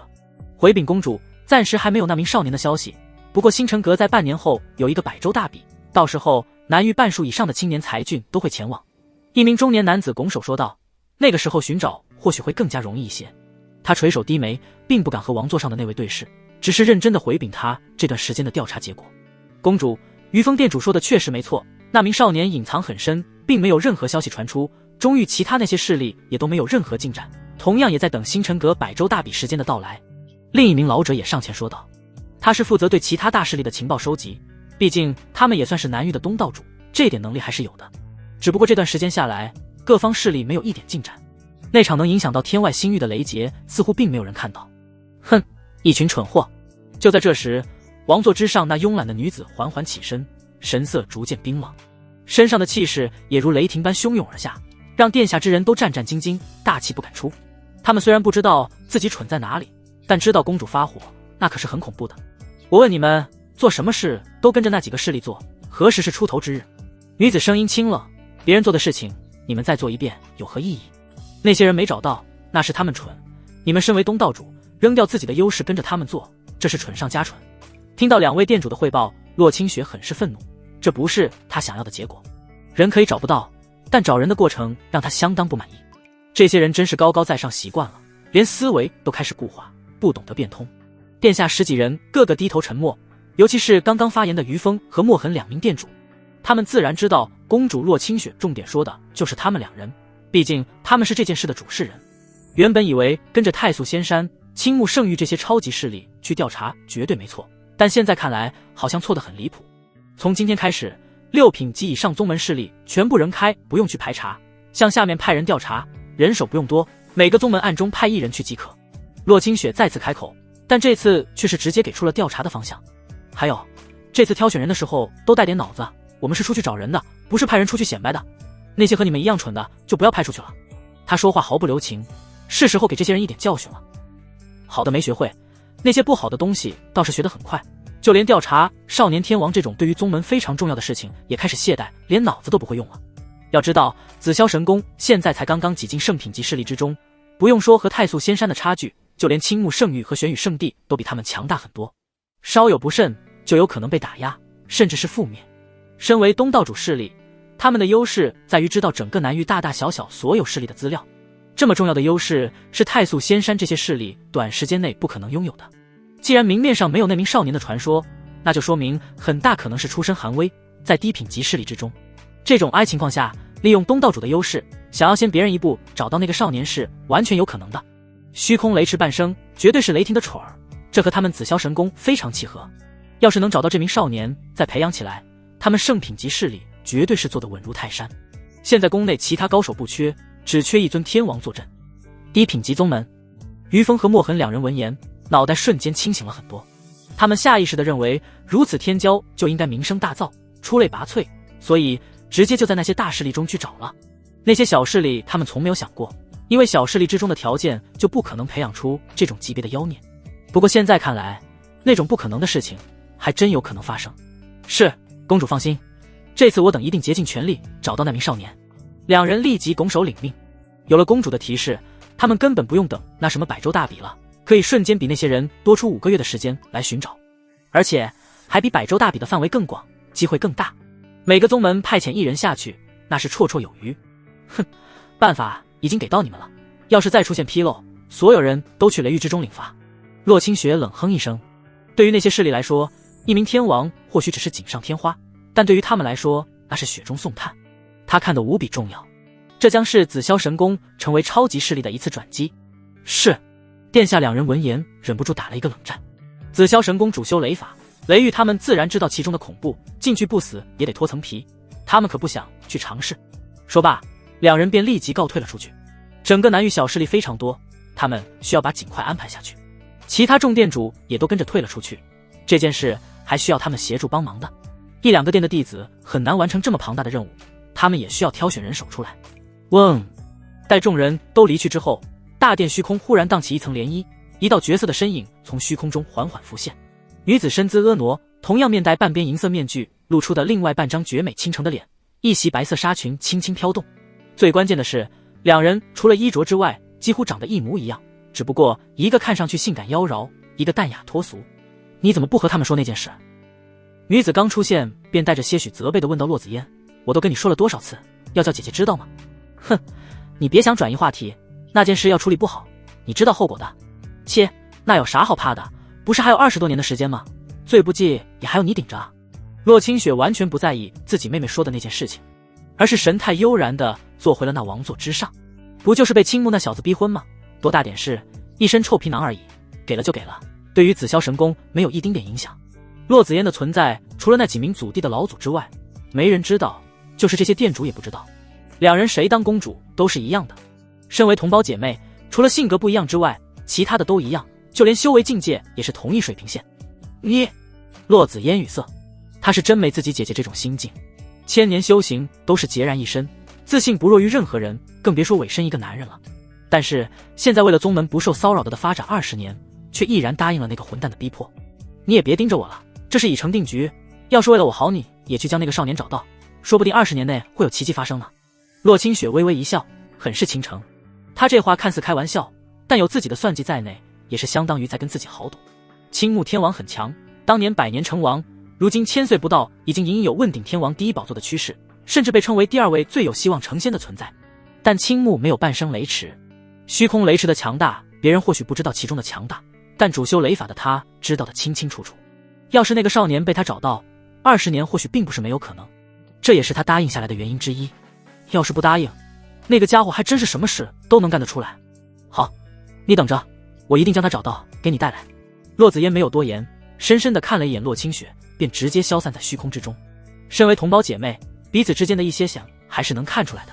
既然姐姐要赌，那她就去全力找寻这个人。她修有9霄雷法，对于雷属性感之力很强，这是她独有的优势。天凤宗、缥缈峰、缥缈殿，秦羽刚回宗门就被缥缈峰的弟子给请了过来。大殿内，他百无聊赖地坐在桌前，吃着桌上灵果，喝着灵茶。把他叫来，自己人却不在殿内，他只能等着。要不是凤玲珑亲自让他来，他才不会在这里耗时间。有这时间，回去和梦琪师尊研究功法，他不香吗？小滑头，你还知道回来呢？这几天都跑哪里去了？我在雪岭山脉找了一圈都没找到你呢。就在秦羽满心纠结地思考着究竟要不要打道回府之际，伴随着嘎吱一声轻响，大殿之门缓缓打开，一道令人惊艳的绝美倩影款步而入。秦羽闻声望向门口，瞬间便将全部注意力集中到了那个方向。只见来者身着一袭淡雅如诗的浅紫色长裙，裙袂飘飘，仿佛仙子临凡，身形婀娜多姿，每一步都摇曳生姿，如同翩翩起舞一般。然而最引人注目的还是那张被一层轻薄面纱所遮掩的面庞，尽管大部分容颜都隐匿于其后，但仅仅是那双如水般娇媚的眼眸，就足以让人沉醉其中，无法自拔。那双眼眸犹如夜空中璀璨的星辰，眼波流转之间散发着一种勾魂摄魄、魅惑人心的独特魅力。尤其是当视线顺着裙摆下移，落在那若隐若现的修长玉腿之上时，更是令秦羽不由自主地多瞧了几眼。那双腿线条优美，肌肤如雪，宛如精雕细琢而成的艺术品，在朦胧的薄纱之下更显神秘诱人。正当秦羽看得有些入神之时，一个娇嗔的声音突然响起：“小滑头，你不乖哦，怎么可以偷偷看姐姐的腿呢？”说话之人正是刚刚走进殿内的凤玲珑，此刻她已经来到了秦羽身旁，并轻轻坐了下来，一双美丽动人的眼睛似笑非笑地看着秦羽，似乎早已洞悉了他心中所想。嘿嘿，没有，玲珑姐，你别冤枉我，我可不是那样的人。秦羽被说中心思，有些尴尬的干咳几声，急忙转移视线。他明显看得出来，这个妖精是换了衣服的，平日里在风内可不会这么穿着，那若隐若现的春光明显是来诱惑他的。这要放在几位师尊身上，他保准将其拉到怀中，上下其手。但凤玲珑他可不敢，这女人纯纯的就是调戏他。哥，小家伙敢看还不敢承认，姐姐的腿可是很滑哦，要不要摸摸？凤玲珑一双媚眼流转，一只玉手轻轻在纱裙上滑动，最后手指一勾，那层薄纱也被他直接勾了起来，一条玉腿就这么明晃晃地展现在秦羽面前。咕咚，秦羽咽下一口口水，顿时感觉口干舌燥。这个妖女这是变本加厉了啊，以前也没见她有这么大胆的时候。纱裙都被她撩到了大腿根，这让她想不看都不行，眼神微微一瞥都能看得见好吧。然而下一刻，整条玉腿瞬间又被纱裙遮住了。果然这个小家伙和之前不一样了，看到秦羽的表现，凤玲珑心中暗道，以前秦羽在他面前那战战兢兢的样子已经不见了，反而变得有些涩涩的。虽然还是不敢将他怎么样，但敢正眼看他了。小家伙，你还没回答我刚才的问题呢，这几天去哪里了？让我好一通寻找。他收起那魅惑的狐狸眼，变得正常了许多。刚想拿茶杯喝点茶，但看到杯中只剩一半的茶水，他脸色瞬间浮现一抹粉红之色。这只茶杯可是他平日里用的，这个家伙竟然就这么拿着就用，这不是间接性的接吻了吗？这让他有些不知所措，停在半空中的手不知道是该去拿还是不该拿。杯子上可是还有那个家伙的温度呢，这要是拿着喝了，可不仅仅是间接性的接吻，说不定还有口水在上面呢。玲珑姐，你想喝茶早说不就行了，我给你倒。秦羽自然看出了凤玲珑的窘迫，只不过这种情况可少见，他岂能放过这么好整蛊的机会？往昔都是这女子戏弄他，如今时来运转，也该轮到他了。他索性将杯中斟满茶水，而后递了过去。你，哼，喝就喝。凤玲珑只是微微一愣，便将茶杯接了过去，然后摘下面纱一饮而尽。随后双手撑桌，身体前倾，挑衅似的看着秦羽。这个家伙竟然反将他一军，他岂能容忍？必须报复回去。卧槽！粉嫩的红唇，还有那完美的绝世容颜，就这么清晰地展现在他的眼前。秦羽竟有刹那间的失神，见过了几位师尊的绝世，还能让他有如此表现，可想而知平日里那面纱之下是如何的倾国倾城。妈蛋的，饿死胆小的，撑死胆大的，这都送到嘴边了，岂能放过？秦羽心下一横，直接就印了上去。不错，软软的，很香很甜。秦羽有点上瘾，而且现在要是松开，那就是给这女人揍他的机会。为了自己不挨揍，他用力直接将凤玲珑拉到了怀中，将那触手可得的娇躯紧紧地贴在她身上，嘴上更是肆意地品尝起来。放是不可能放开的，大不了使用出全力。论战力，这女人不见得是他的对手，况且出现现在这种情况，可是他自己找的，不能怪他。凤玲珑只觉脑海中一片空白，瞬间失去了思考，只能感受唇上传来热热的触感，还有这个味道真的好好闻。直至秦羽越加放肆的时候，他才回过神来。可恶，这个小混蛋怎么可以这样？他可是宗主。后知后觉的他立即就要挣脱，他发誓一定要让这个家伙知道花儿为什么那样红。然而他越是挣扎，那双大手便越加用力，牢牢地将他，而且任他使用多大的力道都没用。一开始还怕伤着秦羽，只是微微用力，只要挣脱开就行。但是后来随着这个臭家伙越来越肆无忌惮，他也直接开始全力挣脱，便宜都被这个小混蛋占去了，他以后还怎么抬得起头来？而且以后在慕容嫣面前都要矮一头。最重要的是，他对秦羽更多的是长辈对小辈的疼爱，至于经常调戏，那完全是受到苏黎那妮子的影响，感觉很好玩。他以前可从来没有让这个家伙占到过便宜，可是不管他使用出多大的力道，竟然都被轻松化解。这一发现让他震惊莫名，他自己什么实力？那可是实打实的半步法相近。虽然这和真正的战斗差距很大，但是那力量也不应该是这个金丹境的小混蛋能抗衡的才对。但现在玲珑姐姐你不乖哦。秦羽微微一笑，调侃地说道。现在的凤玲珑可是一个定时炸弹，她要是放开了，还不得把整个缥缈峰给拆了？小混蛋，你放开我，不然的话我……凤玲珑嘴巴被松开，立即就要放狠话，但是说到最后直接偃旗息鼓。他好像还真没办法拿这家伙怎么样，也不知道这个家伙用了什么方法，竟然能让他动不了，简直可恶。玲珑姐姐，你想要干什么？你跟我说，我帮你去办啊。看着那气呼呼的绝世容颜，秦羽顿感觉心情舒畅了不少。这个女人老是喜欢玩火，却不负责灭火，这次也让他尝尝气愤而又拿他没办法的感觉。他说话的同时还直接坐到了椅子上。哼，你别得了便宜还卖乖，老实说到底用了什么方法禁锢我的？凤玲珑娇哼一声道，也不再挣扎了，反正也无济于事。只不过对于秦羽使用的手段，他很是好奇。他可不相信这个家伙的实力已经比他强了。说实话，晋升到金丹境都让他惊讶了很长一段时间呢。要是转眼就比他强了，那这世界上的修士都羞愧的撞死得了。哪有这种提升实力的？他相信不了一点。秦羽听到这样的问话，他微微愣神。这个女人竟然将他自身的实力误认为了一种手段。呵呵，还真是会自行脑补。不过这样也行，省得他解释太多。而且他还有东西要送给凤玲珑的，让这个女人消消火气的同时，也能一并解释清楚。想到这里，他从戒指中复印出了完整版的玄雷法典。那这个东西送给你，当做定亲礼物好了。他将玉简放入了凤玲珑手中。这是你自己感应一下就知道了。凤玲珑疑惑地看了看秦羽，随后神念进入玉简之中查看起来，而秦羽也暗中用力，紧紧将其禁锢，以防止这个女人看了之后控制不好情绪直接蹦起来。尊阶功法，你怎么会有？果然如他所料，凤玲珑身上气势瞬间全开，下意识的要惊坐而起，但是被秦云牢牢地按在怀中，没有起来。不过即便这样也难掩他心中的震惊之色，小嘴微张，瞳孔瞪得大大的。要知道4、5品宗门一般修炼的是天阶功法，6、7品是王阶，到了8、9品才是尊阶功法，而天凤宗现在才只是3品顶级宗门罢了，连一部正经的天阶功法都没有呢。现在一下子给他摆出一本尊阶功法来，这如何能不让他震惊？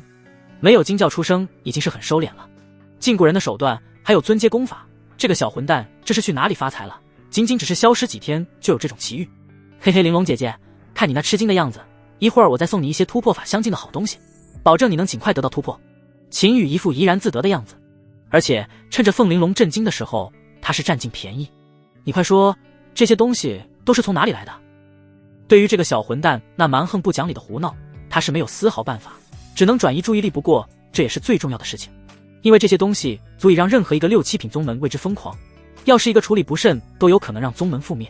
东西是好东西，但需要能承受得住才行。放心，这些东西只有我自己知道，没有人其他人知晓。这几天我在。秦羽也不再卖关子了，直接将他发现幽冥法王传承简单的说了一遍，不过将幽冥魔宗和楚风的事情给省去了。幽冥法王的传承他没有必要隐瞒，那么多好东西都是要给几位师尊分出去一部分的，他可没有天命人那种吃独食的习惯。唯一可惜的是，圣阶术法是一次性的传承，没办法传出去，玉简都碎了。你还真是气宇逆天啊！听完秦羽的讲述，凤玲珑一脸的震撼。雪岭山脉他们守了几10年都没有任何发现，这个家伙偷摸摸的出去一趟就有这么大的收获，真是人比人气死人。不过震撼之后便是深深的感动，没错，就是感动。这可是渡劫境大能的传承，这个小混蛋竟然毫无隐瞒的和他说了，而且还将核心功法拿了出来。他只是听闻过的一些资源也都给了他一大堆，简直不要太宠他了。这让他感动的同时，一颗心也软了下来。要是一开始只是迫于秦羽禁锢的话，现在完全是发自内心。小混蛋对他这么好，他心中岂能不激动？看向秦羽的目光都变得异常柔和。她身为慕容嫣众姐妹的闺蜜，自然知道秦羽和她们的关系。既然自己无法反抗，和闺蜜成为姐妹也不是不行。小混蛋确实有这个能力和实力，拥有这些。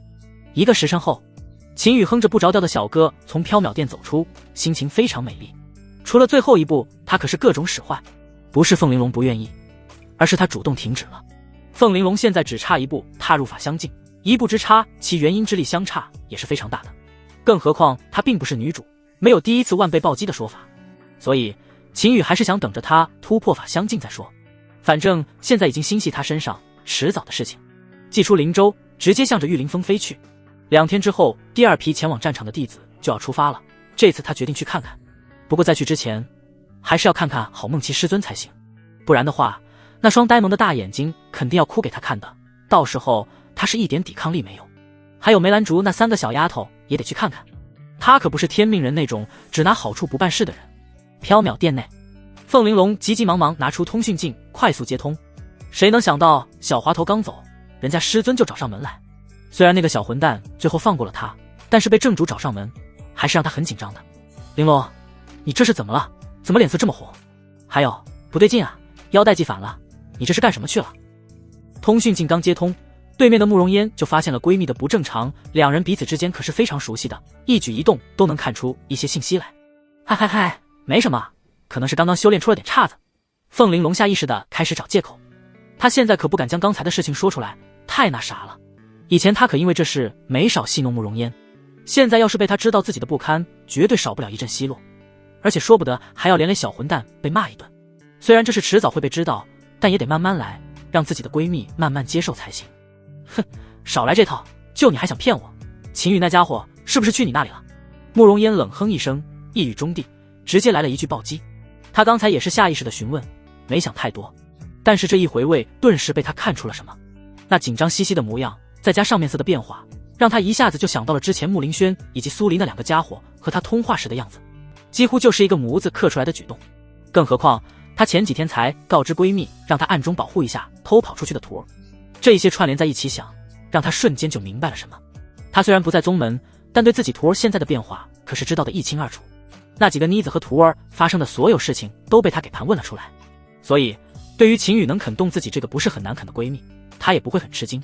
但是一个个的竟然都想瞒着他，简直不把他放在眼里。要不是现在走不开，他都想飞回来一个个的算账。你知道还问？不过我跟你说啊，我可没动你那宝贝徒弟，你要回来算账也找你那几位姐妹去，别来我这。眼看遮掩不住，凤玲珑索性直接挑明。他说的又没错，以后是以后的事，最起码刚才确实是没动啊。想嘲笑他那是绝对不可能的。哼，我记得某人可是发誓要单身一辈子的，说什么女人当自强，你现在再说一遍我听听。慕容嫣冷笑一声，双手抱胸，一副我将你看得透透的表情。被他撞破还不敢承认，硬要和他抠字眼，他倒要看看这个闺蜜还怎么自圆其说。嗨嗨，那什么，你这次给我通识评诗有什么事吗？凤玲珑干咳两声，立即开始转移话题。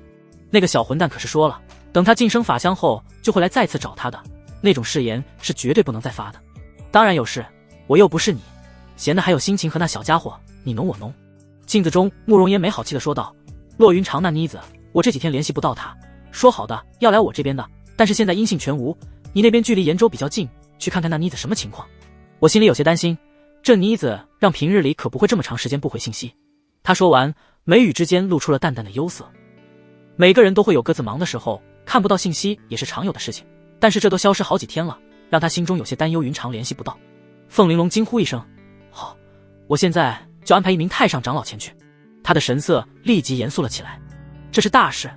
延州出现炎魔的事之前，骆云长已经和他汇报了，其他一起去的封主都尽数开始返回，也都能联系得上，只有骆云长被他派到了紫云州帮助慕容嫣。现在突然失去联系，他自然要找到原因。说罢，两人简单的说了一下细节，便挂断了通讯，随后直接向着后山飞去，那里是太上长老修炼的区域。玉凌峰龙渊殿，楚梦琪坐在桌前，双手撑着那精致下巴发呆，嘴角还时不时地露出一抹淡淡的微笑。在桌面上还有一个灵玉雕刻而成的人形雕塑，雕塑一个巴掌大小，看上去非常灵动，仔细看的话几乎就是秦羽的缩小版。哼，臭小雨，都这么多天了还不回来？他娇哼一声，言语中满是思念之情。之前修炼起来还好，双耳不闻窗外事，心无杂念，但是现在他负责处理峰上的大小事务，虽然大多时候也没什么事，但不能做到心无旁骛的修炼，这也就导致了每天都在想那个家伙。为此他直接将寝宫搬到了秦羽的龙渊殿。在此之前他就和小雨在这里修炼了好几天，已经习惯了，况且这里有他的味道。想到大姐肯定的回复，他心里就甜甜的。小雨要是知道了也肯定会很开心吧。想着想着，他就不自觉地露出了幸福的微笑，脑海中浮现无数遐想。殿外窗前，秦羽收敛了气息，从窗口看着殿内的家人。他已经回来有一会儿了，在楚梦琪寝宫没找到人，他就知道一定在他这里，但没想到被他看到这一幕。桌上的那个玉质雕塑还真是惟妙惟肖，也不知道这个可爱的宝贝师尊是什么时候雕刻好的，之前他可没有见过。他微微一笑，悄无声息地从窗口跳了进来，随后向着家人背后轻轻走去，也不知道在想什么呢，很是入神。他都到了背后，竟然还在傻笑。臭小雨，大姐可是同意了我做你的新娘子哦，你什么时候修炼完啊？好想你。就在他打算给师尊大人一个惊喜的时候，忽然听到了家人的喃喃自语。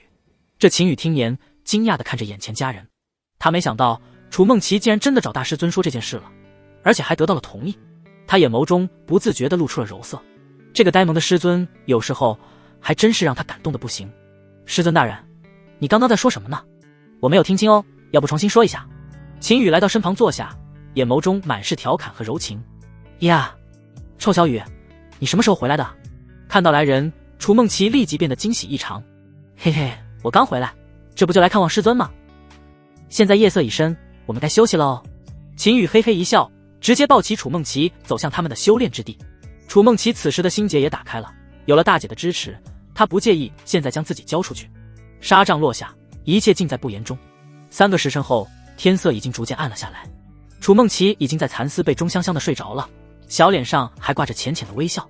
丁宿主此次行为符合系统判定，触发100倍暴击修为返还，请宿主接收。听着脑海中传来的系统提示，秦羽整理好衣服，来到了后殿的修炼堂，开始接收修为。这一次只有100倍暴击，没有太多，还达不到突破大境界，不会闹出什么大动静，所以他也就没有跑去后山接收。他调整好状态，直接开始接收修为的增加。嗡，一种无声的律动在体内丹田产生，那身披雷霆战甲的元婴在以肉眼可见的速度变大，气息也在逐渐增强。凝阴境后期巅峰，那汹涌而来的修为将他境界推到凝阴境巅峰之后，也终于消耗一空，在无声无息中突破，只是周围的空间被破尽的气息震动了一下。呼，他长舒一口气，缓缓起身。这种破镜的感觉还真是不错，全身心舒畅。丁女主楚梦琪好感度100，触发特殊奖励，奖励永恒之恋，楚梦琪专属万年神元果加1。什么情况？忽然之间就好感度拉满了。秦羽回到前殿看了看，家人还是在熟睡，没什么奇特的地方啊。怎么就宿主触发女主楚梦琪的特殊事件，便是其心境圆满。至于怎么圆满的，宿主心里有数。就在他困惑之时，系统传来了提示。好吧。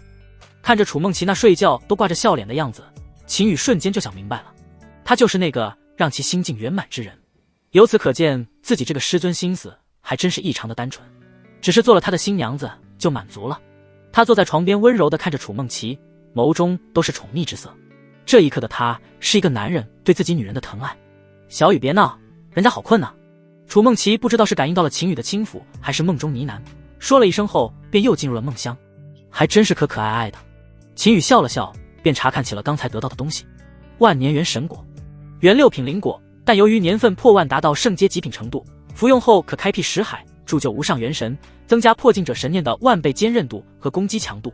卧槽，好家伙，这玩意可是真有点变态了，直接万倍的增加。他现在就是凝阴境巅峰，已经处于破镜的边缘，要是服用之后直接就能突破了。元神境，脑域开辟识海，凝聚元神。凝出元神者可以直接使用神念对敌人进行镇压，能极大程度的降低敌人的战斗力。神念强大之人甚至能直接形成碾压之势，让敌人失去行动能力，乃至镇压而死，杀人于无形之中。而且神念还能超远距离探查周围的情况，感知未知的危险，同时也是凝练法相的基础。只有元神强度足够大，才能支撑凝练出更强大的法相。现在这一颗万年元神果还真是雪中送炭，让他以后在任何一方面都没有了短板。接近仙阶的宝物确实非常变态。秦羽看着手中的果实激动异常，他都想直接前往后山去突破了。不过他还是强行按下了心中的这股渴望。一是突破的话，还不知道需要多长时间，耽误2天之后的行程。二是刚刚和梦骑师尊洞了房，就直接将人扔这里，那岂不是太渣了？他可舍不得这个呆萌的师尊伤心。将果实收好，又将那条永恒之链拿了出来。除了颜色不一样之外，其他的和二师尊苏黎那条一模一样，就连功效也是一样的。他小心翼翼地将其带到了楚梦琪那光滑白皙的脖颈之上，然后脱去衣服，再次钻进了被窝之中。这么光滑的一条美人鱼，当然是抱着睡才舒服。第二天一早，楚梦琪异常欣喜地把玩着胸前的项链，还时不时地用长发逗弄一下还在睡梦中的秦羽。一觉醒来，脖子上多出一条项链，他自然知道是谁的杰作。更重要的是，这个项链的作用对他来说简直就是神一般的宝物。他的天赋向来就弱，需要花大把的时间用来修炼，这是他一直很苦恼的事情。要知道，修炼是一件非常枯燥的事。现在有了这个可以一直提升自身修炼资质的项链，他就不需要有这个烦恼了。而且经过昨晚和小雨做那种事情，自己的修为也顺利地突破到了凝阴境巅峰，终于是追上了众姐妹的步伐。西西大姐果然说的没错，成为小雨的新娘子之后就能突破修为。看着身边的小雨，他玩心大起，手中的小动作一直不停，闹腾的被子都从两人身上滑下了半截。宝贝，别闹了，快点整理好衣服。顾云此时也没了睡意，看到那，他连忙将衣服披了上去。经过昨晚后，这个女人是完全将他带入了情侣的身份，完全忘记了他还是他的师尊这件事。你也快起床，一会儿玲珑姐姐要过来了。楚梦琪笑靥如花，很乖巧地穿起了衣服。她倒还想和小雨玩闹一会儿的，但是刚刚玲珑姐姐已经传信，马上要过来，有事亲自商议。凤玲珑要过来。秦宇文言一愣，昨天不是才见过吗？这次过了一晚上而已，这就自己跑过来了。想他了？不至于吧，他还没自恋到这种程度。要不是来见他的话，那就一定是非常重要的事情。一般的事会让长老传话，亦或者直接发个信息就行了。他也没有磨蹭，快速地穿好衣服，然后将床上收拾了一下，要不然他俩昨晚的作案现场可就要被凤玲珑一会儿给撞破了。嗡！没过多久，天穹中便划过一道流光，一道人影出现在了大殿之外。凤玲珑无语的摇摇头：“你们师徒俩就不能不这么明显吗？最起码也要换个地方啊！哪有师尊晚上睡在徒弟寝宫的？还真是把他当傻子了呀！”他也没有敲门，直接推门而入。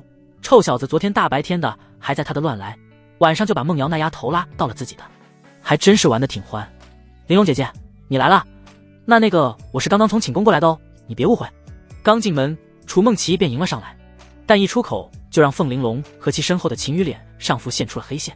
你不说也没人会提起这件事，还真是此地无银300两，自己暴雷自己。好好，我相信你没有陪小滑头过夜行了吧？他白了楚梦琪一眼，随后便绕过两人来到了桌前坐了下来。同时店内的一些东西也尽收眼底，梳妆台放着一大堆漂亮衣裙的琉璃柜都被搬了过来，还真是把他当睁眼瞎，连避人都懒得避了，在封上就直接同居了。这两人还真是乱来，毕竟在外人眼中他们还是师徒呢。玲珑姐，你来是有什么重要的事吗？秦羽拉着楚梦琪也坐了下来，他不由得开口问道。他确实很好奇，什么是值得凤玲珑亲自来一趟。至于和梦琪师尊同居一事，他完全不在意，也不怕别人说闲话，一切规则都是强者建立的，谁敢没事嚼舌根，直接处理了就是。现在的他有这个能力，在天凤宗他还是有这个实力的，即便是那些个太上长老来了也是一样，敢在他面前说一个不字，照样收拾。对啊，玲珑姐姐，打早上的这么急是什么事？楚梦琪也附和一声，确实是急事，还和你们有关系。凤玲珑闻言也直接开始说正事。云长失联了，这3、4天不管是我这边还是慕容那边都联系不上，但是魂牌还在，可能是出了一些问题。昨晚我已经派天河太上长老先行去延州了探查情况了，今天过来是跟你们说一声，还有就是此次带队前往战场的负责人就让秦羽来担任吧。他将今天来此的目的都说了出来。洛云长失联已经有太上长老前去处理，应该不会出现太大问题。失联也有可能是误入了某一个禁制之中，平日里这种事情比较常见，不算什么太大的事情。之所以派太上长老前去，也是因为他们之间的关系要比较亲密。他来此最关键的事情还是说服秦羽完成此次的护送任务。昨晚我已经派天河太上长老先行去延州了探查情况了，今天过来是跟你们说一声，还有就是此次带队前往战场的负责人就让秦羽来担任吧。他将今天来此的目的都说了出来。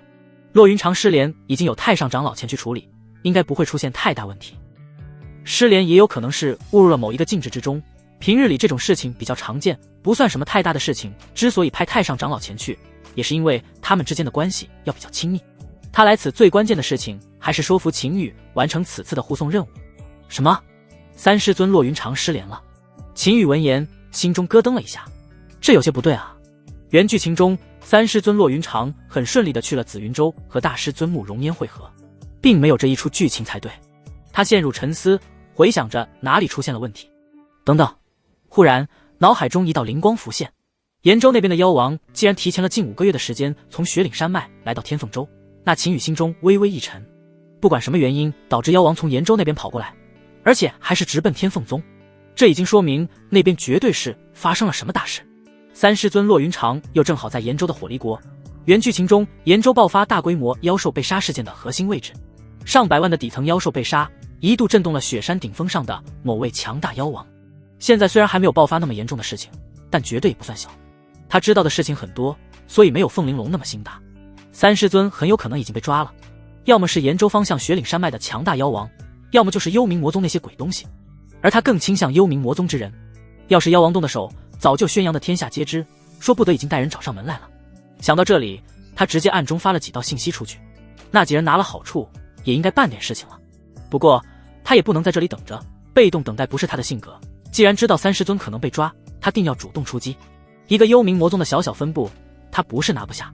店主之流的那些大人物还有很重的事情在做，现在坐镇的也就是副店主，修为最高的和凤玲珑相差不大，这在血冥的口中也得到过验证。楚风的老相好就是坐镇云霄城的那名副店主，他眸中有寒芒一闪而过，一点点找蛛丝马迹调查，都不知道调查到猴年马月去，还不如直接找到老巢去，有就有，没有就是没有，简单明了。要是他真猜错了，还能继续找啊。3姐前段时间还和2姐通的话啊，难道跑到什么禁制之中了？楚梦琪闻言诧异出声，脸上露出了忧色。不过他也并不是非常担心，3姐的实力在周边3州之内也是非常厉害的存在。很少有人是他的对手，更不用说能瞬间将其制服了。有很大可能就是不小心落入了什么禁制之中，有太上长老出马，应该不会有事。应该是的，云长的事不用太担心。而且我还传讯了几位在返回途中的封主，让他们也一同寻找。凤玲珑再次给出了一个定心丸，现在最关键的还是要将这批弟子安全送到战场之中。之前雪岭山脉试炼死伤数百人，最后只是找到几个替死的幽魂而已。那些幽冥魔宗的人早已经逃之夭夭，他也是怕重蹈覆辙。而秦羽的实力，经过昨天把他给禁锢后，他就已经认可了。最关键的是，现在宗门顶尖战力不足，剩下的几个还必须常驻宗门以防不测，所以他才想到了让秦羽前往。那个玲珑姐姐，小雨她还小呢，实力不足，要不四师尊没事的，这次后山闭关我的实力又有所突破，可以前往的。楚梦琪原本还想推脱的，他觉得秦云实力还不足以带队，更何况两人才刚刚新婚燕尔，他有些舍不得。但说到一半就被秦羽给打断了，这惹得他投去一抹幽怨的目光。但秦羽并没有过多解释，而是看着凤玲珑再次说道：玲珑姐，要我带队可以，但是今天必须集结完毕，我要提前离开，要是明天集合的话，我就不在了。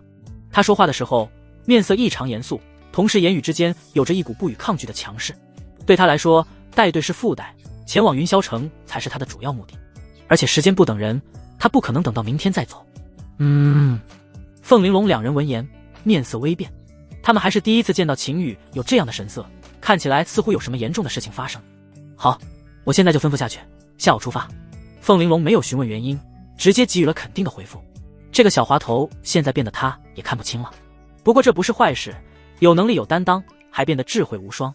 最关键的是，小滑头绝对不可能做出对宗门不利的事情。6名师尊还有他都与这个小滑头有着不可分割的关系，他绝对的放心。所以秦羽想要做什么，他都无条件支持。小家伙，我会让他们在山门集合，好了之后我给你发信息。说罢，他便直接起身离去。有些事情他也需要和各封主事之人再交代一下。小雨，你……待凤玲珑走后，楚梦琪欲言又止，一双水灵灵的大眼睛紧紧地粘在秦羽身上，小琼鼻还微皱着。他真的很舍不得让小雨离开。宝贝乖，我这次出去带队只是捎带的，主要还是将三师尊带回来的。秦羽将其拉到自己的腿上，刮了刮那微皱的琼鼻，出言解释。他也不想这么快的，谁让事情发生的突然呢？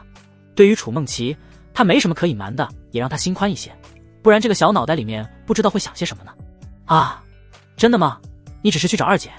楚梦琪闻言，那不开心的表情立即消失不见，他还以为臭小雨不愿意和他待着了呢。最关键的是，小雨也不会去战场上，那样的话就会安全很多。去找二姐的话，有太上长老还有那么多封主在，小雨一定会安全很多。想到这里，他那些小情绪就没有了。当然，等找到二师尊就回来陪着宝贝好不好？他说着话，还不忘在那微微皱起来的琼鼻上刮了刮。咯，好痒！臭小雨，今天不准乱来了，人家要稳固修为了呢。楚梦琪将秦羽那不规矩的手打掉，直接站了起来，随后还将他拉起来，向着门口推去。小雨，你去外面玩吧，要不然你又要乱来了。啪！话音落下，店门也应声被关住上了，将秦羽关在了门外，只留下店内传出咯咯的笑声。这好像是他的寝宫吧？怎么还被赶了出来？秦羽哭笑不得，这个还真是想到什么说什么。什么叫做弄得他又要忍不住了？这话不应该是他说吗？算了，还是去看看那3个小丫头在看什么。楚梦琪突破凝阴境巅峰，他也感知到了，确实是需要巩固一下，和他这种有怪的人没法比。是女宫。自从穆林轩离开之后，梅兰竹3人就变得无事可干了，每天就像是3只百灵鸟一样在峰内玩耍打闹，同时也想偶遇一下秦师兄。他们也想帮着其他人干活来着，但是直接被一名长老给断了他们的想法。开玩笑，5封主的贴身侍女，还是被封上唯一太子爷看上的女人，谁敢让他们干活，那不是找死吗？在玉灵峰上，估计也就他们自己把自己当作侍女看待，其他人包括金丹长老在内，见到了都是非常客气的，甚至还要行礼。哇，小兰姐，你看我也抓到灵兔了，好可爱好帅呢，和秦师兄一样帅。宫前的一大片花草之中，3人玩得很是开心。小梅更是怀中抱着一只灵兔，激动地说着她的喜悦。秦师兄很忙，他们当然知道，所以几人就每人抓一只小兔子当作陪伴，就当秦师兄一直陪着他们。而3人中就他没有捉到灵兔，今天可算抓到了，当然开心了。嘻嘻，这样晚上某些人就不用抢我的兔兔了。臭小卓，你闭嘴，我才没有抢呢。你抢了，还抢小兰姐的，还边追边喊秦师兄呢！你给我站住，我要揍你一顿！三人在花丛之中你追我赶，远远的看去确实是一幅非常美丽的画卷，但秦羽却笑着笑不出来了，脸上浮现黑线。这三个小妮子竟然把他当做一只兔子，他是有吃软饭的嫌疑没错，但也没沦落到成为一只兔子吧？3天不打，上房揭瓦，他今天必须要好好教育一下这三个小妮子。随后他便从宫殿的转角处走了出来，脸上装出一副很严肃的表情。嗨嗨，你们三个丫头，刚才是谁说我是兔子来着？出来领罚！他一边向前走，一边拿出一根小木棍，做出一副要揍人样子。敢说他是兔子，不能轻饶。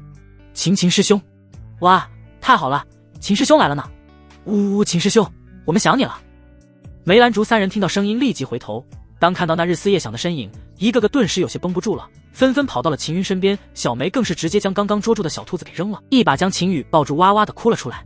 其他两丫头虽然没有这么失控，但也是泪眼婆娑，含情脉脉地看着他。而秦羽扬起的手直接停顿在了半空中，小木棍也砰的一声掉在地上。这种情况他还怎么惩罚？一个个就跟个小花猫一样，惹人怜爱。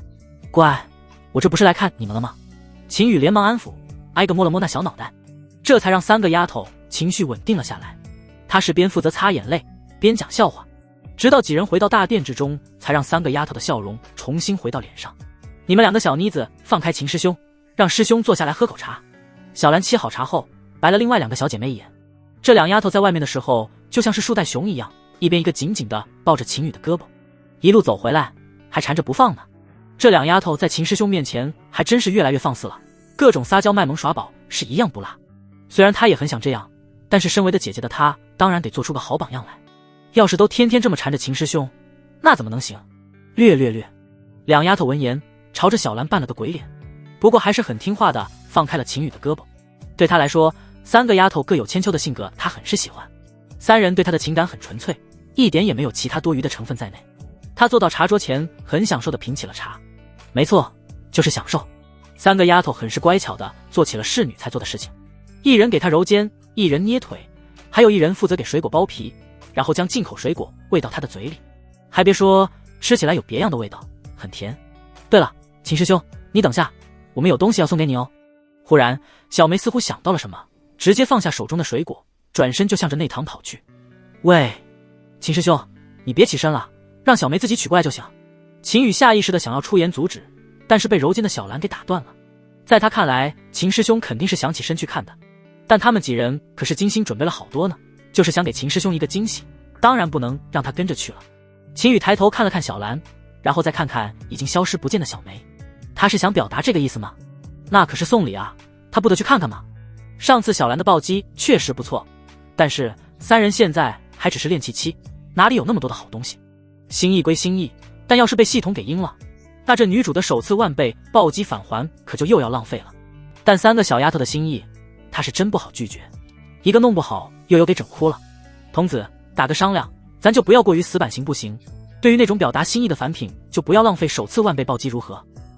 虽然还不知道小梅取的是什么，但他还是想找系统先说到小兰也就算了，首次万倍暴击已经用过了，但是另外两个丫头可还有呢。宿主，软饭行为系统自动判定，无关紧要的本就不算，不过首次万倍暴击只要是赠送行为就算，这没得更改。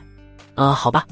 秦羽无语，不过也无所谓，就算是不太好的东西，也全当是小丫头的心意好了。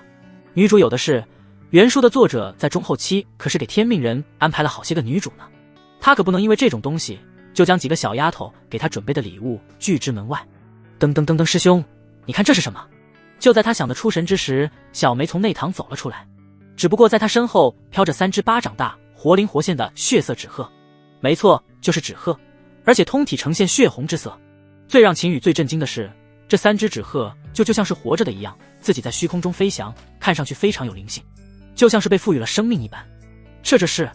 秦云惊讶，说话都有些结巴。这玩意他从未见过，甚至在读过的书籍之上也没有见到过，看着有些诡异，但是又觉得有些好玩。这3只纸鹤各自飞到3小只肩头之上，还亲昵地蹭了蹭3人的脸颊。他是真没想到，3个小丫头看似平凡，但总会拿出让他震惊的东西。上次小兰的家传玉佩里面有着一本天阶功法，现在又整出这么些东西出来，着实让他对这3个小丫头的身世有些好奇了。在原书中，3人不对，连上后来的小菊是4人，其身世只是简单的提了一下，就是凡间捡来的。即便到了中后期，也再没有讲述过，甚至是已经慢慢淡出了剧情之中。但现在看来，这几个丫头的身世有点不简单的。不管这血色纸鹤能力怎么样，最起码她是弄不出来，看着很新奇。师兄，这是血羽仙鹤，是母亲教我们做的哦，从小就需要用我们的鲜血喂养，直至到成年。小兰将纸鹤放在手心中，非常轻易地摸了摸，随后继续道：血羽仙鹤能隐匿虚空之中，在任何环境之中都不会被发现，而且还有急速的能力，日行万里。是呢，小兰姐说的没错，我们都有一对的呢，不管其中一只在什么地方，另一只都能追寻到，可厉害呢。还有，娘亲说血羽仙鹤是成双成对的，必须要把其中一只送给最喜欢的人，这样他们就永远不会分开。在小兰话音落下之后，梅竹2个小丫头也补充说道，尤其是说到最后，那3双明亮的大眼睛看向秦羽的目光中充满了浓浓的情意。前面的那些作用对他们来说都是铺垫，最关键的还是最后一个，能和秦师兄永远在一起是他们最大的愿望。隐匿、急速、追踪，秦羽立即总结出了这个血羽仙鹤的作用。在一些特定的情景之下，确实有着不小的作用，不过对他来说，其中的作用不是最重要的，最重要的是3个小丫头的心思和决心。这可是他们用鲜血喂养了10几年的东西，而且其中还有特殊的含义，这让他有些动容。这是与他生死与共的象征，已经不单单是简简单单的小礼物那么简单。嗖，3只血羽仙鹤在3女的授意下纷纷飞向秦羽，随后落在他的肩头。师兄，你快滴一滴血给他们，以后你就是他们的主人了呢。没等他说什么，小梅再次开口说道，小脸上带着非常开心的笑容。好。秦羽简简单单的回了一个字，随后甩出3滴血液，分别进入了3只血羽仙鹤身体之中。这个时候说再多的也没用，一切尽在不言中。这3个丫头既然都有这种决心，她岂能没有？丁女主梅兰触发100倍暴击返还，小兰触发1000倍暴击返还。由于女主集体性行为，触发10万倍暴击叠加，返还奖励9天雷皇幼体期1只。卧槽，10万倍暴击，系统这么大方了？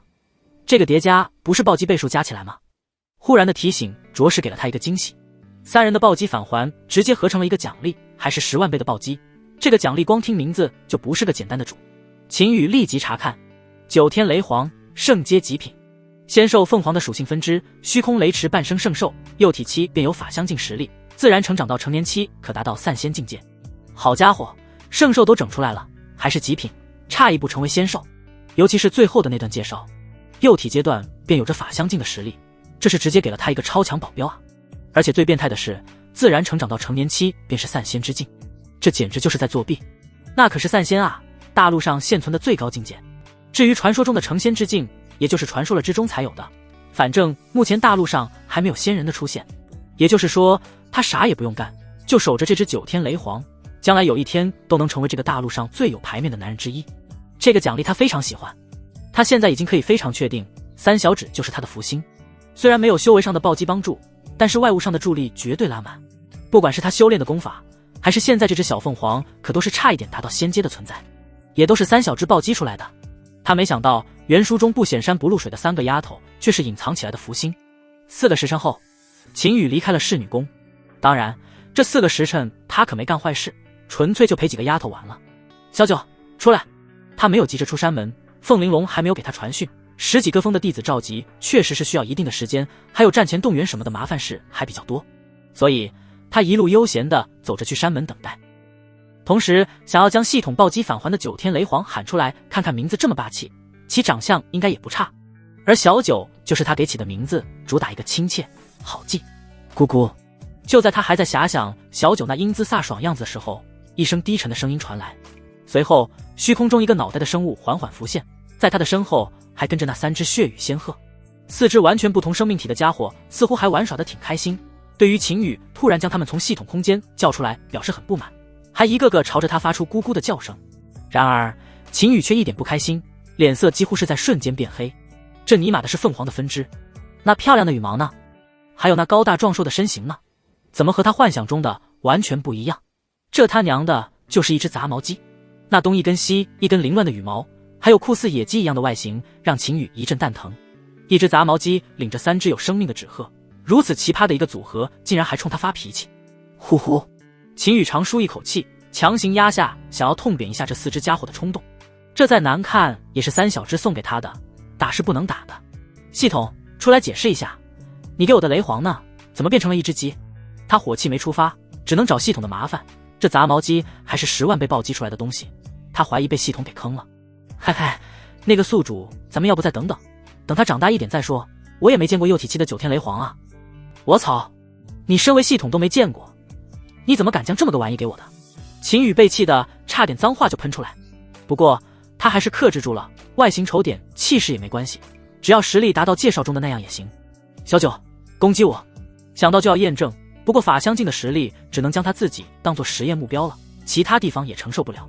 话音落下，他便暗中运转9幽雷域，随时准备迎击，同时暗中催动雷霆战甲，只要有攻击降临，便能立即出现在身躯之上。噼啪！只见小九张开嘴，直接吐出一根细小的雷蛇，直接朝着他攻击而来。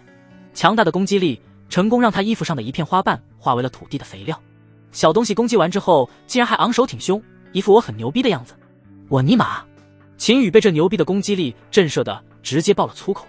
他准备那么充分要承受雷霆一击，但这玩意竟然给他拉了一坨大的，这连挠痒痒也算不上吧？这尼玛环法相近实力，退货，必须退货！他直接找上了系统，这个家伙竟然玩阴的，把一只鸡当成凤凰给他。主人，你这小身板承受不住我全力攻击，等你变厉害了我再揍你吧。然而系统的声音没有等来，等来的却是小九那无情的嘲讽声音。你会说话？听到小九竟然口吐人言，他差点被吓得跳起来。灵兽不是不能说话，甚至修为高了都能变化为人的形态，那是建立在强大的实力基础之上。这小玩意也就刚出生，还是毛都没长齐的小鸡仔，能口吐人言确实是他没想到的。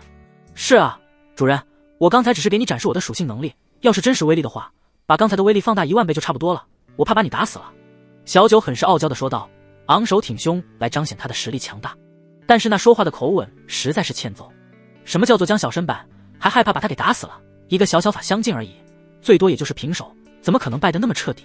他可是能秒掉雪岭山脉那些半步法相近大妖的。宿主，你还别不信，9天雷皇是顶级圣兽，不是那些杂交品种，战力自然也是没法对比的。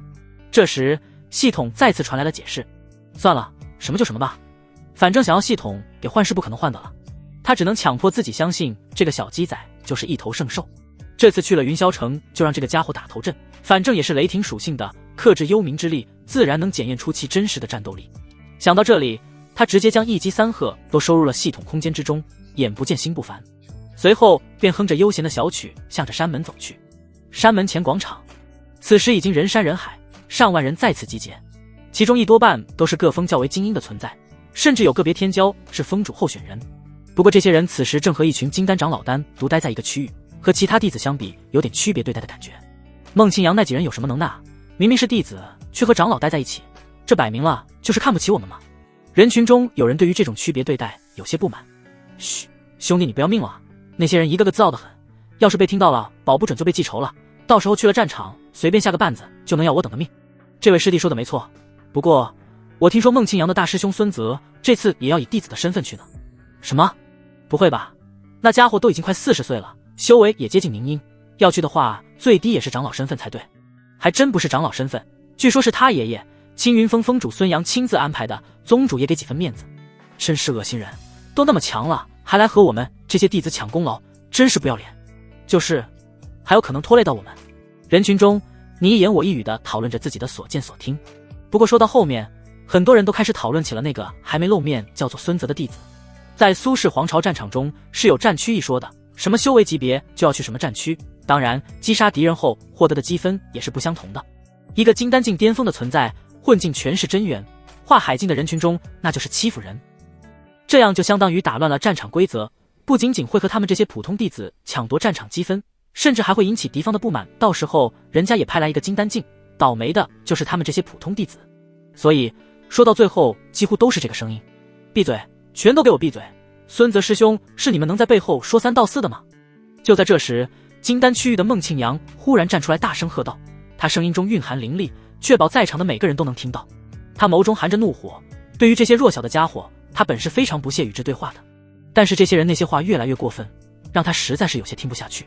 孙泽大师兄这次之所以这么做，可是带着师傅交代的任务去的，岂是这些人能明白的？所以他必须站出来喝止这些让他烦躁的声音。我们又说的没错，只要能让孙泽师兄不以弟子身份进来，我们不仅闭嘴，而且还会道歉。对，他这是公然破坏战场规矩，不将我们的命当回事，我们为什么不能说？没错，你们青云峰虽然是宗门第2峰，但是也不能这么欺负人啊。就是有能耐就和金丹长老一起去，在我们弟子之中算怎么回事？我申请让孙泽师兄前往金丹境战区。+1，他不说还好，也就只是抱怨讨论而已，但他这一出声瞬间引起了公愤，将他当成了出气筒，甚至说到最后已经引发了集体抗议的浪潮。毕竟天凤宗除了青云峰之外还有10几峰呢，不是所有人都能忍着不说话。你妈！孟庆阳看到如此情景顿时有些慌了，他本意是利用身份强那种声音强行压制下去的，但显然他高估了自己的威慑力。要是2、3个还好，他大不了出手教训一顿，但是现在这是成千上万人的集体抗议，他是一点办法没有。而且现在这种情况又是他给引发起来的，他不能不慌，这要是被怪罪下来够他喝一壶的。诸位长老，你们看这。他无奈之下只能求助于一旁的数十名金丹长老，尤其是距离他最近的几名，那都是青云峰上出来的。朱长老换来的却是他却无声，一个个闭眼沉思，就像是完全没有听到一般。他们是何许人？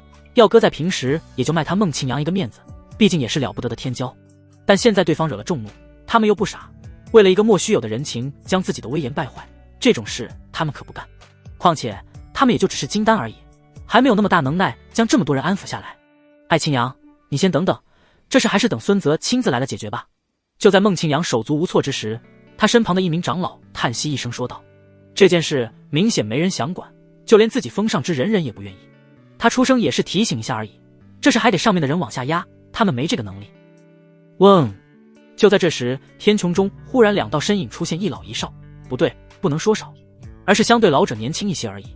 此时忽然到场的2人，赫然便是青云峰峰主孙阳和亲孙子孙泽。他们凌空而立，俯瞰众人，是峰主和大师兄。看到来人，孟庆阳心中一喜，那慌乱的神色在瞬间消失不见。只要在不可控之前将这件事压下去，他就不会有事。而峰主亲自到场，绝对没问题。而事实也确实如他所想，2人刚到，孙阳便背负双手，开口说道：“我刚才远远就听到有个别弟子不满意本峰主做出的决定，还请站出来，我们讨论讨论。”他说话的同时，一身强大的气势瞬间透体而出，无差别地压向广场中的弟子。敢如此大规模地反对他的决定，看来他是沉寂太久，久到一些弟子都敢站出来反对他了。所以有必要让这些弟子感受一下什么叫做恐惧。这是神念威压，元神境。我泼！元神境的威压让众弟子一个个惊恐莫名，尤其是一些真元境的弟子更是承受不住威压，直接口吐鲜血趴在了地上。虽然血腥，但是这一招确实有奇效。下方上万弟子顿时变得鸦雀无声，一个个只能屈辱地低下头。而金丹区的诸长老也是纷纷露出了无比惊讶的目光。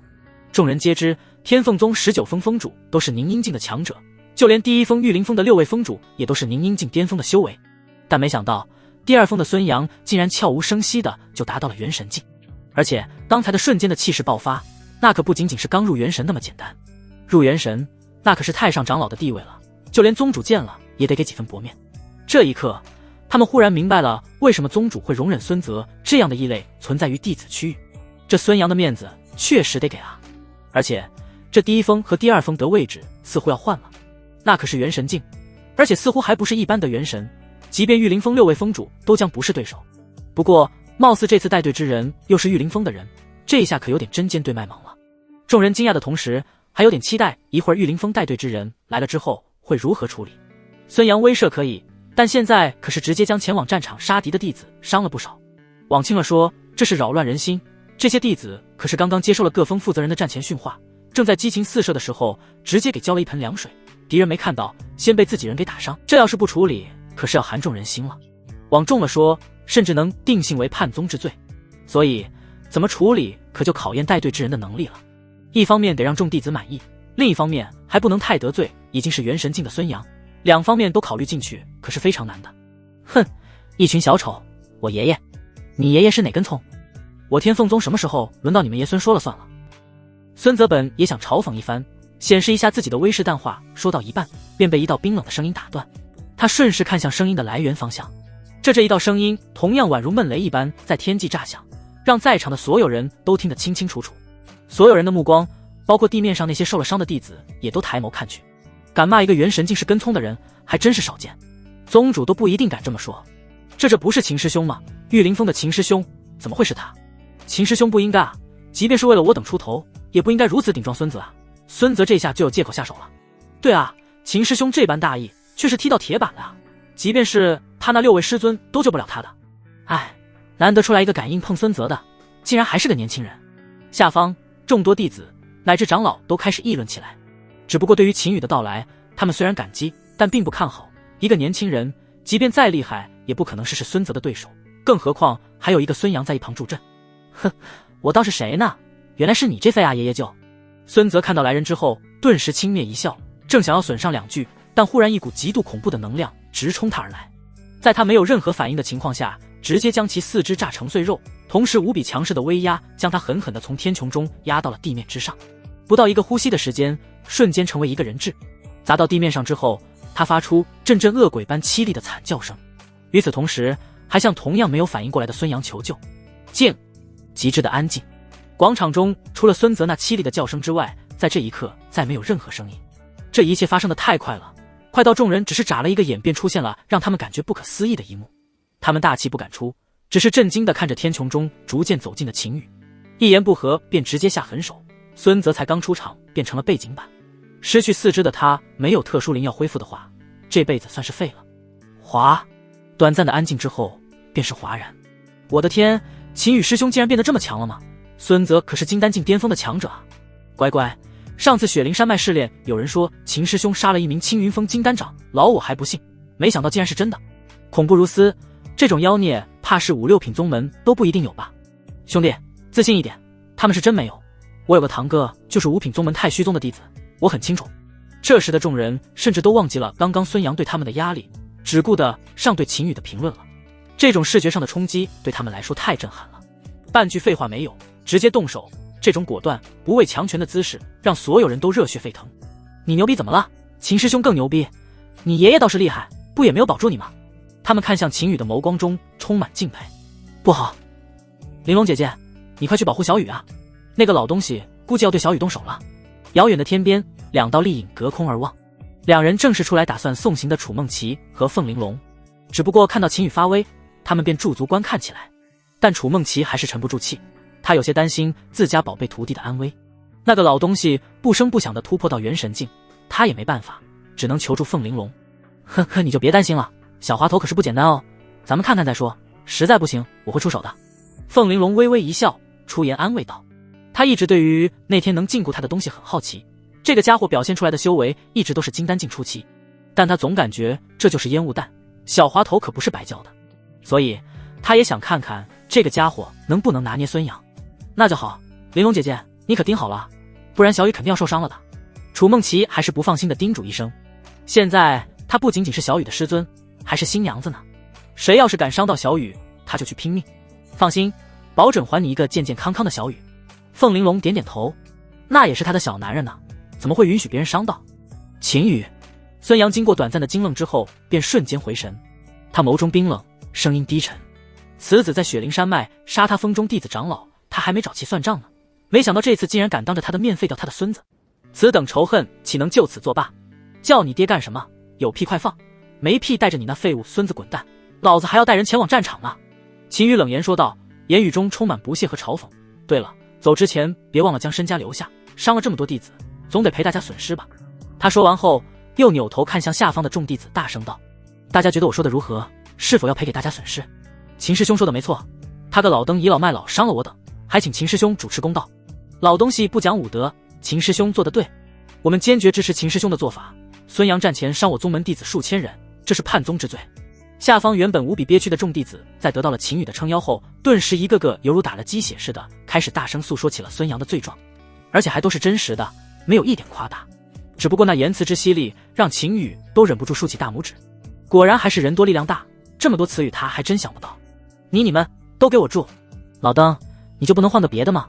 住什么？住嘴吗？你是个什么东西？凭什么指挥老子的兵？秦羽一点不给孙杨开口的机会，下面这上万人可是他要带队的，说是他的兵一点没错。这老东西他没有一点好感。楚风之所以能知道雪岭山脉弟子试炼，还不是这个老东西传出去的，跟幽冥魔宗的关系也是不清不楚。现在还敢出来给他使绊子，他岂是那么好欺负的？惹火了他，直接让小鸡仔出来削了这个老家伙阿混蛋，气煞老夫，给我去死！孙杨听着来自秦羽和下方众多弟子讨伐的声音，瞬间气得火冒三丈。此时的他就是颜面尽失，要是不找回面子，以后在天凤宗还如何混下去？威慑之力全无。但说又说不过秦羽，他只能大喝一声后直接动手。一个小小后辈而已，即便再强又能如何？想他元神境中期的修为，还不轻轻松松将其拿下？只要将秦羽拿捏了，下方那些弟子就都得老实。老逼登等的就是你！秦羽一点不怂，厉喝一声后，运转九幽雷域，直接迎了上去。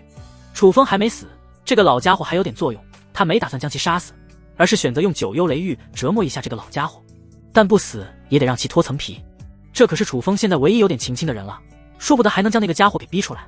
他现在还真不知道楚风那个天命人被他给逼的传送到哪里去了。虽然他不惧，但是万一这玩意玩阴的，他也不好防备。要是能以此逼他出来，那是再好不过的事情。庶子狂妄，竟敢与老夫对招，让你知道什么叫做蚍蜉撼树。看到秦羽不仅不躲闪，反而想主动迎战，这让他的脸面更加挂不住了。一个小小金丹，就算战力再强又能如何？他是怎么敢的？原本他感应到远处楚梦琪和凤玲珑的存在，心中便萌生了找个台阶下去。只要秦羽选择躲避，那么楚梦琪二人必定会适时现身。如此一来，他便可顺势收手，多少还能挽回些许颜面。毕竟那两位绝无可能坐视不管，任由他将秦羽置于死地或重伤。但是他预计中的场景没有出现，不仅楚梦琪两人没有现身，秦羽更是直接主动迎战，这让他改变主意了。既然都这般自信，那就让他打消这些莫须有的狂妄。轰隆隆，两股能量碰撞，让虚空都一阵抖动，天穹中发出一阵震耳欲聋的轰鸣声。但是秦羽的雷霆之力却攻势依旧不减，数十道紫色雷柱在瞬息间将孙杨的攻击击散。不好，万物母顶给我挡住！孙杨面色大变，他没想到近80%的攻击竟然在秦羽面前不堪一击。看着近在眼前的紫色雷霆，他能感受到里面蕴含的恐怖威势。这要是硬挨上一击，重伤的可就是他了。所以直接将身家防御宝物直接催动了出来。这可是他隐藏了数十年的底牌，不到万不得已他不会拿出来。现在反击已经来不及，只能催动底牌进行防御。咚咚咚，一声声沉闷的声音在虚空中炸响。紫色雷柱在攻击到那个巨大的顶上后，一道由神秘符文组成的屏障将雷柱尽数挡了下来。而孙杨则是被这巨大的反震之力直接震退数十步才稳住了身形。他极度惊骇地看着虚空中的秦羽，这还是个小辈，真是慕容嫣那群人徒弟。他心中惊起了惊涛骇浪，要不是这件方鼎，今天他必然要身受重伤。要知道他可是通天元神的强者，虽然刚才那不是他全力一击，但也差不多了。即便全力出手，也绝不是那些雷霆之力的对手。那些紫色雷霆给他非常心悸的感觉。我的天啊，我看到了什么？秦羽师兄将孙杨击败了，快掐我一下，我是不是出现幻觉了？哎，妈呀，我天凤宗竟然隐藏了如此的大佬，好激动！特娘的，不行了，老子我一定找太虚宗那个老表吹嘘一下。我天凤宗出现如此妖孽之天骄，是宗门崛起的征兆啊！地面之上，无数弟子、长老一个个眼睛瞪得圆溜大，眸中都是发自内心的震惊和仰慕。没错，就是仰慕。秦羽的强大已经超出了他们的认知，让他们没有羡慕，也没有了嫉妒，只剩下敬仰。这是对于强者的无上敬仰。尤其是那些年轻一辈的弟子，他们对秦羽的仰慕甚至超越对宗门那些太上长老。因为秦羽的年纪非常小，以后的发展将是无限的，不用说法相近，就是出窍、炼虚、合体这些他们以前想都不敢想的境界都是有可能达到的。那个时候他们所在的天凤宗将会达到一个什么样的高度？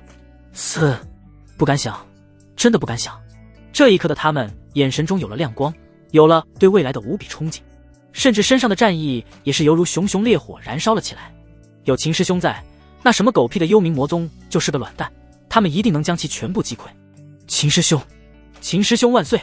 秦师兄万岁！人群中随着第一声秦师兄万岁的响起，只是眨眼间的时间，整个苍穹都响起了这个统一声音，就连金丹长老们也都大受震动，一个个跟着喊了起来。他们也不管称呼对不对，现在跟着喊就是了。群情激昂，热血沸腾，就是现在所有弟子长老的真实写照。小雨，在天边，楚梦琪紧紧地将双拳环抱于胸前，那美丽的眼眸之中，此刻竟闪烁着晶莹的泪花。这些泪水并非悲伤之泪，而是充满喜悦和自豪的情感流露。自己心爱的小雨竟然在不知不觉中变得如此出类拔萃，甚至能够赢得众多弟子们发自内心的敬爱之情。站在他身旁的凤玲珑同样面露激动之色，难以掩饰内心的震撼。他从未想过，秦羽所展现出来的实力居然远超乎他之前的预想。回想起当日被禁锢的情景，他才恍然大悟，原来束缚住自己的并非是什么珍贵的法宝，而是秦羽货真价实的强大力量。而更为重要的是，这个令他倾心的小男人竟然成功消除了存在数十载之久横亘于各峰之间的嫌隙与隔阂，使得整个宗门上下变得前所未有的团结一致。此情此景，仿佛让他瞥见了一个正在蓬勃兴起的宗门的雏形。慕容啊，如果此时此刻你能亲眼目睹这一切，想必定会感到由衷的欣慰吧。而且一直萦绕心头的那份执念，也不再仅仅只是遥不可及的空想而已了。凤玲珑轻声呢喃着，声音虽轻，但其中蕴含的坚定信念却如洪钟大吕般响彻心间。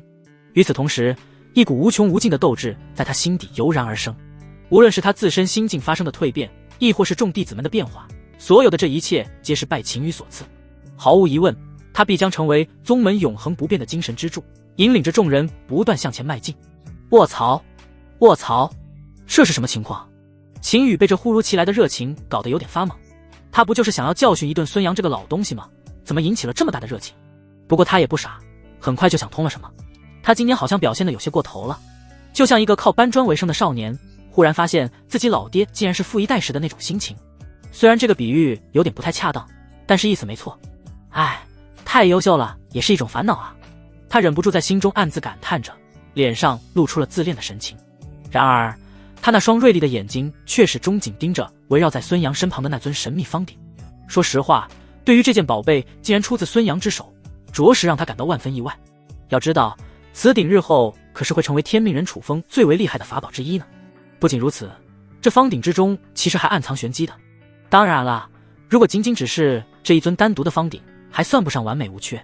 唯有将天地玄黄四口方鼎全部集齐之后，方能成就其巅峰之态。届时四鼎合而为一，将会化作一件仙阶极品的稀世宝物，也可以称之为极品仙器。这样的神物通常只有传说中成功飞升成仙之人才有资格去拥有和掌控。他就说嘛，天命人的首任师尊怎能是等闲之辈？这不，他稍施手段便逼迫对方亮出了这般强大的压箱底牌。不过嘛，既然已经被他给撞见了，那就没有视而不见的道理，这种东西自然要搞到他的手中。大家安静，待我将这老东西的赔偿拿来，再带大家一起前往战场。想到这里，他便直接行动了。不过该有的流程还是要有的，如此光明正大的趁火打劫，还是需要找个理由不是？大伙喊得这么热情，他不也得表示表示吗？我等遵秦师兄号令。又是一声整齐划一的口号相册和天穹，这让秦羽有一种成为将军带领众将士上战场的既视感，有点奇妙。秦羽，你休想，我有的昆鼎在，你奈何不了我。看着向他走来的秦羽，孙杨色厉内荏的大声喝道。他自知实力不如，但想让他将毕生积蓄拿出来，那是痴心妄想，那样和要了他的命没什么区别。所幸还有地坤鼎护身，他自信能立于不败之地。这鼎确实是一尊好鼎，但是他的主人不行，再好又能如何？秦羽嗤笑一声，他的全部实力可还没有拿出来呢。上次在雪岭山脉可是将一尊半步法相近的妖王给秒了的。小小圆神境中期的孙杨，即便是有这个方鼎，也只是个时间问题而已。主人，要不我来吧？这个鼎我看着不错，可以给我和小伙伴做个不错的哦。就当他要动手之际，脑海中传来了小鸡仔的声音。这玩意竟然主动请缨出战，这是秦羽没有想到的。不过让一个1/4的极品仙器做鸡窝，这小东西还真能想得出来。其实也不是不行，反正仍系统空间之中，他随时都能拿来用，而且也能看看这个家伙的战力到底如何。好，那你去将那个鼎拿走吧，顺带的将他手上空间戒指也拿过来。秦羽直接应了下来，他也体验一把被带飞的感觉。咕咕，他话音刚落，便只听一声鸡叫声一响，一道黑影便从虚空中一晃而过，其速度之快，就连他也只是看到了一个黑影。啊，什么鬼东西？我的地坤鼎，还我戒指！只是眨眼间的功夫，便传来了孙杨那凄厉而又无助的嘶吼声。他在虚空中一通乱抓，却连根鸡毛都没抓下来。那无助而又无比狂怒的神情，就像是被人给绿了一般，面色被气得涨红。哈哈哈，主人，给你戒指，我要回去搭窝喽。秦羽在一个眨眼，手中便多出了一枚戒指。而小鸡仔从始至终他都没有看到正面，只是两道黑影来回穿梭了一趟，就再次跑回了系统空间之中。我尼玛，好快的速度！看着手中静静躺着的戒指，秦宇还有些发懵，这种速度就是他也跟不上啊。他有想过这小鸡仔大发神威，以雷霆击碎黑暗，但万万没想到会是速度上的碾压。在孙杨根本没反应过来之时，轻易的将所有身家偷了过来。卧槽，各位师兄弟们，秦师兄这又是上演了什么神仙操作？为什么我什么也没看见，孙杨那老家伙的东西就没有了？莫问莫问，问了就是无知。秦师兄的神意不是我等能看清的。没错，现在要是有人说秦师兄是仙人转世，我都信。妈蛋的，太虚宗的老表，你给我等着，这一次我一定要用秦师兄的事迹喷死你！兄弟，你老表好悲催。小鸡仔的这一身操作又让下方众弟子出现一阵哗然。不过秦羽一次又一次的离奇表现已经让他们有些许麻木，逐渐感觉变得正常了。玲珑姐姐，从小雨身边飞出去的那是个什么东西啊？怎么我都看不清楚了？天边楚梦琪有些好奇地询问凤玲珑。虽然小雨越厉害他越开心，但他也是有好奇心的。随着小雨变强，有些东西他这个做师尊的都看不透了。你不是那小滑头的新娘子吗？你问他去，我哪里知道？凤玲珑有些赌气地回道，因为他也没太看清楚，隐约间好像是一只鸡，但这么厉害的东西怎么可能是一只鸡？他觉得一定是自己眼花了。没问题，小雨一定会告诉我的，等我知道再告诉你。楚梦琪煞有其事的点点头，感觉很有道理。小雨对他那么好，肯定会满足他的好奇心。玲珑姐姐也真是太可怜了，身为宗主竟然被他的小雨给比下去了。他知道了这个秘密之后，一定要告知一下玲珑姐姐。凤玲珑，秦羽，你很好，你给我等着。孙杨面带疯狂之色，对着秦羽扔下一句无能狂怒之后，便直接转身离去。他今天不仅丢人，还丢了他赖以生存的全部家当。他发誓，有生之年一定要让秦羽生不如死。落云长亨，你们就别想找到他了，他只能属于分儿也会为我报仇。秦羽看着老家伙离开的背影，并没有阻止，而是嘴角掀起了一抹弧度。这老家伙可是非常重要的一个角色，他岂能就这么放过？主人，你可要保证我的小仙鹤要平安回来，不能有损伤。这时小鸡仔的声音再次传来，嘿嘿，放心，秦羽保证。血雨仙鹤的隐匿手段他试验过，孙杨就是在提升几个大境界都不可能发现，这也是他放心让这个老登里离开的原因。就在小鸡仔偷东西的时候，他还让气将一只血雨仙鹤放在了对方身上，而且他还在血雨仙鹤身上放了一些紫色雷霆，绝对够那老东西喝一壶的了。再接下来这个家伙要是有什么异动，他也能及时的掌握其动向。他已经给三小只发送了信息，只要有消息就和他传讯。毕竟另外一只还在小兰他们手中，观察的事情就交给三小只了。他们有大把的时间，他只需要接收结果就行。有劳朱长老将这枚戒指里面的东西按照弟子伤势轻重分发出去，剩下的就作为朱长老的报酬。待孙杨那个碍眼的老东西走后，秦羽直接将手中的戒指扔给了一位玉灵峰的金丹长老，一个元神境的家当而已，他并不在乎。孙杨最值钱的东西他已经拿到手了，剩下的那些资源分就分了。他现在修炼很少需要使用外物资源，就算是要用幽冥法王的那枚戒指也足够他使用。哇，秦师兄竟然真的给我们分了，而且一点不留，大公无私啊！我都要哭了。秦师兄要是能看上我，我一定要给师兄生一堆猴子。秦师兄，我爱你。他这随手的动作再次让所有人大跌眼镜。修仙世界何其的残酷，资源更是堪比一个人的生命。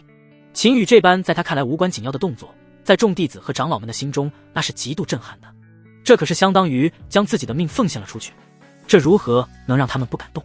所以才有了现在的这一幕幕。是，我等一定完成任务，绝不私藏。那名拿着戒指的金丹长老神色激动，说话语气无比的亢奋。他身为玉灵峰的一员，此时承担着这份绝对的信任。苏氏皇朝，天凤宗与幽冥魔宗之间的激战已持续半月有余，这片土地成为了双方交锋的核心战场。整个战场之中，从凝阴境的封主级别强者到真元境的普通弟子，每个人都投入到这场生死较量当中。然而上方那些实力超群的强者们大多只是相互试探，并未全力以赴，真正拼死相搏的却是下方那些年轻气盛的弟子们。要真上升到凝阴境也要拼命的时候，那战争态势就要升级了。尽管如此，目前战场上最为关键的力量仍然是数量众多的凡人。不仅苏氏皇朝自己的士兵浴血奋战，周边各个皇朝以及众多小宗小派也纷纷派出援兵前来支援。若仅依靠苏氏皇朝自身的兵力，恐怕难以长久支撑下去。即便是这样，每日得阵亡人数还在持续上升，有一种战场升级扩大的趋势。太玄城，苏氏皇朝的都城，也是天凤宗在此地的总指挥部所在之处。今日的朝堂气氛异常凝重压抑，仿佛连空气都凝固了一般。虽然名义上这依旧是那庄严肃穆的朝堂，但实际上在座之人已非寻常之辈，除了极少数位高权重且至关重要的朝廷官员外，其余众人皆是当下战火纷飞战场上的关键人物。他们当中既有来自其他皇朝身经百战的威猛将领，也有那些小门派核心高手。秉苏仙子、幽冥魔宗已经将战争形态升级到了金丹境尊者之间的疯狂厮杀，现在整个战场都在向泗水河这边推进。朝堂之下，一名气势磅礴的宗门强者拱手汇报，而且弟子们现在已经疲于应对，各种资源还有人手严重不足，幽冥魔宗仗着幽魂的优势，完全不给我等喘息的机会。凌云作为金丹战场的负责人，他本次是抽着空回来亲自禀明这件事，再不解决，对方真要切入他们这边的核心区域了。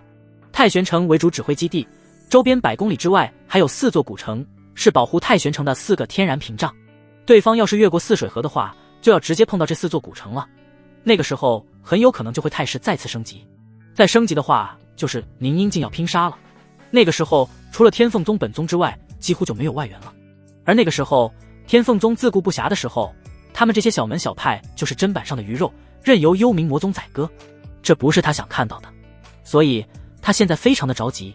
苏仙子，我们已经尽可能将死去弟子的尸体焚化了，但这只能治标不治本，我们目前还是没有一个杀死那些幽灵的有效方法。在凌云说完之后，苏氏皇朝的一员金丹将领也站了出来。幽魂能控制尸体战斗，这是众所周知的事情，为了不让对方利用他们的人对付自己人，所以就有了就地焚烧尸体的这条战令。但每日死伤的弟子太多了，往往都是一队队的全军覆没，那种情况下根本没人焚烧，只能说是能治标，本质还是没办法根除。所以幽冥魔宗到现在其实死伤并不是很严重，和他们这边比起来简直就是小巫见大巫。咚咚咚，殿上苏黎秀眉微凝，纤细的手指敲击着王座上的扶手。他坐镇后方担任总指挥，而穆林轩则坐镇泗水河边上的最前沿古城龙山城。如果战争局势真的有一天打到了那里，确实就到了水火不容的程度。不过那只是如果而已，到目前为止其实还都在他的掌控之中，唯一让他凝眉的是幽冥魔宗的对战场的态度还有诡异行为，似乎和宗主凤玲珑之前猜测的有些许出入。幽冥魔宗似乎并不打算只是消耗凡人，他们似乎对天凤宗弟子情有独钟，打死击杀宗门弟子，甚至是很多小战场中都放弃了凡人，专门找宗门弟子击杀。现在更是已经上升到了金丹长老，这就很奇怪。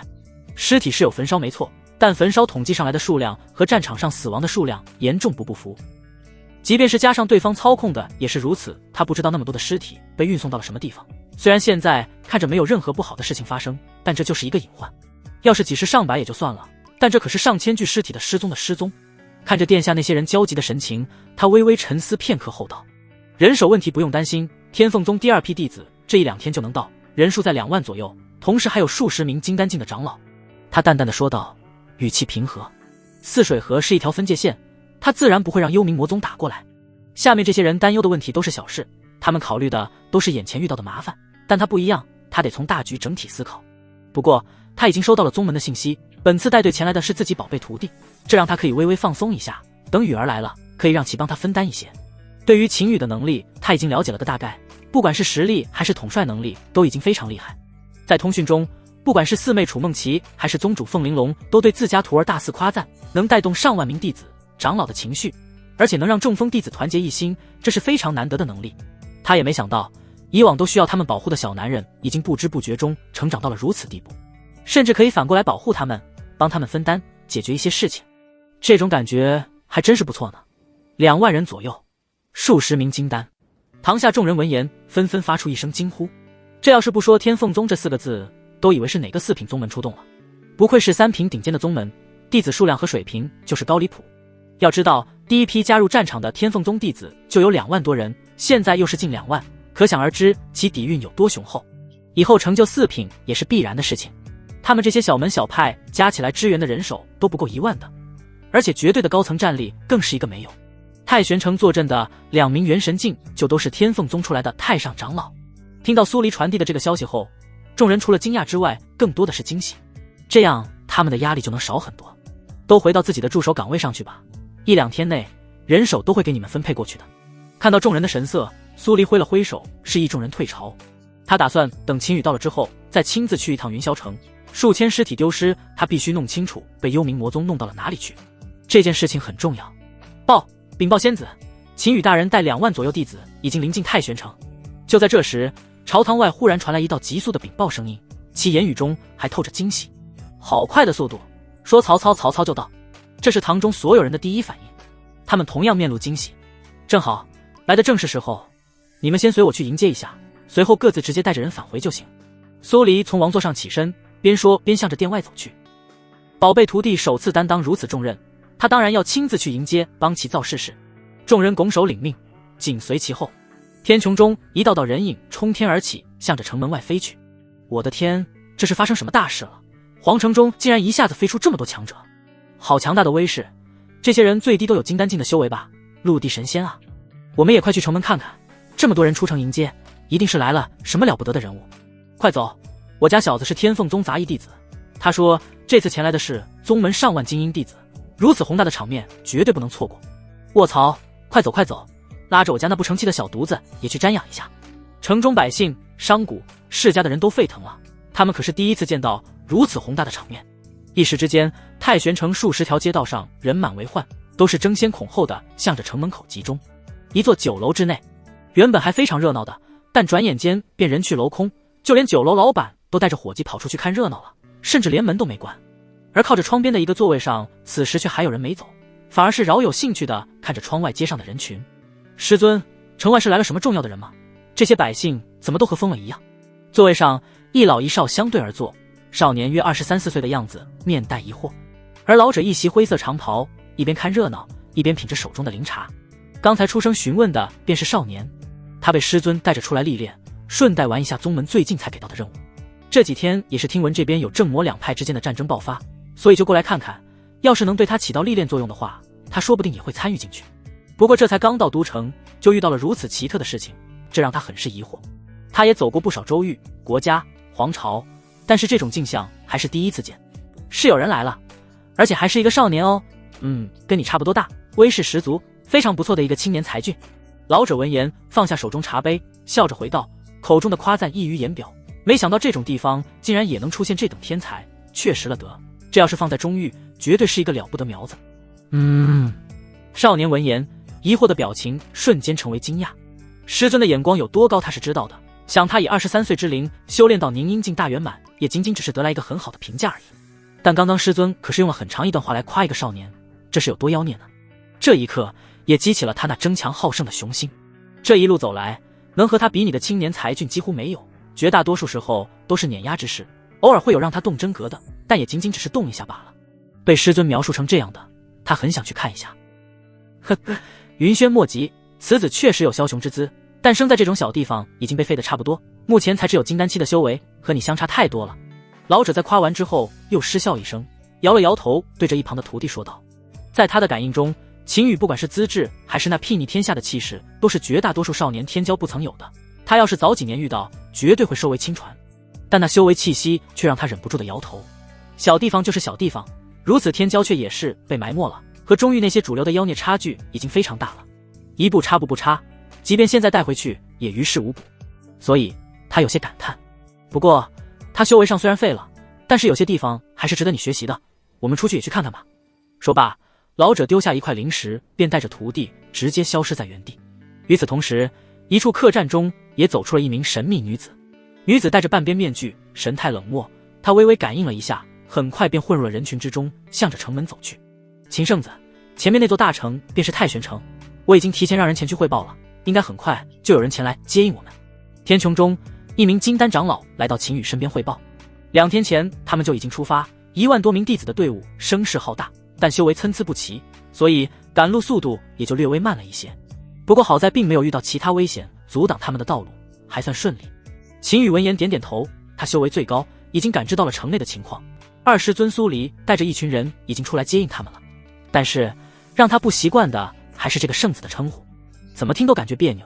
这个称呼是在出发前凤玲珑现身当场宣布的，他成为了天凤宗自建宗以来的第1任圣子，这让他有些哭笑不得，有心想推掉，但是当着那么多人的面，那就是完全不给凤玲珑面子。凤玲珑虽然还没有完全成为他的女人，但也差不多了，这种事他还干不出来。不过对于一个还不到4品的宗门搞出这么一个头衔，还是感觉有点拖大了。要是一个8、9品的宗门那还差不多。但看着凤玲珑和楚梦琪那兴奋的劲，他只能接受，谁让那都是自己的女人呢？大不了他把这个头衔的名号打出去就好了，谁敢嘲笑，那就将其踩扁就行。就在他想事情的时间，浩瀚的队伍就已经抵达了太玄门。秦羽等一众金丹长老也从天穹中缓缓落地。我等恭迎秦圣子大人。城门外除苏黎之外的所有迎接人员纷纷对着秦羽躬身行礼，声音洪亮响彻天穹。他们本来对秦羽并不认识，甚至没有任何概念，但是苏仙子在这来的路上已经和他们说了秦羽的名号。当然苏黎还将秦羽的一部分实力说了出来，金丹境巅峰的修为，凝阴境的战力。这种恐怖的战力出现在一个20多岁的年轻人身上，完全配得上圣子的称号。自己的宝贝徒弟首次在这种场合亮相，当然得给造大声势才行。况且这同样也是宗主玲珑姐的意思，很有一种将秦羽当接班人培养的趋势。圣子威武，圣子威武。然而这些人这种恭敬的态度，再加上这个称呼，一下子引燃了秦羽身后近2万名弟子对他的狂热敬仰之火。只见那些弟子们一个个面色涨红，双目圆睁，神情激动万分，纷纷扯着嗓子放声高喊起来。他们的吼声犹如阵阵惊雷，响彻天际，又似万马奔腾，气势磅礴。这雄浑嘹亮的声音之中，不仅蕴含着无尽的激情与热忱，更充斥着昂扬的斗志和坚定的信念，仿佛能够穿透云层，直达9天之上。就连那些前来观礼的太玄城百姓们，也被这股强大的气场所感染。他们只觉得自己体内的血液像是被点燃了一般，开始急速流淌，沸腾起来。一种难以言喻的冲动涌上心头，令他们恨不得立刻投身沙场，奋勇杀敌，为圣子而战。太强了，好恐怖的战役都快形成实质化了。没错，这种强度的战役是需要无惧生死的决心，还有强大的团结之力才能凝结而成的啊！秦圣子竟有如此魅力，恐怖如斯。我等以前没有认识秦圣子，着实是有些遗憾。苏黎身后来着各个皇朝、小门小派的代表，看到如此震撼的场景，都纷纷发出惊叹之言。一个人的魅力不仅仅体现在他实力的强大之上，同样还有这种别人难以做到的凝结之力。凝结数万人团队，让他们对一个人自发地产生狂热的信仰，同时还能忘却生死，这种人格魅力往往比成为超级强者都难以做到。而秦圣子既然都做到了，不仅实力超越了他们的想象，更是有了无敌领袖的资质。即便是苏仙子在其面前也显得暗淡了许多。云轩，看到了吗？这就是这个少年值得你学习的地方。你要是能在宗门有这种号召力，成为圣子很轻松的。人群中，老者云淡风轻地指点着身边的徒弟。说实话，他也又被小小的震撼到。他之前能感应到这群人对这名少年的崇拜，但没想到能达到这种程度。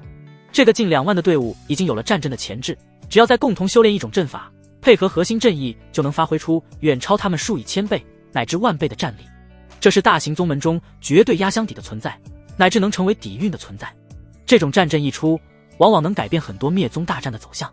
唯一可惜的是，这些人的个人实力着实有些低了，即便真组成战阵，发挥出来的实力也非常有限。师尊，此人的号召能力强不假，但这个圣子的称号还真是有点坐井观天了，差我太多。云轩闻言点头说道，不过说到后面却有点带着嘲讽之意，想他23岁的凝阴境巅峰，在星辰阁中都只是顶尖亲传而已，圣子还是差了点。一个小小3品宗门的弟子圣子，这个称号都出来了，不是坐井观天是什么？至于号召力，这东西很难学得会，他也没打算学，付出的时间和心血和收获完全不对等。因为人的贪婪是无底线的，没有利益的捆绑，谁会为你卖命？哎，还是太年轻，老是想走捷径，哪里有那么多捷径让你走呢？老者微微叹口气，心中暗道，对于自己徒弟的表现他不是很满意，看似谦逊，但都是装出来给他看的，骨子里的那股子傲慢并没有减弱。圣子这个东西不是谁的专属，也不是什么品级宗门的专属，这只是代表了这个人在对应宗门的身份和认可。他的本意是让徒弟认清楚自己在宗门中同一级别弟子的地位，找到不足之处，然后想办法成为类似于那个年轻人在自己宗门的地位。但没想到自家徒弟竟然跟这个年轻人对比起来了，这有的比吗？人家什么出生，什么成长过程？你自己呢？即便要对比，也得全部对比吧，哪有拿着自己的长处和别人短处对比的？他心中叹息，这长达半年多的历练，看来还是没有起到多大的作用。天穹上，苏黎美眸中带着些许痴迷，完全没有因为自己徒弟的光芒将他掩盖而有丝毫生气，反而心中激动异常。玲珑姐姐可是将宝贝徒儿在宗内的表现都跟他说了，号召力什么的都是次要，最关键的还是其本身，那可是能秒杀元神境中期强者的存在。孙杨要不是有一尊防御力惊人的方鼎，说不准现在都已经成为一具尸骨。这个臭家伙不知不觉间就已经超越他们这些做师尊的了，能在他们面前撑起一片天空，以前那种担忧也就再也不存在了。小雨，为师是不是也要称呼你一声圣子了呢？他缓步来到秦羽身前，眸光流转，似笑非笑地看着爱徒，眼底带着一丝调侃。不管徒弟变得多强大，他都不带一点怕的。这个家伙要是敢给他耍官威，他照样揍他。汗！看着眼前的尤物，秦羽一脸的黑线，这个狗屁圣子他才不想要呢。这个女人竟然还敢拿来调侃他，今晚必须要好好教育一番才行。不过就这么放过他可不行，还是得先收点利息。只见他嘴角微微一笑，一步跨出，瞬息间来到苏黎的身旁，一只大手直接拦住了那纤纤细腰。当然也就只是如此，他并没有更进一步。这种场合下还是需要给苏黎留面子的。他倒不怕别人说闲话，实力强大到一定程度的时候，没人敢乱说什么。你臭小雨，你要死呀！苏黎浑身一震，瞬间僵直。这小混蛋真是太放肆了，这可是众目睽睽之下啊，他怎么敢的？嘿嘿，师尊，你看他们谁敢乱说什么，看都不敢看呢。听到耳边的低声细语，秦羽只是嘴角微微上扬，并不在意。那些人都很自觉地微微低下了头，谁敢说他们长短？师尊，放轻松点。他再次轻轻说道，这在以后将会是一种常态，他不可能让自己的女人都见不得光。师尊怎么了？修行世界还讲究这个东西，只要实力到位，任何事情都有可能。而且这种事在修行界并不是不存在，虽然不常见，但还是有的。苏黎闻言，那僵直的身躯才微微放松了一些。他看向周边的众人，果然如徒儿所说的那般一样，都很自觉地低头，当作没看见。这一刻，他心中的幸福之感油然而生。身为一个女人，哪有不想光明正大地站在阳光之下？徒儿这般做法让他做到了，不顾世俗宣布自己的身份。虽然还是有些含蓄，但这已经足够让他们自己去猜好了。哼，真是一对恬不知耻的师徒，光天化日之下竟然行如此苟且之事，简直败坏我修行者的风气。就在这时，一道特别尖锐刺耳的声音从后方人群中传出，让在场的众人纷纷色变，一个个眸中带着怒意看向身后。这个时候说出这种话，不是傻逼就是不带脑子憨货，而且自己找死还要连累他们，这如何能不让他们愤怒？与此同时，秦羽身后的众弟子也都瞬间战意飙升，寻找那个说出此话的傻逼玩意。人家表达师徒情谊而已，关你屁事？想死直接撞死不好吗？非得出来恶心人？人群之中的众多百姓也反应很快，在瞬间就集体向后退去数十步，将刚才说话之人直接暴露在了所有人的面前。云轩你！老者面色一变，事发突然，他想要阻止都来不及。他实在是想不通自己的徒儿为什么要多管这种闲事。他原本仅仅是想来凑凑热闹，顺便借此机会让徒儿审视一下自身存在的不足之处。然而令他始料未及的是，如今居然开始插手他人的闲事。师尊，请恕徒儿无礼，徒儿实在无法容忍这般违背礼数之举。云轩朝着老者稍稍弯腰施礼表示歉意，随后全然无视老者的脸色变化，径直朝着秦羽大步走去。听闻诸位所言，阁下名为秦羽对吧？身为本门至关重要之人，竟敢在大庭广众之下与自家师尊做出，我行你老母啊！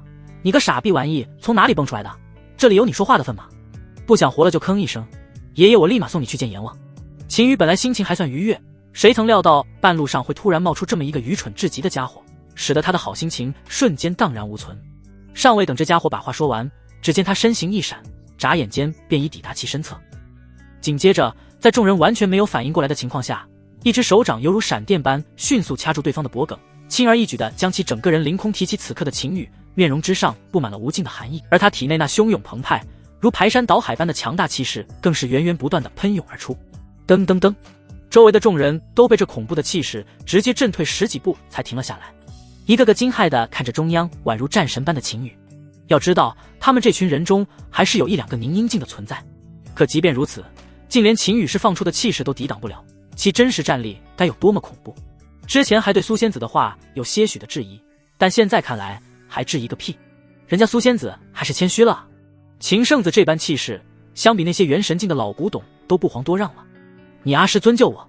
身为当事人的云轩此时更是被吓得亡魂皆冒，他得感受最为清晰，这哪里是什么金丹，这分明是元神，不对，甚至都有可能是法相境的威势。想他好歹也是宁英境的强大修士，更是修炼有王阶的功法和战绩，竟然连对方出手的瞬间都没有捕捉到，现在更是全身被禁锢，全身瞬间被冷汗浸透。要是早知道这个少年这么强，他哪里会管这种闲事？实在是刚才看到这么漂亮的女人被一个金丹境的家伙搂住腰身，让他起了嫉妒之意。再加上他自身的实力做撑腰，所以他才直接站了出来。但谁能想到，直接就踢到铁板上了。这个家伙眸中那冰冷的杀意，让他不得不大声求救。他真怕再晚一步，自己就嗝屁了。他可是还有大好前程没有享受呢。还有随行之人。秦羽悬于半空，目光扫向人群之中。他就说嘛，一个小屁孩是怎么敢跳出来和他叫板的？虽然实力不弱，但在他面前可完全不够看。其实也不需要他刻意寻找，下方的人群已经自动向后退了数十步，生怕被牵连其中。明眼人都能看得出来，这是秦圣子在造势，在这个时候当出头鸟，那不是闲死的不够快吗？很快，一名头发花白的老者出现在众人眼前，他没有移动半分。很显然，这就是那少年口中的师尊了。只是所有人眼中都出现了疑惑之色，这对师徒看着不凡，但却很陌生，不像是天凤宗管辖内之人。小友，可否给老夫一个面子，放过我这猎徒？老者开口了，且云淡风轻，在其身上既看不到徒弟被掐住的愤怒，也感受不到对天凤宗、对秦羽的害怕。不过他的言辞之中倒是诚意十足，是道歉的样子。这样子怎么这么熟悉？秦羽第一时间就看到了老者，不过他的眉头却微微皱起。这个老者给他一种很熟悉的感觉，但他可以很确定地说，他从未见过此人。等等，不对！忽然他眼眸一亮，他想起了这种熟悉感来自于哪里了。那是对原书剧情了解的记忆，这老头他确实没见过，但在原书之中提到过，而且还颇为详细。星辰阁督察九星魂。原书中这老头原本是带着徒弟在大陆之上游历锻炼弟子，正好游历到天凤宗境内之后，收到了宗门顺路督察的任务。最关键的是，这老头还是天命者楚风命运重大转折的支点，就是他发现了楚风的不凡，将其引荐到了星辰阁。他倒是没想到竟然会在这个时候遇见，而且是以这种形式。而就在他认出了老者身份的时候，九星魂那平静的面容之下，心中已然掀起惊涛骇浪。刚才秦羽出手的速度和那瞬间爆发的恐怖气势，他感知得清清楚楚。这哪里是金丹境该有的实力和气息，恐怕已经是达到了元神。表面气息虽然是金丹，但他知道之前是他看走眼了，这个少年一定是修炼了敛息之术。原本以为如此的一个好苗子已经在这种环境之中废了，但现在看来不仅没有废，反而要比同龄之人要更加优秀的多。实力就不用说了，和他弟子年纪差不多，但却能直接秒杀。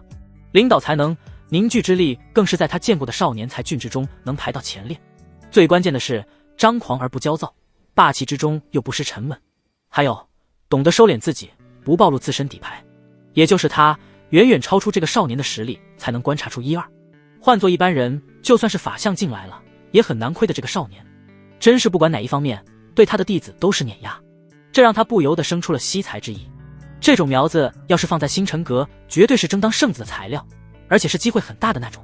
前辈，看得出来您乃德高望重之人，气度不凡，按理来说我确实该给您这个面子的。秦羽携手苏黎从天穹而下，他边走边说，但您这徒弟却是动了我的逆鳞，如果他能给我师尊道歉，这件事就此了过如何？话落，他已经走到了九星魂的近前，同时为了表现他的大度，还将另一只手中云轩给放了。说实话，不管从哪个角度讲，他此刻都不应该与这老头发生冲突，毕竟他可是这老头的身份和实力的。但他也知道，这个老头还是一个修养很高的人，不占理的事情他不会以势压人，要不然也不会成为楚风那小子的贵人。而且他说的也没错，二师尊苏里确实是他的逆鳞，说他可以，但说这几位疼他到骨子里的几位师尊可不行。呵呵，小事，这是应该的。九星魂闻言立即露出了笑容，说笑间还抚了抚自己的胡子。这个少年非常对他胃口。师尊，我……宇轩踉跄回到九星魂身后，但听到自己师尊答应下来之后，他立即涨红了脸。他可是堂堂星辰阁天骄，而眼前这个家伙不过是一个三品宗门的弟子而已。让他给这个家伙道歉，不对，是给其身边的女人道歉，这不是在侮辱他吗？最关键的是，这里还有这么多人在看，要是被宗门其他人知道了，他还怎么混？怎么不愿意？你自己丢的人，难不成让我这把老骨头帮你找回来？九星魂微微转眸，眉眼间已经浮现严厉之色。半年的历练，似乎真的一点用没有。他有些失望。我弟子不敢。看到师尊的神色，云轩知道师尊这是不满了。他就算再心不甘情不愿也得照做。师尊什么性格他还是非常清楚的。话落，他转身朝着苏黎微微拱手：“苏仙子，我为刚才的言辞向你道歉。”说话间，那张脸已经涨得紫红紫红的，很明显，这对他来说是一件非常丢人的事情。而让他如此出丑的，就是这个名为秦羽的家伙。要不是他咄咄逼人，他岂会如此狼狈？看向秦羽的目光都带着不善，但他也知道，他并不是秦羽的对手，只能将那不满压在心底。苏黎微微点头，以示回应。不过，他只是看了一眼云轩，就将目光都转移到了自家爱徒身上，眼神中那浓情蜜意，任何人都能看得出来。天知道秦羽为了他如此冲撞一个明显实力不俗之人的行为，对他内心冲击有多大。他的小雨儿不仅可以帮他分担事情，还能保护他了呢。秦小友，我们应该还会再见的，就此拜别。九星魂没有久留的打算，他乃星辰阁督察使，日后秦羽要是上了战场，他少不了还会遇到。他已经有些期待这个被他看中之人在和幽冥宗大战之中的表现。话落，便带着云轩转身离开。我的天，你们看到了没？那个少年所穿的不是星辰阁弟子的服饰吗？秦圣子竟然能让星辰阁弟子低头服软，来修真是服气了。待九星魂两人离开，人群中有阅历资深的老者很快认出了云轩的身份，同时发出惊叹：霸气，太霸气了！最关键的是，秦圣子的实力竟然能将其压制，好恐怖！圣子威武，圣子霸气，圣子威武！老者的话瞬间点燃了天凤宗弟子的狂热，甚至就连城内之人也都开始共情。毕竟苏氏皇朝也是天凤宗的势力范围，自己圣子如此牛逼，说出去都是有面。秦羽的手段不仅维护了苏黎仙子和宗门的尊严，更展现出了无可匹敌的实力和威严，这比任何言语都更能激发他们的忠诚和崇拜。最关键的是，还没有惹怒星辰阁。那些来自各方的代表们此刻看向秦羽的眼神充满了深深的敬畏和忌惮，再也没有人敢因为他年轻的样貌而有丝毫轻视。谈笑间镇压一个宁阴巅峰的天骄，还是星辰阁天骄，这份实力和狠辣足以让任何势力敬重。他们需要重新认识这位年轻的圣子。之前那点因为苏黎被搂腰而产生的小心思，此刻早已烟消云散，只剩下庆幸自己刚才没有多嘴。在这个世界上，实力就是一切，只要你有实力，别说师徒，就是更过分的都可以光明正大摆出来，没有人敢多说一个字。苏黎站在秦羽身边，看着他挺拔如松、气势如渊的背影，美眸中异彩连连，心中充满了难以言喻的安全感和自豪感。这就是他的徒儿，他的男人，为了他可以无视任何强权，可以毫不犹豫地镇压任何冒犯。秦羽缓缓收敛了身上的气势，他转过身看向苏黎，眼神温柔如水，仿佛刚才那个冷酷无情的煞神只是幻觉。师尊，你弟子可还行？他微微一笑，那双手再次搂上了那纤细的腰肢。苏黎感受着腰间传来的温度，又好气又好笑，心中却是甜丝丝的。他忍不住伸出纤纤玉指，在他腰间软肉上轻轻一拧。臭小雨，不准再乱来，我可没有你那么厚的脸皮。不过言语虽是那么说，但他并没有打掉腰间的大手。他的小雨既然宣示主权，他配合就是。2万弟子没有进城，秦羽带他们来的正是时候，包括金丹静长老在内，很快就被各战区负责人带着前往前线。前方战事吃紧，再加上现在众弟子受到秦羽的影响，战意正浓，正是前往战场的好时候。而只有秦羽自己随着苏黎回到了皇宫。小雨，你今天也要走，不在太玄城多待几天。皇宫后院寝宫，苏黎从那温暖的胸膛之上起身，略带惊讶的出声。不过由于起得太急，丝绸般的被子从其娇躯上滑落，不慎露出缕缕春光。但他可没有心思管这些，他有些不想自己的徒儿这么快离开。刚刚到来，他还没腻歪够呢。对，今天傍晚离开，我怀疑3师尊被幽冥魔宗的人给带走了，我得去凌霄城看看。秦羽拍了拍苏黎的美背，然后起身下床。他们一回来就开始一番大战，现在看着时间也差不多了，这是他已经计划好的事情，要不然他心中总是会有一种不安的感觉。而且幽冥魔宗是晚上出来活动，他傍晚出发，到了凌霄城正好，那里是幽冥魔宗在天凤宗3州境内的总部。如果3师尊真的被抓，一定就在那里。云长被幽冥宗抓了。听到秦羽的话，苏黎也变得严肃起来。3妹洛云长失去联系他们姐妹几人，包括宗主凤玲珑都是知道的，但从没有往这方面去想。毕竟洛云长可是天凤宗的绝对高层，幽冥魔宗要是想长久打下去的话，就不太可能干这种蠢事才对。而除了幽冥魔宗之外，3州境内就不可能有人无声无息将3妹带走。他们一直以为是被什么天然禁制给暂时困住了，现在看自家徒儿的神色，好像是知道些什么。小雨，你有没有把握？要不我和你一起？苏黎有些不放心，虽然今天表现出来的实力已经超过了他这个当师尊的，但毕竟没有经验，他还是担心。暂时不用。秦羽俯身捏了捏苏黎那皱起了穷鼻，笑着说道：你忘记了上次去凌霄城是谁提醒你的了吗？你徒弟我可没有那么没脑子，况且太玄城还需要我的宝贝师尊大人坐镇指挥呢，这里可不能少了你。说罢又在那光滑的脸蛋上来了一下，香得很。哼，油嘴滑舌。苏黎白了一眼，小雨，你可记住了，势不可为，凌霄城不简单，如果确认三妹真被抓的话，千万不能一个人擅自行动。林轩已经突破了元神，到时候让他和你一起营救。他退了一步，小雨确实已经长大了，有单独办事的能力了，但最后还是不忘提醒一句，凌霄城可是幽冥魔宗在这里的总部，其防御坚固程度恐怕是不低于他们天凤宗总部，他也不能让其乱来，毕竟年轻气盛，再加上实力强大，很有可能冲动行事。放心，我会的。秦羽没有反驳，直接答应了下来。他自己的情况只有他自己清楚，如果真在凌霄城找到三师尊，他必然要教幽冥魔宗好好做人，不按规矩来办事，那也就别怪他直接开挂。说罢，他挥了挥手，便消失在了这黄昏之中。凌霄城夜幕如墨，与白日里看似繁华的城池表象不同，当最后一缕阳光沉入地平线，这座被幽冥魔宗掌控的城池便彻底褪去伪装，一股若有若无的阴冷气息开始在街巷间弥漫。而在城主府那座看似普通的府邸之下，地底1000米的最深处，隐藏着整个三州境内最阴森恐怖的所在。这里没有丝毫光线，唯有血红色的符文在岩壁上闪烁，映照着一座占地万亩的巨大宫殿。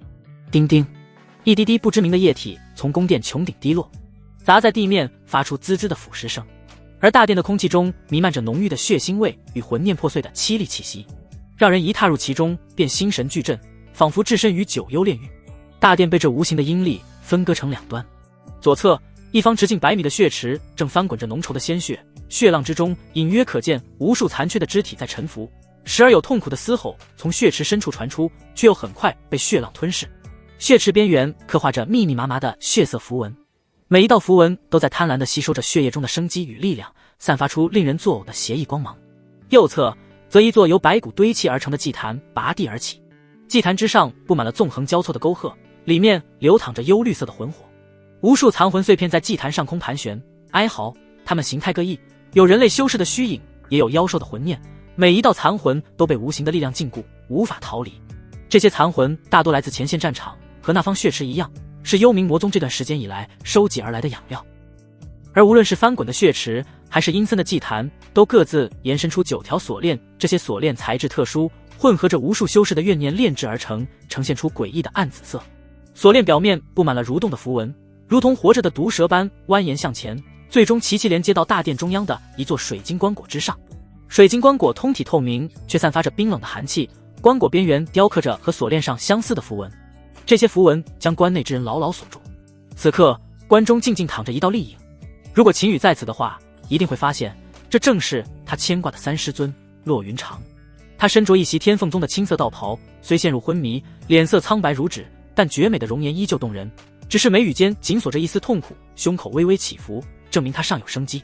只是他的修为气息被锁链牢牢压制，连一丝元神波动都无法透出。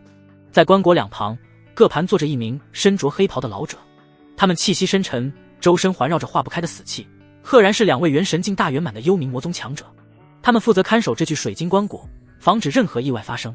就在这时，大殿入口处的阴雾一阵翻涌，一道纤细的黑袍身影缓缓浮现。来人步伐轻盈无声，正是坐镇凌霄城的幽冥魔宗负责人月影。他此刻戴着一张银色的面具，只露出一双冰冷如寒潭的眼眸，周身散发着半步法相的恐怖威压。拜见月影大人。棺椁旁的2位强者感受到气息，立刻睁开眼，不敢有丝毫怠慢，连忙起身躬身行礼，态度恭敬至极。在幽冥魔宗，实力便是一切。月影不仅修为高深，更是副店主职位，而且是目前这里的负责人，所有人见了都得恭恭敬敬。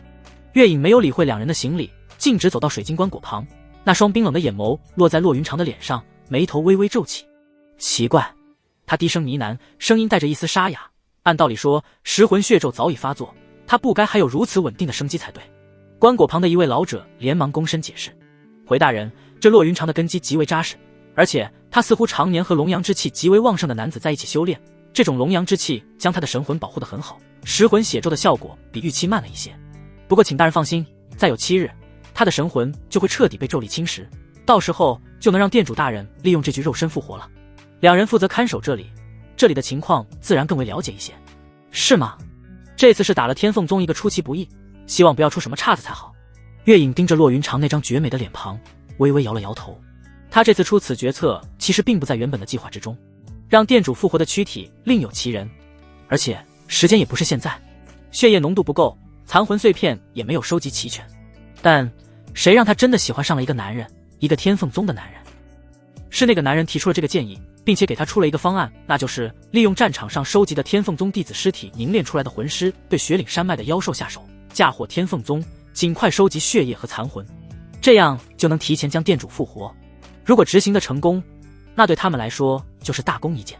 他也是想让自己的小男人在宗内建功立业，所以就同意了这个方案。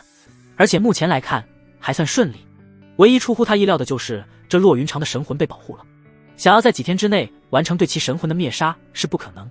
食魂血咒不仅仅是为了灭杀其神魂，更是让这具躯体能完全适应店主的元神入主。而骆云长的身体条件相比之前已经选好的身躯还要好上不少，非常符合。这也是他同意这个方案的第二个原因。他深思片刻，还是有点不放心，再次开口道：你们这几天加快食魂咒的运转，3日之内我要看到他的元神濒临溃散。语气带着不容置疑的命令。至于血气之力和残魂不用担心，我这几日已经在加大力度在收割了，不会不够用。7日对他来说有点长了。天凤宗不是傻子，尤其是其宗主凤玲珑智慧超群，而且对事情非常敏感。如果一直找不到骆云长的话，一定会找到凌霄城来的。他可是听说凤玲珑很护犊子，一旦发现骆云长的气息，绝对会想尽一切办法将人救回去。这不是他想要看到的。他必须要尽快完成店主的复活。只要店主复活，小小天凤宗那就是蚂蚁，随意揉捏。是，属下遵命。两位老者连忙应道，不敢有丝毫懈怠。月影最后看了一眼关中的骆云长，转身化作一道黑影，消失在大殿深处。阴寒的气息随着他的离开稍稍散去，但大殿内的血腥与哀嚎依旧。水晶棺中的丽影在血色符文的映照下显得愈发脆弱。深夜时分，凌霄城门口一道人影接近，而诡异的是，守城的2名守卫却并没有驱逐亦或者发出警报，反而是将门打开，侧身让开了一条缝隙。来人正是从太玄城出发的秦羽，数千公里的距离对他来说也就是1-2个时辰的事情。而刚刚开门的之人，正是他之前在雪岭山脉策反的那2名金丹境幽冥魔宗之人。不对，他们已经不是金丹了，在尊阶功法的帮助下，他们已经迈入了凝阴境。秦羽在来之前就给他们传讯，让他们帮他悄无声息地进来。在没有确定三师尊是不是在这里，亦或者在这里的什么地方关押，他暂时不打算打草惊蛇。毕竟幽冥魔宗可不是跟人讲道理的宗门，如果三师尊真在他们手中，一旦他打草惊蛇，不仅人就不回来，还可能直接将其推至更危险的境地。主上，血明大人已在城中等候。在他身侧，坚硬的2人躬身行礼，在他们的眼神中可以看到激动且兴奋的神色。想他们之前辛辛苦苦在魔宗办事，却一眼能看到头，凝阴境就像是一个可望而不可及的目标，而现在这才过了多长时间，这个他们曾经的目标就突破了。不得不说，尊阶功法就是恐怖，比他们之前的修炼速度不知道要快上多少。以后但凡能好好跟随主上办事，好处绝对少不了。秦羽微微颔首，跟着2人走入寂静的街巷中。夜晚的城中，随处可见飘荡的灵体，这些残魂被无形的力量束缚，发出细碎的哀嚎，空气中弥漫着浓郁的死气，让整个凌霄城宛如一座巨大的囚笼。盏茶功夫后，3人来到一处看似普通的院落前，这里正是血明日常修炼和居住的地方。3人推门而入，此时血明早已等候在院中，见秦羽到来，连忙躬身行礼：“属下血明参见主上。”秦羽摆了摆手，径直走入正厅，坐在主位之上，目光锐利地看向血明：“无需多礼，我时间有限，直接说正事。近期城中可有特殊动静？有没有天凤宗高层被抓来这里？”他这么急着从宗门离开，又连夜从太玄城赶来，就是为了尽快弄清楚。血明闻言眉头微蹙，沉默片刻才开口：“主上，近几日确实不太平，副店主月影大人下达命令，要在3日内加大对泗水河防线的攻势，据说会出动至少20名凝阴境强攻龙山城，具体目的属下也不知情，只知道最近对气血之力和灵魂之力需求量很大。”他顿了顿，语气带着几分忌惮：“对了，月影副店主近几日的活动轨迹有点异常，他频繁前往城主府地底的血魔祭坛。而且属下发现他似乎因为那名男宠失踪，脾气非常暴躁，动不动就会杀人。这几天很少有人敢去觐见。说到这里，血明抬头看向秦羽。至于天凤宗高层属下这几日之内没有得到相关信息，血明将他知道的所有情况尽数汇报。他看得出来，他们这位主上似乎是天凤宗之人，而且近期有高层失踪了，要不然主上也不会亲自来凌霄城找人。至于前面的消息，都只是铺垫而已。秦羽指尖轻轻敲击着桌面，眼中寒光闪烁。泗水河忽然加快进攻节奏，月影暴躁，频繁出入血魔祭坛，这些线索在他脑海中飞速串联。尤其是血魔祭坛那个地方，他知道那是幽冥魔宗崛起的第一步，复活各店店主，将幽冥魔宗的第一层核心建立起来。别看店主和副店主只差一个字，但修为境界差距非常大。月影乃副店主，有着半步法相近境界，但复活后的店主直接就是炼虚境，连跨2个大境界。不过也正因为如此，需要大量的鲜血和灵魂之力。血明所说如果没错的话，这月影怕是要加快店主复活的进度了，和原剧情有了很大的出入。不过这月影和楚风都能勾搭到一起，出现这种偏差也不是没可能，再加上延州那边妖兽也突然出现了大面积死亡的问题，这就进一步证明他的猜测没错。而且这也和月影近期频繁前往血魔祭坛能对得上。但这和三师尊骆云长失踪有何关系？秦羽眉头紧皱，想不通其中的关键所在。血魔祭坛的具体位置你可知晓？片刻后，秦羽抬眸询问。既然想不通，那就先去这个血魔祭坛去看一看。城中想要藏个人，在他的神念之下是不可能有人能做到的。他在进城之后，除了城主府之外，就全都扫视了一遍，没有丝毫发现。现在剩下的就只剩城主府以及血魔祭坛。知道就在月影寝宫正下面千米之处，不过想要进入那里，月影副店主那一关必须要过。血明神色变得严肃起来。他知道秦羽神勇无比，但月影毕竟不是他，半步法相近可不是那么好对付的。他委婉地说出来，就是想要让秦羽知难而退。而且据他所知，血魔祭坛里面还有其他强者守护，甚至还有隐匿起来的大阵，想要进去那就是九死一生。无妨，你们在此守候就行，我自有分寸。秦羽点点头。血明的担忧不存在，他要是想，甚至可以将整座城连根拔起，毕竟他可是经历过实战的，就算是法相近也可一战。压制那所谓的月影还是绰绰有余。最关键的是叶景云还在戒指之中，真有什么意外他都能应对。话落，他的身形便直接消失在了大殿之内。血明大人，那我们要做什么？殿中另外2人有些茫然地看向血明。主上说走就走，而且完全是不考虑后果，难不成刚刚拜的主子就要这么没了？哼，主上如此做法自然有主上的用意，你们继续去城门看着，随时做好放主上离开的准备。血明冷哼一声，我去城主府附近盯着。他虽然也担心，但在秦羽的目光之中，他没有看到犹豫，更没有看到害怕，和之前的那个楚风完全不是一回事。他感觉秦羽应该另有底牌，他们只要做好自己分内的事情就行。城中是有阵法的，只有城门这个出口更容易离开，他们把控好这里就行。是。2人立即心领神会，直接退了下来。血明也没待着，化为一道幽光，向着城主府而去。城主府警卫异常森严，巡逻的卫队最低修为都是金丹境，密密麻麻不下100人，凝阴境的气息也足有10几道。而在府邸最核心的区域，3道元神境强者的气息如同磐石般镇守，形成坚不可摧的三角之势。中央那灯火通明、气派最盛的殿宇，正是副殿主月影的寝宫。秦羽收敛自身气息，身影如同融入夜色的水墨，在血明提供的详尽布防图上精准穿行，避开了所有明哨暗岗，甚至巧妙地绕过了几处隐晦的警戒法阵，无声无息地落在了寝宫外那雕饰着狰狞鬼面的巨大窗棂之下。这就是他提前去找血明的好处。血明对城主府的守卫情况还是了如指掌，要不是有这个情报，他想要无声无息地进来还真不容易。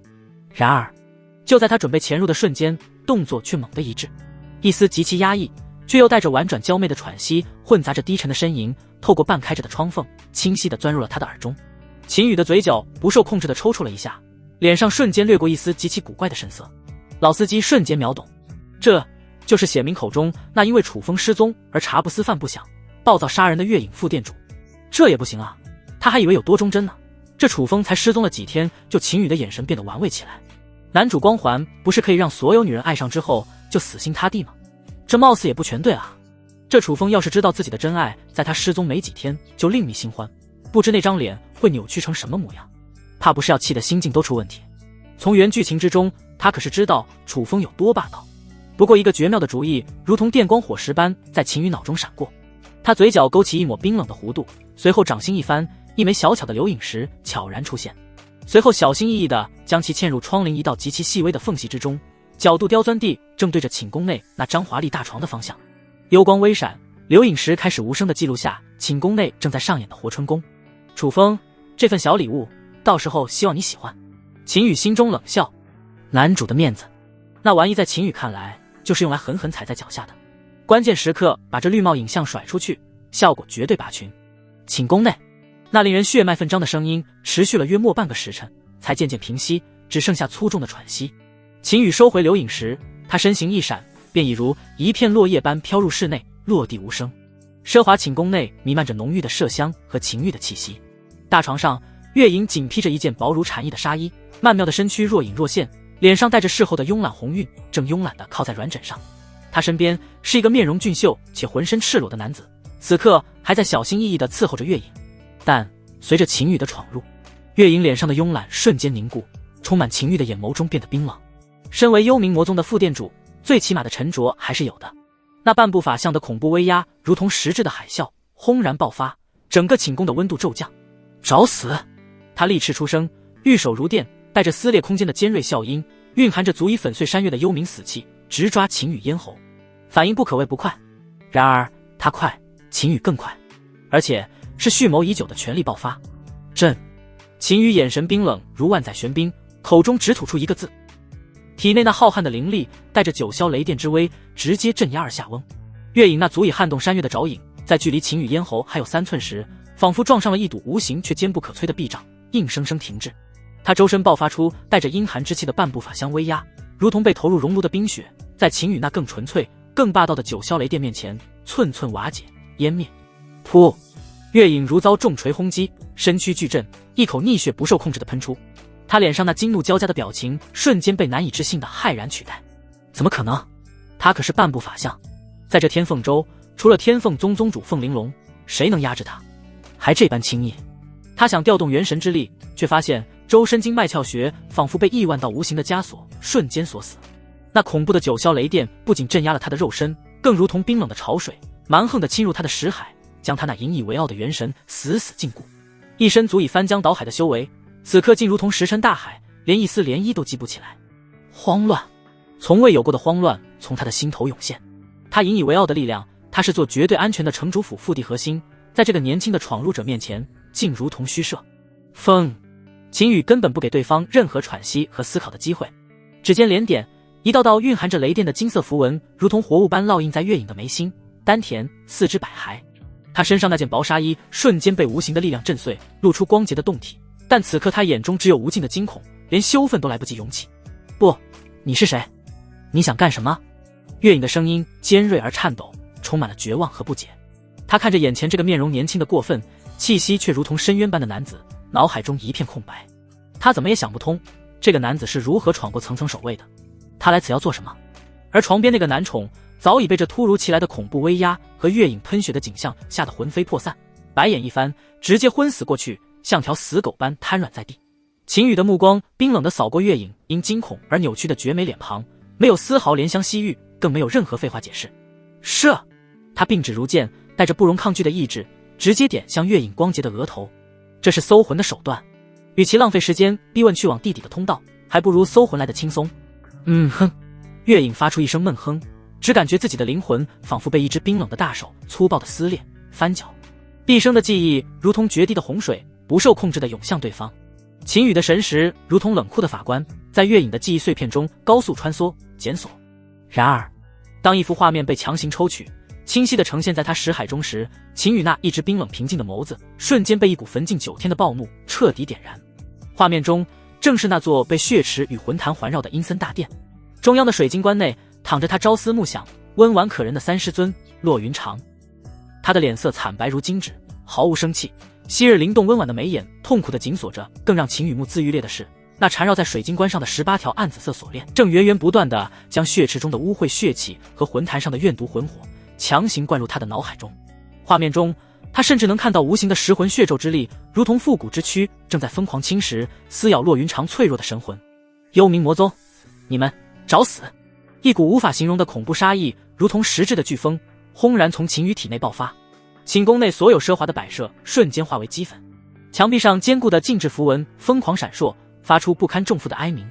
若非他强压下几乎要毁灭一切的冲动，此刻整个城主府恐怕已被夷为平地。几位爱他如命、视他为一切的师尊，就是秦羽心中绝不容触碰的逆鳞。看到骆云长竟被如此残忍的折磨，秦羽心中的暴怒几乎要冲破理智的堤坝。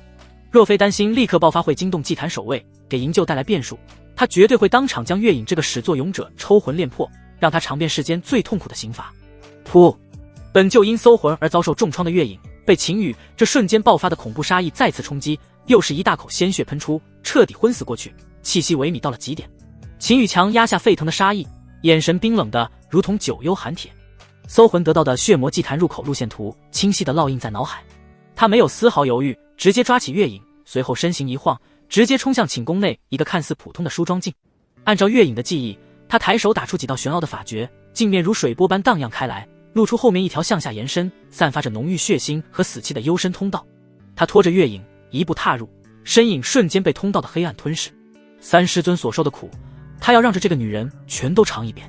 通道中，秦羽身形化作一道撕裂黑暗的雷霆，沿着搜魂得到的路线疾驰而下。通道内浓郁的血腥与死气被狂暴的雷霆之力硬生生排开，发出滋滋的腐蚀声。不到10个呼吸，他的眼前便豁然开朗。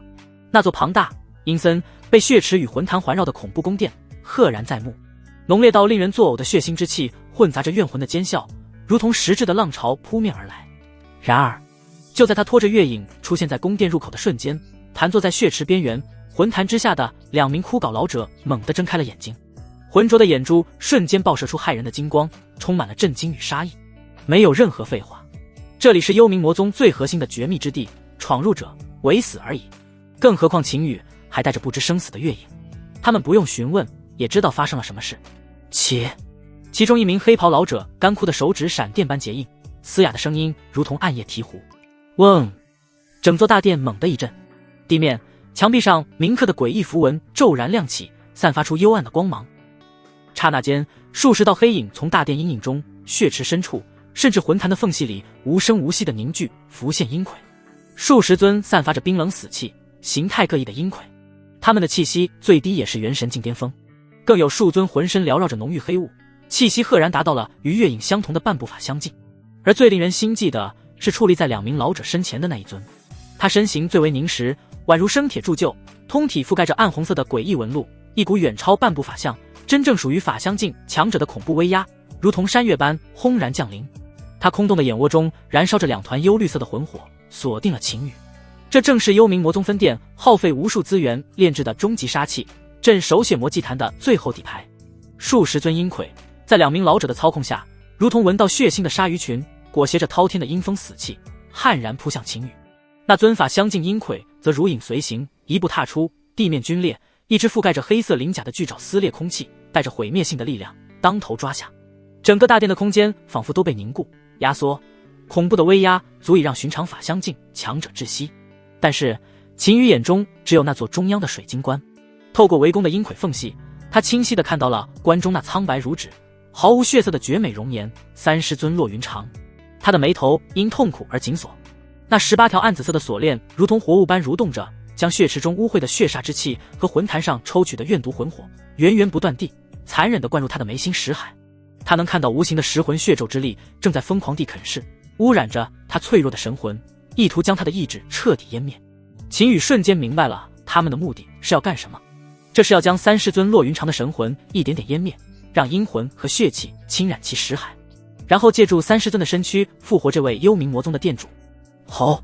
看清楚一切的秦羽胸中积压的滔天怒火和杀意再也无法抑制，一声暴怒的狂吼如同惊雷炸响，震得整个大殿嗡嗡作响。给我滚开！轰隆！九霄神雷的本源力量再无保留，彻底爆发。秦羽周身瞬间被刺目耀眼的紫色雷光包裹，雷蛇狂舞，电弧跳跃，将他映衬得宛如9天雷神降世。狂暴、神圣、至阳至刚的雷霆之力，正是世间一切阴邪鬼魅的绝对克星。断魂！一声冷喝，楚梦琪所赠的断魂刀出现在他手中，古朴的断刀嗡鸣震颤，一股斩灭神魂的凌厉煞气冲天而起，与九霄雷霆完美融合。秦羽动了，他不闪不避，化作一道毁灭性的雷光洪流，悍然冲入了阴魁大军之中。碾压，纯粹的碾压，极致的宣泄，刀光如电，每一刀劈出都伴随着刺耳的雷霆咆哮。那些元神境巅峰的阴魁，在融合了九霄神雷与断魂刀煞气的刀光面前，脆弱的如同纸糊。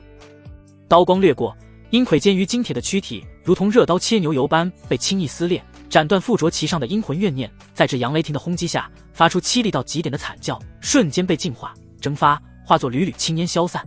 即便是那几尊半步法相近的强大阴魁，也仅仅能多支撑一瞬。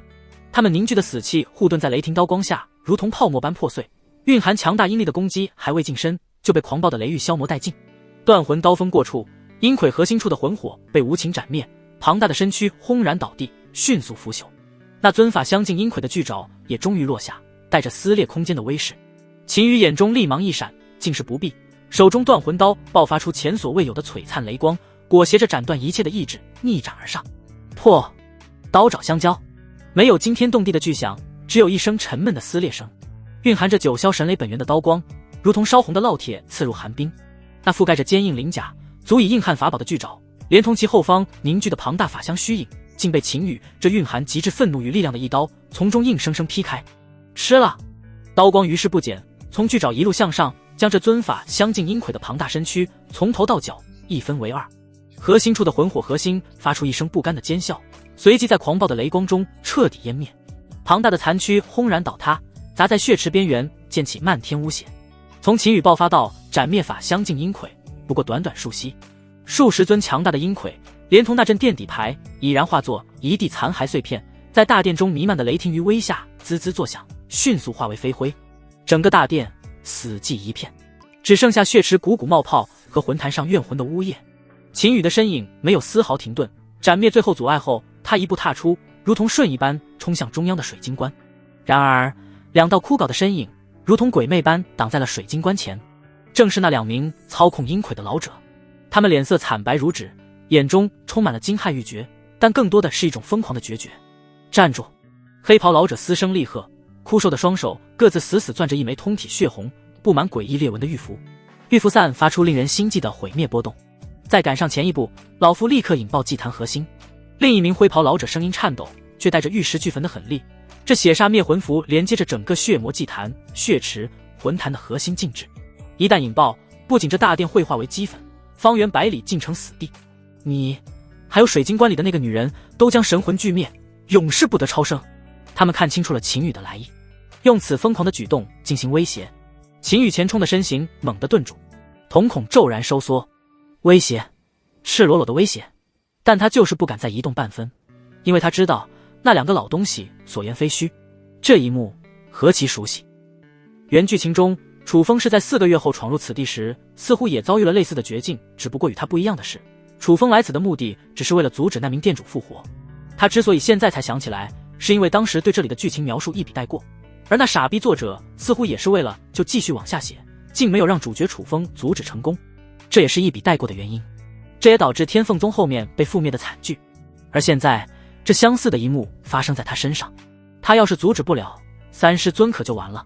他停下了脚步，冰冷的眼神死死锁定着两名老者手中的血符，空气仿佛凝固，只剩下两名老者粗重而紧张的喘息。将副店主大人放了，还有立即滚出这里，要不然大家一起死。黑袍老者看着秦羽停下，眼中闪过一丝亮光，他们的威胁起效果了。只要此人很在意水晶棺的这个女人，他就有恃无恐。秦羽没有说话，脑海中在思考着办法。他缓缓地向后退了一步又一步，眼神中的杀意似乎有所收敛，紧绷的身体也微微放松。两名老者见状，心中紧绷的弦再次松弛了一丝。也就在此刻，秦羽脑海中灵光一闪，一个绝妙的主意浮现。他嘴角微微上扬，然后将手中如同破布袋般昏死的月影随手扔向了对方。他们不是想要吗？那就给。副店主，两名老者下意识地伸手去接，注意力不可避免地分散了一瞬。就是现在，秦羽的嘴角勾起一抹冰冷到极致的邪意的弧度。他的原因，那尊身着9霄雷霆战甲，宛如缩小版雷神的原因，早已在他与老者对峙，吸引全部注意力之时，悄无声息地从他身后遁出。他没有参与战斗，而是凭借其纯粹雷霆本源对阴邪之力的绝对克制以及微小的形态，如同2道细微的紫电，分别没入了翻腾的血池和燃烧着魂火的祭坛深处。他的原因可和别人的不一样，他晋升凝阴境的时候可是出现过天地异象，可是元婴身披雷霆战甲硬抗雷劫的，对付那些血咒之术简直不要太简单。而他祭出元婴的目的也很简单，就是断开那俩老东西手中血域与血池和祭坛的联系，让那血域失去应有的作用。也就几个呼吸的时间，就当他即将退到入口的时候，深海中传回了元婴的反馈，那联系已经掐断，非常顺利，甚至连注意力全在他身上的2个老家伙都没有察觉到。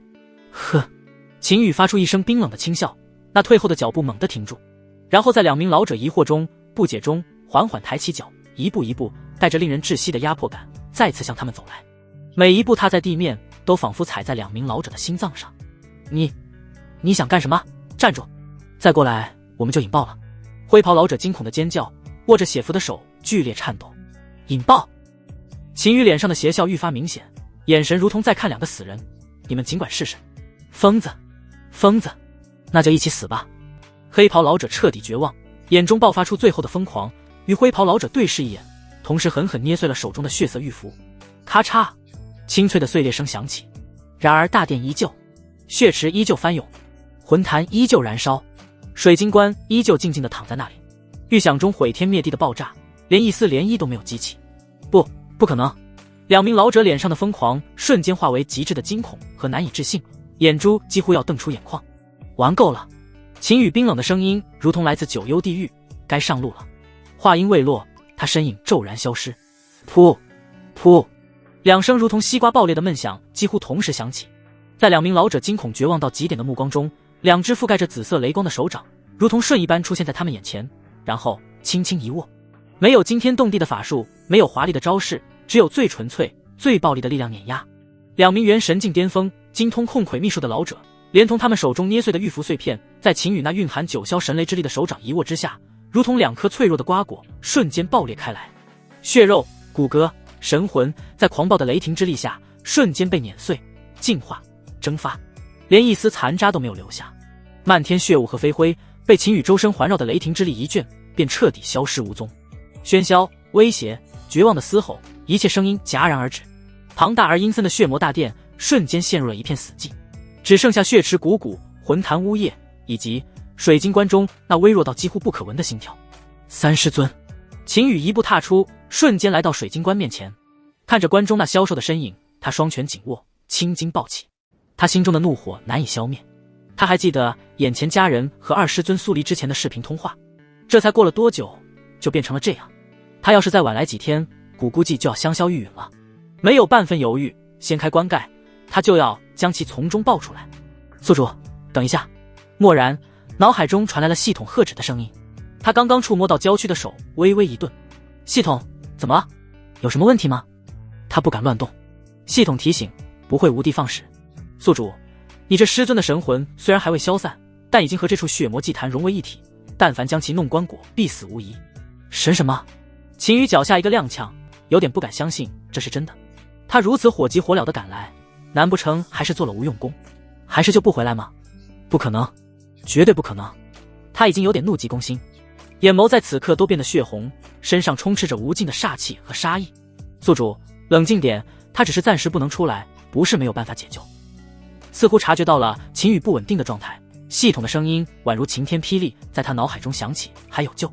秦羽瞬间清醒，从近乎入魔的状态中缓和了过来。系统，快说说3师尊要如何救治？只要能救，不管付出任何代价都行。与其合体，用你的仙体龙阳之气将其神魂包裹，免于被这血咒侵蚀，然后找一个替代品也放入棺椁之内，让这里的血咒和魂咒逐渐转移到另一人身上。当这里的术法成型，在另一人身上复活了那所谓店主之后，你这师尊就可以平安无事地从中取出了。系统说得很详细，将方法直接传入了秦羽的脑海之中。替身还需要等到术法成型，那岂不是说这处地底血魔宫殿还不能拆掉？秦羽第一时间便想明白了其中的关键。他抬眸看向宫殿两边的祭坛和血池，说实话，这玩意将洛云长弄成这个样子，他是真恨不得一巴掌将其摧毁。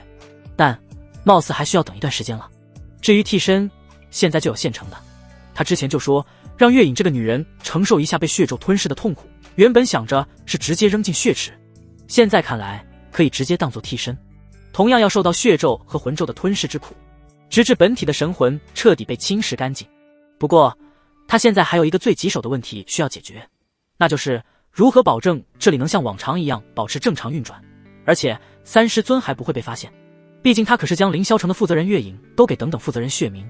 忽然秦羽想到了什么，他进入地底其实并没有惊动凌霄城的各种守卫，就算刚刚他将月影搜魂变成白痴，以及将地底守卫全杀死，也几乎没有人知道，甚至连城主府的人估计都不知道有人入侵。而且凌霄城存在的意义其实就是复活店主，他只要凭借灵力的手段镇压一部分凌霄城的高层，然后让血明充当这个副店主也是可以的。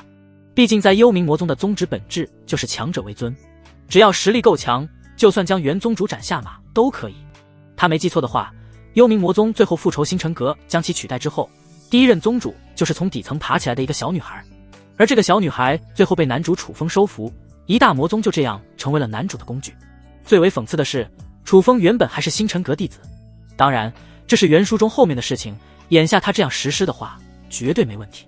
最关键的是血明本身就是幽冥魔宗之人，让那些高层接受起来的更加容易。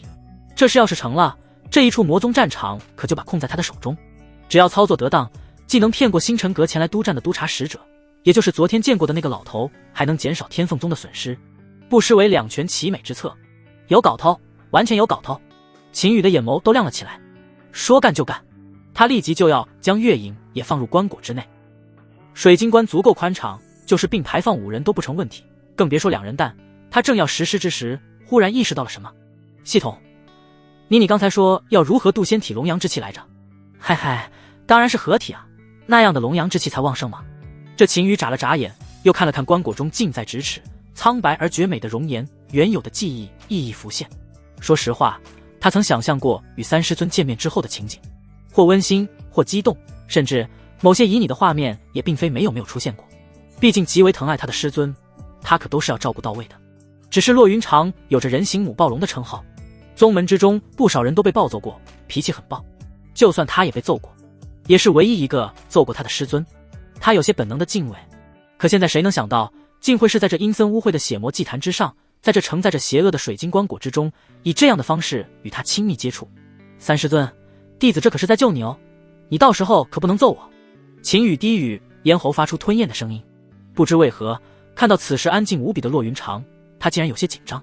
他深吸一口气，俯身将手伸了出去，手指间带着雷光特有的微麻触感，轻轻拂过骆云长冰凉的令人心颤的脸颊。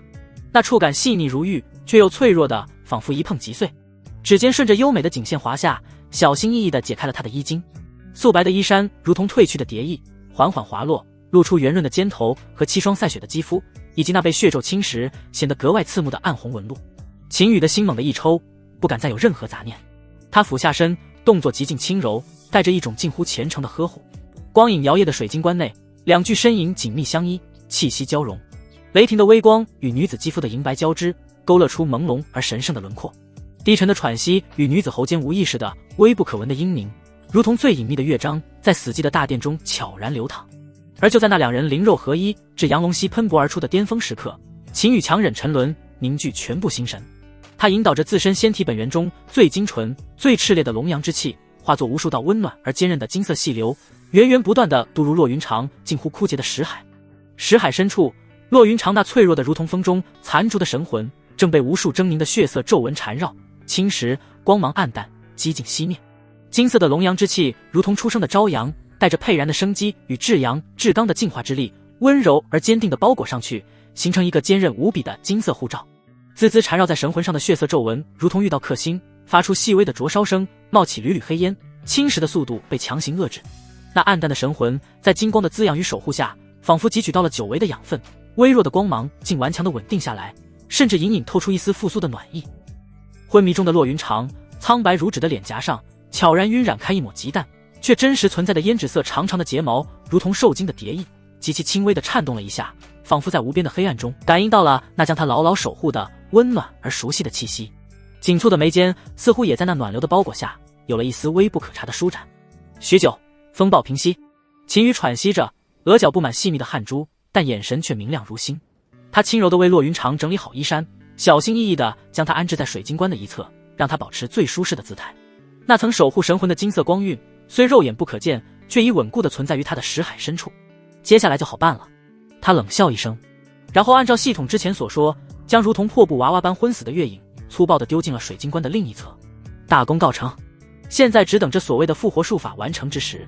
以系统的说法，棺椁中有2人，血魂咒在侵蚀不了骆云长的情况下，会剥离出来，自动换到另一具好侵蚀的身体之上，也就是月影。月影被他搜过魂，神魂本就孱弱不堪，非常好侵蚀。等复活之日，也是骆云长身上那血魂咒完全脱离之日，那时人就会醒来，也可以走出棺椁。在此期间是绝对不能动的。看着并排躺着的2人，一个圣洁如莲却需要守护，一个污秽如泥注定成为祭品，秦羽眼中没有丝毫怜悯。他最后深深地看了一眼骆云长恬静的睡颜，那抹淡淡的红晕让他心头微暖。三师尊，安心睡吧，睡一觉，弟子就接您回家。他轻声承诺，随即身影一闪，快速从原路返回。几息的时间，他便出现在月影奢华的寝宫之中。房间内那昏死过去的男宠竟然还在，甚至在已经清醒过来，在偷拿寝宫之中的东西。秦羽眉头微皱，直接一道雷法斩出，将其直接劈成了焦炭。如此污秽之物，看着晦气。他立刻通过灵魂烙印向血明开始下达命令。血明，以副店主月影身负重伤，闭关疗伤为名，即刻召集凌霄城所有元神境高层至城主府议事大殿，不得有误。既然三师尊骆云长要被放置在这里，那就一切按照之前的计划行事。凌霄城他必然要拿下。而另一边，原本就在城主府外的血明还没有听到府内有什么动静，就接到了秦羽的命令。他虽然有些搞不清楚主上要干什么，但听到如此急的命令，他不敢有丝毫迟疑，立即开始通知城内所有高层。他本就是月影心腹之一，地位颇高，此刻传达副店主的命令更是名正言顺。一道道带着肃杀之气的召集令迅速传遍凌霄城各处隐秘据点。半个时辰后，城主府议事大殿，沉重的殿门紧闭，隔绝了外界的窥探。20道气息阴鸷、凶悍、深沉的身影齐聚一堂，空气中弥漫着疑惑与不安。副店主突然重伤闭关，这消息太过突兀。血明，副店主究竟出了何事？为何突然召集我等？一个气息最为强横，达到元神境巅峰的八脸老者率先发问，他是月影麾下另一名十全长老。血明面无表情，正要按照秦羽的吩咐搪塞。大殿主座后的阴影中，一个身影缓缓走出。他出了何事？由我来告诉你们。低沉而充满磁性的声音响起，带着一种不容置疑的威严。秦羽的身影出现在主座之上，目光如电，扫视全场。你是何人？众人皆惊，一个陌生青年竟敢坐在副店主的位置上，放肆，竟敢擅闯禁地，拿下他！八脸老者反应最快，眼中凶光一闪，厉喝出声，同时身上爆发出浓烈的血煞之气，化作一只巨大鬼爪，直扑秦羽。另外2名与八脸老者交好的元神境后期高手也同时出手，阴风呼啸，鬼影重重。聒噪！秦羽端坐不动，甚至没有起身的意思，只是双眸之中紫金色的雷光骤然爆闪。轰！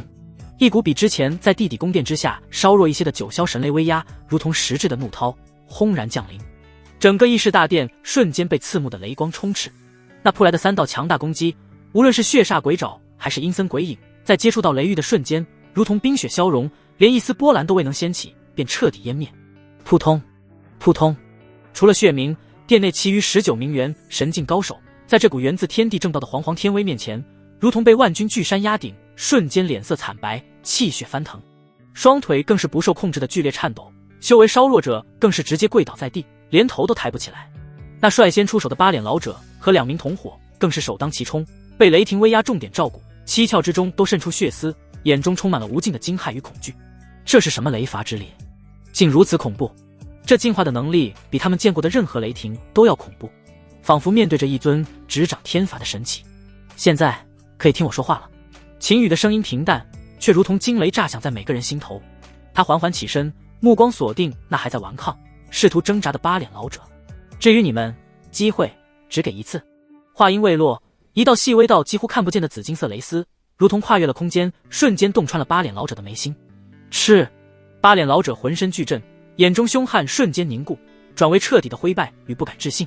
他身上的血煞之气如同被戳破的气球，瞬间溃散，庞大的身躯轰然倒地，生机断绝。紧接着，另一道雷丝闪过，之前出手的另一名元神后期高手连惨叫都来不及发出，眉心同样多了一个焦黑的小孔，布了后尘。弹指之间，连毙2名在凌霄城威名赫赫的元神境高手。快、狠、绝！整个大殿死寂的如同坟墓，只剩下粗重而压抑的喘息声，以及浓得化不开的血腥味。剩下的人，包括那仅存的侥幸未死的同伙，全都面无人色，看向秦羽的目光只剩下无边的恐惧杀鸡儆猴，效果立竿见影。秦羽的目光扫过剩下17张惊恐的脸，臣服或者死，没有多余的废话，只有最直接的抉择。冰冷的杀意混合着未散的雷霆之威，让大殿的温度降至冰点。扑通扑通，这一次再无人敢有丝毫犹豫。剩下的17名元神境高层，包括那名侥幸活下来的同伙，全都争先恐后的跪倒在地，头颅深深埋下，身体因恐惧而剧烈颤抖。我等愿奉大人为主，誓死效忠。整齐划一带着颤音的声音在大殿中响起。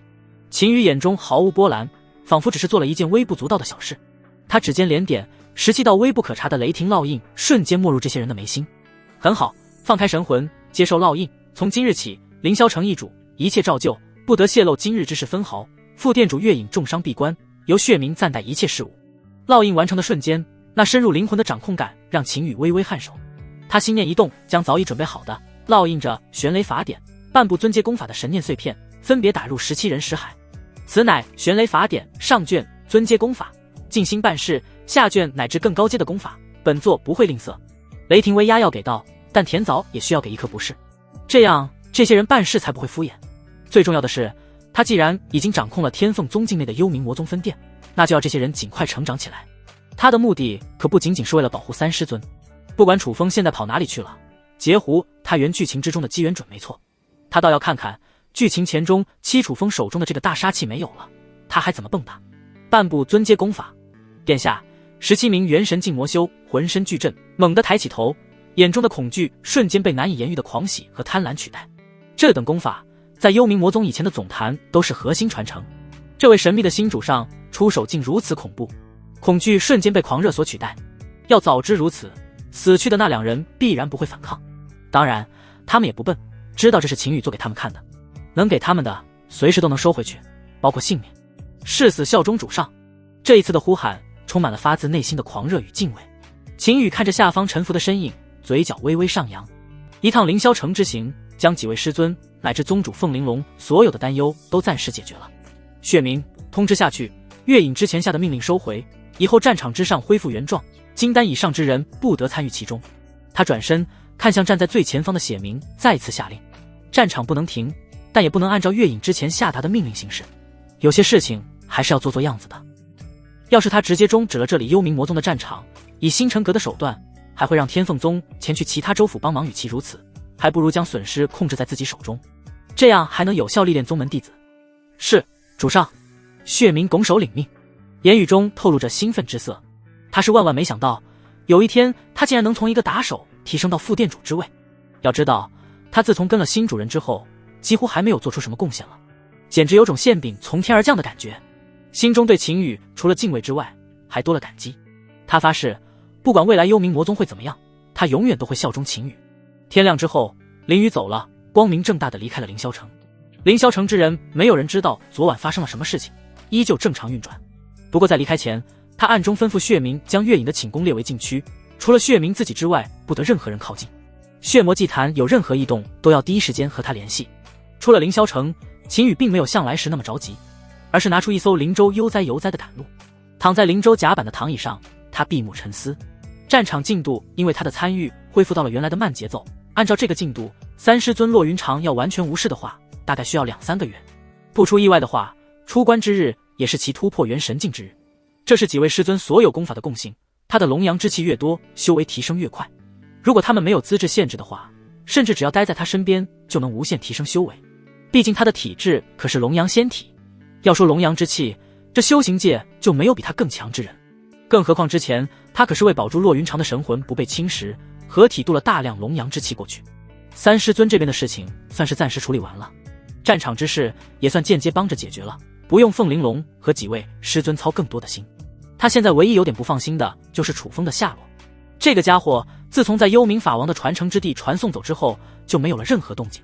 他原本以为这孙子会联系他的师尊孙杨，毕竟这个家伙最大的气运叶景云都被他拐跑了，能指望的也就只有孙杨了。最重要的是，这家伙离开之前还受着伤，想要养伤也需要疗伤丹药。而作为青云峰峰主的孙杨，各种疗伤丹药可不少。虽然被小九抢了戒指，但要说没有私货，绝无可能。他可是知道地坤鼎炼丹的功能非常强大，圣品之下，只要有炼丹的材料，那尊鼎就能自动炼丹。这也是孙杨修为能高出其他峰主那么多的原因。那只老狗不可能将所有的资源都放在明面之上，指不定在什么地方私藏了大量丹药。也正是因为如此，他之前才会猜测楚风会回去找孙杨。但跟踪孙杨的小纸鹤并没有传回消息，也就是说，楚风那家伙失踪了，彻底消失在了他的预测范围之内。而出现这种情况只有两种可能，要么变聪明了，感觉情况不对，主动躲起来不再露面，要么就是这货走了狗屎运传送离开之后又有了新的机缘，这段时间在忙着提升。以他对原书中楚风性格的了解，第二种可能性极大。性格想要改变可不是一下子就能改变了的，所谓江山易改，本性难移，不是没有道理。不经历一些大苦大难，不可能领悟。楚风暂时还没有达到这种顿悟的境界。如果是第二种，这可不是他想要看到的。他自己倒是不怕，就怕这个玩意玩阴的。就像这次三师尊骆云长出世，就不在他的预料之中，也不在原剧情之内。他的出现已经改变了很多剧情走向。这家伙最有可能得到的机缘是什么呢？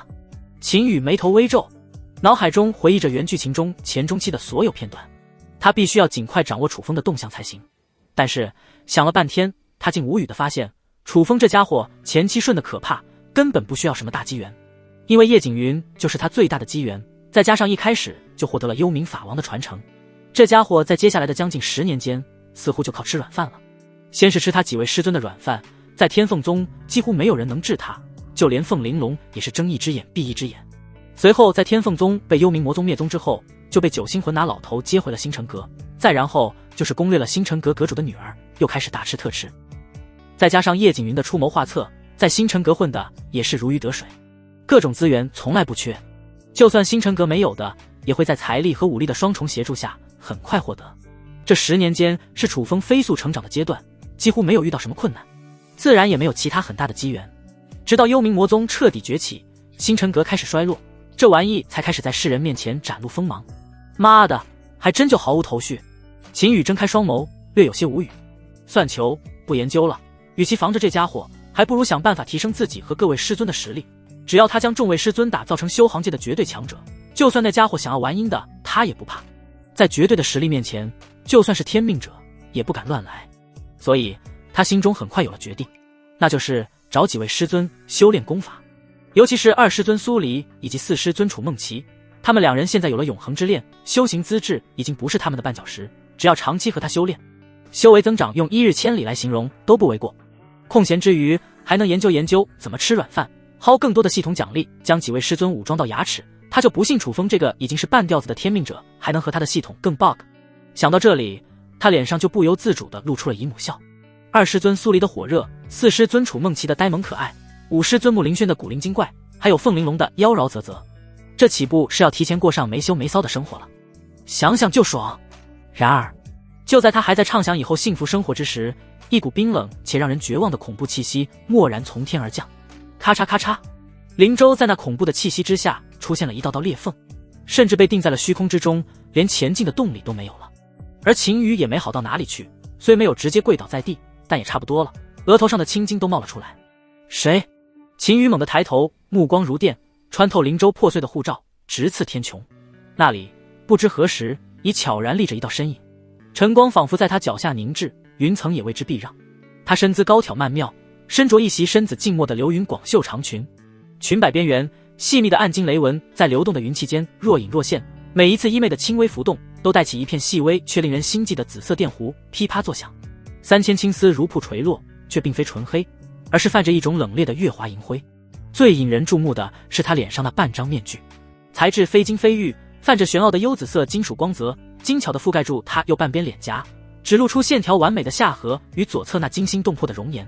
露出的那只眼眸深邃如渊海，瞳孔是纯粹的深紫色，偶尔有细碎的雷光一闪而逝，带着一种俯瞰苍生的淡漠与穿透灵魂的审视。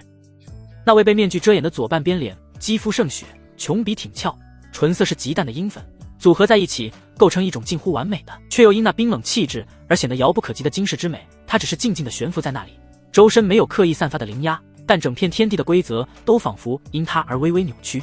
一种源自灵魂深处的清冷寂寥感，混合着掌控雷霆的浩瀚威仪，如同实质般弥漫开来。女人还是和她一样，修的是极道雷法。秦羽所修的九霄雷动诀非常敏感地感知到了来人体内那浑厚且恐怖的能量。最关键的是，这女人的实力非常高，高到让他不得不仰望的地步。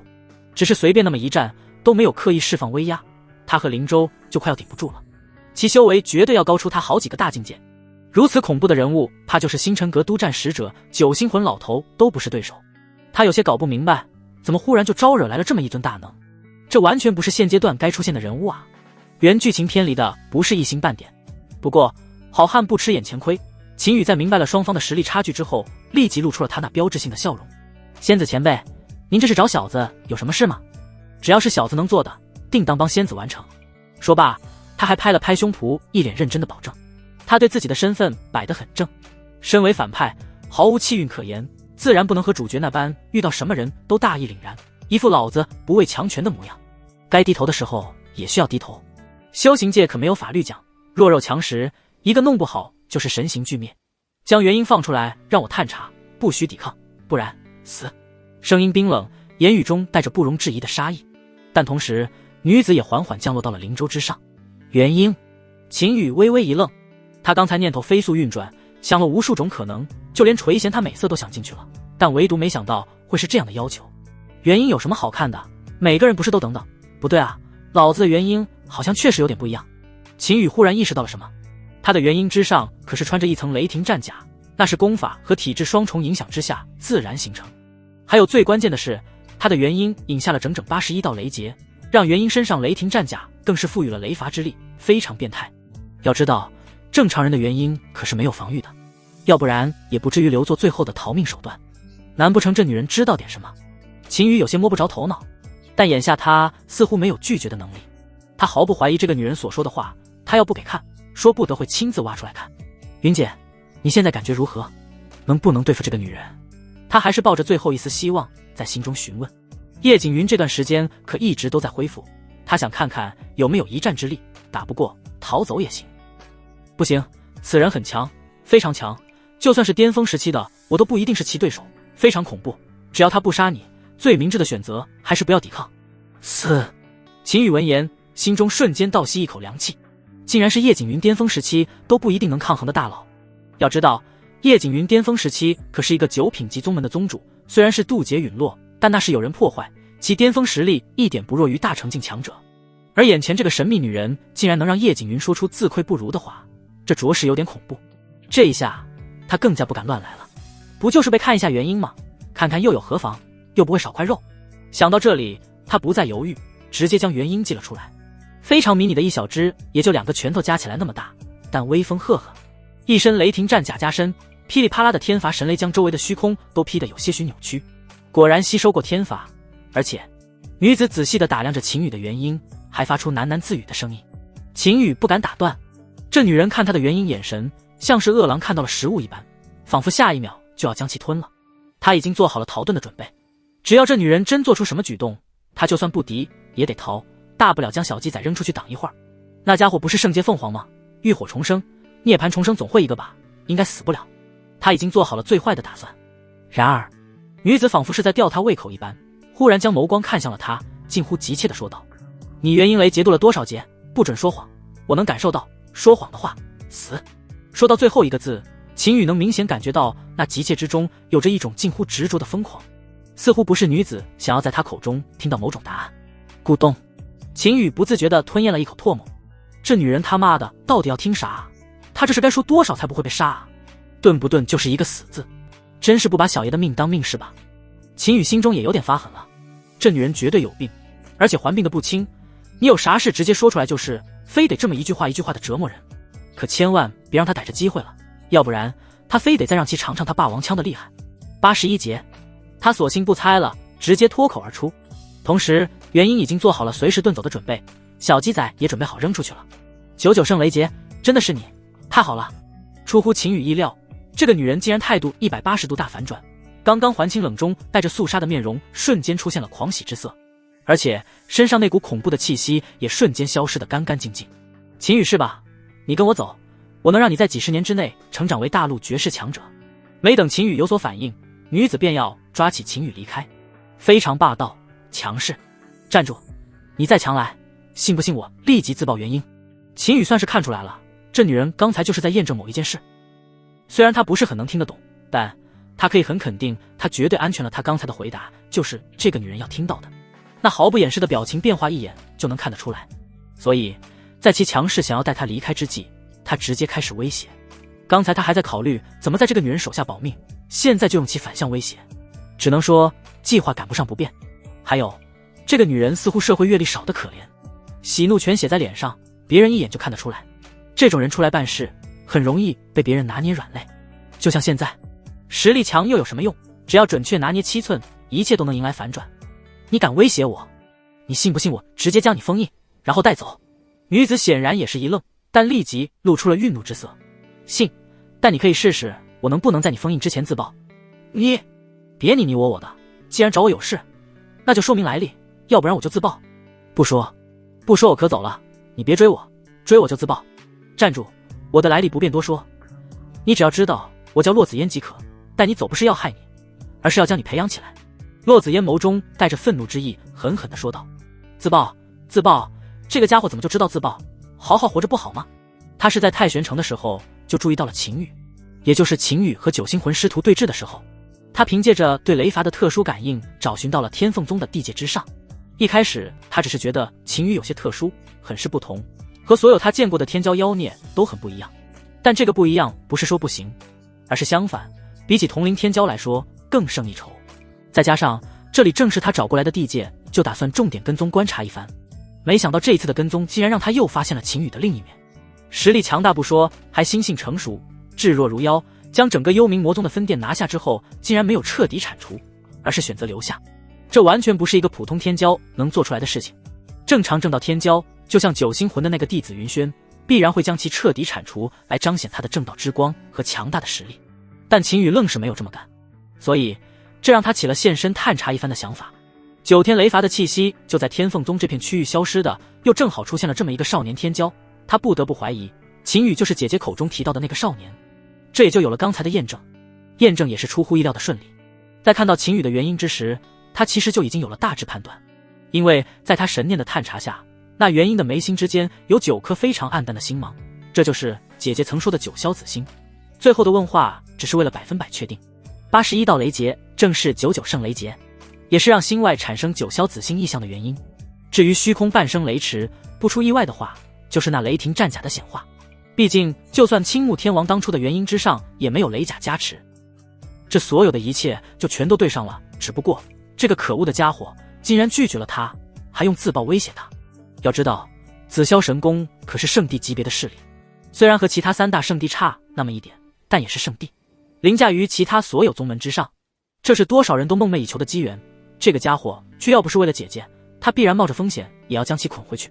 但看着秦羽那有恃无恐的样子，他是真没有100%把握在其自爆之前封印。毕竟能度过99圣雷劫之人，岂能没有一些底牌？万一真自爆了，他再去哪里找这么一个人？所以他只能恨恨的妥协。一个小家伙竟然威胁他，他发誓只要带回去之后一定要报复回来。而秦羽在听到洛子嫣这个名字之后，瞬间瞪大了眼眸，他心里更是一阵 MMP。虽然他不认识这张脸，但名字他听过啊。原剧情中，洛子嫣以及洛清雪这对姐妹花可是中后期才出现的人物，两人同为圣地级别的紫霄神宫之人，而且还是公主级别的大 boss。圣地的公主可想而知修为有多高。反正当初他们在原剧之中出现的时候，已经是8劫散仙之境，最后在天命者的帮助下成就了天王之位。怪不得叶景云说巅峰时期也打不过，这能打得过才有鬼了。但问题是，这么一个后期才出现的 boss， 怎么会在这个时候就出现了？而且还非常精准地找到了他，很明显就是奔着他来的。难不成就是他的原因有些不一样？带着疑惑，他开口道：洛仙子，你说要将我带走培养，这是为何？天下那么多天纵奇才你不去，非得找我？而且还是看完我的原因之后才说，我想知道原因。还有，别想糊弄我哦。他现在是有恃无恐，所以说话也是很有底气。这洛子嫣身为洛清雪的妹妹，常年隐身闭关，不喜欢在外抛头露面，导致宗门的高层就不知道有她这么一号人存在，社会经验更是少之又少，要不然也不至于将自己的真实意图表露得那么明显。对付这样的小白，他自信还是有一些把握的。你，洛子嫣气急，粉拳紧握，都不知道要怎么回答。这个家伙的问题都是这么犀利，直接就问到了他不想回答的点上。怎么？你不说的话，我可走了。秦羽做事要走，这个女人着实有点虎，也不知道这八节散仙是怎么修上去的。他就这么小小的威胁了一下，就不知道该怎么办了。怪不得后来被男主能买一送一，稀里糊涂的就成了男主的女人。说实话，在原剧情之中，洛子嫣的剧情并不多，每次出场都是在写洛清雪时捎带出来的，有点小透明的感觉。不过在他看来，这种女人在两性关系上才是最纯净的，有点像梅兰竹那3个小丫头的纯粹。他确实很好奇，这个原剧中有些小透明的女人到底是有什么事情，实在是剧情偏离的有些厉害，或许能从其口中得到一些有用的信息。等下，我看你修为虽然不高，但战力还不错，我可以帮你弄一个进入玄土雷渊界的名额，而且还是不限修为境界。玄土雷渊界是南域霸主紫霄雷宫之内的圣阶秘境，宝物无穷。看着林玄要离开，洛子嫣立即将秦羽拦住，同时给出了一个他认为已经是最好的诱惑。毕竟这种小地方不用说是圣阶了，就是天阶的几乎都见不到。最关键的是，他可没有告诉眼前这个家伙自己的身份，用自己家的东西当做礼物将其诱拐回去，简直不要太聪明。说罢，他眼底还闪过一抹得意之色，感觉自己的随机应变能力还是不错的。秦羽脑袋一阵宕机，这个女人这是拿他当傻子呢？也就是他知道这个秘境是什么东西，但凡换个其他人，谁能知道这是个啥？还有，圣阶秘境可不单单是财富和机缘的象征，更是危险的象征。他一个不到4品宗门的弟子，整一个圣阶秘境的名额，这不是嫌他死得慢吗？还不如原地扔一堆能看得见摸得着的好处出来有用。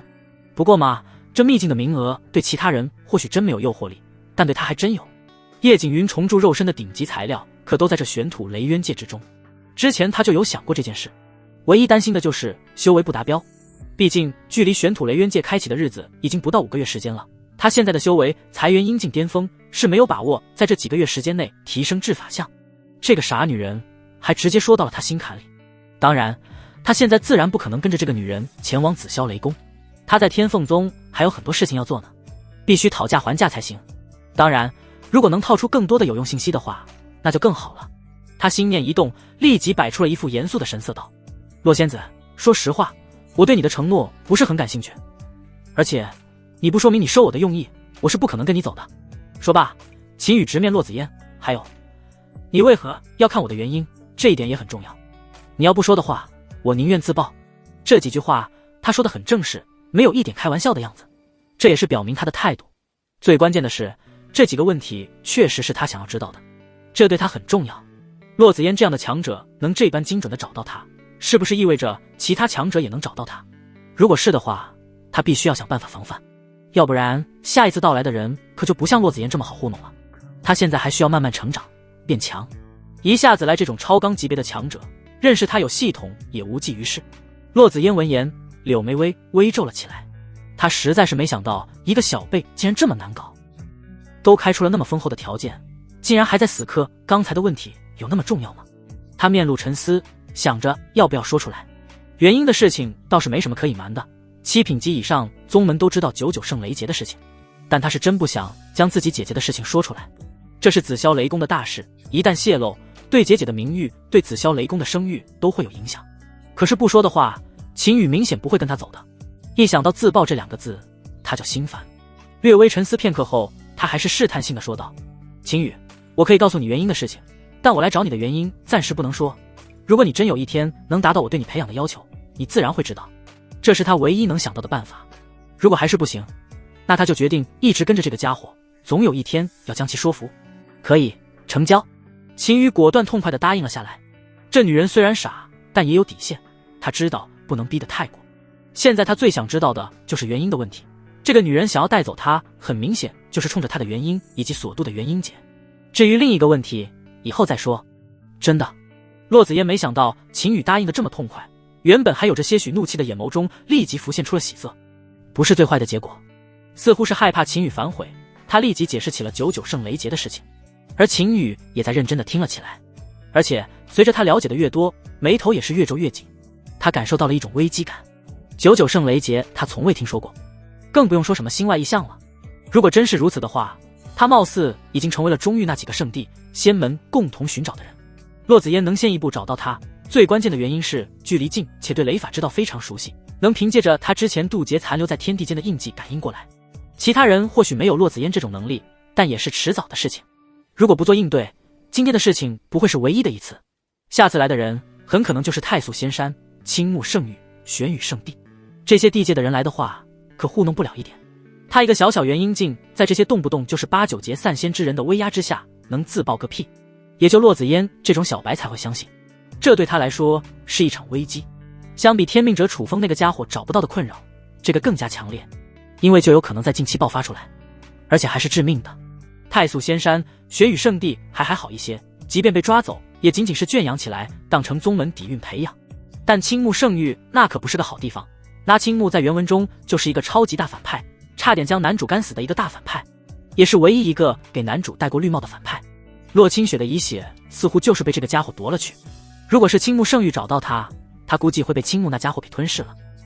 那青木浴场进可攻，退可守，只要在其中，青木就是神一般的存在，即便是太素仙山那个老东西进去都讨不了好。他略微沉思片刻后，看着眼前那半张绝美的脸，生出了一个想法，与其被动接招，还不如主动出击。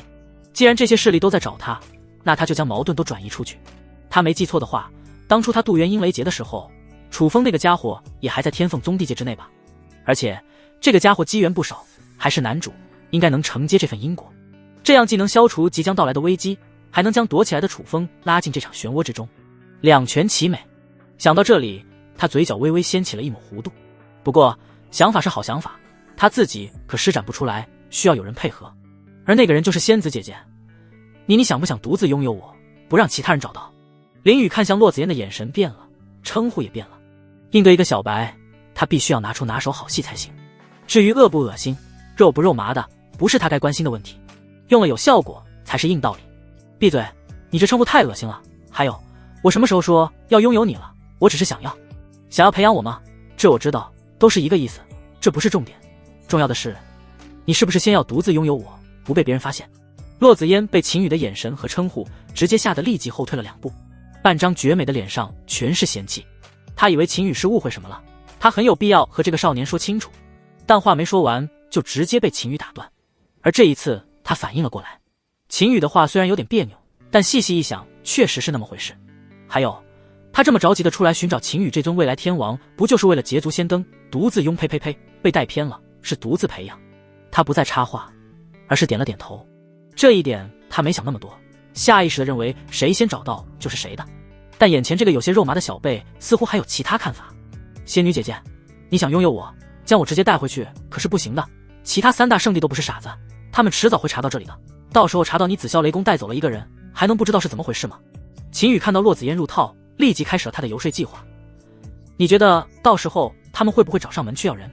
说到这里，他停了下来，甚至拿出一套桌椅放在灵舟上坐了下来。他相信这句话洛子嫣应该能听明白，这可不是唬他，而是真有可能发生。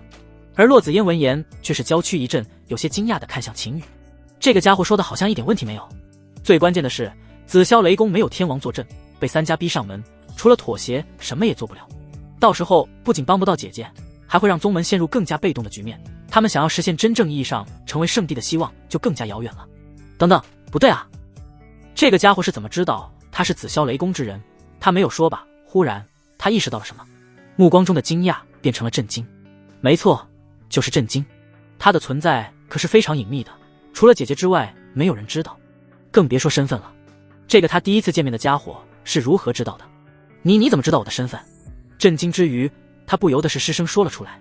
刚出口他就后悔了，这不就是不打自招吗？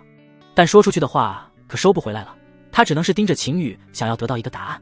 这个家伙太神秘了，你不是说你凭借这对雷道之法的感应找到我的吗？而且能在这么短时间内找到我的不就是几大圣地？你又这么懂雷法，这不难猜吧？况且这不是重点，重点是你要独自拥有，我懂吗？秦羽无语的出声强调。果然，女人的脑回路很新奇。说正事呢，怎么就又扯到身份上去了？他承认是有点说秃噜嘴了，但这身份确实不难猜吧？用得着这么惊讶？刚才这女人可是就差将自己用的什么功法说出来了。哼！洛子嫣气呼呼的娇哼一声，不再说话。他确实无话可说。这家伙竟然因为他刚才的一些言辞就推测出了他的身份，他也是嘴欠，说那么多干什么？最重要的是，他对于独自拥有不对，是独自秘密培养情侣的方法很感兴趣，所以他果断不说话了，省得生气。只是他不知道的是，此时他的样子颇有一种小女孩生气才会出现的样子。吆喝！没想到啊，还挺傲娇。看着洛子嫣那股装清冷又傲娇的神态，秦羽不由得想笑。看来在这个女人身上不能用正常眼光去看待。不过他也不说破，而是继续将话题回到正事之上。我有一个方法可以让其他人，包括圣地之人都将目光转移到其他地方。说到这里，他忽然拉近两人的距离，然后拉起洛子嫣的手，将一枚玉简放在了她的手上。不等其反应过来，又坐回了椅子上。这个东西你先看看，要是还不知道怎么做的话，就拿回去找你那公主姐姐看一下，她知道该怎么做。至于我，你就当没有见过我就行了。等计划成功了，我会亲自去紫霄雷宫去找你们的。说罢，他还怡然自得地给自己添上了一杯灵茶。洛子嫣懵了，她僵硬了低头，看着自己的手和手中的玉简，再然后看了看仿佛一切都没发生的秦羽。这个家伙是怎么敢的？竟然敢抓他的手！他明明感觉到这家伙还刻意在他手心挠了两下。要说不是刻意的，打死他都不信。他长这么大，除了姐姐之外，从没有人碰过他，尤其是男人。那半张面具下，他怒气冲冲，脸都鼓了起来。他想洗手，现在就去洗，他已经不干净了。一向有洁癖的他，只感觉手上有100万只蚂蚁在爬。秦羽，你这个混蛋，你最好说的是真的，要不然等我下次回来，一定要剁掉你那只手。说罢，他没有再待1秒钟，顷刻间消失不见。他要立即回去洗澡。呵呵，搞定。看着那消失的背影，秦羽嘴角微微上扬，继续喝起了他的灵茶。那玉简之中是楚风所有的资料，以及他光明正大的栽赃陷害的过程。只要洛清雪看到了，自然知道该怎么做。洛清雪身为一宫之主，可不是洛子嫣这个傻白甜能比的。那是集美貌、实力、智慧为一体的女强人，而且将宗门利益看得极重，一生唯一的目的就是将紫霄雷宫带到真正的圣地高度，让任何势力都不敢小瞧的地步，甚至不惜将自己都搭进去，让倾慕圣域的那个家伙捡了便宜。至于男主楚风，只能说还是一贯作风，闭关永远是男主软弱的借口。反正我不知道，我没看见，不是我的错。在被紫霄雷公培养了10多年的时间后，也是在洛清雪最困难的时候选择了闭关，美其名曰帮我挡住一波进攻，等我出关来拯救你。这就是男主的戏码。而可笑的是，等他出关之后，在发现洛清雪已经不是完璧之身后，还将自己的无能发泄到了宗门身上，杀了10多名太上长老。说法是，这些人没有阻止洛清雪，没有阻止青木，没有给他拖延出关的时间。最让秦羽感觉无语的是，就算是楚风这个男主出关了，也不是青木的对手，因为青木在吸收了洛清雪的本源姻缘，再加上他以前的积累，已经再度突破自身极限，实力暴涨。他只能再次灰溜溜的龟缩起来，留下一句等我回来，必然给你报仇的信息后，就直接选择了离开紫霄雷宫。这家伙是去找他自己的机缘了，留下洛清雪姐妹俩，时刻都处于煎熬之中。不仅要保证在少了10多名超级强者的宗门正常运转，还要应对青木时不时的上门。洛清雪为了妹妹能保住清白，为了暗中保护青木不去找楚风的麻烦，以身饲虎多次。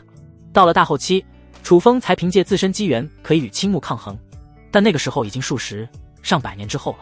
他根本不知道洛清雪为他付出了多少，只感觉洛清雪在他离开之后还要伺候别的男人，让他很失望，以后基本上就没有再碰过洛清雪。以至于洛清雪在成就天王之后，完成自己的梦想之后，选择了自杀。可以说是给自己得到了解放，也可以说是为自己看错人买了单。一代女强人就那么的落幕了。可以说原剧情之中那傻逼作者将这姐妹俩描写得非常悲情，纯就是为了给男主做踏板的。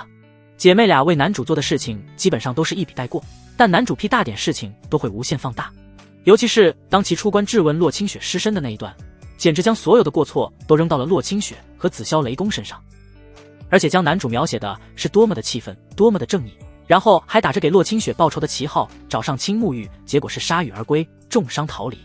要不是最后还是洛清雪出面阻拦了青木，估计还少不了一顿受辱。只能说天命男主所做的一切都是正确的。但既然他穿书而来，洛子嫣又阴差阳错的找上了他，那他就提前将这段剧情给搞乱了。楚风不是想当主角吗？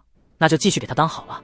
不过这一次收留他的可不再是紫霄雷公了，就看看其他3大圣地会不会想那2个傻女人收留他呢？他没记错的话，青木因为功法属性以及青木玉的能力，导致他可是男女通吃的主。要是被青木先找到的话，则某些人的菊花或许就保不住了。秦羽光是想想就汗毛倒竖。不过这是以后的事情了，他现在只想去找自己的几位师尊好好修炼一番。他可不能厚此薄彼，必须每一位都要照顾到位，让他们的修为火速提升。小鸡仔，快出来，灵舟被那个小娘们弄坏了，你出来载我回去。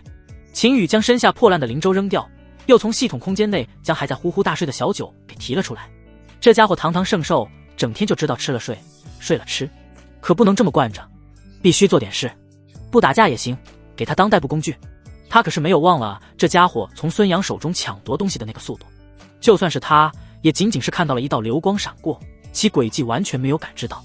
这家伙的战力不知道，但速度绝对快。卧槽，是哪个屌毛打扰你凤凰爷爷睡觉的？老子要住手，老子就只有那几根毛。别，主人，小九错了，给我留几根毛吧。还屌不屌了？不屌了，绝对不屌了，主人手下留情啊，我那漂亮的羽毛啊。哼，变大，载我回去。哦，好的，主人去哪里？是要去偷香吗？这一行我可最擅长了，咱们是去偷哪家的圣女？看着小鸡仔那贱兮兮的模样，他又忽然不想让其出来丢人现眼了。这家伙真是高贵无比的9天圣兽凤凰，怎么这么贱呢？系统，你给我出来，这家伙是不是被什么老流氓附体了，亦或者被哪个倒霉蛋夺舍了？怎么是这么个样子？我的9天凤凰哪里去了？他懒得搭理这个家伙，直接询问系统。毕竟这玩意就是出自系统奖励，系统出品不都是精品吗？这家伙看着一点都不像，非常有损他的名声，流里流气的有损他正道之光的名气。嗨，那个宿主，这是根据宿主性格匹配的圣兽，你要不找自己的原因？靠，你什么意思？你说我就这个鸟样？你这是对我的侮辱，我要投诉你。宿主别激动，咱们还是先找个地方提升一下修为才是大事。洛云长义写的首次10000倍修为奖励，你再不接收可要没了。我晕，差点忘了这事。秦羽闻言，脑袋瞬间清醒了。昨晚在凌霄城血魔祭坛系统提醒过，只是当时环境不允许，他给自动屏蔽了。这可是10000倍修为奖励，可不能就这么白白浪费掉。小鸡仔，回龙山，你别自作主张啊！他立即拍了拍身下没几根毛的小九道。变大了的这个家伙，外形上有了点凤凰的影子，但没毛，就尾巴上长了一些，还因为刚刚嘴欠差点被他给扒光了，更像一只没毛的公鸡。好嘞，主人坐稳哦。下一秒，虚空中就传来了秦羽的一声尖叫，速度快的让他差点直接摔下去。他只感觉虚空都变成一束光在身边划过。半个月后，紫霄雷公洛清雪请功。洛清雪，这玉简你也看了，那个混蛋到底是什么意思？这叫楚风的又是什么人？这家伙能糊弄过去那些老东西？洛子嫣坐在茶桌一边，看着对面陷入沉思半天的洛清雪询问道。这里面的信息他也看了，也看明白字面意思了，但是不知道那个敢抓他手的混蛋是要干什么，所以回来的第一时间就交给了洛清雪查看。他可不会承认自己是妹妹，他们是双胞胎，在他看来他才是姐姐。他现在一想到秦羽就恨得牙痒痒，不仅威胁他，还教他做事，更是摸他的手，最后还不忘小乔嘲讽他一句。虽然他确实没有理解玉简之中的信息是要干嘛，总之被一个小辈欺负他就很不爽。但凡洛清雪说没用，他立即回去将那个家伙剁手，然后捆回宗门，天天教训一顿。小妍妍，你不对劲啊，以前的你可一向轻了，连我这个姐姐都不理，现在怎么对那个秦羽这么大反应？洛清雪闻言回神，略带调侃地看向洛子嫣，还有，你叫人家混蛋，是他对你做了什么混蛋的事？我没有，怎么可能？他敢！我剁了他的手。剁手？他摸你了？你怎么知道？看着洛子嫣那纯洁且蠢笨的眸子，洛清雪无语地摇了摇头，他都有点后悔将其派出去了。事情倒是办得不错，但貌似被占了便宜。堂堂8节散仙被一个宁英静的小辈给占了便宜，还生这么大气，果然还是将其雪藏得太好了。别看表面清冷如仙子一般，内心却和一些小姑娘没啥区别，尤其是那些尔虞我诈的套路一点不懂。但也从侧面能看得出来，这个秦羽的胆子不是一般的大。他这妹妹是什么样的，他比谁都清楚，见了谁都喜欢故作清冷，给人下马威。要是一般人，早就吓得畏畏缩缩了，但这个少年却反过来给自家这傻白甜妹妹上了一课，貌似还被摸了，他都有些哭笑不得。不过，这种人也正是他所要找的人。小年纪，在知道了自己的天赋以及未来可能的成就之后，第一时间想的竟然不是如何让世人知道显摆自己，反而是想到了可能遇到的危险，进而选择避其锋芒，找一个替死鬼。如果他没猜错的话，这个所谓的楚风应该是这个小家伙的仇敌，要不然怎么会随身携带这么详细的资料？但话说回来，这上面的资料要是真的，这个楚风也是一个天赋极高的少年，确实有资格成为那只替罪羊。只要操作得当，确实可以将那几个圣地糊弄过去，然后他们暗中将秦羽培养起来。紫嫣，天凤州你暂时不用回去了，还有关于秦羽的一切，除了我之外，不许和任何人提及。他捋清楚了情况之后，出言提醒一句，虽然自己这妹妹几乎不与外人接触，但还是很有必要说一下，毕竟这对他们是非常重要的一件事，不能出现任何意外。20年，他只有20年的时间，这期间不能出现任何意外，影响到秦羽的成长。要是做不到，他真的要去以身饲虎了。他嘴上说的轻松无所谓，一身臭皮囊，但如果有别的办法，谁会原因将自己的清白说得如此下贱？哪怕有一丝机会，他都要抓住。至于那个楚风，不管能不能找得到，只要无意中放出一点风，造出一点事就够了。啊，洛清雪，你有没有搞错？我要不回去的话，那家伙被其他人抓走怎么办？洛子嫣柳眉微皱，面带疑惑。要不我将他抓起来，偷偷带回我的冰雷殿圈养起来好了。他开始出谋划策了，而且觉得这个主意很不错。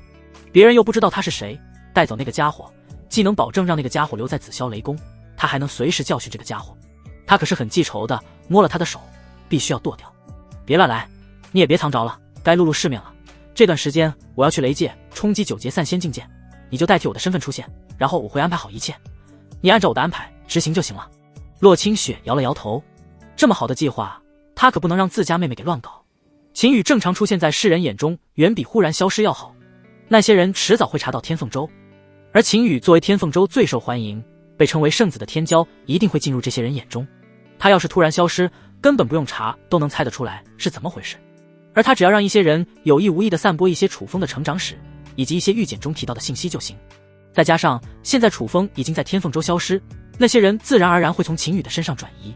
当然，如果他能将人找到，再带回宗门那就更好了，更加坐实了楚风这个假货的身份。找不到也无妨，他找不到，那些人也不一定能找得到，他只要有找人这个动作就行。他紫霄雷公是玩雷的，他要找的人在那些人眼中一定是最准确的。那你小心一点，千万别想着一步登天冲击天王。洛子嫣只能点头应下，但还有些不放心的提醒了一下。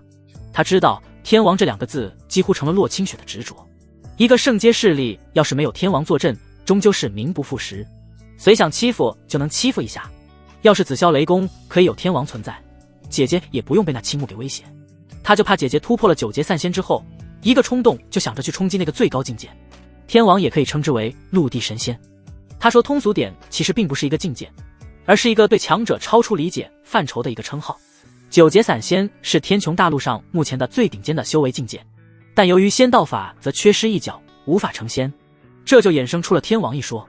天王是在9节散仙之上沉淀无数岁月，亦或者一朝顿悟之后让大道参悟突破极限，要么神魂之上得到了质的蜕变，要么法则得到蜕变，只要2者有其一便是天王战力。但这2者都不是那么好达到的，一个弄不好就有可能把自己弄得神魂俱灭，亦或者法则失控进而反噬自爆。历史上曾经出现过不少因为急于求成之人死于这2种灾祸之中，他也是怕姐姐洛清雪这样。呵呵，你这丫头还提醒起我了。洛清雪下意识地打趣道，不过你放心，你姐我还没活够呢，怎么会主动找死？我走了啊，你千万记得我说的话，秦羽没有主动联系你，千万不要去找他哦，他可比你聪明。说罢，在洛子嫣那愤愤不满的眼神中飘然离开了行宫大殿。他去往雷界修炼突破，这处行宫就是洛子嫣暂时居住的地方了。哼，那家伙有什么聪明的，就是一个色狼罢。还有，我也不笨。洛子嫣那面具下的脸蛋上露出不满的神色。那家伙嘲讽他看不懂预检信息也就算了，连自家姐姐也说他笨，那他就聪明一次给他们看看。那个楚风不是很能藏吗？那他就将其找出来。龙山城城主府核心大殿内，师尊，你要干啥？昨晚已经修炼过了，这大早上的，你不怕有人过来找你啊？哼，怕什么？我才不怕呢！你不是在太玄城都和二姐官宣了吗？我们发生点什么又有什么关系？谁敢乱嚼舌根，你就去拔了他的舌头。乖一点，不转乱动哦。不是，你都当了一晚上的女王，现在该我了。不行，我是师尊，你要听师尊的话。随着又一阵美妙的声音响起，里面的对话以秦羽落败结束。2个时辰后，日上三竿，穆凌轩略显狼狈的下床，脸上还有残留的事后晕红，而且走起路来也有点不方便，但他还是直接溜了出去。自家徒儿真是越来越勇猛，他一个人可是有点压制不住了。再不跑，今天一整天都别想出去了。师尊大人慢走哈，欢迎晚上前来做客。听着身后传来那调侃的声音，穆凌轩脚下一个踉跄，差点摔倒。臭小雨竟然嘲笑他，等回去宗门的，他一定找姐妹们好好惩治惩治这个家伙。砰！房门应声关上，只留下房间之中还在哈哈大笑的秦羽。系统，这么长时间了，武师尊最后一点好感度怎么还没有触发？这特殊事件到底是啥啊？片刻后，秦羽穿好衣服下床，不过他还是问出了心中的疑惑。他回来龙山城都快半个月了，几乎天天和穆凌轩腻歪在一起。他本意是想通过日常相处触发最后的特殊事件，将专属于武师尊的永恒之链拿到手。毕竟那玩意可是能在无形之中提升主人的修炼天赋。只要几位师尊的修炼天赋一直上升，再和他一起修炼，在他那仙体龙阳之气的影响下，修行境界那绝对是没有瓶颈的提升。师尊强大了，他才能更好的吃软饭不是？可惜的是，还是没有触发。不过即便如此，穆凌轩的修为现在也已经达到了元神境后期，仙体提供的龙阳之气质量非常之高，让自家师尊也体验了一把什么叫做绝世天骄修炼的爽快。而穆凌轩现在也成为众位师尊里面修行境界最高的一个，就连已经突破元神的大师尊也暂时落后。这要是再有永恒之链的辅助，修炼会更快。至于他自己，他强行将修为压制在了凝阴境巅峰，静心锤炼，打造一个极其强大的根基。就算继承了三师尊一血的万倍修为反馈，也依然如此。不过那万倍的来的修为，他绝大多数用来对元婴进行淬炼。别看现在依旧和以前一样大小，但其中蕴含的威能更为恐怖了。尤其是那层雷霆战甲，不仅防御力惊人，可以吸收雷霆，更是能幻化为各种雷霆武器战斗，能让他的战力瞬间飙升数倍。根基已经足够牢固，是该到了突破元神境的时候了。秦羽拿出之前奖励的万年神元果，低声自语。他锤炼凝阴境的根基，为的就是现在。这可是一枚圣阶品质的天才地宝，功能逆天，能万倍增幅元神，而且只对第一次进阶元神境有用。不管是元神辐射的纵向延伸，还是其感知能力以及进攻属性，全方位的万倍提升。这就导致他在这个境界会变得非常重要。万倍，这是一个非常恐怖的数字，如果晋升成功，绝对是一个恐怖的提升。他以后甚至能越阶用神念直接压制敌人，甚至击杀敌人。当然，想要承担这万倍的提升，没有一个强大的身体素质以及神魂是不可能的。身体素质他不用担心，有龙阳仙体这种级别的体质，身体素质一向是他的强项。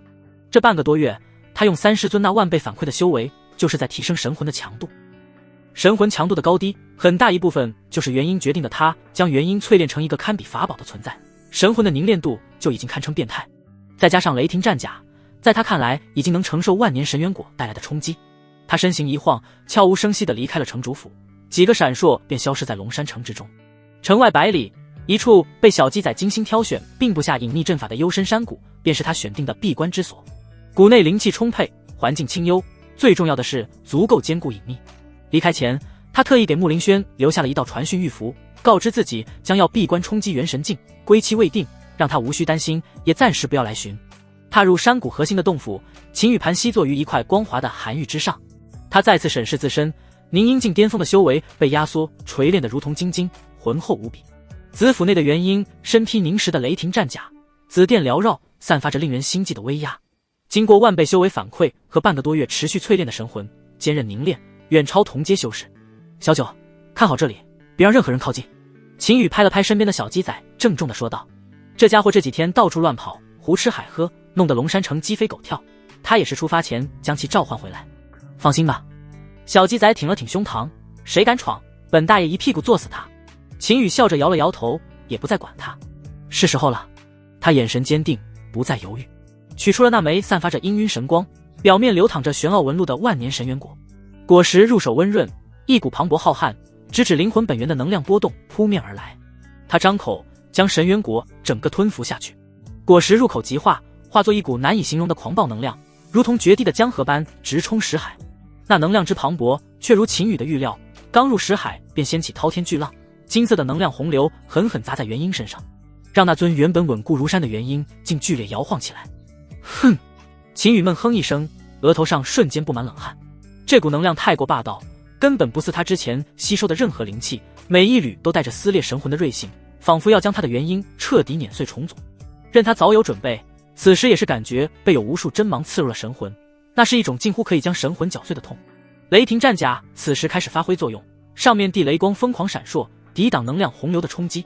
可金色能量如同复古之居，还是有很多顺着战甲的缝隙不断渗透，元婴表面的皮肤以肉眼可见的速度泛起血痕，像是要被撑爆一般。给我凝！秦羽咬紧牙关，调动全身意志力压制石海中的暴动。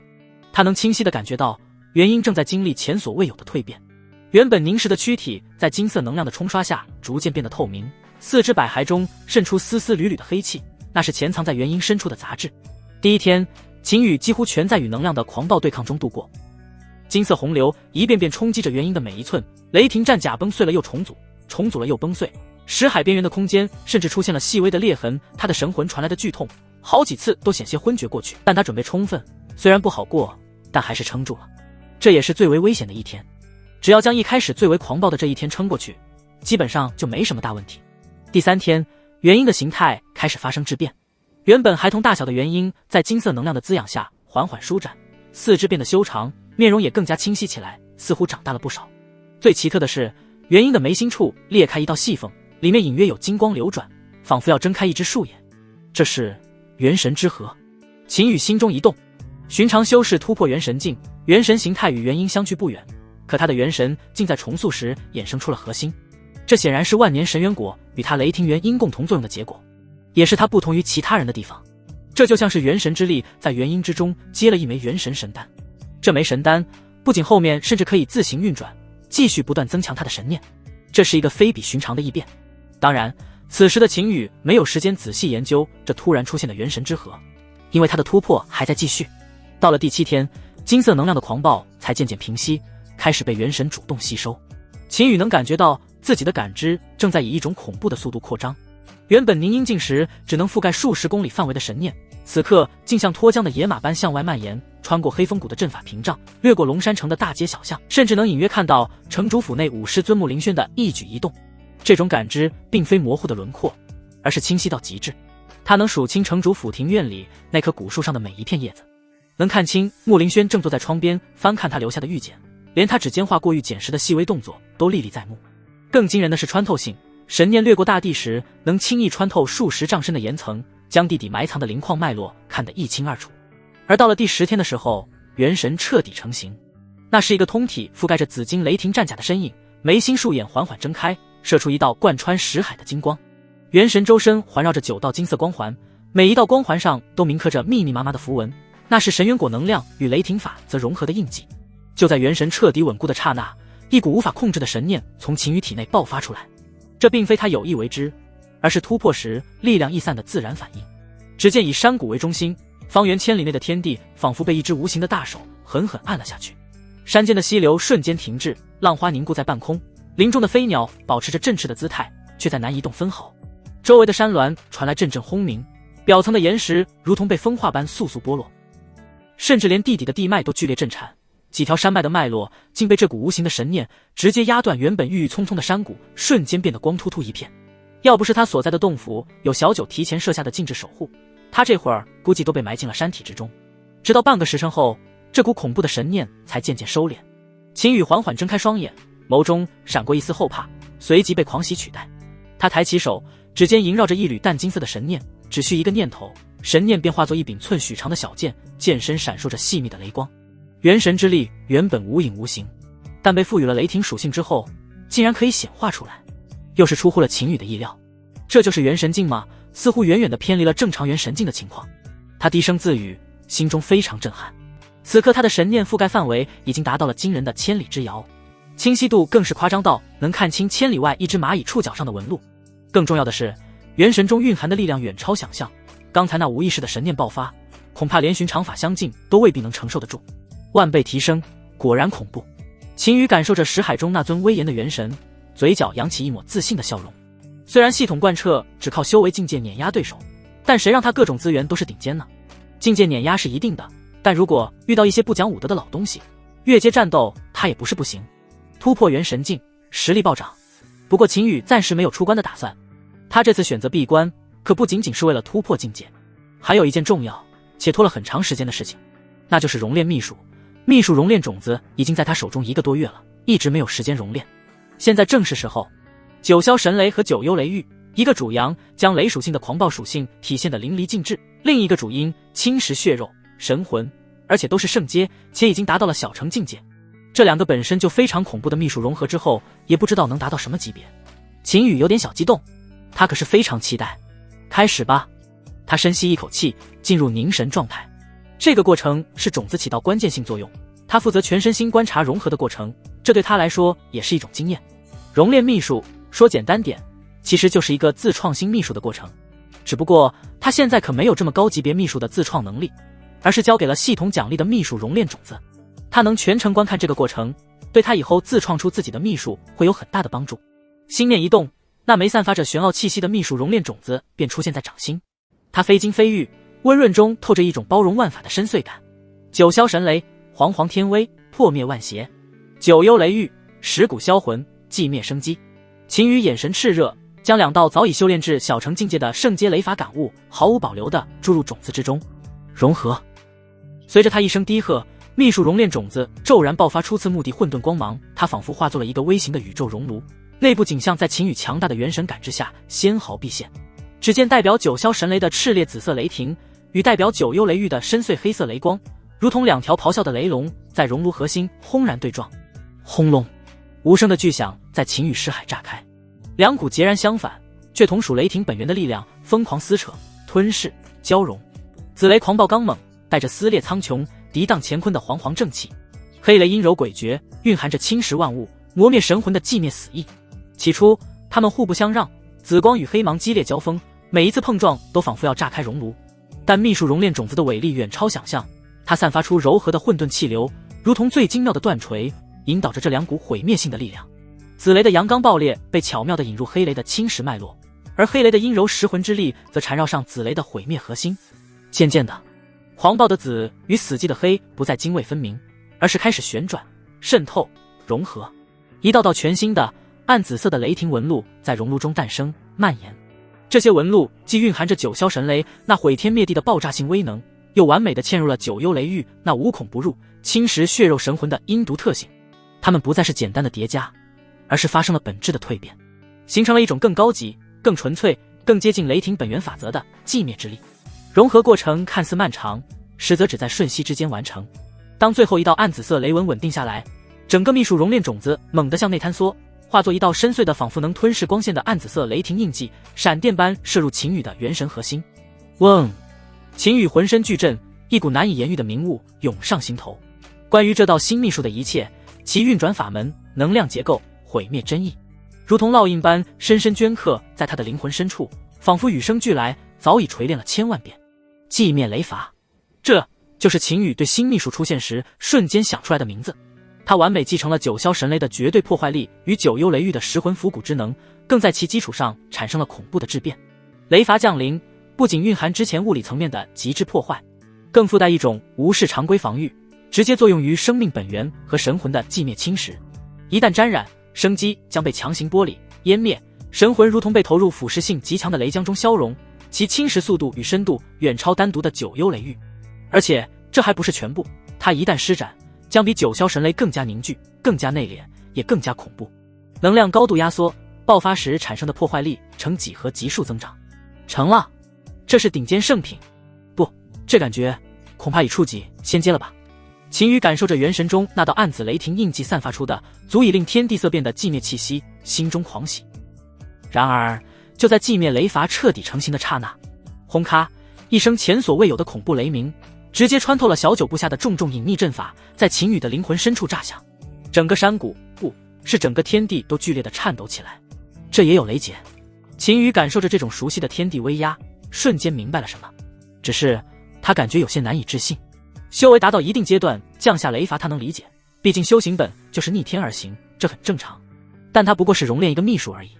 嗨嗨宿主，天穹大陆之上似乎找不到几个人有仙阶秘术的，这种级别的秘术一旦落入超级强者手中，所爆发出来的威力，整个大陆都会遭受到永久性破坏。貌似和你前世世界的核弹一个道理，你将它弄出来，自然要被天道摧毁。就在他不解之时，脑海中传来了系统的解释。秦羽听言，张了张嘴，终究是没啥可说的。仙阶，他只是猜测，但没想到真是。而且要真如系统所言，这玩意出现确实有点超纲。天道降下雷罚，将其摧毁，情有可原。但那又如何？他嘴角勾起一丝不屑。不过是雷劫罢了，上次的99圣雷劫都奈何他不得，还能有更强的不成？更何况他本身就修炼雷法，自身龙阳仙体又是仙阶体质，是可以借助雷罚之力继续淬炼内脏的。最关键的是，他还有身着雷霆战甲的元婴出马，元婴抗雷和吸收雷罚的能力，甚至比他本体更胜一筹。一个小小雷劫还能将他怎操？等等，不对啊，怎么雷云变了？忽然，他元神念察觉到了不对劲，脸上的不屑转眼间变得凝重起来。只见天穹之上，并非上次那种覆盖百里的厚重雷云，而是一片混沌。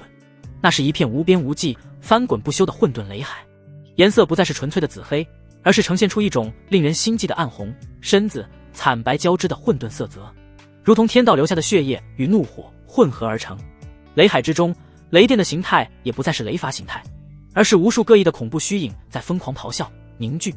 有高达1000丈，身披雷霆重甲，面目模糊却散发着滔天杀意的巨人虚影，还有由纯粹毁灭雷霆构成的巨龙、凤凰、麒麟等太古凶兽在雷海中翻腾嘶吼，更有刀、枪、剑、戟、塔、钟、鼎，无数闪烁着灭绝气息的雷霆神兵在混沌中沉浮嗡鸣。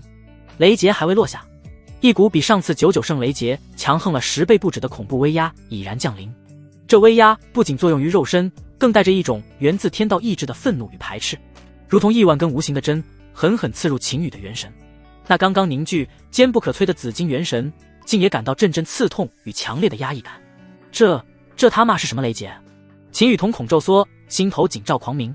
他承认他刚刚有点飘了。在经过上次洛子嫣和他聊过雷劫以及雷罚之后，他以为99圣雷劫已经是顶天的存在，但这一刻彻底颠覆了他的认知。这尼玛不是雷劫考验，这真是要他命的存在。系统，秘术熔炼种子是你给的奖励，那仙阶秘术也是这玩意熔炼出来的，你不会不管吧？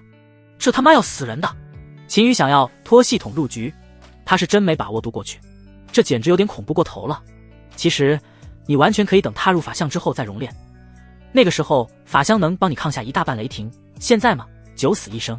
靠，你不早说，现在说这有啥用啊？快点想办法，该怎么整？秦羽看着还在积蓄能量的混沌雷罚，有些着急。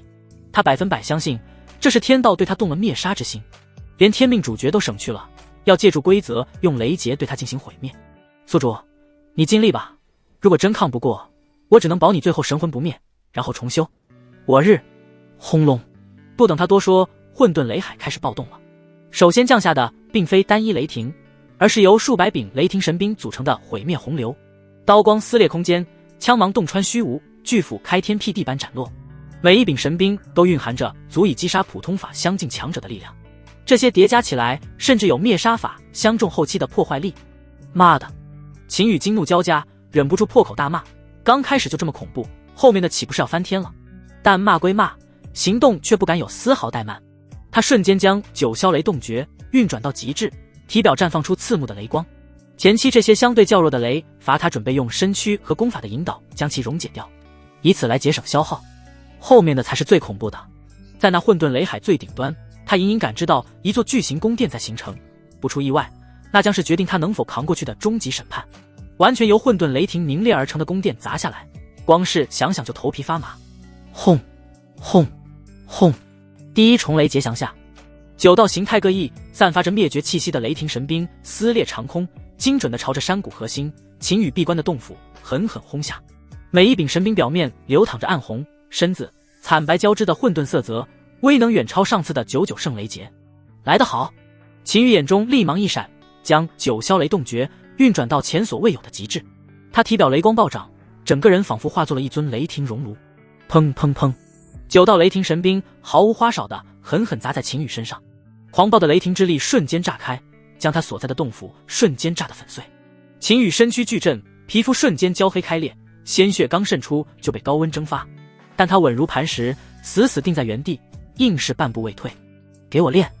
他喉间发出低沉的咆哮，双手急速结印，恐怖的混沌雷霆如同失控的洪流冲入他的四肢百骸，疯狂破坏。但是九霄雷洞诀的特性在此刻展现的淋漓尽致，他以雷引雷，以雷炼雷，狂暴的雷霆之力被强行引导驯服，如同百川归海，朝着他的丹田气海汹涌而去。其实那雷霆神兵之上的雷霆之力，他并不是很在意，真正让他忌惮的是融合进入雷霆之中的混沌之力。这玩意不是他随意就能炼化，他只能将其中的雷霆吸收转化，将混沌之力镇压，暂时封印丹田之中。如果雷劫过后他还没死，再进行处理。然而天道似乎被他的轻松彻底激怒，轰隆隆，根本不给他丝毫喘息之机，天空中的混沌雷海骤然翻涌，36道更加粗壮、形态更加狰狞的雷霆轰然劈落。这一次不再是冰冷的神兵，而是36头栩栩如生由混沌雷霆构成的太古凶兽，有咆哮的雷龙、振翅的雷皇、踏火奔行的雷麒麟、口吐毒炎的雷神，形态各异，凶威滔天。每一头凶兽散发出的气息都赫然达到了法相境后期的恐怖层次。36头组合轰击，其威能已经直逼法相境大圆满，甚至隐隐触摸到更高境界的门槛。死！秦羽倒吸一口冷气，这天道雷劫强也就算了，还连续降下，是真的一点活路都不想给。他眼神一厉，瞬间摒弃了所有杂念。来吧，想磨灭我没那么容易。秦羽稍微犹豫了一下后，还是选择肉身加工法引导，系统只能保他不死，但他不想重修，这对他何尝不是一种对抗天命的考验。他需要在这个时候保持绝对的冷静，将所有抵抗手段发挥到极致。如果现在就动用底牌，后面的就没法抵挡了。吼！力！嗷！36头雷霆凶兽带着毁灭一切的意志，狠狠撞在秦羽身上。这一次的碰撞比之前猛烈了10倍不止，整个山谷核心地带彻底被狂暴的雷光淹没，大地如同被巨力反复耕过，坚硬的岩石在雷霆下如同豆腐般脆弱，不断崩解气化。秦羽的身影完全被雷兽淹没，只有震耳欲聋的爆炸声和凶兽的嘶吼咆哮响彻天地。2个时辰，整整2个时辰，这片区域都笼罩在末日般的雷霆风暴之中。当最后一声凶兽的哀鸣消散，狂暴的雷光渐渐平息，露出了中心处的景象。一个深达数十丈的巨坑底部，秦羽的身影缓缓显现。他已经完全成了一个血人，浑身上下找不到一块好肉，焦黑与猩红交织，深可见骨的伤口遍布全身，有些地方甚至能看到银玉骨。丝丝缕缕的混沌雷弧如同枯骨之躯，在他残破的血肉间跳跃闪烁，不断侵蚀着残余的生机。气息剧烈波动，显然内伤极重。不过好在五脏六腑还依旧坚挺，丹田之中镇压的混沌之力也已经有拳头那么大。他大把的丹药仍进口中，用来快速恢复肉身的完好，因为接下来的几波雷劫他打算用元婴来扛。这是他在这极短的时间内想到的最好应对措施。他的终极底牌是刚刚领悟的寂灭雷法，那是留给最后那座宫殿的。在此之前，他必须想尽一切办法将这些雷霆阻击下来。下一刻，一道紫金色的流光从他眉心激射而出，悬停在他头顶上方，正是他那尊身披紫金雷霆战甲的原因。眉心还有那颗元神之核，他虽然只有尺许高下，但散发出的威严气势却仿佛能顶天立地。他周身环绕的9道金色光环此刻光芒大放，符文流转，主动汲取着空气中尚未散尽的雷霆气息，为自身补充力量。轰隆隆，第3重雷劫紧随而至。这一次只有18道，但每一道都更加凝练，更加恐怖。雷霆的形态赫然化作了一尊尊手持神兵，身披雷甲，面容模糊的人形战士。他们的气息冰冷肃杀，毫无感情，仿佛天道意志的执行者。18尊人形雷劫战士分成3组，每组6尊，气息相连，形成3道威能叠加的毁灭洪流，轰然砸落。其威势依然超越法相境。秦羽不知道他此刻的实力能否硬扛，但已无退路，他只能迎接。去！秦羽心念一动，储物界光芒连闪，一面布满裂痕的古朴青铜盾，一柄铭刻着避雷符文的玉如意，9杆散发着阴寒气息却能偏折雷电的玄阴旗，还有7、8件形态各异但都闪烁着灵光，明显具有强大防御力或雷抗属性的法宝、符箓、阵盘。这些都是他从幽冥法王老巢搜刮来的遗产，此刻被他毫不犹豫地全部祭出，如同撒豆般迎向人形雷劫。这一次的3重雷劫，他将能用到的一切阻击雷劫的力量都用上了。轰！咔嚓！砰！震天动地的巨响连绵不绝，天空彻底化作了雷霆的战场。秦羽的元婴如同雷霆战神，紫金战甲光芒万丈，眉心竖眼射出洞穿虚妄的金光，小小的拳头裹挟着万钧雷霆，与6尊人形雷劫战士疯狂搏杀。每一次碰撞都爆发出撕裂空间的冲击波，雷光四溅，符文崩灭。那些祭出的宝物也各显神通。青铜盾被一柄雷枪洞穿，瞬间爆裂。玉如意释放出柔和光照，勉强挡住2柄雷斧，随即布满裂痕，暗淡坠落。玄阴旗组成阵势，阴寒之力与雷霆激烈对抗，发出滋滋的消融声。旗杆一根接一根断裂，一件件价值连城的宝物在雷劫下化为齑粉，但也成功削弱，阻止了雷劫战士的步伐，为元婴争取了宝贵的时间。又是一个时辰在惊天动地的轰鸣中过去。当最后一名人形雷劫战士被元婴一拳轰爆头颅，化为漫天雷蛇消散时，其身上的紫金战甲已经暗淡无光，布满了细密的裂痕。环绕的9道光环也只剩下3道还在勉强旋转，光芒微弱。他小小的身躯微微摇晃，气息萎靡到了极点，显然已无再战之力，化作一道流光，瞬间没入秦羽眉心。噗嗤！元婴回归的刹那，秦羽如遭重击，猛地喷出一大口带着金色光点的鲜血，他踉跄一步，单膝跪地，气息瞬间跌落谷底。元婴首创元神反噬都反馈到了本体之上，伤势达到了前所未有的沉重。识海动荡，子府暗淡，那枚元神神丹都出现了细微的裂痕。他缓缓抬起头，看向天穹。此刻，笼罩方圆数百里的混沌雷海，颜色已经彻底化作了如同凝固血液般的暗红，压抑、毁灭、终结的气息浓郁到了实质。而在雷海的最中心，一座巍峨、古朴、散发着无尽威严与审判气息的巨型宫殿已然彻底凝聚成型。宫殿通体由暗红混沌雷霆铸就，殿门紧闭，其上铭刻着无数玄奥而恐怖的雷霆符文。而在宫殿最高的穹顶之上，一道身影静静伫立。那身影同样由混沌雷霆构成，形态模糊不清，但散发出的气息却比之前所有的雷劫加起来都要恐怖。他仿佛就是天道意志的化身，冰冷的双眸穿透虚空，牢牢锁定着深坑中气息奄奄的秦羽。他手中握着一柄同样由混沌雷霆构成的长矛，矛尖直指秦羽。整个天地仿佛都在等待着这最终审判的降临。与此同时，雷劫外围千里之外，天空早已被那恐怖的暗红雷云映照得如同末日黄昏。泗水河畔4大古城的强者全都被这末日之景吸引了过来，但他们只停留在雷劫威压的边缘地带，不敢再前进半步。天啊，这是什么雷劫？老夫活了800年，闻所未闻。红色雷海、人形雷劫，还有那座宫殿，那穹顶上的身影，这里面之人到底是谁？好恐怖！我天凤州何时出了这样的强者？惊呼、议论、倒吸冷气的声音此起彼伏，到来的都是镇守4大古城的强者，修为最低也是元婴，甚至还有一名从太玄城调过来的元神境太上长老。但此刻，所有人都被眼前这颠覆认知的恐怖天象所震慑，脸上写满了骇然与难以置信。其中一道身着淡紫色宫装，容颜绝美却苍白无比的倩影，正是穆凌轩。他接到秦羽的传讯玉符后，心中始终萦绕着一丝不安。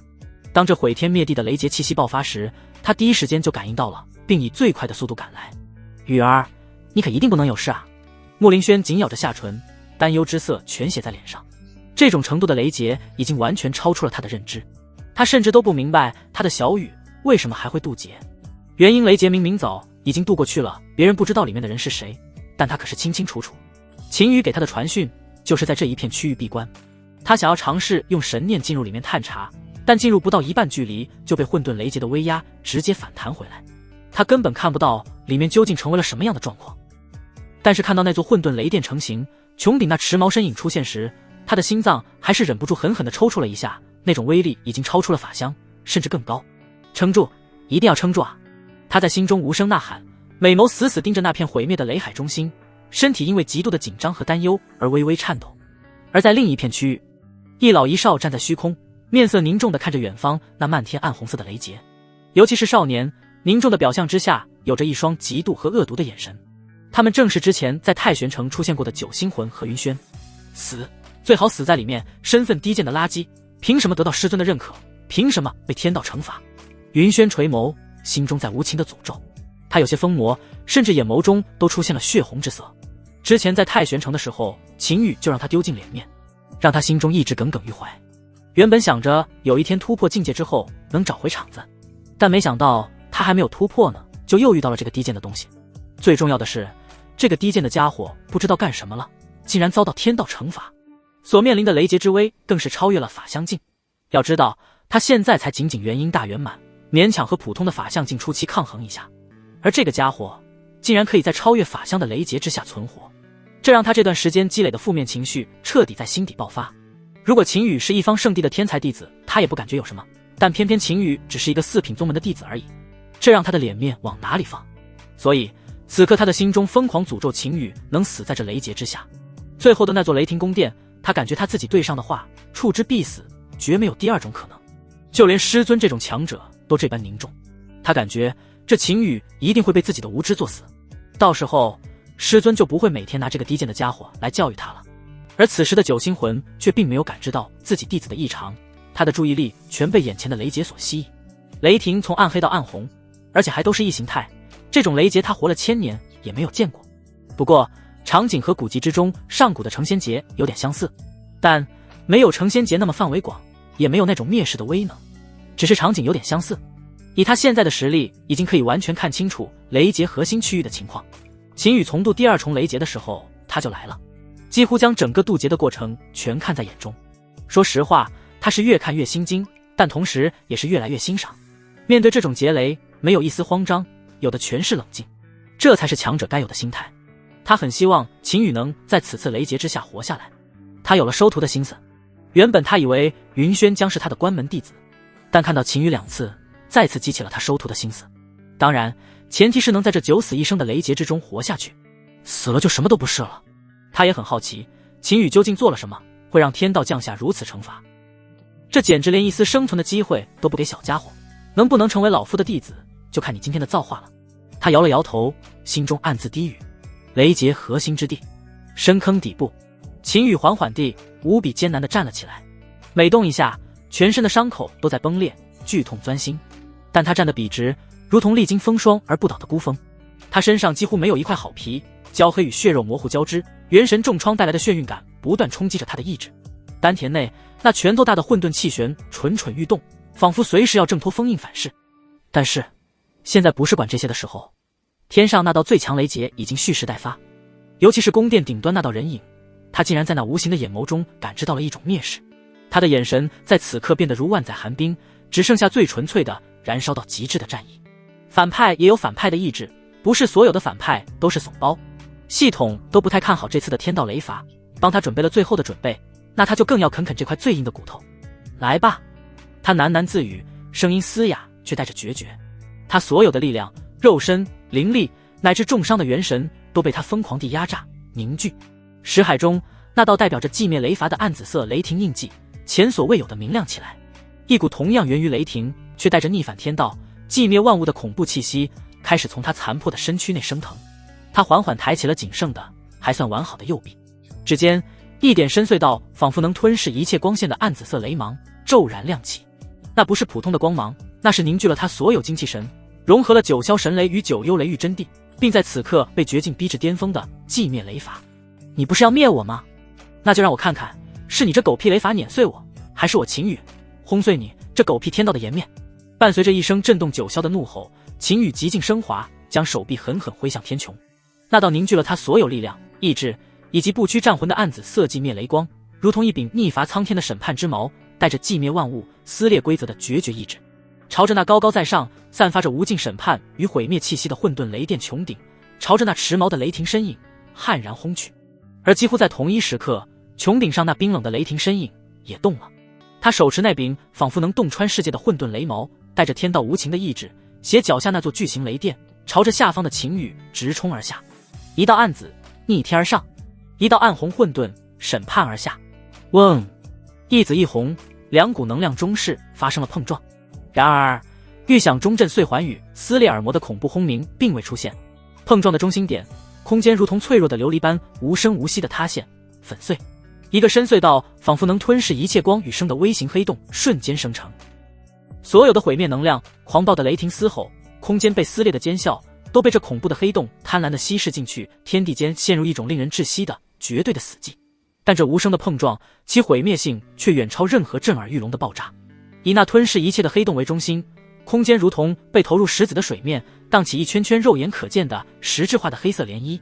涟漪所过之处，虚空如同薄纸般被轻易撕裂，留下蛛网般密密麻麻、久久无法愈合的空间裂痕。这些裂痕漆黑深邃，散发着令人心悸的毁灭气息，仿佛连接着永恒的虚无。恐怖的冲击波无声地扩散开来，大地不再是崩裂，而是如同被无形的巨神之脚狠狠践踏、揉碎。深坑瞬间扩大了数倍，边缘的岩石无声无息地化为齑粉，在被冲击波裹挟着抛向远方，又在半途中被空间裂痕吞噬。冲击波以超越声音的速度向外围扩散，雷劫外围，所有围观者脸上的骇然瞬间凝固，化为一种深入骨髓的恐惧。他们听不到声音，却能看到那无声坍塌的空间，看到那如同末日画卷般蔓延的黑色裂痕，感受到脚下大地传来的足以震碎脏腑的恐怖震荡。噗！保护心神，修为稍弱者，即使隔着如此遥远的距离，也被那无形的冲击波震的口喷鲜血，元神俱颤。那股毁灭性的意志穿透空间，直击灵魂深处。空间塌陷，无声的湮灭。那位元神境的太上长老须发皆张，浑浊的老眼中充满了难以置信的惊骇，声音都在颤抖。这种层次已经远远超出了他的认知。里面的人完了，绝对完了。也有人失声尖叫，带着惊骇。穆林轩在那无声冲击波传来的瞬间，娇躯巨震，脸色煞白如金纸，一口逆血涌上喉头，又被他强行咽下。他死死盯着那湮灭的中心，心脏仿佛被一只冰冷的大手攥紧，痛得无法呼吸。碰撞中心，那座散发着无尽审判威严的混沌雷电，在湮灭能量的核心处剧烈的闪烁、扭曲，最终如同破碎的泡影，连同穹顶之上那道持矛的冰冷身影，一同化为最原始的混沌能量流，被那贪婪的黑洞彻底吞噬，消失得无影无踪。覆盖数百里的暗红色雷云失去了核心，开始剧烈的翻滚、溃散，如同退潮般迅速消逝，露出后方劫后余生，却依旧被空间裂痕割裂得支离破碎的天空。深坑的底部再次向下塌陷了数十丈，在坑底最中心，焦黑的泥土与晶化的岩石碎片中镶嵌着一具人形焦炭，是秦羽。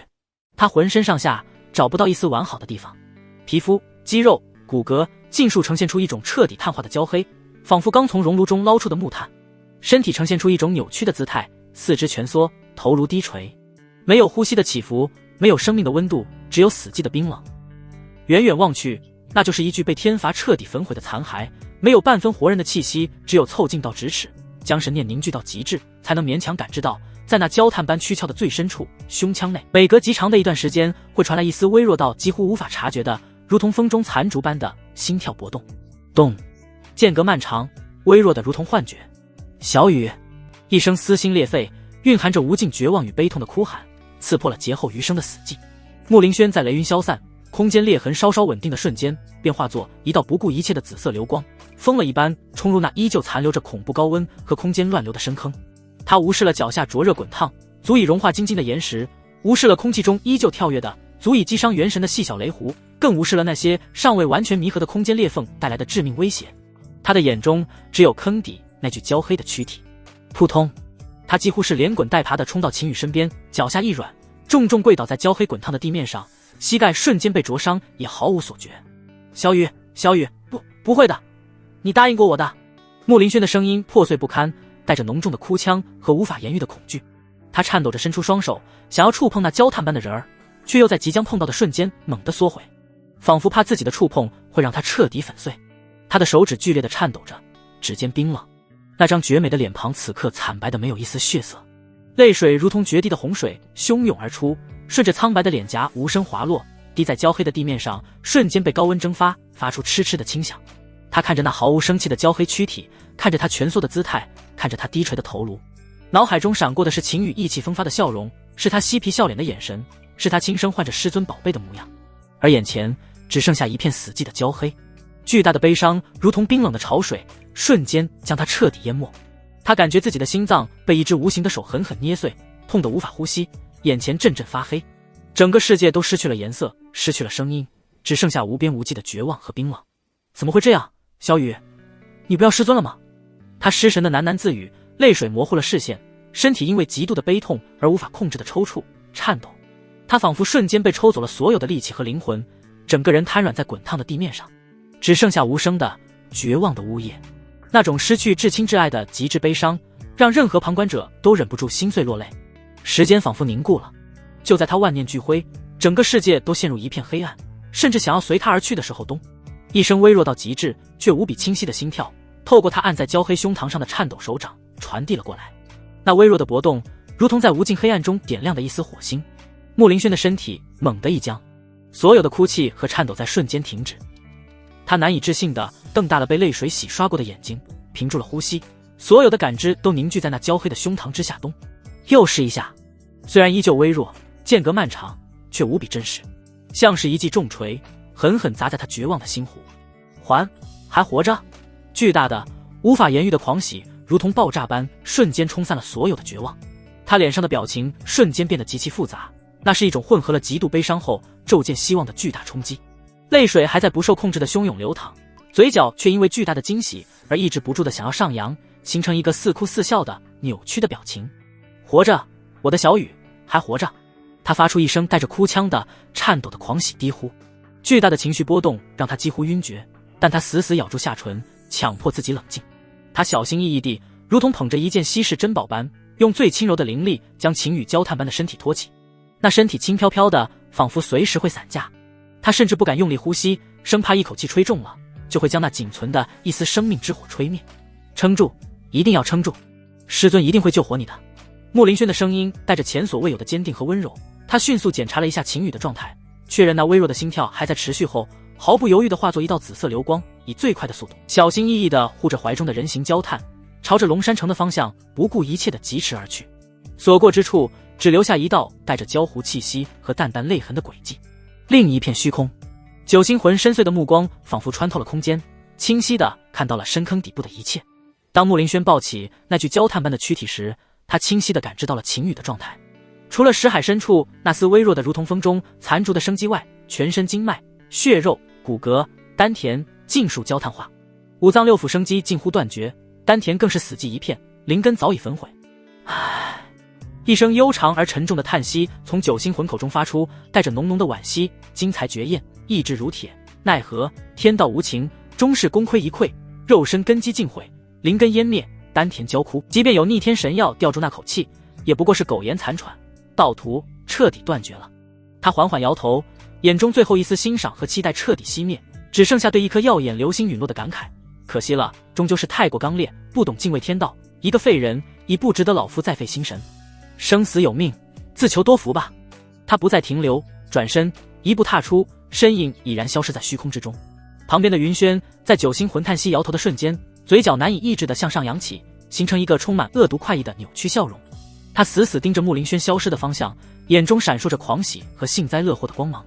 死了，就算没死透也废了。低贱的蝼蚁，这就是触怒天道、妄图一步登天的下场，活该！师尊终于不会再拿你来说事了，从此以后，我才是唯一的焦点。云轩心中疯狂地咆哮着，巨大的喜悦几乎要冲破胸膛。他强行压抑着仰天长啸的冲动，但眼中的狂喜和那种如释重负的得意却怎么也掩饰不住。看到那个曾让他颜面扫地的人落得如此凄惨下场，他心中积郁的嫉妒和怨毒瞬间得到了最大的宣泄。他感觉自己从未如此舒畅过。而其他围观的强者看着深坑中心的惨状，以及穆林轩焦急离去的背影，也纷纷摇了摇头，议论着离开了。唉，可惜了，能引动如此雷劫，定然是个精彩绝艳之辈，没想到落得如此下场。是啊，太惨烈了，就算活着，恐怕也不知道此人和沐风主有何关系。惊天动地的雷劫结束了，留下的只有一片狼藉和无尽的唏嘘。对于泗水河畔的四大古城而言，这场恐怖的雷劫只是一场短暂的震撼。那个引发了这一切的人，即便再惊艳，若是死了，那便如同从未出现过一般，很快就会被遗忘。龙山城，穆林轩寝宫之内，你是谁？你怎么会在小雨身上？你要干什么？穆林轩看着突然从晴雨戒指中出现的神魂体，瞳孔下意识的收缩，言辞之中也多是质问，害怕这个突然出现地神魂体会对自己徒儿做什么事情。他原本想要用晴雨曾经送给他们的高品级灵药护住其最后的一丝生机，心脏还在跳动，说明那近乎碳化的躯体只是表象，只要有7、8品的灵药，还是能将最后的生机保住，不被逐渐流失掉。但他刚要行动，就出现了刚才的一幕。不必担心，我名叶景云，是晴雨的朋友，他现在处于一种破而后立的状态，暂时不需要灵药的压制，我们帮其护法即可。叶景云看了一眼穆林轩，摇摇头道：这也是他出来的原因。秦羽现在的情况他比任何人都要清楚，之前最后的那道雷劫，他其实已经做好了帮秦羽一起抵挡的准备。雷劫虽然是神魂体的克星，但他不可能眼睁睁地看着秦羽死在他面前，不管是秦羽无私的帮他恢复，还是心中的情感，都不允许他什么都不做。但在最后关头，他竟然发现秦羽丹田内的那团混沌之力破开封印，径直冲到了秦羽的心脏以及识海之中，主动将心脉以及神魂护住，同时还将最后那道混沌雷霆之上的混沌之力全部吸收了。这也是秦羽还有一线生机的原因，要不然光是混沌之力的破坏就能直接让秦羽毙命。他清楚地感知到，最后那道人影邪雷电的进攻强度已经达到了合体境，那是超越了法相2个大境界的力量。而秦羽本身仅仅是刚突破元神境而已，就算其再妖孽也不可能扛过去，即便加上他，扛下来的可能性也很低。但那混沌之力将其保住了。秦羽现在看似根基尽毁，丹田和元婴都被摧毁，但他能感知到那些混沌之力在逐渐修复秦羽的一切，只不过这个速度很慢，一般人很难察觉。真的。穆林轩闻言眼前一亮，托尔厚利的意思他还是知道的。他原本还以为能帮林雨保住其性命就算很好了，没想到还有惊喜。至于叶景云，他能看得出来对自家徒儿那关心的眼神和他是一样的。不过需要的时间可能会长一点，短则1月，长则3、4个月。这期间除了他最亲近之人外，不要告诉任何人他目前的情况，他需要静养。叶景云点头，这也是他的预测。身躯破坏成这个样子，不是短时间内能好的。如果秦羽还有意识的话，或许会快一些，但他也不清楚此时秦羽的意识是一种什么样的状态。按理来说，神魂被保护，意识应该是清醒的，但现在怎么看都在昏迷之中。好，放心，我知道该怎么做。穆林轩擦去眼角的泪水，郑重的回应。这里是龙山城，他弟弟盘不会让任何人打扰。他已经将消息通知了众姐妹。小雨虽然暂时没事，但现在需要他们的保护。他一个人在这里不放心，毕竟有骆云长的前车之鉴，谁也不保证会不会再次发生。必须多几个姐妹过来。三姐还没有醒来，现在小雨也陷入了昏迷，她不能掉以轻心。很快，秦羽躺在床榻之上，甚至整个秦宫大殿都被叶景云设下了一层层禁制，而他则再次钻进了戒指之中。他隐匿起来，是秦羽最后的，也是最出其不意的保护。太玄城皇宫，苏黎在得到穆林轩的传信后，原本还在上朝的他瞬间面色大变，然后他二话没说，直接飞身离去，丢下朝中众人面面相觑。玉凌风同样如此，楚梦琪甚至是一边赶路，一边眼泪哗哗哗地往下流。他原本就不想让秦羽出去，现在一听出事了，整个人的心都揪起来了。而还在紫云洲收徒的慕容嫣也是归心似箭，只不过她相比其他姐妹心智更加成熟一些，在得知暂时没有什么大碍之后，还是决定将事情办完之后再去龙山城，但也在无形之中加快了收徒的事宜，甚至将原本计划的几个偏远城镇也直接放弃了。而只有身在白魔族的白洛瑶暂时回不来，不是他不想回去，而是被族中强行留下。想要回去可以，那就必须答应族中那排的亲事，并完成订婚仪式。众姐妹也知道白魔族的情况，这是人家族中的家事，他们确实不能强行插手，而且就算想插手也没那个能力。白魔族可不是一个四品小宗门能撼动的，尤其白洛瑶还是白魔族的小公主，小公主的婚事已经上升到了族群利益，他们更是无权干涉，只能安抚白洛瑶暂时待在族中就好。秦羽他们会看好，白洛瑶只能无奈答应下来。小姐，其实吧，我觉得那个陈长生还不错了，他这段时间并没有做出任何出格的事情，甚至还主动找族长去为你说情。一座闺房之中，白洛瑶正拖着香腮，思绪不知道飘哪里去了，而他旁边一名关系很好的侍女小桃正讲述着这段时间的所见所闻。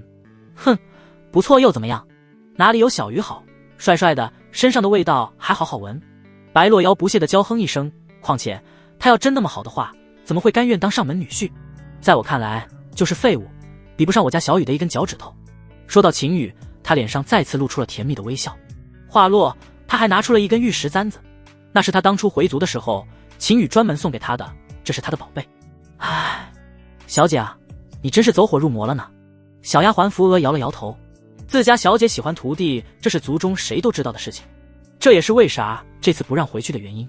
让其在一个四品小宗门玩闹，当个什么封主也就算了，还喜欢上了一个什么都不是的少年，族中自然不会愿意。他作为白洛瑶的贴身丫鬟，其实反而觉得那秦羽也没有那么好。帅是帅了一点点，他也看了心动，但帅不能当饭吃，况且自家小姐还是单相思，那秦宇就是木头疙瘩，不开窍。反而这个陈长生，这段时间他观察下来很适合小姐，不争不闹，非常喜欢安静，经常一个人在后山的小院中钓鱼养生。虽然是上门的，但人家年轻有为，年纪稍比秦宇大一些，但修为却比秦宇强很多很多，单单是表露出来的就已经是元神境初期，和现在的小姐相当。在他看来，和小姐非常合适。最关键的是，为人谦和，就算是面对族中最下等的下人，都没有丝毫的架子。报，小姐，陈公子求见，他说只打扰一小会儿，在门外说几句就离开。就在屋内主仆二人各自想着事情的时候，屋外传来了下人的汇报。他怎么来了？白洛瑶闻言，柳眉微皱。陈长生虽然是爷爷辈给定下的婚约，但他并没有承认，而且陈长生也很识趣，从未主动找过他。他回来都快2个月了，也仅仅只见过一次面，没想到今天会主动找上门来。小姐，要不见上一见？反正也就几句话的事情。一旁的小桃适时的插话。这段时间的观察，他还是被陈长生那种淡然的性格给吸引了，忍不住帮其说2句好话。也好，跟他彻底说明白，省得将来麻烦。白洛瑶略微沉思后点了点头，然后向着屋外走去。咯吱，房门打开，白洛瑶原本娇媚的脸上立即变得清冷，3000银铺般的长发流淌肩头，滨海漩涡般的蓝眸仿佛能令人一眼跌入深渊，再配上那绝美的容颜，纤细柔韧的身姿，让人见了就有种把持不住的感觉。陈长生，你找我何事？看着屋外的男子，他直接开口询问。白小姐，打扰了，我听闻贵徒受了一点伤，特意送上一瓶万年灵乳，还望白小姐收下。陈长生微微拱手，手中出现一个玉瓶递了过来。尽管已经是第2次见到，他眼底还是闪过一抹惊艳，这是他见过最美的女人，没有之一。不过他一向信奉心中无女人，麻烦不会找上门的原则，所以就算白洛瑶的姿色一度让他心神摇曳，他也能很快调整好心境。他来白魔族的目的很简单，就是想要了结师尊灵死前结下的因果。来白魔族当3年上门女婿，结束后他便恢复自由。这次拿出这瓶万年灵乳，也仅仅是因果之中的一部分，因为他的因果之人正是白洛瑶。他要是不知道也就算了，但小桃在无意中已经和他提过，他就不能不认真对待。既然是因果，就不能糊弄了事。当然他今天来也是趁此机会想要将这件事和白洛瑶解释一下。万年灵乳，你这是从何而来？你有这种东西，还需要当上门女婿？白洛瑶没有接过玉瓶，而是皱眉反问。这东西确实级别很高，万年份的灵乳已经达到了9品，但他不需要，小雨也不需要。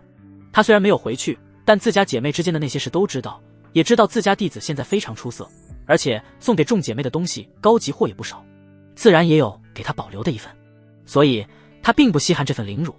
而小雨现在恢复也不需要这些，只是出乎他意外的是，这陈长生竟然会有这种东西。他原本以为陈长生当上门女婿只是为了他家族的资源，但现在看来好像不是那么回事。9品万年灵乳拿出来送人，这不是缺少资源的样子。白小姐，我今天来此除了送灵药之外，也是为此事而来，想要和你解释清楚。陈长生闻言微微一笑，然后继续道，白小姐其实大可以先答应长辈的安排，3年之后我会主动解除婚约，然后离开贵族。而在这3年中，你还可以继续做你喜欢的事情，甚至你可以有你自己喜欢的人，只要不在婚约之内做出那样的事情就行，这样对你我都好。他很坦然地将今天来的目的说了出来。3年而已，他相信他这样的说辞绝对可以说动白洛瑶。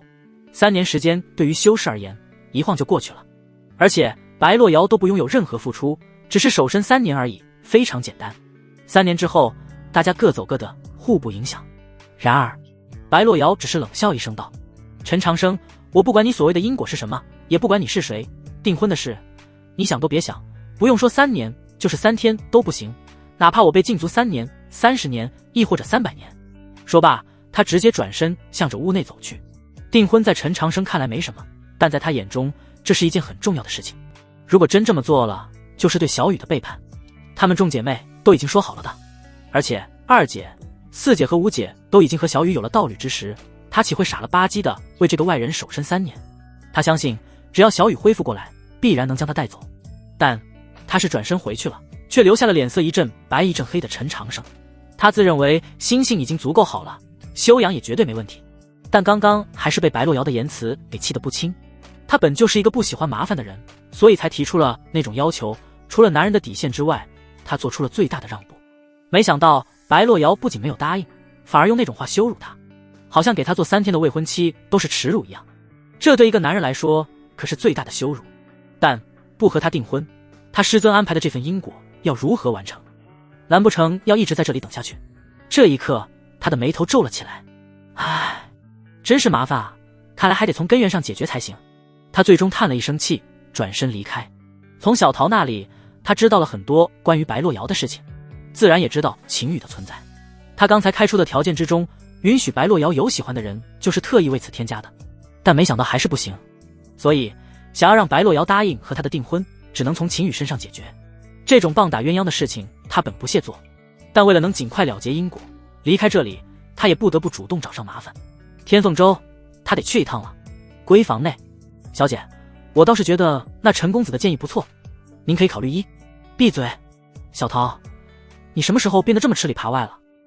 小桃原本还想劝解一下自家小姐，但她话还没说完，便被白洛瑶厉声打断，而且面容之上罕见的出现了寒霜，这让深知小姐脾性的她立即冒出了冷汗。小姐，我对不起，我滚吧，从今天起，你不再是我得是女，不要再让我看见你。白洛瑶再次出言打断，随后一挥手将小桃直接扔出了门外。砰！房门关闭，白洛瑶气呼呼地坐回茶桌旁。没错，她很生气，跟了自己10多年的丫鬟，自己当好姐妹对待的丫鬟，竟然出卖她只是让其盯着那个陈长生，没想到反过来将自己的事情全都告诉了那个陈长生，而且一而再再而三的在他面前说那个让他讨厌之人的好话，这如何能不让他气愤？不过也不得不说，那陈长生的游说能力确实强，无形之中就能影响到周围的人。也就是他对自己家小雨儿最近的情况有所了解，心中的念想非常强烈，要不然还真有可能被这个家伙给说动心。但他此时非常坚信宝贝徒儿一定能来找他的。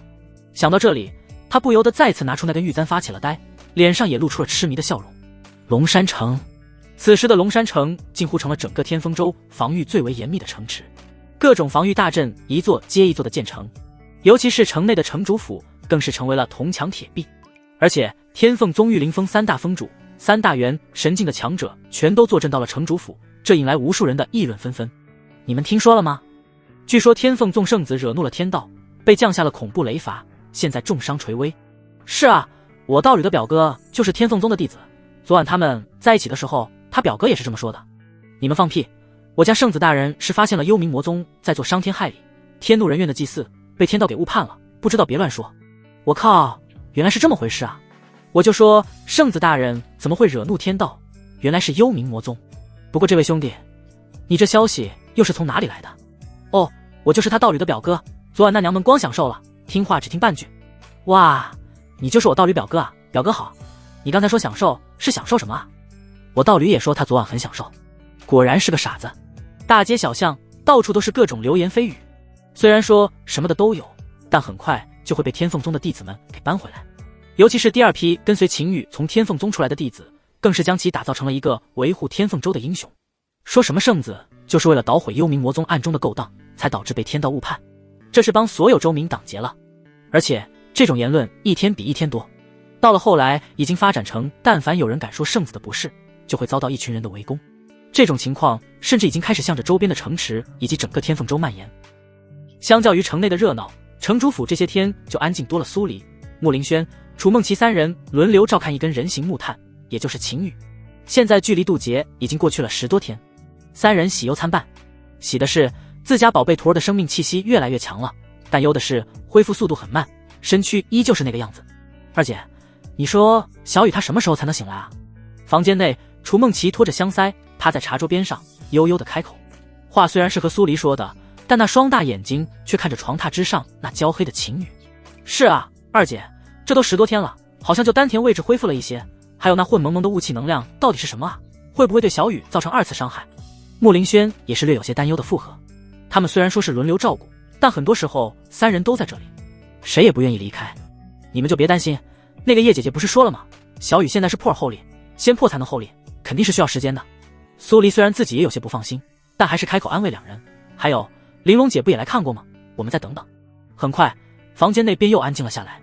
而此刻秦羽体内那片已经彻底成为焦炭的丹田区域正发生着翻天覆地的变化。原本焦黑如炭早已失去生机的丹田壁垒忽然间毫无征兆地裂开一道细纹，那裂痕起初细如发丝，却以肉眼可见的速度蔓延开来，如同蛛网般爬满整个焦化区域。咔嚓咔嚓，细微的碎裂声在体内响起，仿佛有什么东西正在挣脱束缚。不过这个过程很慢，慢到如果不仔细观察，完全探查不出来。也不知道过了多久，那些焦化的残骸终于如同冰雪消融般，化作点点黑色的粉末，随着一股无形的力量消散于无形，取而代之的是一团雾蒙蒙的漩涡。这漩涡悬浮在原本丹田的位置，缓缓转动着，时而呈现出深邃的黑色，时而流转着混沌的灰，甚至有丝丝缕缕的彩色霞光在其中隐现。若是秦羽此刻清醒，定会发现这团漩涡就是他之前封印在丹田深处的那团混沌之力。只不过此刻这股曾被他视为隐患的混沌之力竟挣脱了封印，彻底取代了丹田，成为了他身体的一部分，看上去透露着神秘。但不得不说，这混沌漩涡散发出来的气息要远比之前丹田内的雷霆灵力要强大得多。而那混沌漩涡的出现并不是静止不动，而是缓缓加速旋转，散发出的混沌之气也愈发浓郁。这些混沌之气并未像之前那般狂躁不羁，想要破坏秦羽的身躯，反而呈现出一种温润而磅礴的生机，如同最本源的能量洪流，开始向着秦羽的四肢百骸蔓延。混沌之力本就是天地初开之前的本源之力，蕴含着生与灭的极致法则。此刻它展现出的正是那生的伟力。那些混沌之气所过之处，先是将秦羽体内被雷霆摧毁的经脉、骨骼、血肉等残骸彻底分解，化作最基本的能量粒子，被混沌漩涡缓缓吸纳入内，仿佛在回收利用这些废料。紧接着漩涡中心涌出更加精纯的混沌本源，开始按照某种玄奥的韵律重新构建秦羽的身体。新的经脉以混沌之气为基，如同最坚韧的玄铁铸就，却又带着混沌特有的柔韧性。脉络之上甚至萦绕着淡淡的混沌光晕，比以往的经脉宽阔了数倍不止。破碎的骨骼被一点点重塑，混沌之力将那些基本粒子重新排列组合，凝聚成更加强大的骨骼，呈现出一种内敛的玉色光泽。隐隐可见其中流淌的混沌之力散发着难以想象的硬度与韧性。焦黑的血肉则如同枯木逢春，在混沌之气的滋养下，以惊人的速度焕发生机。新的血肉细胞被不断孕育出来，每一个细胞都蕴含着混沌之力，充满了爆炸性的力量感。最关键的是，混沌之力同样还蕴含着雷伐之力，颇有一种之前降下的混沌雷伐的感觉。唯一不同的是，混沌雷伐是暗红色的极致毁灭，而此刻却呈现一种灰绿色的勃勃生机。它的出现相当于给秦羽在脱胎换骨。混沌之力如同最精密的工匠，将他的身躯彻底拆解，再以天地本源为材料重新打造。而在秦羽的身外，变化也悄然发生。原本覆盖在他体表的焦炭般的外壳，此刻开始出现细密的裂痕，一道道淡淡的灰白色雾气从裂痕中渗出，萦绕在他的身体周围，形成一层朦胧的光茧。光茧之中，秦羽的身体轮廓在缓缓发生变化，原本干瘪焦黑的形态正一点点变得饱满充盈。房间内，苏黎三人依旧还在，距离上次时间已经再次过去了1个月。他们从一开始的略带焦虑，慢慢的也放松了心情，开始围绕在边上原地打坐修行。然而随着秦羽身上的光茧出现，也将3人从修炼中拉了回来。紧紧盯着床榻上的秦羽，他们这是怎么回事？小雨要恢复了吗？楚梦琪瞪大了眼睛，脸上顿时写满了紧张，下意识地抓住了苏黎的衣袖，但眼神中却都是期待之色。应该是，这气息很平和，带着浓浓的生机，不像是坏事。苏黎也是眉头微蹙后又舒展开来，眼中闪过一抹喜色。虽然那层光茧阻止了他们的探查，但能感觉得出来这不是坏事，因为透过模糊的光影，他们已经能看到秦羽的轮廓，不再是之前的焦炭。莫林轩紧紧攥着拳头，目光一瞬不瞬地盯着那层光茧。你们看，小雨身上的焦炭是不是在脱落啊？虽然看得不是很清楚，但这种大幅度的外在变化他还是发现了。3人立即看向秦羽的身躯，果然随着光茧内混沌之力的运转，秦羽体表的焦炭开始一块接一块的剥落，露出下面新生的呈现出健康色泽的肌肤。那肌肤如同出生婴儿般细腻，却又隐隐透着一种坚韧的质感。3人的脸上渐渐露出惊喜之色，悬着的心也稍稍放下，眼中充满了期待。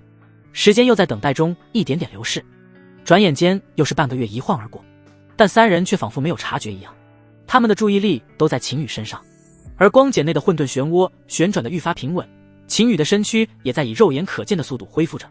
终于，焦黑彻底褪去，露出了他原本的模样。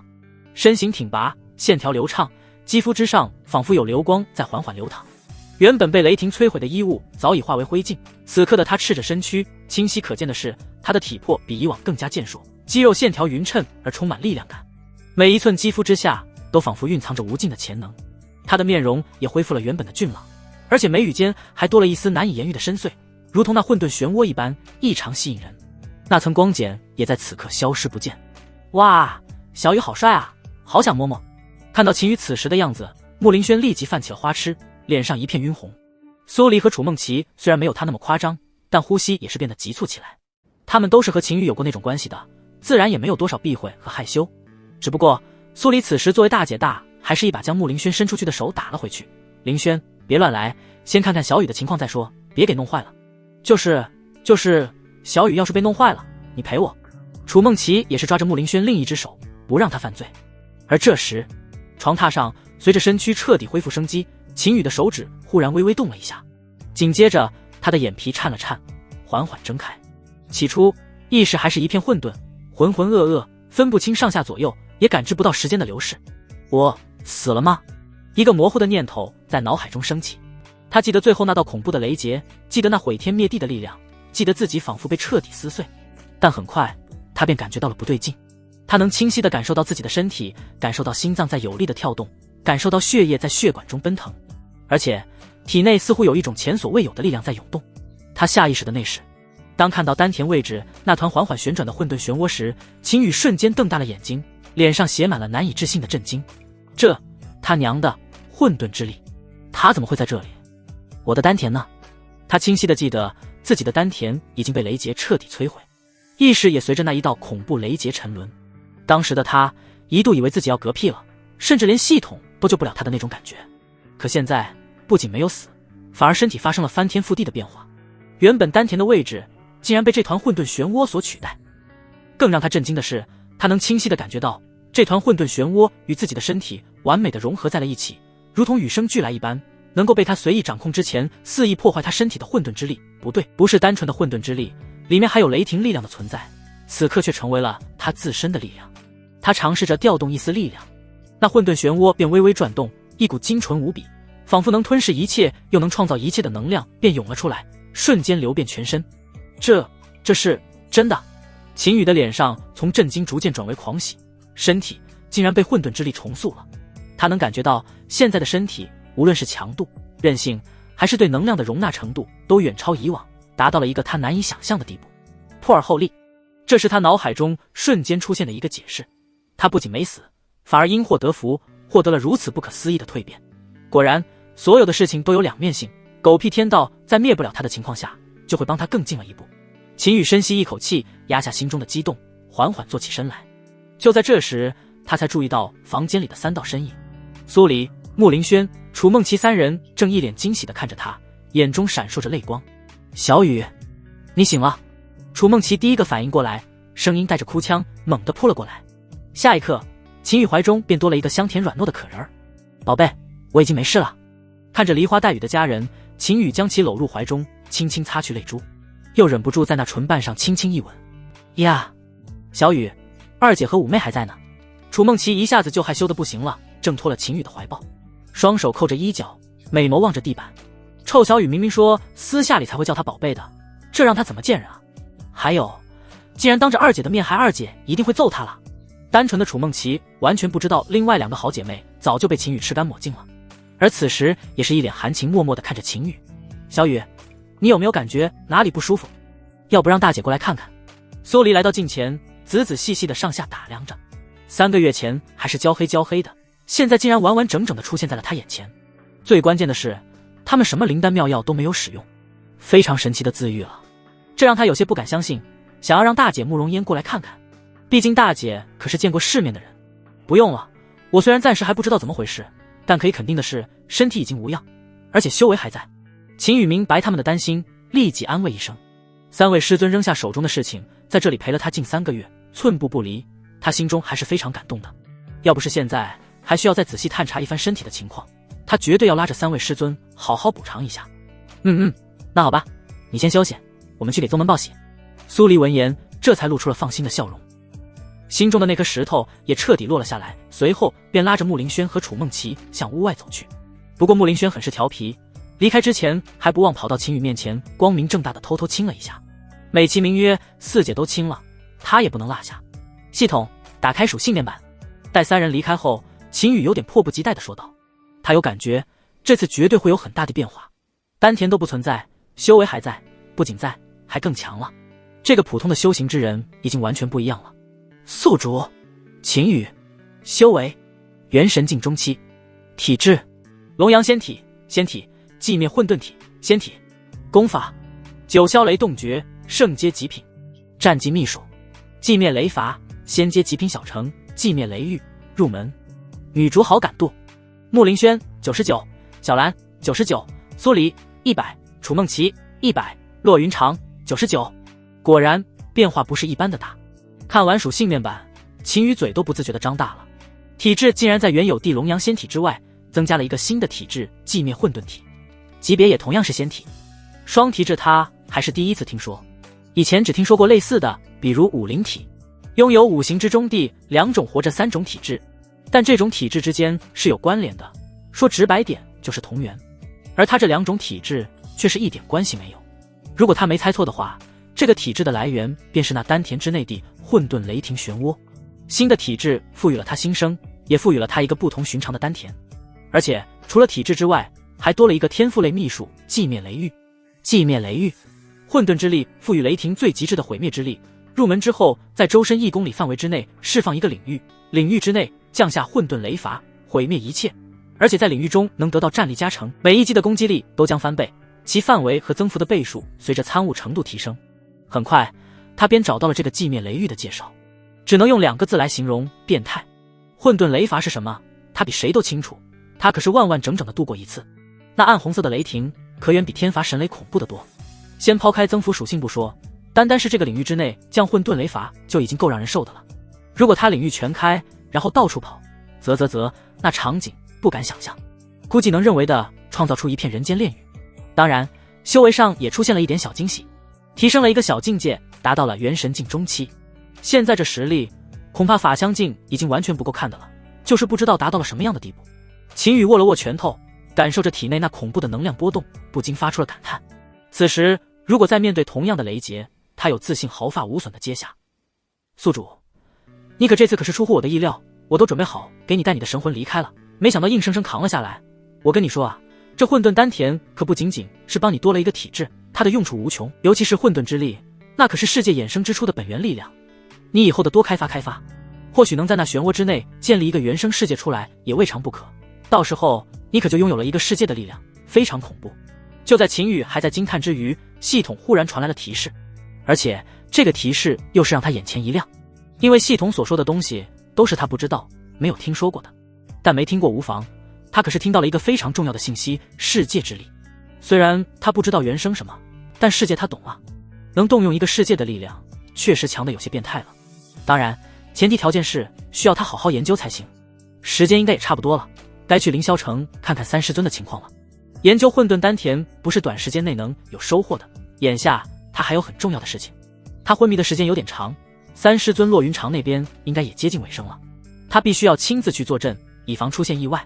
当然，血明还没有给他传讯，还是很有必要先安慰安慰陪了他3个多月的师尊大人。现在3人可是全都在呢，要是能一起，想想都有些刺激。下一秒，他便起身向着屋外走去。现在正是晚上，可是研究人生哲学的好时候。秦羽在龙山城又待了3天，在这3天，秦羽可算是体验到了什么叫做帝王般的享受，当然也少不了和3位师尊的情感交融。苏黎的妖娆魅惑，楚梦琪的娇羞依恋，穆林轩的热情大胆交织成最旖旎的画卷。他提出的任何要求，3位角色师尊都带着宠溺与情意一一满足，空气中都弥漫着浓郁的情爱气息，让秦羽几乎忘却了时间的流逝。然而温馨的时光总是短暂。3天后，3位师尊都离开了龙山城，苏黎返回了太玄城。这3个月间，幽冥魔宗和天凤宗的战乱可并没有停，有很多事情需要他回去处理。而楚梦琪和穆林轩都是被大师尊穆容烟给召回，宗门有重要事务需要他们协助处理，且宗主凤玲珑似乎另有要事相商，语气颇为急切。穆林轩2人虽有不舍，但也明白大姐这么急着召回他们，肯定有要事。小雨，3妹那边你要多加小心一点。苏黎临行前替秦羽整理了一下衣襟，眼中是化不开的担忧与眷恋。自家徒儿所做之事都和他们说了，他们也都无条件支持，况且这也是为了救3妹。知道了，师尊放心，我定然会将3师尊完完整整的带回来。秦羽笑着在他光洁的额头上亲吻一下，又转向楚梦琪和穆凌轩：4师尊、5师尊，等我忙完凌霄城的事就回宗门。楚梦琪红着脸轻轻点头，穆凌轩则大胆地抱住他，在他耳边轻语：臭小雨，救下3姐要早点回来哦。说完还在他脸颊上飞快地亲了一口。送走了依依不舍的3位师尊，秦羽脸上的笑容瞬间收敛，眼神变得锐利如刀。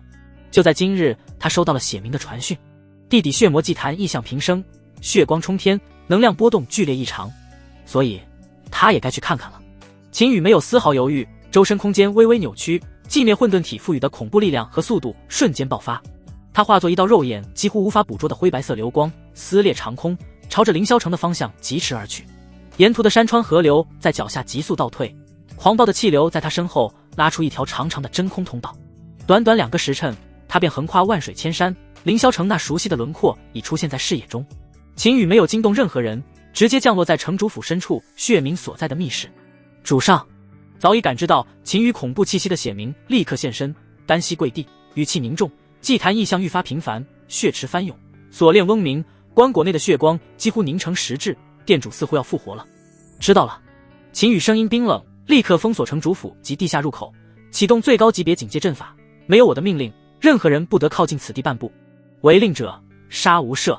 遵命。血冥感受到秦羽身上那股令人心悸的如同深渊混沌般的气息，心神俱震，不敢有丝毫怠慢，立刻领命而去。秦羽毫不犹豫，身形一闪，直接没入通往地底宫殿的隐秘通道。刚从入口进来，一股比之前浓郁了10倍不止的血腥与阴寒能量扑面而来，眼前的景象也让秦羽瞳孔微缩。大殿中央，那座巨大的水晶棺椁已不复之前的透明晶莹，而是变成了刺目的，仿佛由凝固血液构成的暗红色。粘稠的血光在棺椁表面流淌蠕动，与之形成鲜明对比的是，另一边那原本猩红浓稠翻腾不息的血池，此刻颜色竟变得淡了许多，呈现出一种浑浊的暗红色，能量波动也显得微密，仿佛精华已被大量抽走。最引人注目的是那连接着神魂祭坛和血池的18根粗大锁链，此刻锁链不再是死物，它们如同活物的血管般闪烁着妖异的红光，发出低沉如鬼泣的嗡鸣。另一边的祭坛上原本漂浮的大量神魂碎片，此刻已消失了大半，仅存的碎片也正以肉眼可见的速度被那18根锁链贪婪地汲取、拉扯，化作一道道细碎的光流，源源不断地注入那血红的棺椁之中。整个祭坛的核心仿佛正进行着一场最后的疯狂的饕餮盛宴，目标就是那血棺中的存在。秦羽的目光瞬间锁定棺椁内部，他一步踏出，如同瞬一般出现在棺椁旁，毫不犹豫地一掌拍在棺盖上，沉重的棺盖应声划开，露出了里面的景象。棺内此刻泾渭分明，骆云长静静地躺在一边，周身被一层淡淡金芒笼罩着，这是他的龙阳之气，他之前临走前可是耗费了大量龙阳之气守护，也就是这层守护将一切血魂邪气牢牢隔绝在外。骆云长的脸色早已不再是之前的苍白死寂，而是恢复了健康的红润光泽，呼吸平稳悠长，如同陷入一场深沉的安眠，而且体内生机勃勃，经脉中流淌着精纯的灵力，之前被血魂侵蚀的痕迹荡然无存。秦羽心头一松，系统提供的方案完美成功，3师尊的命不仅保住了，而且根基无损，甚至在这龙阳仙气的滋养下，已经在无声无息中突破了元神境中期。而在棺椁的另一边，则是另一番地狱景象。月影那具曼妙的身体，此刻完全被浓郁到化不开的暗红色血魂能量包裹侵蚀，他原本的神魂气息早已彻底消失，被这邪恶的力量完全磨灭替代。此刻的他更像是一个被精心准备好的空白的充满强大生命力的容器。而就在这时，整个祭坛忽然一震，嗡，18根锁链爆发出刺目的血光，连接神魂祭坛的一端疯狂抽取着最后残存的神魂碎片，而连接血池的一端则如同巨鲸吸水，将池中残存的能量精华彻底榨干。两股庞大的力量，无数残魂凝聚的精纯魂力与血池蕴含的磅礴生命血气在棺椁上空疯狂汇聚、压缩、融合，一个巨大的由纯粹血色能量构成的漩涡在棺椁上方形成。漩涡中心，无数细碎的残魂光点与粘稠的血液精华如同被无形之手揉捏、锻造，渐渐凝聚出一个模糊的人形轮廓。这人形轮廓散发出令人灵魂战栗的恐怖威压，充满邪恶、暴力与混乱的气息。这正是幽冥魔宗血魔殿殿主残留意志与新凝聚神魂的结合体。吼！一声无声的直透灵魂的咆哮从那人形轮廓中发出，下一秒，那凝聚完成、散发着滔天凶威的血色神魂，如同找到了归巢的恶灵，猛地俯冲而下，精准无比地投入月影那具空白的躯壳之中。轰！月影的身体剧烈震动起来，耀眼的血光从他每一个毛孔中迸射而出，将整个地底宫殿映照得一片血红。他身体表面的皮肤下，仿佛有无数血蛇在疯狂游走、融入，就连骨骼也在被不断改造。血魔殿殿主复活可是拥有着炼虚境的实力，月影这具身躯自然在这股能量之下进行改造，这就是血魔祭坛存在的作用之一。不到1个时辰，一股比之前强大100倍不止的威压，如同苏醒的远古凶兽，开始从这具身体里弥漫开来。整个融合过程狂暴而迅速，那具身体正以肉眼可见的速度，从容器向着真正承载着殿主意志与力量的新生躯体转变。月影的容貌也在细微的调整，变得更加妖异、邪魅，眉心处浮现出一道血色的魔纹。而就在这个时候，秦羽动了他漆黑的眼眸深处，骤然闪过一道难以察觉的，仿佛能吞噬一切光线的混沌金芒。就是现在，他心中低喝，强大的元神之力高度凝聚，一道蕴含着寂灭混沌体本源气息的神魂印记，悄无声息地进入月影神魂之内，精准无比地烙印在了识海深处。这是他上次来的时候就想好的计划，控制血魔殿。当然，想要控制整个血魔殿，血魔殿主自然要控制。刚才正是他复活中最虚弱的时候，可以让他将神魂印记烙印其中。嗡！印记落下的瞬间，那血色神魂似乎本能地颤动了一下，眉心魔纹光芒一盛，一股暴力的意念想要抵抗。但秦羽的时机把握得很好，再加上印记的层次太高，当那新生的殿主神魂反应过来时，那道印记完美地烙印了进去。成了！秦羽心中一定，面上却不动声色，只是静静地看着，仿佛刚才什么都没做。而融合过程也终于结束，耀眼的血光缓缓内敛，如同潮水般退回到那具身体之内。棺椁中，月影，或者说占据了月影身躯的血魔殿殿主缓缓睁开了眼睛。他缓缓坐起身，动作带着一种新生的僵硬，却又蕴含着令人心悸的力量感。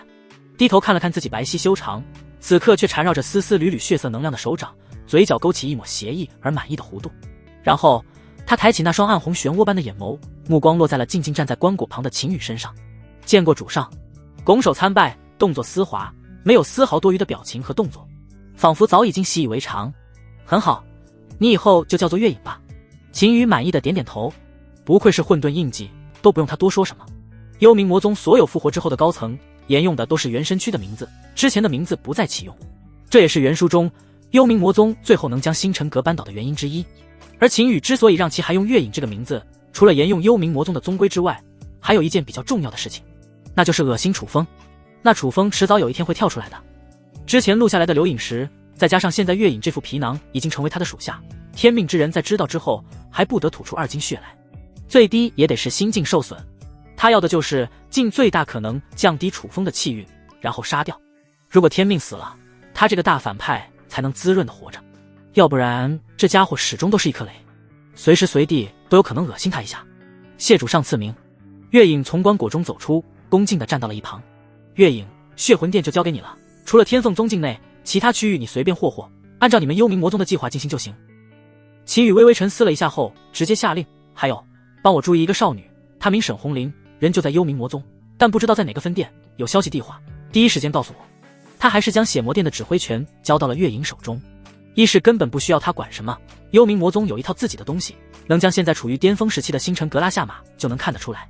他只要保证天凤宗不走原剧情的老路，被血魔殿收割就行。二是他也没时间去管这些，他有自己的事情要做，吃软饭就得好好吃，怎么能3天打鱼2天晒网呢？更何况百州大比以及紫霄雷公的紫霄秘境相继都要开始了，那都是他必须要去的地方。百州大比的星辰阁有楚风的机缘在那里，不出意外的话，那个家伙应该会出现。还有紫霄秘境里面有大地母石以及墨灵髓，那都是给叶景云凝练身躯的顶尖材料。当然，幽冥魔宗他也不是不管了，他让月影注意的这个人名为沈红玲的少女，正是幽冥魔宗未来的宗主，只不过现在还仅仅是一名分店魔女罢了，没有崛起。他知道的也就这么多。原剧情中，楚风和沈红玲认识的时候，沈红玲已经是幽冥魔宗的宗主，只不过当时的沈红玲和星辰阁一众强者大战之后受伤，被楚风无意中救下，然后就是一些狗血的剧情。他虽然不知道沈红玲在哪个分店，但要成为宗主，总不可能一步登天。这种人物都是一步步爬起来的，出名会很快，他只要让月影重点关注，总会有知道的一天，而且不会太晚。到时候他直接将这位未来宗主拿下，从弱小的时候培养，幽冥魔宗将来就是他手中之物，同时也算是给楚风那小子截胡了。想必到时候击杀的时候会更简单一些。是，月影领命。月影再次垂首。不过现在的月影和之前的月影已经不是同一个人，眸中全是冰冷和对杀戮的渴望。秦羽没有再管他，而是小心翼翼地抱起还未苏醒的骆云长，直接返回了地面之上。此时城主府核心大殿早已经大变样，之前月影闺房地格局早已经拆了，成为了他在玉灵峰龙渊殿的样子，这也成了他在凌霄城的临时居住之地。房间内，秦羽轻轻将骆云长放在锦榻之上，不过他的目光有点纠结，他在纠结要不要现在离开。骆云长不出意外的话，半个时辰左右就会醒来，要是醒来发现自己的贞洁在不知情的情况下被自己的徒儿给拿了去，指定要发飙。毕竟他可是记得这位非常强势的师尊曾在私底下强势的告诉他，等金丹之后要亲自动手将他吃干抹净，而且还要成为众姐妹中第一个下手的人。可现在不仅没有第一个吃到葡萄，就连他自己的第一次也是在无意识中被，虽然事出有因，但这位可不讲这些大道理，绝对会逮着他暴揍一顿。但如果现在跑路的话，保不成醒来之后会乱想，到时候千方百计救回来的家人再来个自裁算球，人死鸟朝天，大不了就是被亲切的问候一下嘛，又不是没有过。况且他现在可不是以前，他可是翻身做主人了，实在是不听话的话就大棍伺候。略微纠结了一会儿，秦羽决定不跑了，就在这等骆云长醒来。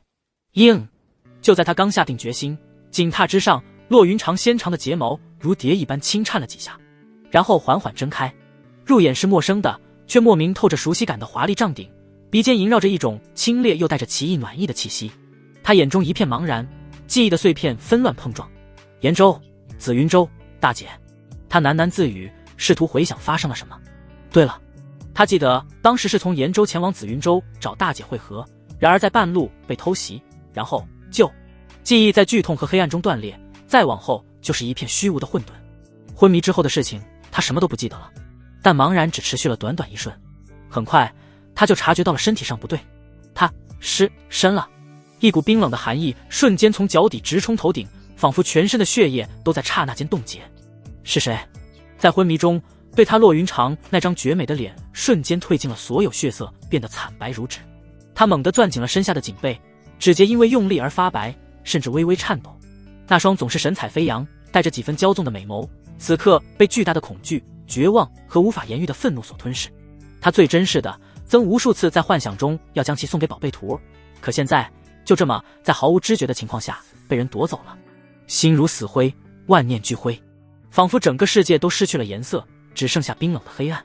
他甚至忘了探查自身修为的异常提升，巨大的屈辱感和失去感让他几乎窒息，眼底深处甚至掠过一丝自我毁灭的疯狂。三师尊。就在那毁灭性的念头刚刚升起的刹那，一个熟悉带着浓浓关切和紧张的声音在耳边响起。秦羽一直紧盯着骆云长，敏锐地捕捉到了他眼神的变化。他毫不犹豫地俯身，双手紧紧握住他冰冷的手，声音又快又急：别乱想，是徒儿为了救你，然后你要不信的话，看看自己的修为是不是已经突破了。他语速极快，几乎是一股脑地将最关键的信息砸了出来，同时引导他的神识感知体内蓬勃的生机和元神境中期的灵力波动。事实证明他没有跑路是对的，三师尊的性子就是这个烈，他这要是不在的话，还真有可能自我毁灭。而骆云长在听到秦羽的解释，那死寂的眸子剧烈地波动起来，绝望的冰层被这突如其来的信息砸得裂开缝隙。幽冥魔宗救他，龙阳之气，还有自己的清白是给了徒儿。骆云长猛地转头对上了秦羽那双写满了焦急和心疼的眼眸，是小雨，是他为了救他，他好了。那沉入谷底冰冷死寂的心如同被一只无形的大手猛地拽起，瞬间抛上了云端。巨大的庆幸、劫后余生的狂喜以及一种难以言喻的复杂情愫瞬间淹没了他。原本惨白的脸颊以肉眼可见的速度染上红霞，比任何胭脂都要艳丽。呜，一声压抑的呜咽从喉咙里溢出，紧接着又是扑哧一声笑了出来，眼泪汹涌而出，顺着光洁的脸颊滑落，可嘴角却不受控制地向上弯起，透着极致庆幸和喜悦的弧度。此刻的他就像那孩子一样，又哭又笑，甚至抬手用力捶了秦羽胸口一下，带着劫后余生的娇嗔和后怕。臭小雨，你吓死我了，你怎么不早说？我以为巨大的情绪转变犹如过山车，让他心脏剧烈跳动，说起话来都有些结巴。然而，这份失而复得的狂喜和庆幸仅仅持续了不到半盏茶的时间。当情绪平复，骆云长那双被泪水洗刷过、显得格外明亮的眸子，渐渐聚焦在秦羽那张近在咫尺、写满担忧的俊脸上。他又恢复了以前的性格以及情绪。他的第一次，他心心念念，准备充分，打算给徒儿一个永生难忘体验的第一次，毫无体验感的就没了。他什么都没感觉到，没看到徒儿动情的样子，没体会到那种水乳交融的极致欢愉，甚至他准备的节目都没有施展，这简直亏大了。期待了那么久，结果他像个睡美人一样，过程全错过了。秦羽，骆云长猛地坐直身体，动作快得带起一阵香风，完全看不出刚刚还心如死灰的样子。他柳眉倒竖，美眸圆瞪，一把揪住了秦羽的衣领，把他那张俊脸拉到自己面前，鼻尖几乎要碰到一起，咬牙切齿的低吼：你个小混蛋，这么大的事，这么重要的事，你居然趁我睡着就办完了啊！他的声音因为激动和委屈而拔高，带着点破音的娇蛮。为师准备了那么久，计划了那么久，结果呢？结果我什么都不知道，什么都没体会到，就被你这混蛋给吃干抹净了。他越说越气，越说越委屈，眼圈又开始泛红，但这次是纯粹被气的、急的，那模样哪里像高高在上的元神境强者，分明就是个被抢了心爱玩具，准备撒泼打滚讨回公道的刁蛮小丫头。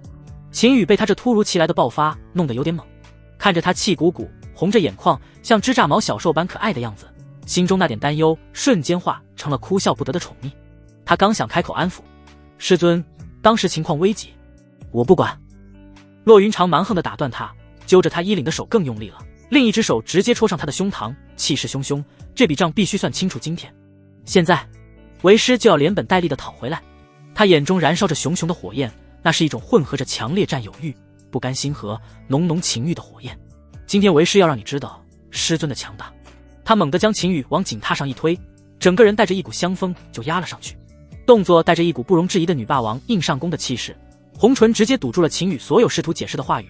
今天不，2天你都别想下这张床，为师要亲自补课，把错过的加倍体验回来。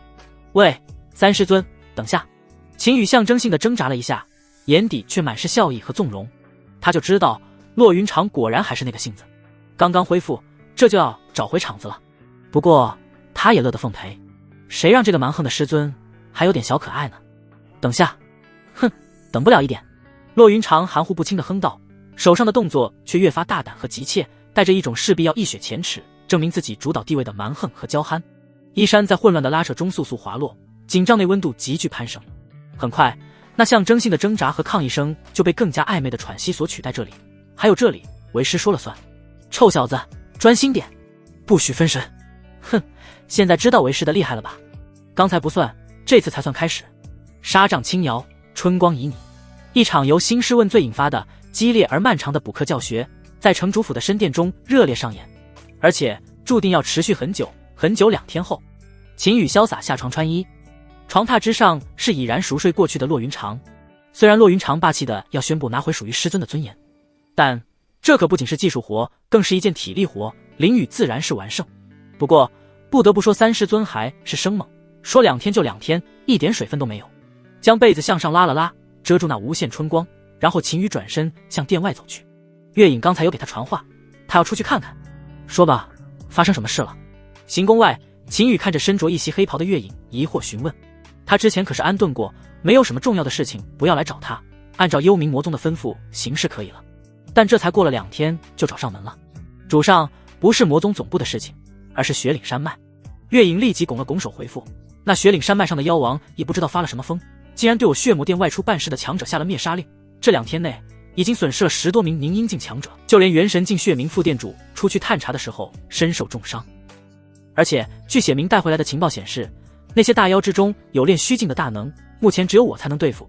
月影所来只是请示主上是出去找妖族报仇，还是暂停外出活动，守卫凌霄城。说罢，他的目光看向秦羽，等待秦羽的命令。雪岭山脉大妖发难，这已经是超出了他们的预期。最关键的是，出动的大妖强者已经不是简单凝阴元神，而是连山脉深处的妖王都出来了。以现在血魔殿的恢复程度，可是远远不够对抗雪岭山脉。要是一尊练虚境的妖王还好，他还能拖一拖，要是多了的话，雪岭山脉妖王。秦羽闻言出现了短暂的沉默，他不是被惊吓到了，而是瞬间想起了几个月前他从雪岭山脉回宗的事情。当时为了保住天凤宗，他刻意将自己说成了幽冥魔宗之人，还放走了那只猴子的一缕神魂，就是想要嫁祸幽冥魔宗。现在看来嫁祸是成功了，就连妖王都出动了，但现在血魔殿也成了他的资产，似乎也不能放任不管。妖族那些家伙坐镇雪岭山脉，一向团结得很，但凡敢碰触他们的底线，他们是真拼命。之前月影控制天凤宗弟子去集体大规模猎杀妖族低阶妖兽，已然触碰到了他们的底线，要不然也不能这么决然。通知魔宗总部了没有？他们难道不管？他皱眉询问。血魔殿怎么说也是魔宗一部分，出了这种意外，按理说也应该派强者前来才对。通知了，但总部最近在集中精力复活宗门长老团，不仅帮不上什么忙，还在向下面的分店施加压力，提供修士精血和灵魂碎片。月影摇了摇头，略显无奈。身为魔宗之人就是如此，适者生存，适应不了就得淘汰。况且他们这边的情况属于意外，并不是常态。其他分店几乎没有发生什么大事，也就他们比较倒霉，只能自己处理，处理不好就只能淘汰掉。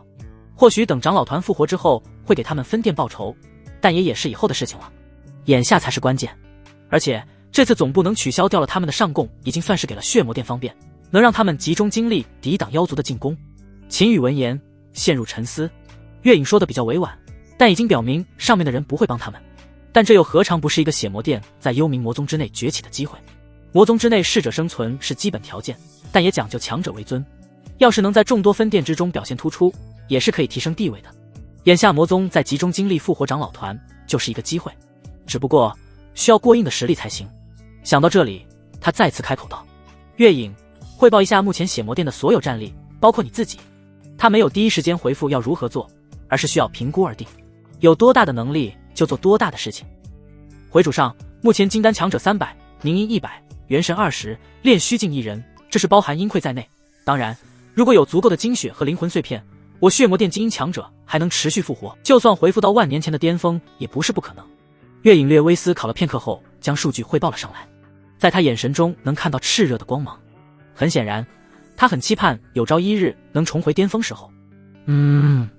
秦羽大脑在快速运转，这个数字不多，但也不算少，相比天凤宗已经强大很多了。而且幽冥魔宗和其他宗门不一样，他们曾经有过巅峰期，那些被镇压消灭的强者，只要通过特殊秘术消耗大量精血和灵魂碎片是能复活的。也就是说，他们只要不断杀戮就能快速变强，完全不需要一步一步来。如此的话，操作性就非常高，或许可以以战养战。片刻之后，他眼前一亮，脑海中出现了一个可行性的方法。不管雪岭山脉的妖族是为了报仇还是主动巡视，都可以主动还击。魔宗总部没给支援，但也没有任何限制，想干嘛干嘛，能生存下来就行。想到这里，他立即开始下令：月影，通知下去，立即结束和天凤宗的大战，集结所有化海境及以上之人进入雪岭山脉发起反攻。天凤宗那边我会解决，他们也会暗中派遣强者一起参与进来。凌霄城复活的事宜，一切交给血冥，我们以战养战。如果妖族出动多名炼虚境亦或者以上的强者，交给我来处理就行。你们只管推进和屠杀。他将想到的方案直接说了出来。以战养战是目前最合适的办法，只要能挡住妖族的顶尖战力，绝对能在最短的时间内让血魔殿快速变强，在众多分店之中领先一大截。这样血魔殿的话语权在幽冥魔宗就会上升，找到沈红绫的机会也更大。是，我这就下去吩咐。月影闻言立即拱手领命，然后转身离去。能看得出来他此刻非常激动。小雨，我刚才没看错吧？你把幽冥魔宗的分店给收编了。就当月影刚走，行宫的店门从里面打开，骆云长一脸不可思议地走了出来。他快步来到秦羽身前，上下打量着，仿佛第一次认识自家徒儿一样。这家伙之前只是说在魔宗手中将他给救了回来，可没有说收编一事，这着实有点出乎他的意料。要知道，他们天凤宗可是正道宗门，还是星辰阁管辖范围之内的一个小宗门。这要是被星辰阁的人知道了，他们的下场可想而知。这臭家伙也太疯狂了一些。关键是，刚才秦羽所说的计划，他都听在耳中，这让他感觉自家这徒弟是要自己当魔尊了。手段了得不说，而且还心狠手辣。妖族也是生命，也是智慧生灵一族的，说杀就杀，还是大规模屠杀。这还有，这家伙貌似还想拉天凤宗下水。他都有些无语了，这还是他之前认识的那个弟子吗？怎么跟换了一个人一样？三师尊，这么快就醒了啊？我还以为你还得休息几天呢。现在还疼吗？秦羽看到来人，立即换上了另一副面孔，而且直接转移话题，反正就是装傻充愣。他的转变确实有些大了，甚至有点邪性，就像刚刚的事情可不是一个正道人士能做出来的。说实话，他还是有些担心这些疼爱他的师尊出现不适应的情况，所以还是尽量要将好的一面展示给他们。然而骆云长看着秦羽那嬉皮笑脸的模样，立即单手叉腰，另一只手直接提起了他的耳朵，娇哼道：臭小雨，你是有本事了，开始将我们当傻子是吧？今天不解释清楚，看我饶不饶你。我还要告诉大姐，那样子完全就是一副炸毛的小猫模样。等等，经典，我这不是不想让你们担心吗？我其实是这么……打住，谁让你解释这的？我是让你解释清楚，为什么遇到问题不第一时间找我们帮忙啊？杀妖兽，我们也可以啊。感受着耳朵上传来的疼痛，再看着张牙舞爪的骆云长，秦羽一时之间竟不知道该说什么了。他以为三师尊要怪他行那些魔道行径之事，没想到是嫌他没有找他们帮忙。除了感动，已经没有什么好说的。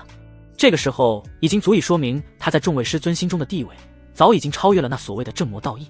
此时他一点不觉得被揪耳朵丢面子，反而非常温馨。看着那喋喋不休还在生气的骆云长，他一把直接将其搂入怀中，然后沉气不备在那唇上印了上去。良久唇分，骆云长眨巴眨巴那大眼睛，有点发愣。他还在生气好吧？这个家伙这是干什么？贿赂他吗？他有这么好贿赂？最低也得2次才行。不服气的他又主动要了一次贿赂，这才意犹未尽地露出了笑容。这次就原谅你了，不过这事你还得和我一起回去找玉姐姐说一下，我们暗中出手可是得避开星辰阁得督察。他挽着秦羽的手臂说道。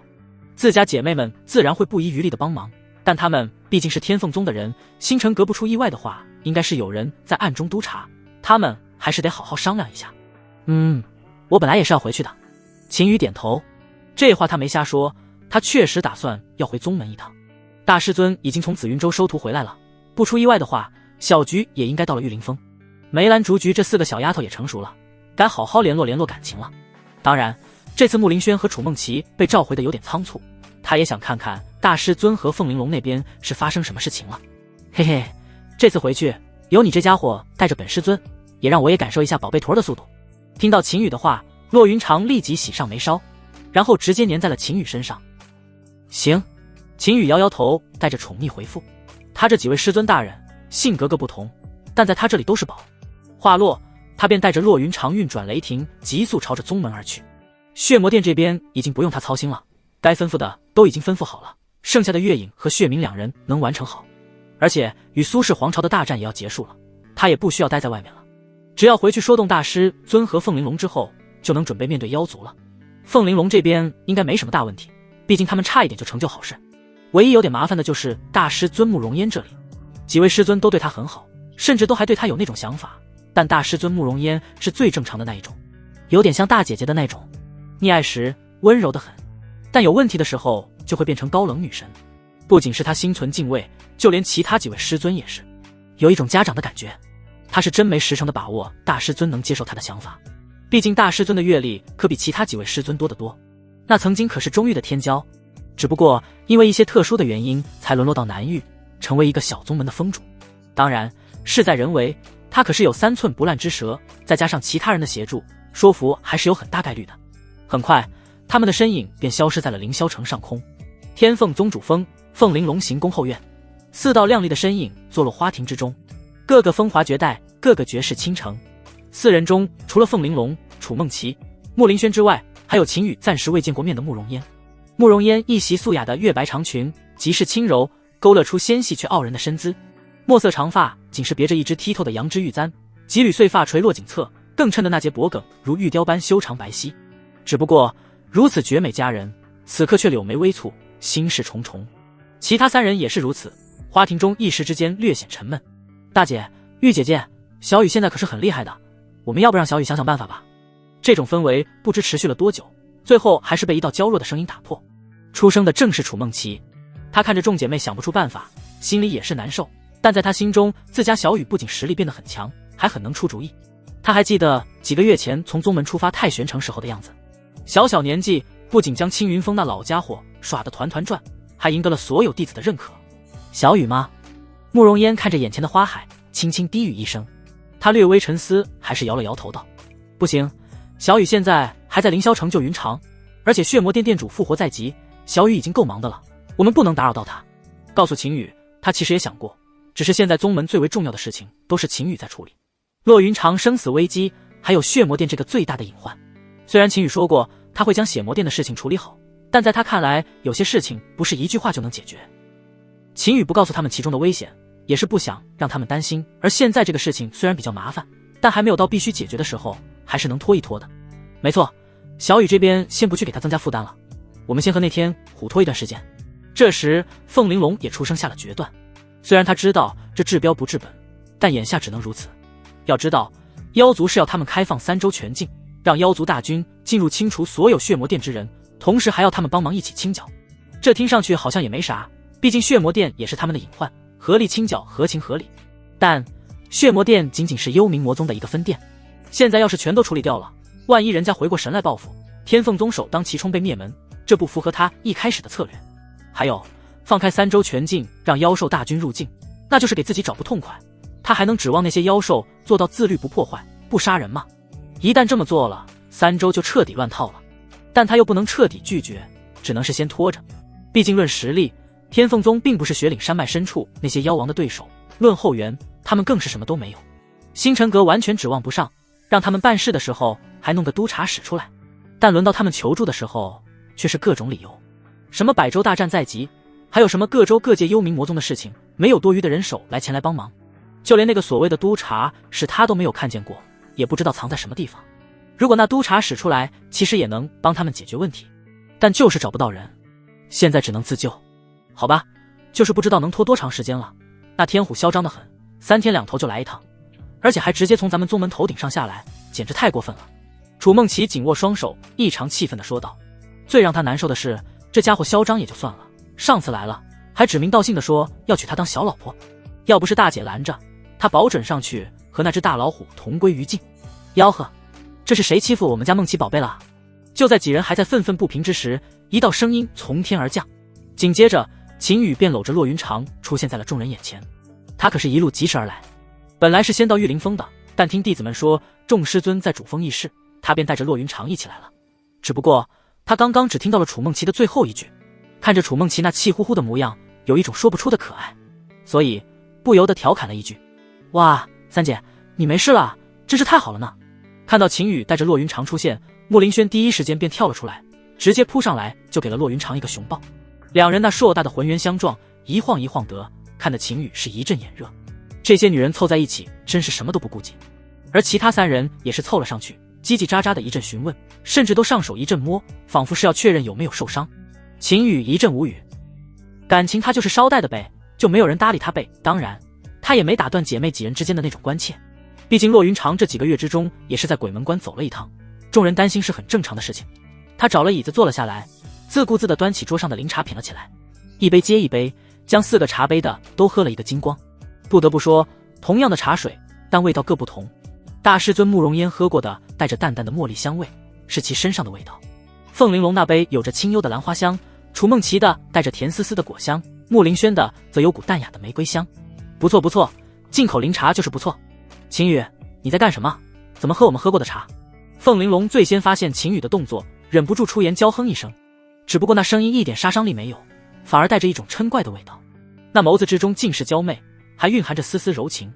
玉姐姐，不是了，小雨之前说过，这是间接接吻，是表达喜欢的意思，这说明小雨都喜欢我们啊。楚梦琪瞬间上线，一脸天真的说道。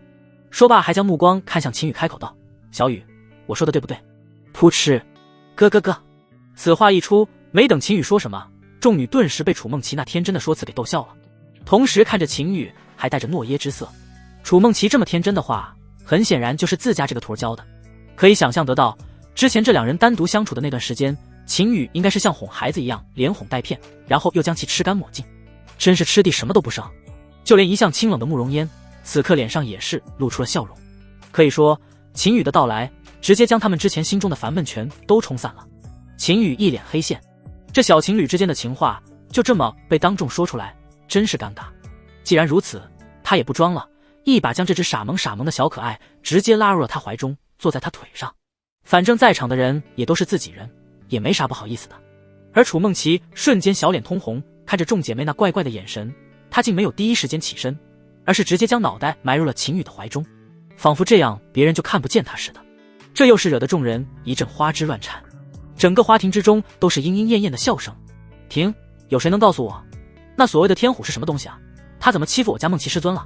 看着一时半会儿停不下来的几人，秦宇果断出声打断，说话的同时还将变成鸵鸟的楚梦琪弄了出来。刚才他虽然没有听到全部，但天虎这个名字还是听到了的。而且楚梦琪可是很生气的，能将他这个天真的师尊弄生气，绝对不是什么好东西。所以他的言辞也是非常锋利。没什么啦，小雨，我没事。哼，不准说没事，你是不是忘了我怎么说的？谁敢欺负你们，我就覆灭他满门。楚梦琪还想隐瞒什么，但话还没说完就被秦宇给打断了，还很是粗暴的在那小屁股上打了一巴掌，眼神中有着宠溺，还有一丝不满。他又环视一周，纷纷对上了几人躲闪的眼神。他顿时明白，几人这是故意要隐瞒他，这让他很是不爽的又瞪了几人一眼。小雨，刹那间楚梦琪那双美眸就雾蒙蒙的，他没有因为秦宇当众打他屁股而生气，反而感动得一塌糊涂，那晶莹的泪珠就差当场落下来了。而其他几人也是瞬间眼眶发红，一句谁敢欺负你们，我就灭他满门，可是将他们都包含在内的。如此霸道的言语比10000句情话都来得汹涌。小雨，还是我来说吧，天虎是雪岭山脉一尊妖王，他最终还是慕容嫣率先稳定了情绪，他开始将这段时间发生的事情讲了出来。事情都到了这个份上，他们不说也得说，况且自家三妹已经平安回来，说明凌霄城的事情应该是解决的差不多了，也就没有隐瞒的必要了。天虎妖族，很好，好得很。秦宇仔细的听着，但同时眸中的寒芒也是越来越盛。他没想到，没等他动手呢，这些妖族就已经找上了宗门。最让他杀意四起的是那天虎的话，这也让他明白了为什么天真傻萌的四师尊楚梦琪会那般生气了，竟然敢打他女人的主意。这天虎他要亲自动手解决。想到这里，他立即开口：玲珑姐，血魔殿的事情我已经解决了，而且已经为我所用。此次妖族敢如此霸道行事，我们也不用惯着他们，有血魔殿充当前锋，我们暗中派强者进入雪岭山脉协助刺杀那些妖王，交给我就行。这次回来，他原本还是想着和凤玲珑以及慕容嫣商量来着，但现在不用了，妖族已经将主意打到他们头上了，岂能还无动于衷？他相信凤玲珑和大师尊也知道该如何做，他们只要不在明面上支持血魔殿，星辰阁就督察不出什么东西来。其实他心中也是带着一丝怒意的，九星魂那老头明明就在天凤州境内，那么一尊合体境巅峰的强者，他什么不知道？但就是不现身，不帮天凤宗摆脱被妖族的威胁，如此行为很难不让人愤怒。星辰阁最后被幽冥魔宗给连根拔起，不是没有道理的。一个个自视清高，高傲的不屑出手，如何能让下面的宗门真心服从？最后不倒打一耙就算不错了。好，我知道该怎么做，我们现在也不是软柿子。听到秦宇的话，玉玲珑也恢复了一宗之主该有的严厉，这是秦宇给他打了一剂强心针。虽然他不知道秦宇是怎么收复血魔殿的，但这不重要，重要的是他们和血魔殿的战场可以结束了，他可以将所有高手全都抽调回来应对妖族。当然他们自身的实力也发生了很大的变化。原本宗门之中除了他是半步法相之外，元神境太上长老级强者只有5、6人，但现在不一样了，有了秦宇给他的资源和功法，他已经突破到了法相，而且还是法相中期。就连苏黎他们此时也都是元神境，尤其是慕凌轩、楚梦琪和苏黎已经吃了肉的3人，现在更是突飞猛进，颇有一种要赶超他的趋势。现在都是元神境后期乃至巅峰，他们这些人全都出动，再加上血魔殿打前锋，就算是雪岭山脉的妖族也能碰上一碰。一些妖王秦宇说能收拾，那就一定可以。至于核心之地的妖皇乃至妖尊，他们不敢出来，一旦出来，星辰阁就算是爬也得爬着过来解决，要不然就等着被灭门吧。涉及到种族之间的灭族大战，这是大是大非，所以此刻他心中已经没有那么愁闷了。秦宇回来，这件困扰了他们一段时间的事情，很自然的有了解决方法。秦宇就像是他们头顶上的一片天，总能给他们带来安全感。洛云长出事的时候，是秦宇亲自出手解决的，血魔殿的隐患同样如此，现在遇到妖族的威逼亦是如此。虽然他现在还是天凤宗的宗主，但他心中已然悄悄地将自己的定位修改了一下，以后宗门一些大事的最终的决策权，他都要交给秦宇。要不是他知道秦羽不喜欢管理一些琐事，他都想卸任宗主之位，直接将宗门交给秦羽来管了。小雨，为师知道你很厉害，但你也要小心一些。天狐乃是一头出鞘境巅峰妖王，实力不容小觑。慕容嫣看出了秦羽眸中的杀意，他知道不能阻止，所以出言提醒了一句。说实话，看到秦羽现在的样子，让他想起了当年在中域之时的意气风发。他也曾经有过这样的辉煌，只不过身为过来人，而且又是秦羽的大师尊，他还是有必要提醒一下，别走上了他的老路。放心吧，大师尊，没有把握的事情，我不会做的。那天虎的脑袋，我必然将其摘下来，让你们当球踢。秦羽点头应是，答应的同时，还不忘牵起那滑嫩的玉手，装出一副安慰的神色。这让慕容嫣俏脸一阵晕红，他都看不出这徒儿是不是故意占他便宜。不过他也是白了其一眼，也不管秦羽的乱来，摸一下手而已，没什么。在主峰花亭中定下对妖族的反击方略后，秦羽又与玉玲珑、慕容嫣等人仔细敲定了细节。他将血魔殿大规模集结的地点、大致的行动时间以及联络方式告知了玉玲珑，同时强调道：玲珑姐，血魔殿会作为主力前锋，搅乱雪岭山脉外围，吸引妖族注意。我们只需在关键时刻派遣精锐小队配合他们定点清除重要目标即可。记住，量力而行，保存实力为上。他目光扫过几位师尊，尤其在楚梦琪脸上停留了一瞬，补充道：还有，那天虎不来便罢，若是他敢再来，或者探听到任何其他妖王的动向，第一时间通知我，我会亲自解决。他语气平淡，但其中蕴含的森然杀意。他这么说就是给几人信心。至于血魔殿那边，他并不怎么担心，有月影这位炼虚境强者坐镇指挥，加上血魔殿以战养战之下，复活的强者只会越来越多，越来越强，就算对上一般的妖王都可以游刃有余。况且他也留下了传讯方式，只要遇到解决不了的，给他传讯即可，出现不了什么大问题。安排妥当后，秦羽便起身离开，接下来就没他什么事了。几位师尊和玉玲珑要安排具体的事宜，他就不听了。他也不喜欢听这些东西，太过枯燥乏味，他只要把控好大方向就行。况且他现在可是心心念念要回玉凌峰，去见见梅兰竹菊那4个丫头，尤其是小菊，不出意外的话，应该已经在峰内和其他3人待在一起了。这4小只可是他打算精心培育的超级软饭，可是未来无可限量的强力臂主。而且小菊的首次晚辈暴击可还没有使用呢，他可是缠了很久了。他清晰地记得小菊身上似乎带着一件极其不凡的东西，若能在那东西的基础上触发万倍暴击，秦羽光是想想就觉得浑身毛孔都张开了。到时候他的实力会迎来再一次质的飞跃，甚至还能让4小只一飞冲天。原剧情中4人齐聚之后，就是凭借着那个东西激活了绝世罕见的体质9天4凤体，甚至体质觉醒之后修为就直冲阴境巅峰。如果他能将这个东西搞到万倍暴击，再用暴击之后的去帮助4人觉醒体质的话，则不敢想。至于大师尊慕容嫣那顿软饭，自然也是极品中的极品，万倍暴击的诱惑力无与伦比。但秦羽很清楚，现在还不是时候。一来大师尊的修为尚未恢复至巅峰，目前仅元神初期，他必须要先想办法帮其解决体内的被人给留下的暗疾。他有种强烈的预感，一旦暗疾驱除，以慕容嫣的深厚底蕴和这些年的沉淀，其修为必将迎来恐怖的井喷式恢复，甚至超越当年。那时再吃下这顿软饭，万倍暴击的效果才叫惊天动地。二来嘛，慕容嫣虽然对自己宠爱有加，但远未到花痴地步。攻略这位清冷绝艳的师尊，需要的是水磨功夫，徐徐图之，急不得，否则只会适得其反。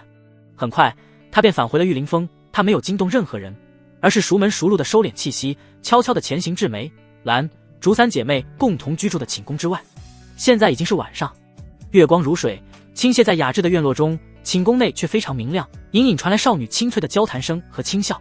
秦羽嘴角勾起一抹笑意，他特意选择悄悄到来，一是想给3姐妹一个突如其来的惊喜，二来也是最重要的，他想先暗中观察一下小菊是否已经安顿在此，以及她与梅、兰、竹3姐妹相处的如何了。毕竟这是4姐妹真正意义上的首次相聚，境遇不同的她们能否在一开始就相处融洽。而且他也需要观察小菊的性格特点，好为接下来的触发万倍暴击做好铺垫。而此刻的寝宫内气氛温馨而热闹，经过几个月的时间，除了小兰之外，另外2个小丫头也都相继成年了。此刻看上去少了一分调皮，多了一分成熟和稳重。小兰一身素雅青衣，正坐在窗边的小案旁，素手烹茶，动作行云流水，带着一种宁静致远的韵味。她眉眼温柔，嘴角含笑，听着妹妹们说话。小梅则显得活泼许多，穿着一身淡紫色罗裙，像只百灵鸟般在屋里转悠，一会儿摆弄一下窗台上的灵芝，一会儿又凑到小兰身边嗅嗅茶香，叽叽喳喳地说着：“大姐泡的茶就是香，小菊妹妹你快尝尝，保证比你以前喝过的都好。”小竹则坐在稍远一点的软榻上，她面带微笑，一边看着小梅蹦蹦跳跳，一边逗弄着怀中的小兔子，偶尔还会插几句话。而被小梅热情招呼着的正是新来的小菊。小菊坐在小竹对面，穿着一身鹅黄色的衣裙，身形纤细，带着几分初来乍到的拘谨。她的容貌极美，与其他三人各有千秋，不过眉宇间却有着对新环境的新奇，以及对其他三人的喜欢。没错，就是喜欢。这是她除了慕容嫣之外第一次感受到真诚的善意。只不过慕容嫣在她看来是高不可攀的女神仙子，她不敢有丝毫靠近的想法。况且她还是被慕容嫣捡回来的，看她可怜，将她带回来当侍女，不是以弟子的身份收回来的。毕竟她的修行天赋实在是太差了。不过眼前和她同龄的三人让她感受到了前所未有的温馨。最关键的是，他们和她的身份是一样的，而且对她非常好。这才几天的时间，就将她当成了姐妹一样对待。她那冰封的心灵也在被逐渐打开，而且也在试图让自己融入进去。她捧着一杯小梅递来的热茶，小口啜饮着，动作优雅。梅姐姐说的对，小兰姐煮的茶真好喝。她脆生生的回应，声音清脆如珠落玉盘，清冷的脸上也露出了一抹灿烂的笑容。哎呀，小菊妹妹，你太客气了，以后这里就是你家，我们都是你的亲姐姐。小梅大大咧咧地拍着小菊的肩膀，然后带着向往神色继续道：“我跟你说哦，公子最好了，等他回来，你见了就知道。”提到公子两字，他那眼眸都成了桃心状，就连兰主两人也是露出了憧憬之色。他们可是还记得，公子曾和他们说过，等他们成年之后，就一想到这里，三人的心脏就不由自主地跳动起来。而小菊此时捧着茶杯的手指下意识地微微收紧，长长的睫毛颤了颤，眼神中有些复杂，似乎既有恐慌，又带着一丝不易察觉的期待。公子他已经不是第一次听三姐妹和他提起了，而且每一次提起，三人的那眼中含春的表情他都看在眼中。他也不是小孩子，自然知道是什么意思。这也让他有些好奇，是什么样的男子能让这么三姐妹心系一人。而最为奇特的是，三姐妹提到公子心跳加速的时候，他地心竟然也不由自主地加快，这也是他略有些恐慌的原因。他明明没有见过这个公子，但仿佛对于能见到这个公子非常激动。最为成熟的小兰敏锐地察觉到小菊情绪的变化，温柔地岔开话题：“小菊，公子非常温柔，而且很疼我们弟，没有将我们当成下人对待，你就不用担心了。”他知道小菊的经历和他们当年被捡回来的时候是一样的心境，只不过他们是慢慢了解了玉凌风，而小菊有他们指引，应该能快速融入进来的。小竹也抱起小兔子，看向小菊，肯定地说道：“小兰姐所说的都是真的哦，公子对我们极好。”这简单的几个字，却发自内心最真实的表达。小菊看着三位姐姐真诚关切的眼神，心中的那一丝恐慌也再次淡了许多，轻轻点了点头，低声道：“呐，我相信。”三姐妹都这么说了，而且她还知道三人现在还都是清白之身。其实这就已经说明了一些问题。她现在心中其实更多的是一种慌乱。以三个小姐妹这些天的言辞，她知道迟早是要被那公子吃掉的，她应该也不会例外，所以才有了这样一种复杂的心情。咯吱，就在这时，寝宫虚掩的雕花木门被无声地推开一条缝隙，一道身影如同融入夜色的影子，悄无声息地滑了进来，动作迅捷而流畅，仿佛这样的动作已经做过很多次。三姐妹中感知最敏锐的小兰第一个察觉异样，她猛地抬头，一股锐利的气息隐隐透出，厉喝道：“谁？”说话的同时，她已经拿出了一叠厚厚的符箓，颇有一种一言不合就要砸下去的样子。这符箓还是公子给他们留下防身用的。小梅和小竹也虽然慢了一些，但也豁然起身，手中都拿出了各自的防护手段。小菊更是反应激烈，她几乎是条件反射般的将手中茶杯朝门口方向掷出，同时身体瞬间后撤，反手就要拔出身侧佩戴的一柄短剑，动作干净利落，显示出极强的戒备心。很显然，曾经的她这种下意识的动作做过不少次。然而，当那道身影完全显现在灯光下，那张他们朝思暮想的俊朗脸庞带着促狭的笑意映入眼帘时，时间仿佛瞬间凝固了，掷出的茶杯被一股无形的柔和力量稳稳拖住，悬浮在半空。小兰眼中的警惕瞬间化为巨大的惊喜和温柔，素手掩住了因惊讶而微张的痰口。蓝莓的惊呼卡在喉咙里，下一秒爆发出激动的欢呼：“啊，公子！”他整个人像只欢快的小鸟，不管不顾地扑了过去，瞬间就挂在了刚刚进来的秦羽身上。小丫头鼻子还一吸一吸，仿佛受到了多大的委屈。小竹在惊喜之余，直接扔掉了手中的兔子，也直接跑到了秦羽身边，美眸中满是欢喜。他们刚刚还在谈论公子，没想到下一刻公子就来了。秦羽看着3个小丫头激动的神色，也是立即安慰了起来。他这才离开了几个月的时间而已，这3个丫头就这么大的动静，以后就尽可能地带在身边好了，也好让他将其培养成他身边第4把利剑。他其实来了有一小会儿了，店内4人的一言一行他都看在眼中，和他预想的也相差不大。毕竟大师尊回来已经有10多天了，小菊虽然没有彻底融入进来，但也相处得很不错，而且他们还有体质上帝羁绊，有一种天生的亲近感，所以他便直接走了进来，心中也有了一定的想法。而刚刚摆出战斗姿态的小菊动作也松弛下来，他就是公子，就是姐姐们口中待他们极好的公子吗？好好看，好帅啊，而且好温柔。他的心在这一刻竟然不由自主地砰砰跳动了起来。他在红尘之中那么久，从未见到过这么帅气的男子，最关键的是这种帅一点没有那种阴柔之感，反而非常阳刚，无形之中散发着让人窒息的吸引力。还有他从秦羽的眼中看到了对3个小姐妹的关心以及宠爱，他此时也终于知道为什么姐妹们那么死心塌地了。这要是他天天这么相处在一起，不也得沦陷吗？就连现在他心脏都跳得很厉害，脸也有些发烫。公子，我们现在多了一个小姐妹哦，我给你介绍，她叫小菊是吧？我都听到了。开心劲过后，小梅忽然想起了什么，立即就要跑到小菊身边做介绍，但被秦羽直接说出口。小菊和我们的名字很相像呢，所以我们就结为姐妹了哦。小梅一脸献宝似的说道，说话的同时还将小菊也拉到了近前。只不过小菊此时有些耳根子发红，不敢抬头看秦羽，只是微微欠身行礼。小菊见过公子。不错，水灵灵的俏丫头，一看就很好，还那啥，很乖。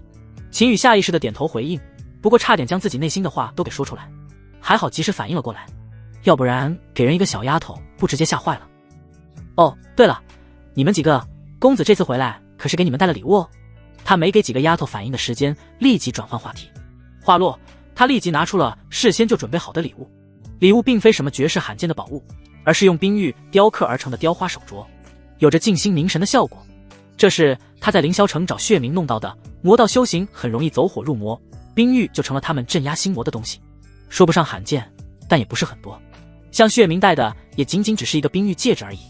这4个手镯的量已经能武装一个分店了，这是血魔殿的库存，被他给拿了来。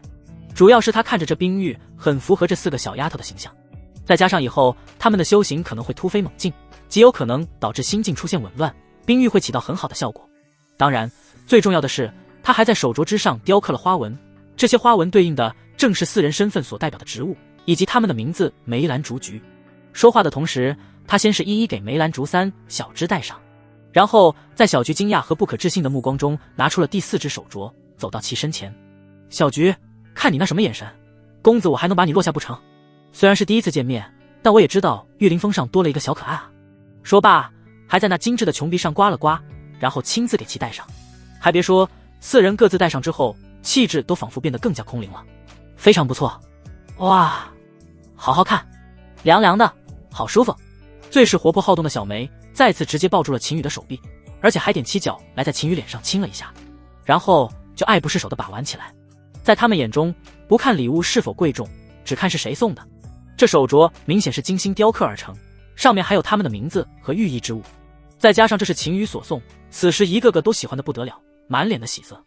而小菊脸上的表情则更加丰富，先是对于秦羽举动的惊讶，再然后到林羽竟然拿出给他准备的手镯时的不可思议，最后到秦羽亲手给他戴上，还有那温柔的声音，宠溺的动作，让他瞬间绷不住，感动的泪水哗哗地流了下来。这是幸福的泪水，开心的泪水。他怎么也没想到，他仅仅只是一个被捡回来的侍女，竟然被玉凌风乃至整个天凤宗都尊称为圣子的秦羽如此对待。最关键的是，这还是秦羽亲手所雕刻。瞬间，他那本就狭小的心房之中全是眼前之人的身影。姐妹们果然说的没错，公子真的是好好，人帅心好还温柔，对他们更是好的没话说。要知道他们只是侍女而已。嘻嘻，小菊妹妹，我没说错吧？公子可好了呢。对啊，你可别哭了哦，公子最不喜欢哭脸的小花猫了。梅兰竹3姐妹顿时上前调侃加安慰起来。小菊也是破涕为笑，和3人打闹在一起，反而将秦羽给冷落到了一旁。鹅系统，这剧情不对啊，小菊这丫头怎么没有回礼？看着打闹在一起的4人，秦羽有些懵了。他刻意营造的场景可不仅仅是为了收获一些感动，他要的是小菊的回礼，是那个能帮他们觉醒体质的凤血石。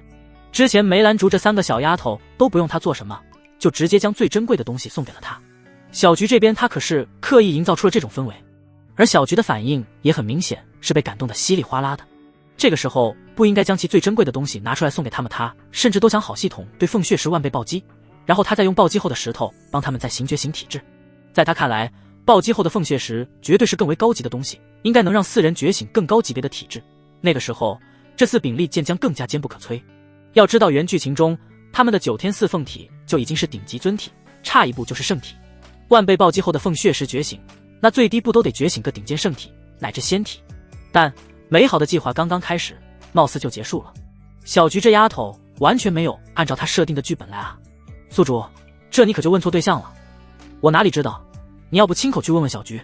我去，我开口要的话也算是吃软饭，也可以万倍暴击。秦羽闻言有些激动，眼神也开始放光。要是真可以，他可真就拉下面子开口索要了。那不行，人家给你那才叫软饭，你要的话那是乞讨。秦羽心中立即竖起了中指，不算还让他去问，这不是诚心坏他机缘吗？害他白激动了。算了，还是再等等吧，或许是这丫头一时之间没反应过来呢。秦羽摇了摇头，不再纠结。接下来的时间他便是彻底放松下来，陪着4个如花似玉的小丫头在寝宫内嬉笑玩闹，一边增进感情，也是一边等待小菊可能反应过来的回礼。但玩着玩着，气氛就变得有些不受控制了。他身为花中老手，总是在不经意间与4小只发生一些肢体上的接触，比如指点小梅修剪窗台那盆略显杂乱的灵植，手臂自然而然地环过她的纤腰，惹得小丫头脸颊绯红；亦或者凑到小兰身边，嗅着她腥气的茶香，手指不经意地拂过她端着茶盏的手背，那温润的触感让小兰耳根都红透了。还有陪着小竹逗弄着她怀里那只雪白的兔子时，指尖似有若无地划过小竹光滑的手腕，让小竹心跳如鼓，差点把兔子都给扔了。至于小菊，秦羽更是重点关照，他亲手教她辨认冰玉手镯上的精细菊纹，温热的呼吸有意无意拂过小女儿家敏感的耳廓，让小菊感觉半边身子都酥麻了，只能低着头，手指无意识地绞着衣角。一时之间，寝宫内暖意融融，空气中弥漫着少女的体香、茶香和一种难以言喻的暧昧气息。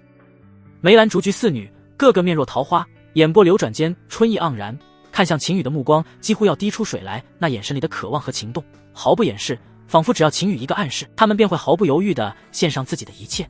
秦羽看在眼里，心中暗叹一声，这4个小妖精再这么撩拨下去，他怕是真的要化身恶狼了。但现在不行，绝对不行。他心心念念的首次软饭万倍暴击计划可还没有完成呢，他可不能就这么将4小只给吃了。其他3人其实也没什么，但小菊可不行。首次万倍暴击必须是凤血石，但如果将3小只吃了的话，小菊自己恐怕也会惶恐不安，觉得被区别对待。所以他决定今晚做一次正人君子，立即离开。眼看窗外的月色愈发清冷，夜已深沉，秦羽强行压下心头的躁动，站起身来，脸上带着一丝温柔的笑意。好了好了，天色不早了，你们几个小丫头也该歇歇了，公子我也要回去了。公子，4声娇呼同时响起，带着浓浓的不舍和幽怨。尤其是梅兰竹3姐妹，她们可是盼了许久，好不容易等到成年，公子却小菊眼中也闪过一丝失落。秦羽狠下心，无视了那4道几乎要将她融化的幽怨目光，故作潇洒的挥挥手，转身大步流星地离开了温暖的寝宫，将那满室的春情关在了身后。他是一刻都不敢待了。这4个小丫头各个人间绝色，还是这么的温柔可人，他是真有点把持不住了。走出寝宫没多远，清凉的夜风稍稍吹散了他身上的燥热，他深吸一口气，正准备加速离开这危险地带，忽然身后传来一阵细碎而急促的脚步声，伴随着微微的喘息。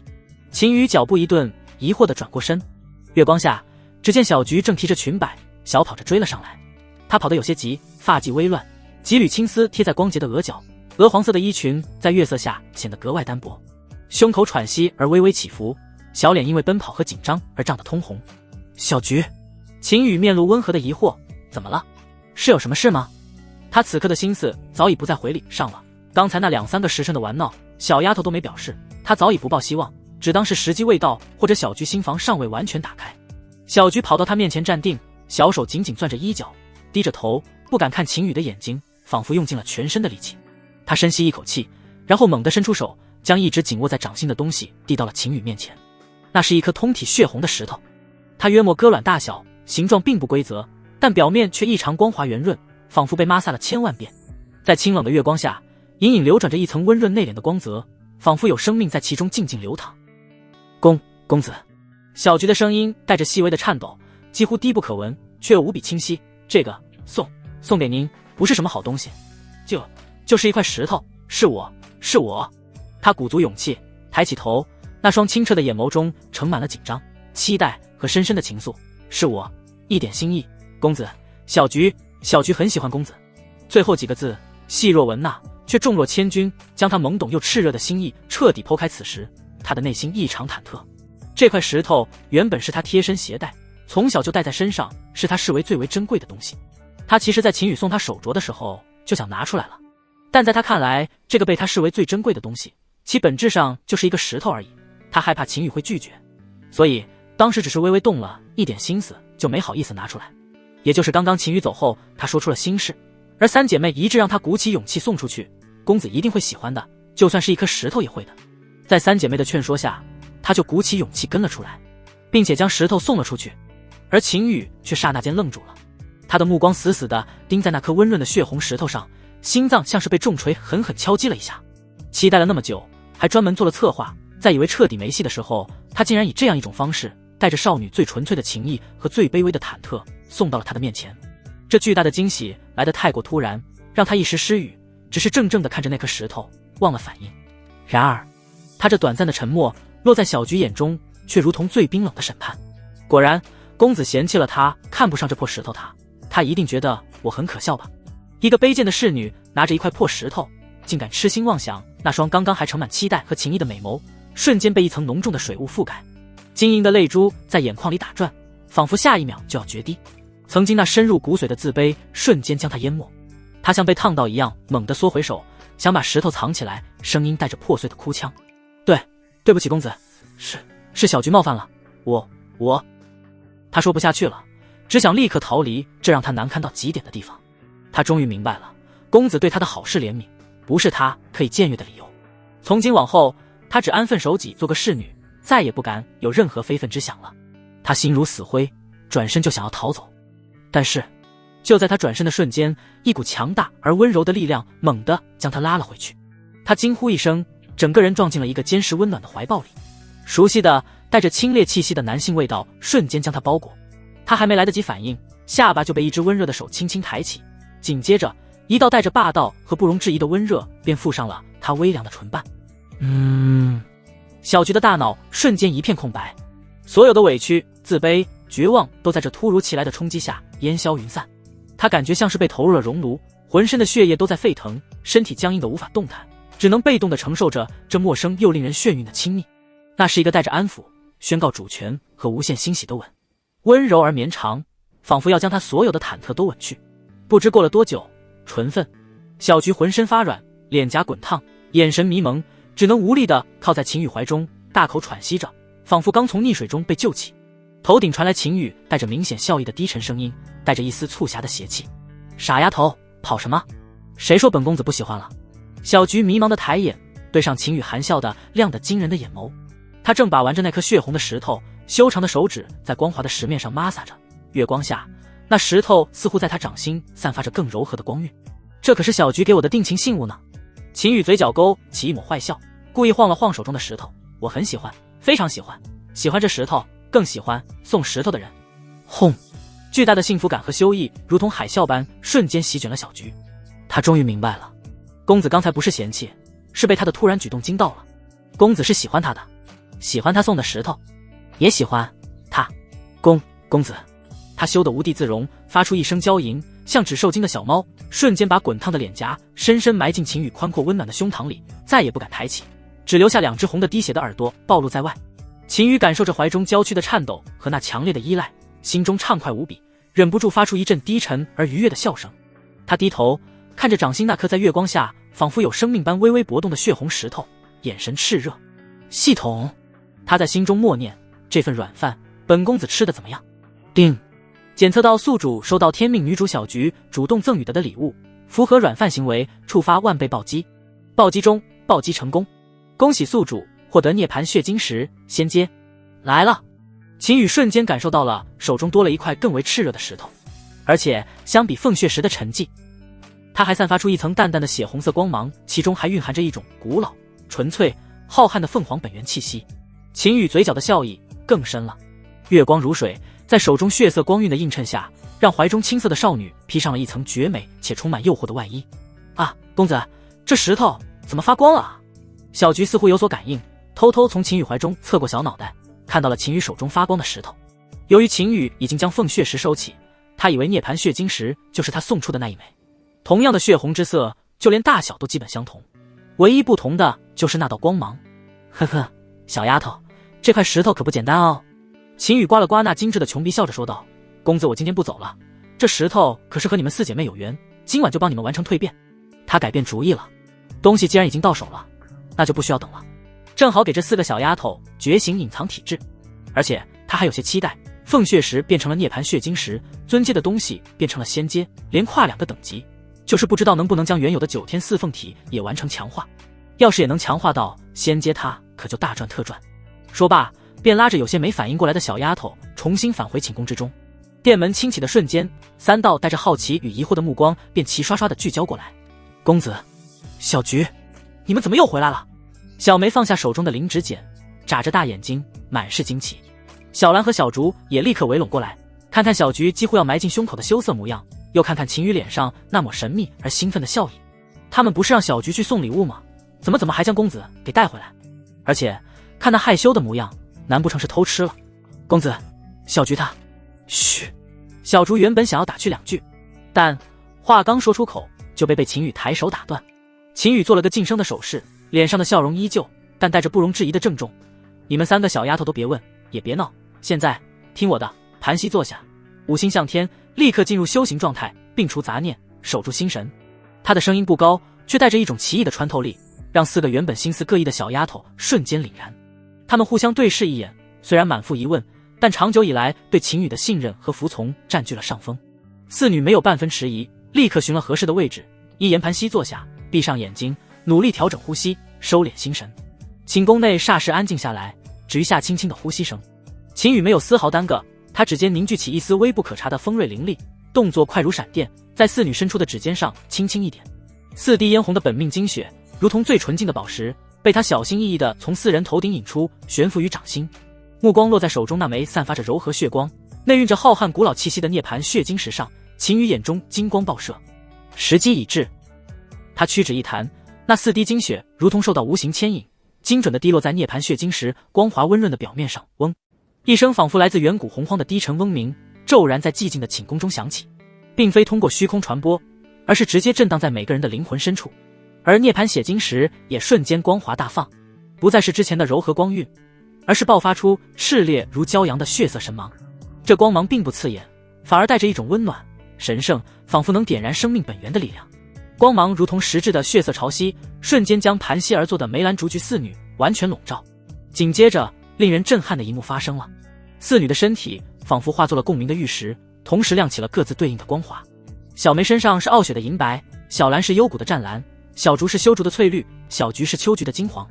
4色光芒在血色神芒的包裹下，非但没有被掩盖，反而如同被点燃的星火，骤然变得璀璨夺目。他们体内仿佛有沉睡万古的枷锁，被这血光与精血之力悍然冲开。力！一声足以撕裂苍穹的凤鸣，骤然从4女体内同时迸发。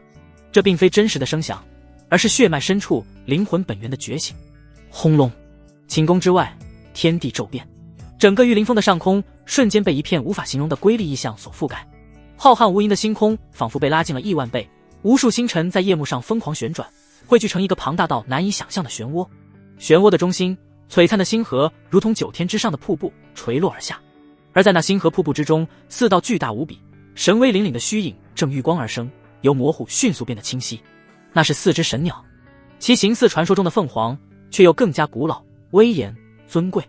它们身披流淌着星辉的华丽羽翎，每一根翎羽都仿佛由最纯净的法则凝聚而成。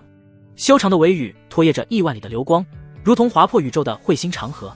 头戴神圣的冠冕，眼眸开合间是星辰生灭的幻象。它们周身燃烧着的不再是凡火，而是纯净无瑕、蕴含着涅槃与创生之力的本源神焰，一股凌驾于众生之上，俯瞰诸天万界的无上威压，伴随着古老而神圣的皇名席卷天地。九天皇体，凤鸾返祖，涅槃为皇。这一项太过宏大，太过惊世骇俗。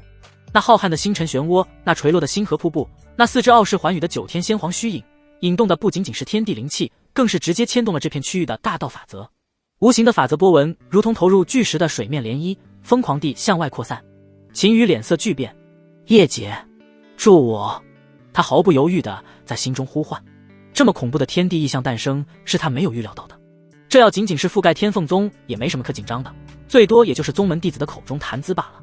可这异象已经牵动了大道法则，这种动静是能将一些亿万里之外的老古董给惊动的。他现在可还没有抵抗那些老东西的实力，所以必须要阻止异象扩散和影响。而叶景云是最有能力帮他的。随着他的话音落下，一道清冷绝厉的身影瞬间出现在秦羽身侧，正是神魂已完全凝实、气息渊深如海的叶景云。他此刻的状态前所未有的好，周身萦绕着淡淡的冰蓝色仙辉，强大的神魂之力几乎凝成实质。除了没有实体，他的神魂体已经恢复到巅峰，就算在不拼命的状态下，也能爆发合体境实力。这也是秦羽感应汉雪岭山脉妖王的原因。叶景云一出来就看到头顶那震撼寰宇的异象，即便是以他以往的见识，美眸中也瞬间掠过无法掩饰的惊骇与赞叹。九天皇体，竟是传说中的仙皇本源体。这4个丫头，好大的造化！秦羽，你从哪里找到的这么4个丫头？惊叹归惊叹，他的动作没有丝毫迟滞，玉手轻抬，食指急速掐动印诀，无数玄奥的冰蓝色符文自他指尖流淌而出，瞬间布满了整个玉灵峰的上空。玄冰封天，万道归寂。一声轻斥，叶景云的神魂之力毫无保留地爆发开来，合体境的恐怖威能展现无疑。那原本疯狂扩散的法则涟漪，仿佛撞上了一堵无形的冻结时空的冰墙，瞬间被强行禁锢镇压。垂落的星河瀑布仿佛被蒙上了一层薄纱，变得朦胧。就连那4只傲笑星河的九天仙皇虚影，其威压和光芒也被一层淡蓝色的光幕所笼罩收敛。虽然依旧存在，却不再向外界肆意释放那足以惊动9天10地的波动。叶景云脸色微微发白，显然维持如此大范围的法则封禁对他也是不小的负担。也就是4小只还弱小，体质觉醒的天地异象虽然宏大，但还在可控范围之内。而此时的寝宫内，被血光包裹的4女正在经历着脱胎换骨的巨变。她们的身体在发光，皮肤变得更加晶莹剔透，如同上等的神玉雕琢而成，五官更加精致完美，仿佛汇聚了天地灵秀。眉宇间那份少女的青涩正在飞速褪去，取而代之的是一种源自血脉深处的与生俱来的高贵、雍容与圣洁。她们的气质发生了翻天覆地的升华，如同凡尘中的璞玉，一朝褪尽尘埃，显露出内蕴的仙皇神姿，不可亵渎，还带着涅槃新生的纯净与生机。秦羽能清晰地感觉到他们体内的力量正在觉醒，如同一条即将决堤的江河开始咆哮。时间一分一秒流逝，当外界天空中晨曦的第一缕微光穿透云层时，当那覆盖星空的9天仙皇异象缓缓消散时，属于4女真正的涅槃爆发了。轰轰轰轰，仿佛4座沉寂亿万年的火山同时喷发，一股源自生命本源最深处的涅槃之力，如同无形的开关被彻底按下。以玉灵峰为中心，方圆数百里，甚至还在急速向外蔓延的天地灵气瞬间沸腾了。不再是之前被异象引动的波动，而是彻底的狂暴的沸腾，无穷无尽的天地灵气从4面8方，从地脉深处，从9天之上，仿佛收到了召唤，疯狂地汇聚而来。那景象比之前的星河瀑布更加壮观，翻滚沸腾的灵气浓郁地化作了液态的海洋，闪耀着七彩的霞光，在玉灵峰的上空形成了一个巨大到覆盖了整座山峰的漏斗状的灵气漩涡。这漩涡疯狂旋转着，发出震耳欲聋的轰鸣，如同9天之上的银河彻底决堤，悍然倒灌而下，目标直指寝宫中的4人。灵气洪流毫无阻碍地穿透屋顶，精准地灌注进4女的天灵。梅兰竹菊已经觉醒的娇躯如同无底洞般贪婪地吞噬着这海量的精纯灵气，他们的修为也开始了令人瞠目结舌的飞跃。化海境破，金丹境凝聚，金丹之上隐现凤凰纹路，凝阴境化形，元婴雏形，赫然便是一只振翅欲飞的袖珍仙皇。元神境破，元神小人盘坐于仙皇背上，神光湛然。法相境破，一路势如破竹，毫无瓶颈可言。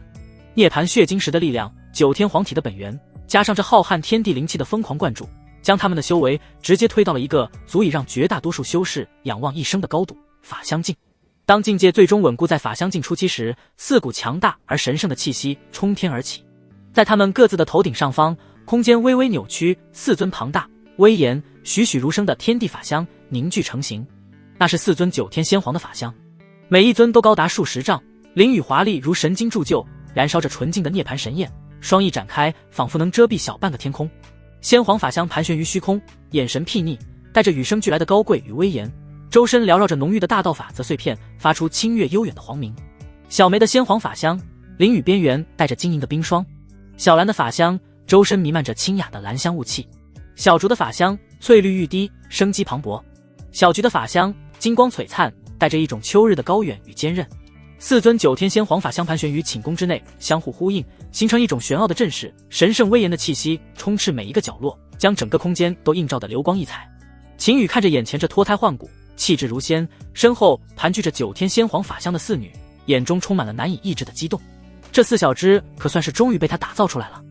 9天皇体虽然没有达到仙体，但也是极品圣体，4人联合在一起，绝对有着可以匹敌仙体的威能。而且原剧情中的凝阴镜也变成了现在的法相镜，这4柄利剑已然出鞘，锋芒毕露。只要给4人熟练一段时间，单打独斗都能将普通的出鞘劲干趴下。如果联合的话，则怕是有和他一战的实力了。叶景云此时也缓缓收回了维持风境的神魂之力，他看着下方4尊仙皇法相，眼中异彩连连。9天皇体名不虚传，秦羽，你真是捡到宝了。随后他的目光转向秦羽，这个男人的所作所为真是一再出乎他的意料。这4个小丫头中的其中3个他以前就见过，楚风曾经还想着将其征服，现在想来真是在做梦。这般女子也就只有秦羽才配拥有。要知道这可是9天皇体，极品圣体，放在整个天穹大陆之上，那也是被哄抢的存在。而这却有4个还是秦羽的侍女，只能说人比人气死人。秦羽闻言咧嘴一笑，看着天边渐渐亮起的晨曦，感受着4女身上那澎湃如海、潜力无穷的力量，心中豪情万丈。吃软饭吗？自然要将自己的女人一个个培养得无与伦比，要不然他怎么能吃得香呢？这4个小丫头只是一个开始而已。而随着4人突破，9天仙皇的虚影在晨曦微光中逐渐消散，玉凌峰上空的法则涟漪也归于平静。叶景云绝美的面容上带着一丝消耗过度的苍白，但眼神却亮得惊人。他深深看了一眼下方被4尊威严仙皇法相盘绕守护的寝宫，以及那气息相连、潜力无穷的梅兰竹菊4女，又瞥了一眼正满脸欣赏笑意的秦羽，嘴角微不可察地勾起一丝了然于心的弧度。你倒是会享受。清冷的神念传入秦羽脑海，带着一丝促狭。这4个丫头如今可真是了不得的宝贝了，你悠着点。话音刚落，叶景云的身影便化作一道冰蓝流光，瞬间没入秦羽手上的储物戒中，留下一个意味深长的眼神。寝宫内浩瀚的灵气漩涡缓缓平息，盘坐的4女身上那璀璨的神光和庞大的法相虚影如同潮水般收敛回体内。很快几人相继睁开了眼眸，他们的眸子比以往更加清澈明亮，深处却蕴藏着难以言喻的深邃与威严，那是源自9天皇体血脉的高贵。感受着体内奔腾如江河，远比之前强大了千百倍的力量。法相境的磅礴灵力在经脉中流淌，元婴盘坐子府，灵觉敏锐的能捕捉到空气中最细微的灵气波动。更让人惊喜的是，脑海中自然而然浮现出大量玄奥的秘术与功法信息。9天涅槃经、黄武9天步、真黄焚世言，这些名字恢宏古老，仿佛烙印在血脉深处的传承，此刻被彻底唤醒，清晰无比。公子。小菊的声音带着一丝懵懂，随即被体内那翻天覆地的变化所震惊，他难以置信地看向自己的双手，感受着那澎湃的力量。我真的变强了。小兰的声音也充满了激动。是公子。小梅的目光第一时间锁定了站在不远处的秦羽，眼中是化不开的感激与炽热的情愫。他瞬间明白了，这脱胎换骨般的造化，这逆天改命的机缘，全是自家公子赐予的。热情的眸子齐齐聚焦在秦羽身上，无需言语，心意相通。小竹嘴角弯起一个狡黠的弧度，然后与其他几人相视一眼，默契顿生。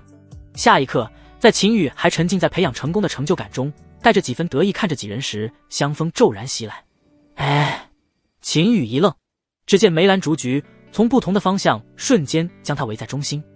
你们！秦羽话未说完，就觉身体一轻，他竟然被抬了起来。公子，大恩大德，无以为报。小梅的声音带着一丝羞涩，却又无比坚定。唯有小兰接话，脸颊绯红。以身。小竹咯咯笑着，和小菊几人一起用力，目标明确地朝着那张宽大的床榻走去。反了天了！秦羽终于反应过来，又好气又好笑。他堂堂7尺男儿，岂能被刚出炉的小丫头给？这还了得！就在被扔向床榻的瞬间，秦羽腰身一拧，体内灵力微吐，一股巧劲瞬间震开前置。然后他身形如电，反客为主。想造反？看公子怎么教训你们！秦羽冷笑一声，手臂一挥，然后便此处省略不可描述之万字。翌日清晨，秦羽神清气爽地走出寝宫，迎着初升的朝阳伸了个懒腰，只觉得通体舒坦，连修为都又进了一步。虽然没有了万倍暴击，但那源自9天黄体本源的生命精粹与阴阳交融，依旧让他获益匪浅。修为已经从元神境中期提升到了后期，更重要的是，这水乳交融的过程让他们变得更加紧密无间。而小菊几人此时更是一点看不出刚突破境界的虚浮，这让秦羽心中大定。有他们这些身具9天黄体以及先皇秘术的法相境强者坐镇，天凤宗的安危暂时无忧了。他眼中寒芒一闪，是时候去解决雪岭山脉的麻烦了。上次群妖不问青红皂白的前来山门，要不是他正好遇到，上次就被洗劫一次了。而这次妖王更是直接欺上门来羞辱他的师尊，觊觎他的女人，这笔账该彻底清算了。他身形一动，便欲前往主峰向凤玲珑等人辞行，然后直扑雪岭山脉。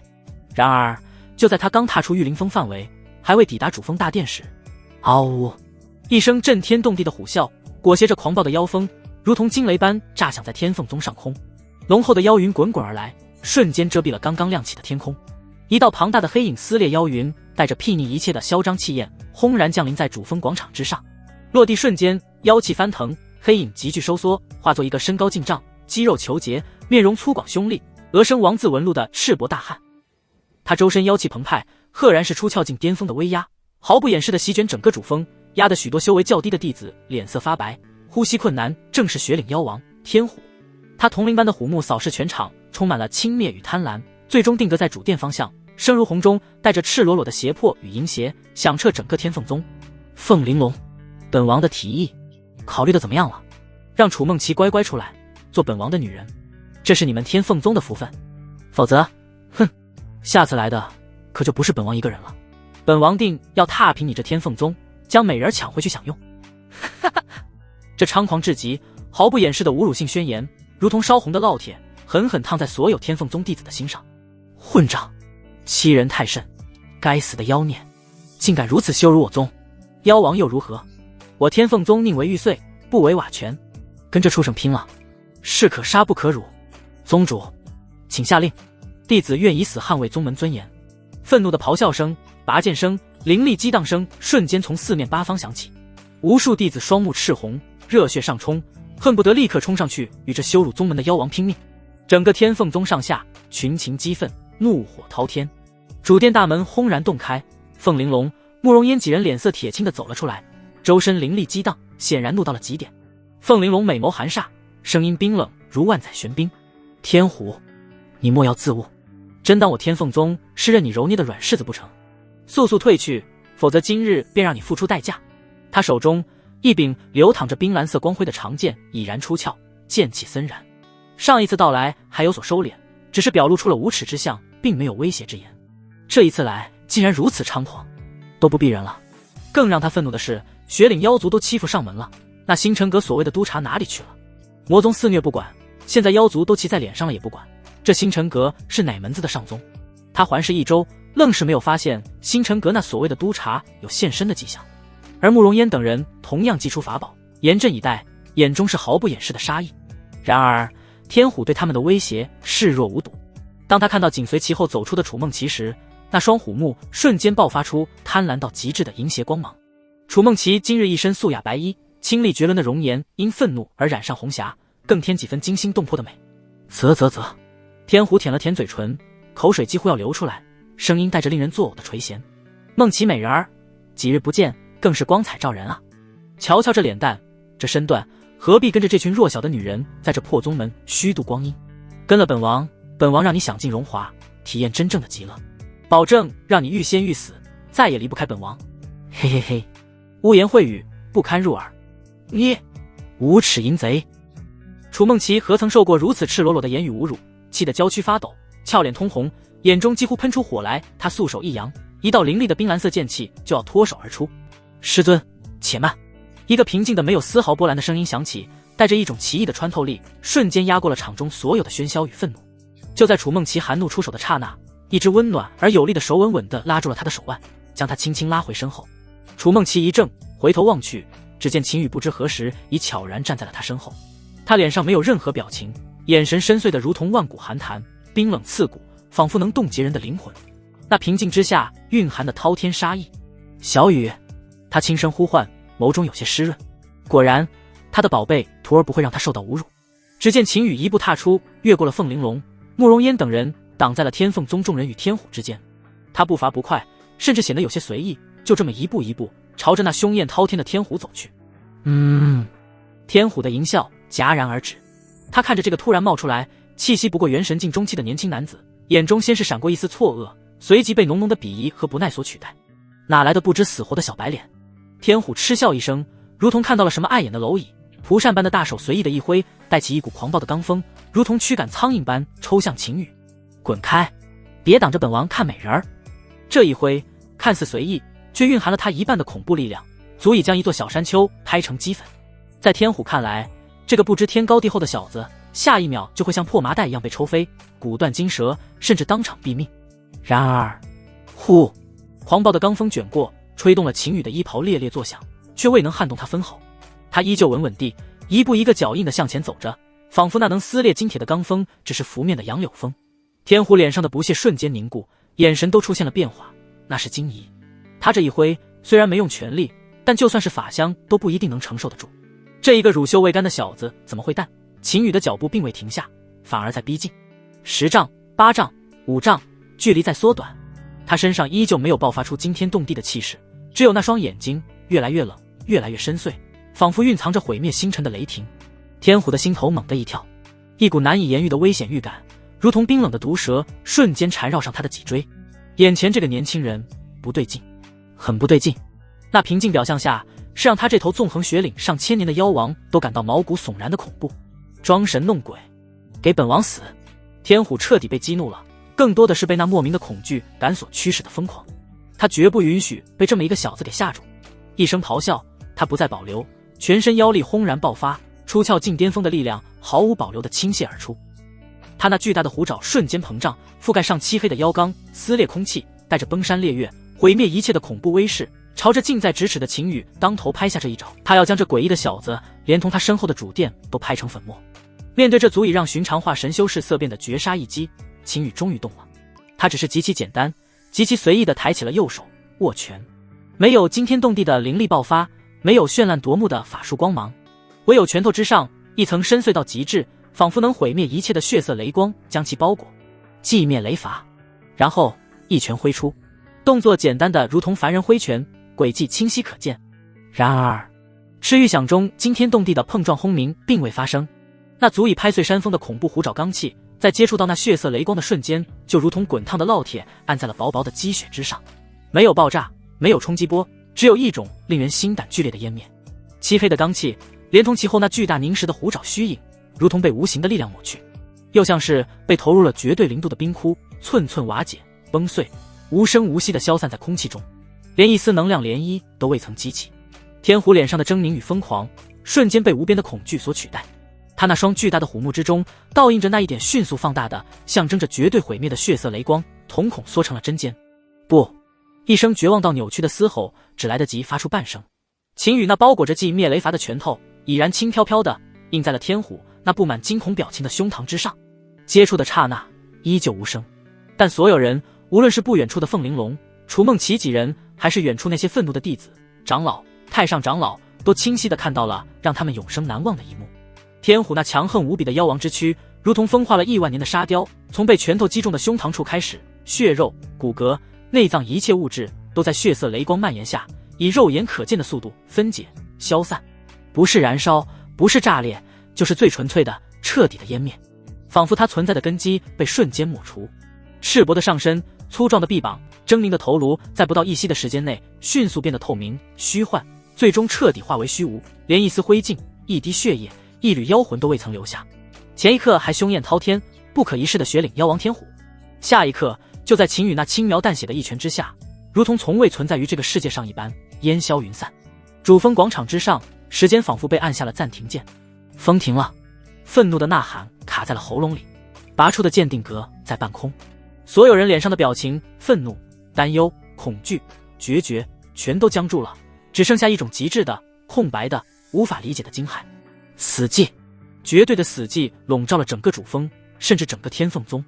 落针可闻，无数道目光如同被磁石吸引，死死地定在秦羽身上，定在他那只缓缓收回的仿佛什么都没做过的拳头上，空气仿佛凝固成了坚冰，沉重的压力让所有人都忘记了呼吸。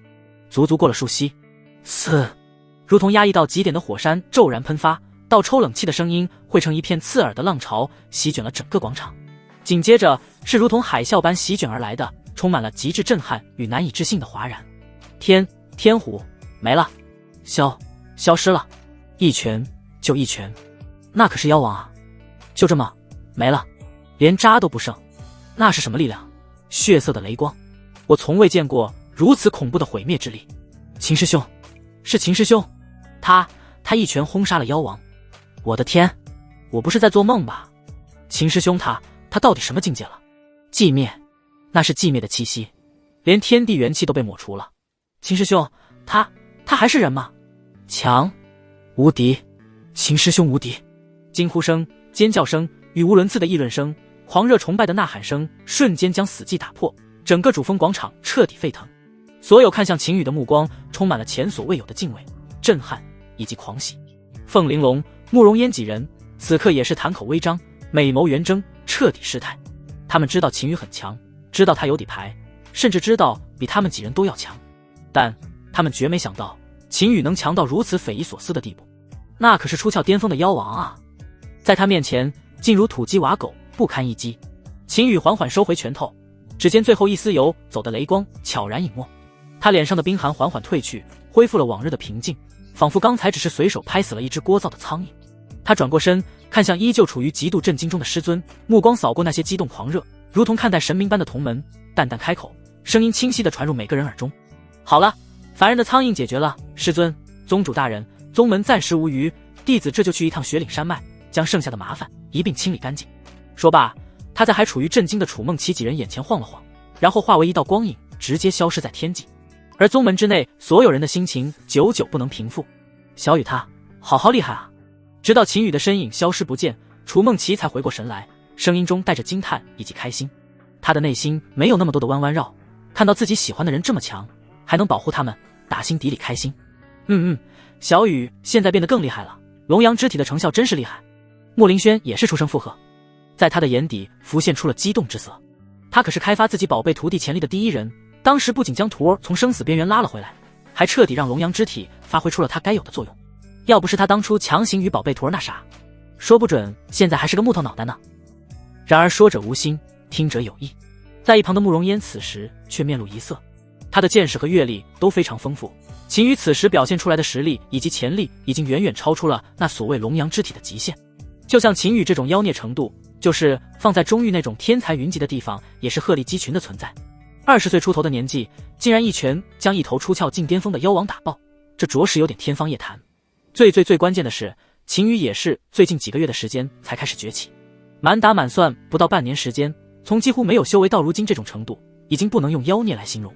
就算中域历史记载之上也没有这种记录，这让他心里生出一个可怕的念头：秦羽被夺舍了，被一些老怪物给夺舍了，这是唯一能解释通的事情。小燕，你这是怎么了？怎么还愁眉苦脸的？就在他还沉浸在这种想法之中时，凤玲珑将他拉回了现实。他环视一周，下方众弟子欢呼雀跃，身旁的几位姐妹的眸中也是异彩连连，就连一向谨慎小心而且置若如妖的宗主凤玲珑似乎也没有任何感觉不妥。是我想多了，看着众人如此表情，他都有点怀疑是不是自己神经质了。这么不合常理的情况，就算楚梦琪和穆凌轩这两不爱动脑子的憨丫头看不出来，最起码凤玲珑是可以的才对。可现在不行，还是要找个时间验证一下才行。他摇了摇头，还是没有否定他刚才心中的猜想，当然也没有很肯定，需要找个合适的机会测试一下。对啊，大姐，你这是怎么了？小雨这么厉害，刚刚将调戏四妹的天虎杀了，你怎么还不高兴了？骆云长最为直接，看着眉头皱起、面色凝重的慕容烟，他心里有点不舒服。秦羽可是几个月之前不要命的将他从血魔殿手中救了回来，要不是秦羽，他早就没有了。刚刚甚至一怒冲冠为红颜，二话不说直接将那只妖王锤爆。这还不说，杀完天虎就直接前往雪岭山脉为整个天凤宗处理后患。可大姐这是干什么？全宗上下都在欢庆，反而最应该开心欣慰的大姐却这般神色，这让他很不理解。而原本还在开心激动的楚梦琪以及慕凌轩听言，立即意识到了不对，连忙扭头看向两人。三姐这语气之中明显带着情绪，而且还是针对大姐。要知道她们六姐妹之间这么长时间以来感情都非常好，从未真正的发生过冲突。就连苏黎喜欢揍人，几人也知道那是在玩闹。可三姐刚刚说话的语气可一点不像开玩笑，而是质问。我没有不高兴，小雨能有如今这般成就，我自然开心。我在想其他事。